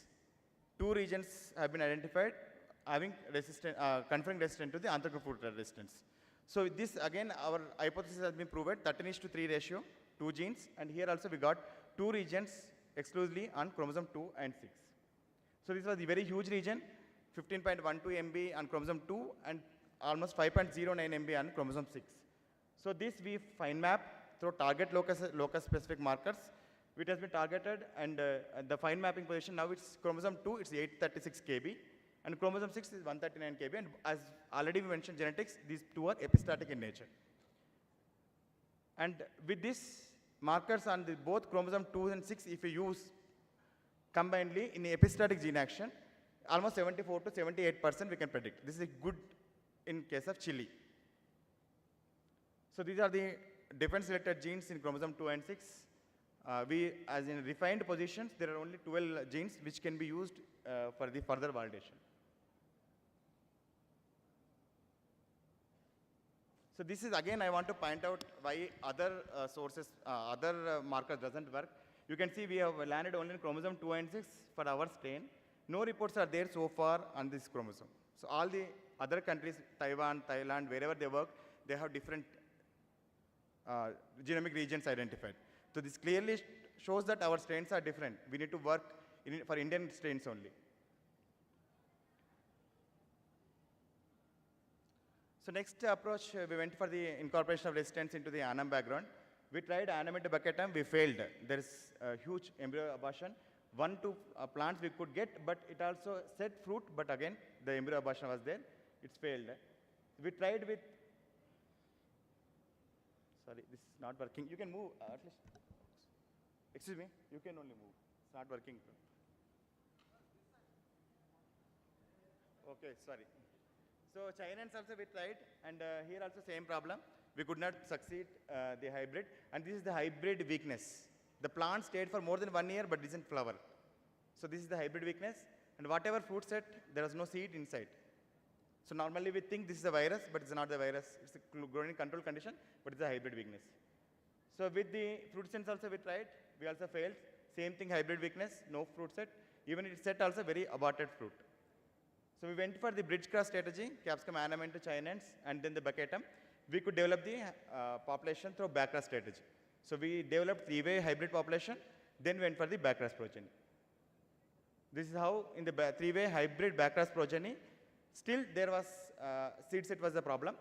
Then we backcrossed, now we are self-fruit net started. In the backcross generation, this is the problem. Pollen viability is a big issue. It was not setting through its own pollen. So we again backcrossed with ANAM. Now the plants are ready and the families are ready with the self-fruitness. Then the families we selected through marker selection. Those families we screened for the anthracnose fruit rot resistance through in vitro method. We have found very good variability. We are having good leads. Good families are there which are showing good tolerance in the in vitro. So both the gliosporids and truncatum we tried, and we got good families with introgressive loci. So far this is the stage we are there, and this population has been forwarded expecting good results in the next generation, because we are in BC3 stage. Breeding for anthracnose in a nutshell, 2 QTL lesions on chromosome 2 and 6 we identified. We fine mapped that into KBs, and now the markers are available to predict the anthracnose resistance. And we introgressed through a bridge cross strategy, and we have good families having tolerance to the anthracnose fruit rot resistance. This is the nutshell for the anthracnose fruit rot resistance. Next, breeding for Southeast Asian thrips. I think no one talked from the morning. Southeast Asian thrips is a big problem. We tried for first standardization of protocol. We have standardized the scoring method, and this is the scoring method on flower, leaves and fruits. So 0 to 7, we have standardized the scoring, because scoring itself is, if it goes wrong, the screening will be difficult. So that's why we standardized. So we screened, this is a scoring, sorry. Okay, we screened extensively 481 accessions in the field screening based on the score. Then we went to selectioning the accession 34 accessions in the polyhouse condition. Then we moved into whole plant bias, 16 accessions. Then we narrowed down to 4 accessions. Now we have 4 accessions which are showing good tolerance to the Southeast Asian thrips tolerance. And through multi-choice and no-choice assay, we have identified good accession, IHR BHB79, which is fruit sense resistance. So this is a nutshell. All the data is there here showing this one. But in a nutshell, we identify the resistant source in the Capsicum fruit sense. That is IHR BHB79 having good tolerance to the Southeast Asian thrips. But in the, if you given a no choice, it will eat away. So if it is under multi-choice assay, it's holding the good tolerance. Next. This is how we have done in the in vitro screening. We have scraping percentage also we calculated based on the image J software. Next. Next, please. So this is a source available for the Southeast Asian thrips. Next. This thrips tolerance has been found to be the antibiosis because it has some metabolites based on the thrips is not developing its own life cycle. Next. Next, please. Then we identified metabolites in the resistant source through GCMS method, and we identified good metabolites for the thrips resistance. Next. So there are 3 repellents in the resistant source which are are in the resistant source. Next. So these repellents have been tested through synthetic chemical also. It's showing good repellents action against the thrips. Next. We studied the genetics, and as we expected, it's polygenic recessive. It will be very difficult to breed thrips resistance as it's more polygenic recessive in nature. Next. We tried markers also. We have screened a lot of markers, around 800 markers. And as you know, till now only Franklin accidentalis markers are there. And it's a patented technology in USA. Those markers we tried and it's not working. It shows that Franklin accidentalis markers, regions, and our thrips parvus regions are totally different. Next. So we tried with the 748 markers. We got only 0.67% low polymorphism. This is another bottleneck in chili breeding. We will not get polymorphism, very less. It will be in single digits always, maximum to the 10 to 12%. Next.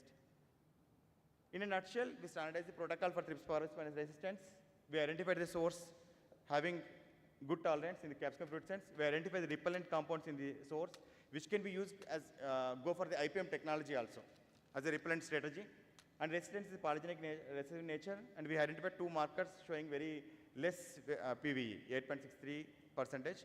Next, in future, we are trying going for the next generation sequencing protocols to develop the markers for the thrips resistance.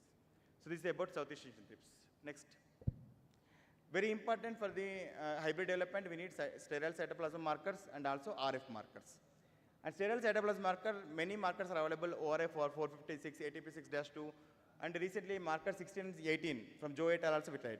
Only caution I want to give is that based on the concentration, the marker errors will come. If you see the 20 nanogram per microliter DNA, there is a difference, and 30 nanogram light banding is coming, and 40 nanogram per ml it's coming different.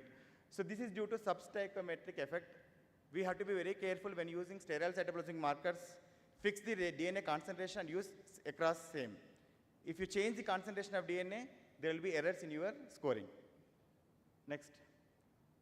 So RF marker is very important if you want to change the background into different backgrounds, CMS backgrounds. For RF markers, we went for genotyping by sequencing G-base in F2. We landed on again chromosome 6. That SNP we converted into DCAPS marker. That is the amplification profile of DCAPS marker, which is around 7.9 centimorgan away from the RF gene, and which will be very much useful for the changing the background and also in hybrids testing. Next. And again, I want to tell that there are 2 reports on RF markers. Till now, ours will be 3rd report in the public domain. I'm not telling about the private, in public domain. So those 2 markers also not working in our RF gene. So it clearly indicates that the markers in chili are mostly genotypic in nature. You cannot use whatever, a published marker without validation. So most of the markers are genotypic specific in nature. This is again the 3rd bottleneck in chili breeding. Next. So this is overall about our work. Constraints, what I observed is crop and climate. So climate is a big issue now. Growing crop itself is becoming difficult. We are getting short duration for the breeding program.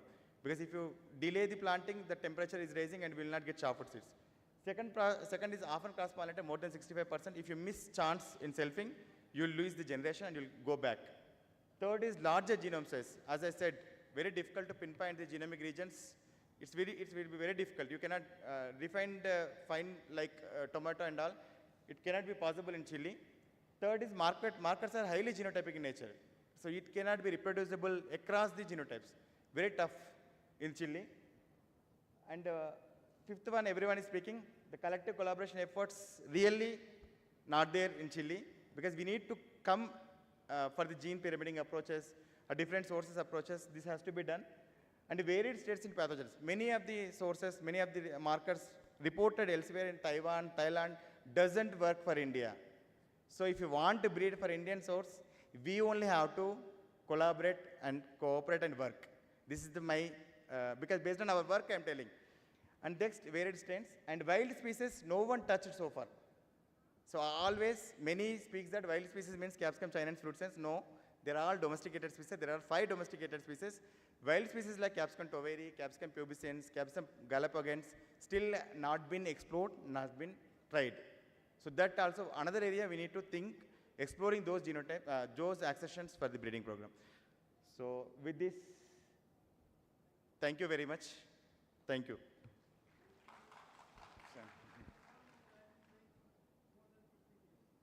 Thank you, sir. Thank you for the nice presentation. Very good work. Nice articulation as well. Thank you. Thank all you. credit goes to If there is Madhavi madam. any 1 or 2 questions quickly.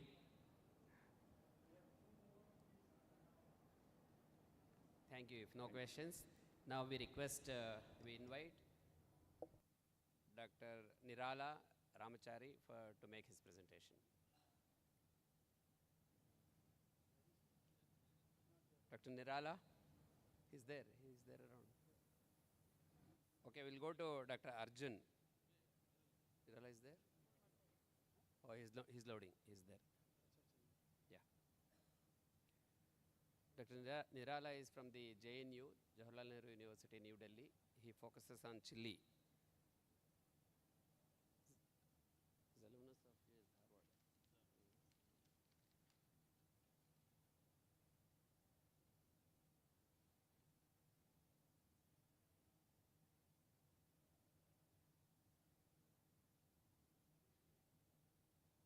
Pathway man, sir. He's a pathway man. Pathway mapping type of person. Very good worker. Highways, Harvard alumnus. Yes, please.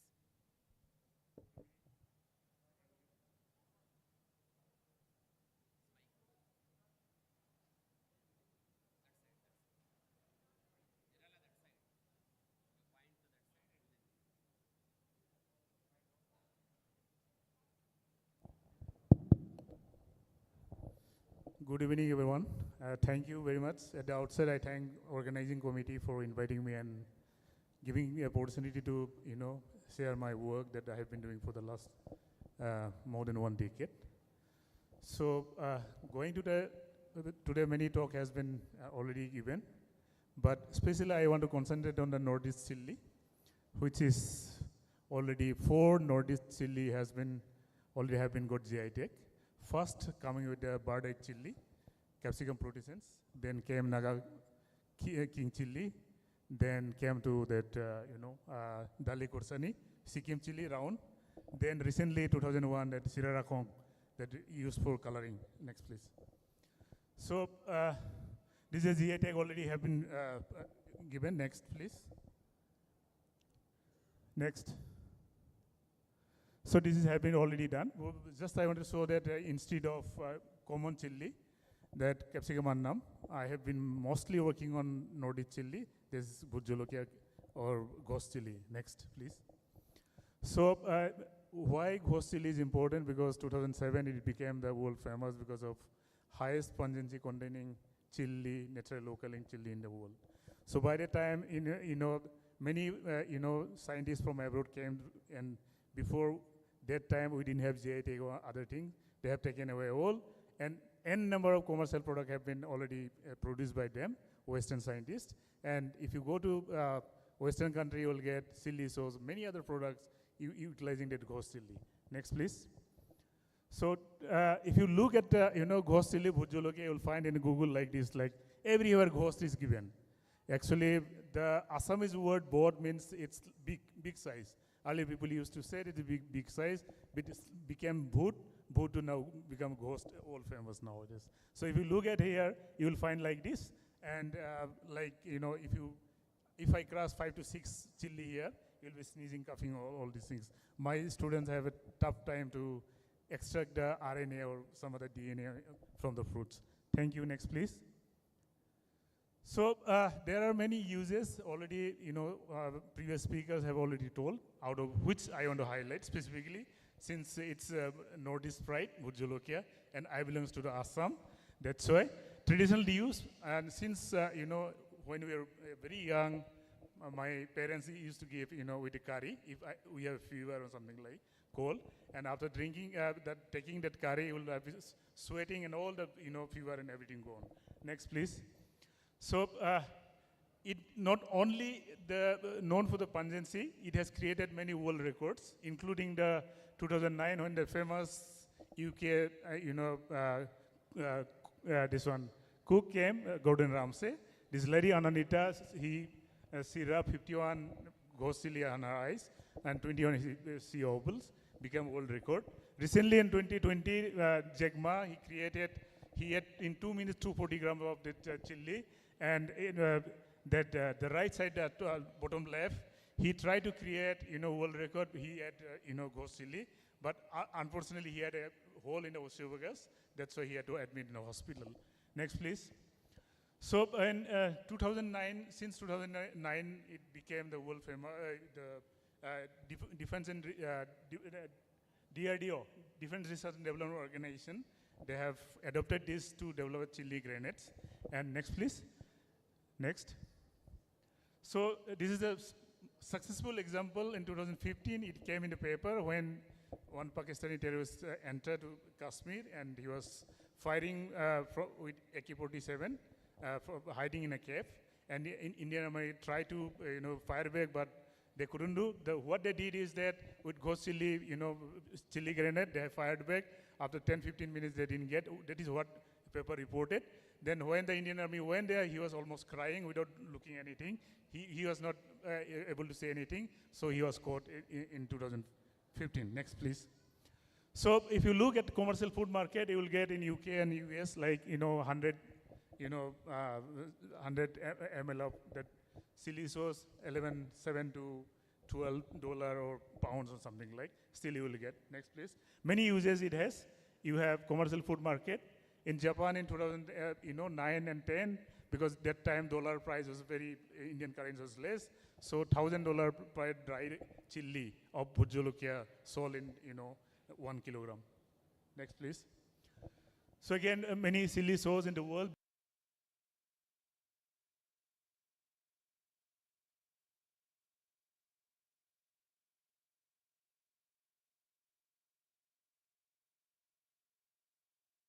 Chocolate in any product that people are using ghost chili. Next, please. So vodka also these days it's very available. People are using. Next, please. So just many n number of commercial product. Next, please. So I'm rushing out because of no time. Next, please. So this one Naga practitioner developed Ayurvedic formulation based on the ghost chili, and it was huge success. And she could earn lots of money. Next. So this is how cocoa melt.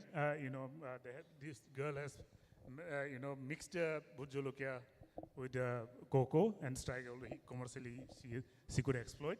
Next. And you know that nowadays it's being used for the cancer, also anti-cancer. And mostly northeastern India is known for highest occurrence of cancer. And one of my colleagues tried to see whether consumption of very high pungency or spicy food is correlated with cancer, development tumor.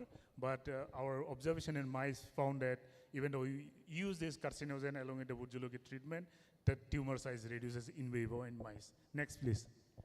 So my first thing was that it has been created lots of world record. I wanted to see whether all the pungency level that has been already reported are still maintaining in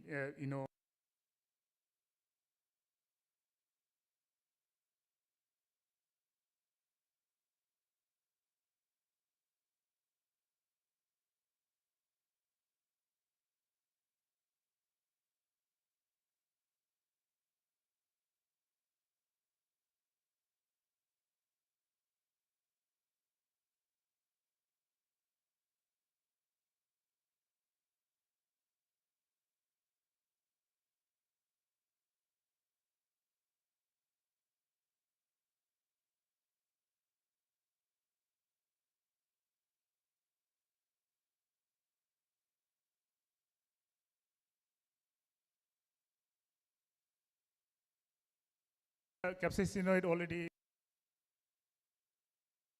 But out of this many, these are the different components of capsicum. There are around 14 alkaloids has been reported, but out of the 7 are found to be very important. And what we could try here is we can detect only capsaicin, dihydrocapsaicin, not dihydrocapsaicin, because we have standard for it. Next, please. So first we try to different capsicum species, ghost chili, which is Capsicum chinense, and Capsicum proteus, bird chili small one, and Capsicum annum, and bell pepper capsicum this one. What we found from our GCMS analysis is that even though it has been reported as the highest in pungency content in chili, we found from 3 lakhs to 10 lakhs, whereas Capsicum proteus 1 lakh to almost 5 lakhs, and Capsicum annum it varies up to 2 lakh 50,000. Next, please. So now that time it came in 2005 that PAN1 is responsible for controlling the pungency. Next, please. So if you look at here, pungency biosynthesis, biosynthetic pathway is that, Korean group in 2014 reported, and 2009, Mazurek, they have reported that this is the biosynthetic pathway of capsaicin, and those red colored genes are found to be very, very important as per their report. Next, please. So in 2014, when Korean group sequenced the Capsicum annum common chili genome, they've reported that some of the genes are not expressed in non-pungent, like capsicum synthase or 83, then AMT in the later stages, and BCAT genes. Next, please. Next, please. So since 2012, there was no genomic information, no genome sequence information.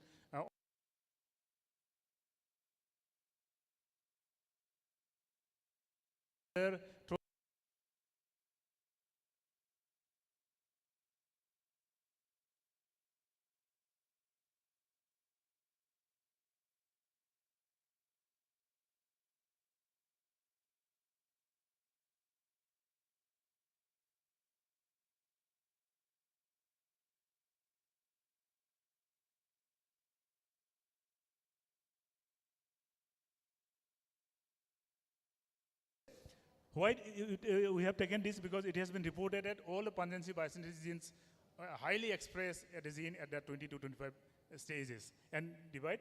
When you see that Capsicum chinense and Capsicum proteus having very high pungency content, those red color genes are we have selected and try to see whether those genes are involved in the capsaicin biosynthesis genes, and we found that some of the genes are in fact they are expressing very high. Next. So we tried to see in the first report in 2016 we published. So all the genes we have taken in 2 Capsicum chinense at that 2 in 3-4 stages, leaf, early stage, breaker stage, and mature stages. And first 2 genotype it is Capsicum chinense, Bhujologia ghost chili. Second is middle is Capsicum proteus, and the last 2 is Capsicum annum with low pungency. When you observe this, we found that almost all the genes are found to be very highly expressed in the ghost chili genome fruits. That's why our potential, our thinking is that because of this high expression of those genes, we are, the ghost chili fruit is giving collectively high, alkaloids. Next, please. So now, when you look at by the time that 2016, many genome sequences are available: Capsicum annum, Capsicum chinense, Capsicum baccatum. We try to see whether because Stewart et al. They reported only one gene is responsible for capsaicin production high, but when you look at the genome, we found that all genes has many multiple copies. It's very complicated. Now we have to see which gene is really expressing high in case of Capsicum chinense, which is very high pungent, compared to Capsicum, annum low pungent. So we try to see in all the paralogous genes. We found, next please. So we map in the chromosome, Capsicum chinense and Capsicum annum. First, we try to look at the already reported QTL region, whether they are matching or not, because we didn't have population that time. Next, please. So next, this is Capsicum annum and Capsicum chinense. Next, please. So now, very, very less differences are there between different paralogs. Means 83.1, 83.2, 83, there are very, very less differences. We cannot identify them. So we have identified some of the exonic region to see whether, we can differentiate PAN1 and PAN2, PAN3 or something like. So we have designed and QRT PCR, quantitative real-time PCR, whether those genes are staggeredly increasing or they are expressing very high in different fruit stages in different chili and capsicum annum. Next, please. So what we found here, if you look at this is just for example, and BCAT, it was reported that it is not expressed in low pungent by genome sequencing, RNA, this one, expression analysis, and AMT, and then 83. These 3 genes only I have taken for example. Then it found that in ghost chili, if you look at here different fruit development stages, we find a very highly expressed. Not only that, only one PAN1 is responsible from this result. Not only one PAN1 is responsible for making the ghost chili more pungent. We presume that this expression of these many genes, many paralogs in ghost chili is important for producing more alkaloids. Next, please. So by the time recently allele PAN1 and PAN3 gene has been found to be expressed, but there are 6 PAN genes which are found to be present in any of the capsicum genome. Now we are trying to analyze how they are expressing. For example, 2 genes PAN1 we have already shown from our earlier slide. So and not only the structural genes that are involved in biosynthetic pathway, there are genes, transcription factors in which helps in the expression or suppression of the genes, and this one of them is the MIP genes. MIP gene as transcription factors, and in 2019 that they have reported that MIP31 is responsible for expressing of more pungency containing genes. That's what we try to see that from our transcriptome data, because we have medium, low, and high pungency transcriptome data from different fruit developmental stages over there. Next, please. So we found that some MIP genes are very highly expressed in the high pungent ghost chili compared to capsicum annum. Again, we try to see whether those transcription factor genes are highly correlating with the high expression of the capsaicin or biosynthetic gene or not. We have selected only those MIP genes who have shown very high expression along with the high expression of capsaicin or biosynthetic gene. Next. Next, please. This is what we found co-expression. Next, please. So we try to see from transcriptome data we got very high expression. Now we try to see quantitative real-time PCR. We found that MIP100, MIP16, and MIP31, which already reported by Zhu et al., are expressing very high along with the capsaicin or biosynthetic gene. Next, please. So we have tried in different germplasm also. We found a similar result. Next, please. So again, we found in the QTL region, the black QTL, that black bar indicates the QTL region reported by some other studies, but it's not necessarily that what we get from the QTL region will be directly influencing our trait, because it depends on the genotype to genotype. Next, please. So now one way is that we try to see the protein level also, whether the RNA we observe expression in the ghost chili in different fruit stages are also expressing at a protein level. We found that MIP100, for example, here, we found that it's highly expressing. If you look at the, this is transcriptome data, it's found to be correlating with expression and ghost chili. Next, please. So we tried to, functionally characterize those MIP genes, 3 MIP genes. We found that through agrobacterium mediated transformation, we found that expression of high, next. Next. So this is the expression of MIP100, MIP16, MIP106, which is transformed from Burzoluca to low pungent capsicum annum. If you look at that overexpression line, few lines are found to be highly expressed in the genes. Genes are highly expressed, but some lines, capsaicin or biosynthetic gene have not been found to be highly expressed. Next, please. So when you look at the pungency level of the transform plant, we found that increment in the pungency level compared to control plants. So we have selected, we have found that some of the MIP genes which found to be highly expressed at the fruit level may be influencing the pungency development through the capsaicin or biosynthetic gene. Next, please.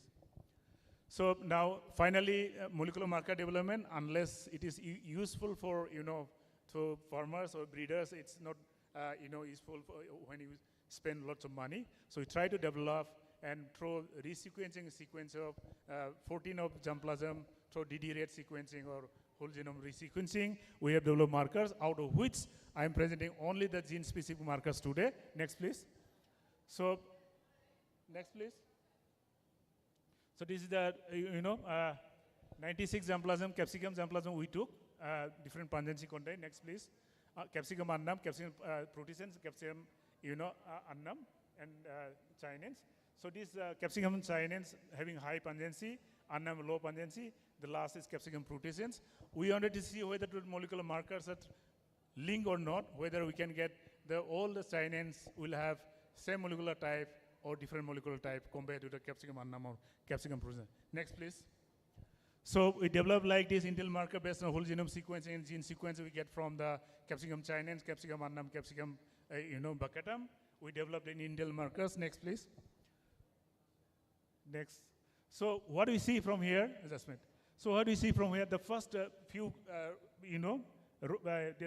gel pictures are from the capsicum annum, and second and third are from capsicum chinins and capsicum protein. These are capsaicinoid biosynthesis gene-specific indel markers, because we have identified SNP marker, we have identified SSR marker flanking the genes or upstream 5 kb or 5 kb downstream of the gene of the genome of the capsicum where the genes are lying.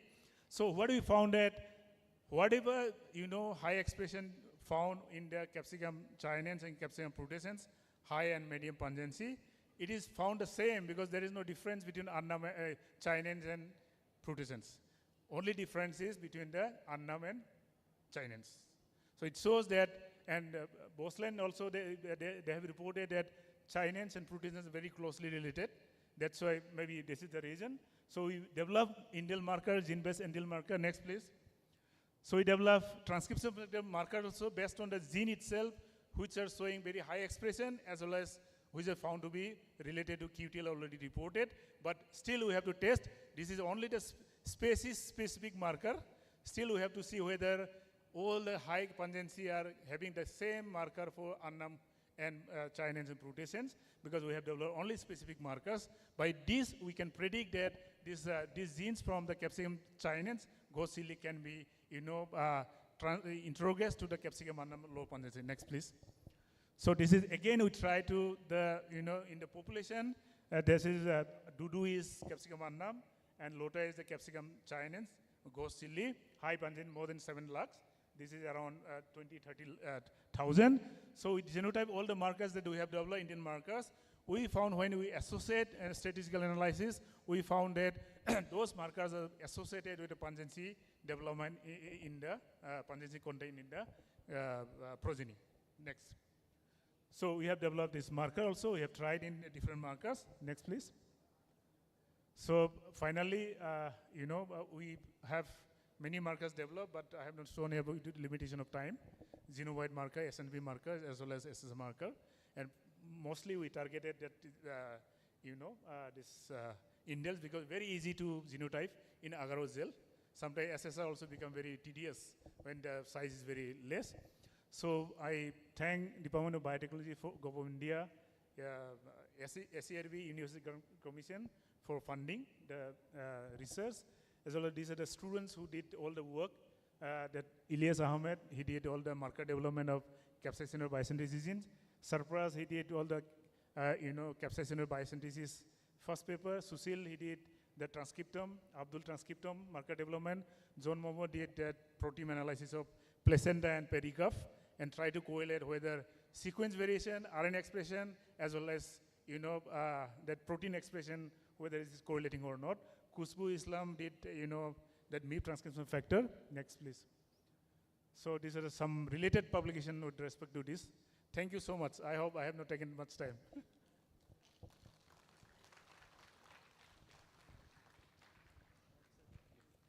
Lot of work. Okay, thank you very much. I think we are at the end. I know we have very few people left in the audience. Anybody? I don't think so. Dr. Arjun. Oh, Madhvi. Dr. Madhvi. Yeah, hello. Where is he, sir? One question you have. Yes, ma'am. There's a question for you, Nirala. Yes. Oh, very nice presentation. Congratulations. I wanted to ask you, within the species, if they're low, medium, and high pungency, Yes. will it be possible to? Madam, that we have not You looked did between the species. but within annum. within annum actually we got all the same annum. Ah, The marker profile is same all annum. you're not able to. We have not able to, but Is it possible to do some? it's very difficult, madam. That's why we were looking for the upstream and downstream of this one. That's what we also didn't find. Yeah. I thought you are basic science. No? Yeah. But number of gene combination that what you have seen, if you make a cross between Chinese and Annam, maybe number of gene that we have shown, transcription factor as well as the gene indel marker, you can find maybe. That we have not done till now. Within the species, it will be more useful to the chili breeders. Yeah, within the species, it's very difficult. Now we are looking for that because they have. We are using only the one Capsicum Annam reference genome, the Korean group. So our Indian genotype is not sequenced fully till now. So we have not tried it. Also, I am just concentrating on that ghost chili and then bird type chili. Thank you. That will look for that. Thank you. Thank you. I think you can take it forward outside for more discussion. This will. Yeah, I now invite Dr. Arjun HM. He is the head of DH lab at Advanta and helps them in making their breeding more efficient. Dr. Arjun. Thank you so much, sir. So good evening all. Hope all are awake.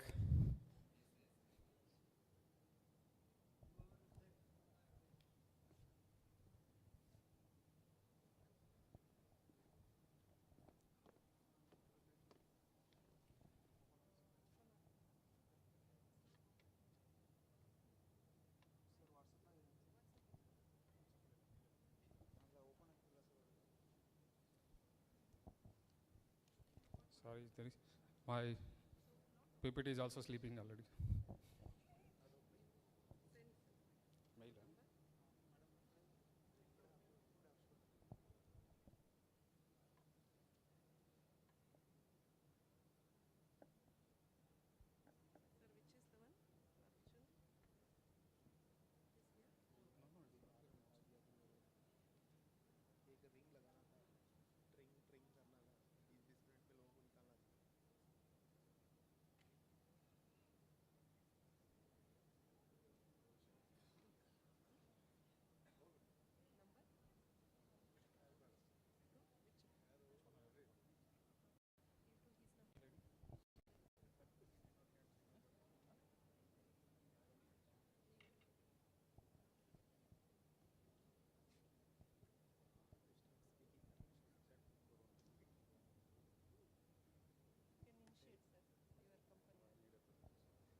hello, hello.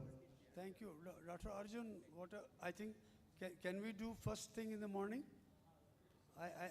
We will take permission from the next group to take. Thank you very much, everybody, for your patience. Our apologies. I think I think we have had plenty of discussion. My sole comment would be, I think we have to find a collaborative model within our country and work on the way how this can be done before we make hybrids or varieties. We have to solve the fundamental problem first, and that is my, I think, sole comment. Otherwise, I can also speak for half an hour. Thank you. Please conclude.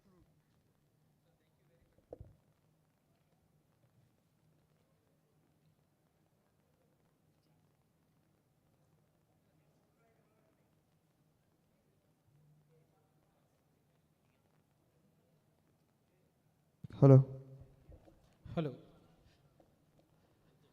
Thank you very much for a wonderful discussion by chair and co-chair.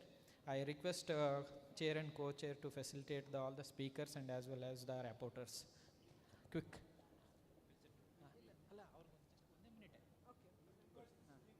Speakers. I request all the speakers of this session to come on the dais. Please.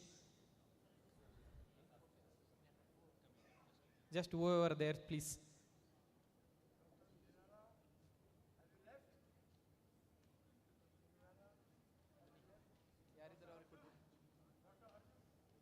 Nirala?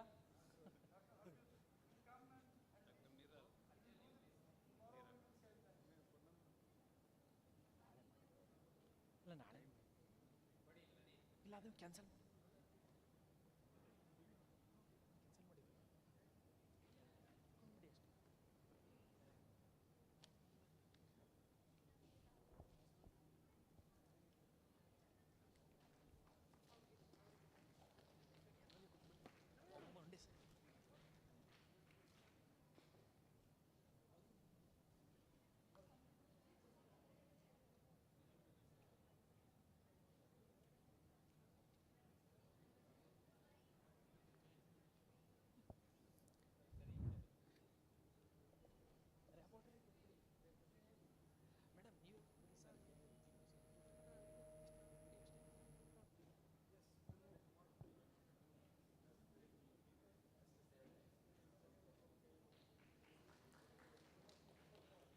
I request Lakshmididam Madam and Bhagyashree Madam to give a token of appreciation to the chair and co-chair.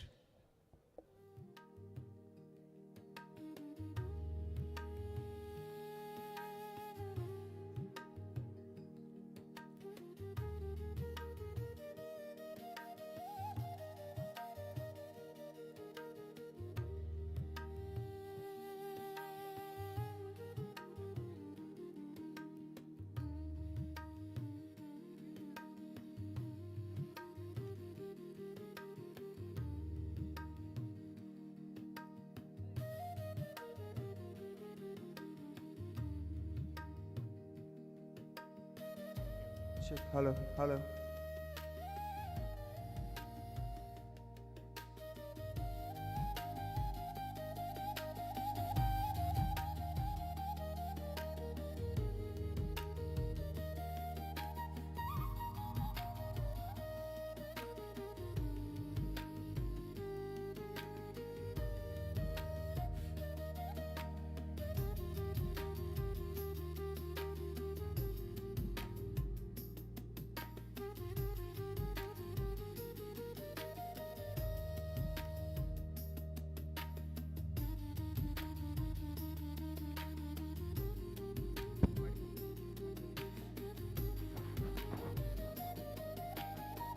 Announce cultural program.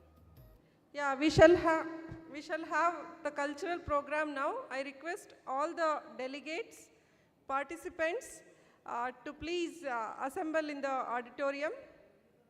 We have a very dynamic group of students. I request all the delegates, participants to assemble in the auditorium.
Gaja.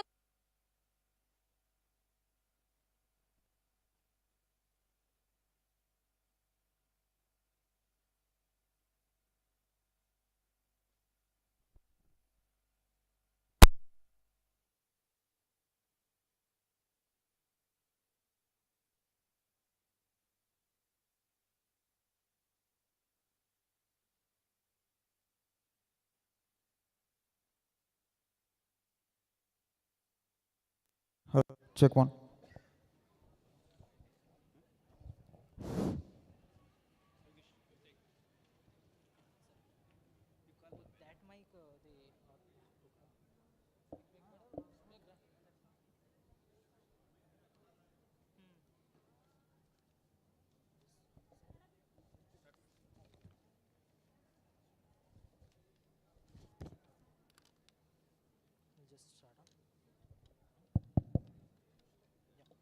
Yes, sir. A very good evening to all the delegates, professors, and the students. Lights, laughter, limitless talent. Tonight we celebrate it all. It's time to witness some wonderful performances of UHS Bagalkot students that you all will never forget. From classical rhythm to modern beats, from soulful songs to the dramatic feats, our college family together tonight to turn this moment into a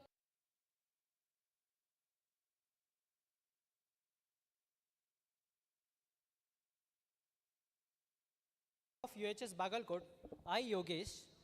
I, Ummi Salma. We warmly welcome you all to the cultural event night during this national conference on enhancing productivity and ensuring food safety of chili, that's capsicum species. Since morning, we witnessed a lot of expert talks on chili. We all had a day filled with discussion and a whole lot of hot ideas on chili research. Now, let's a time to cool down or maybe heat things up in a different way. Absolutely. From capsaicin content to genetic potential,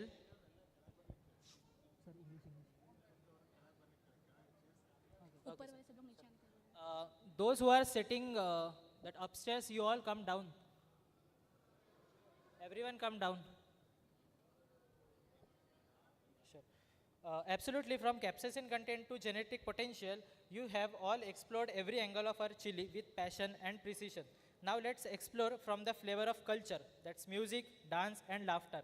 It's time to see a different side of our UHS Bagalkot chili family, that one that sings, dances, and grooves.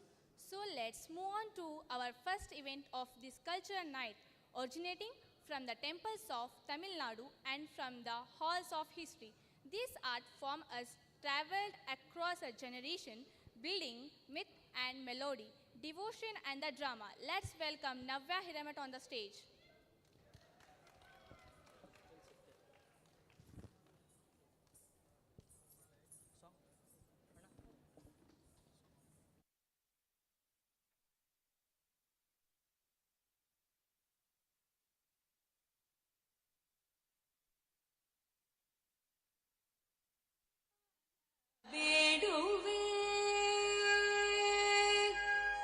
ಗಜವದನ ಬೇಡುವೆ ಗಜವದನ ಬೇಡುವೆ ಗೌರಿ ತನಯ ಗಜವದನ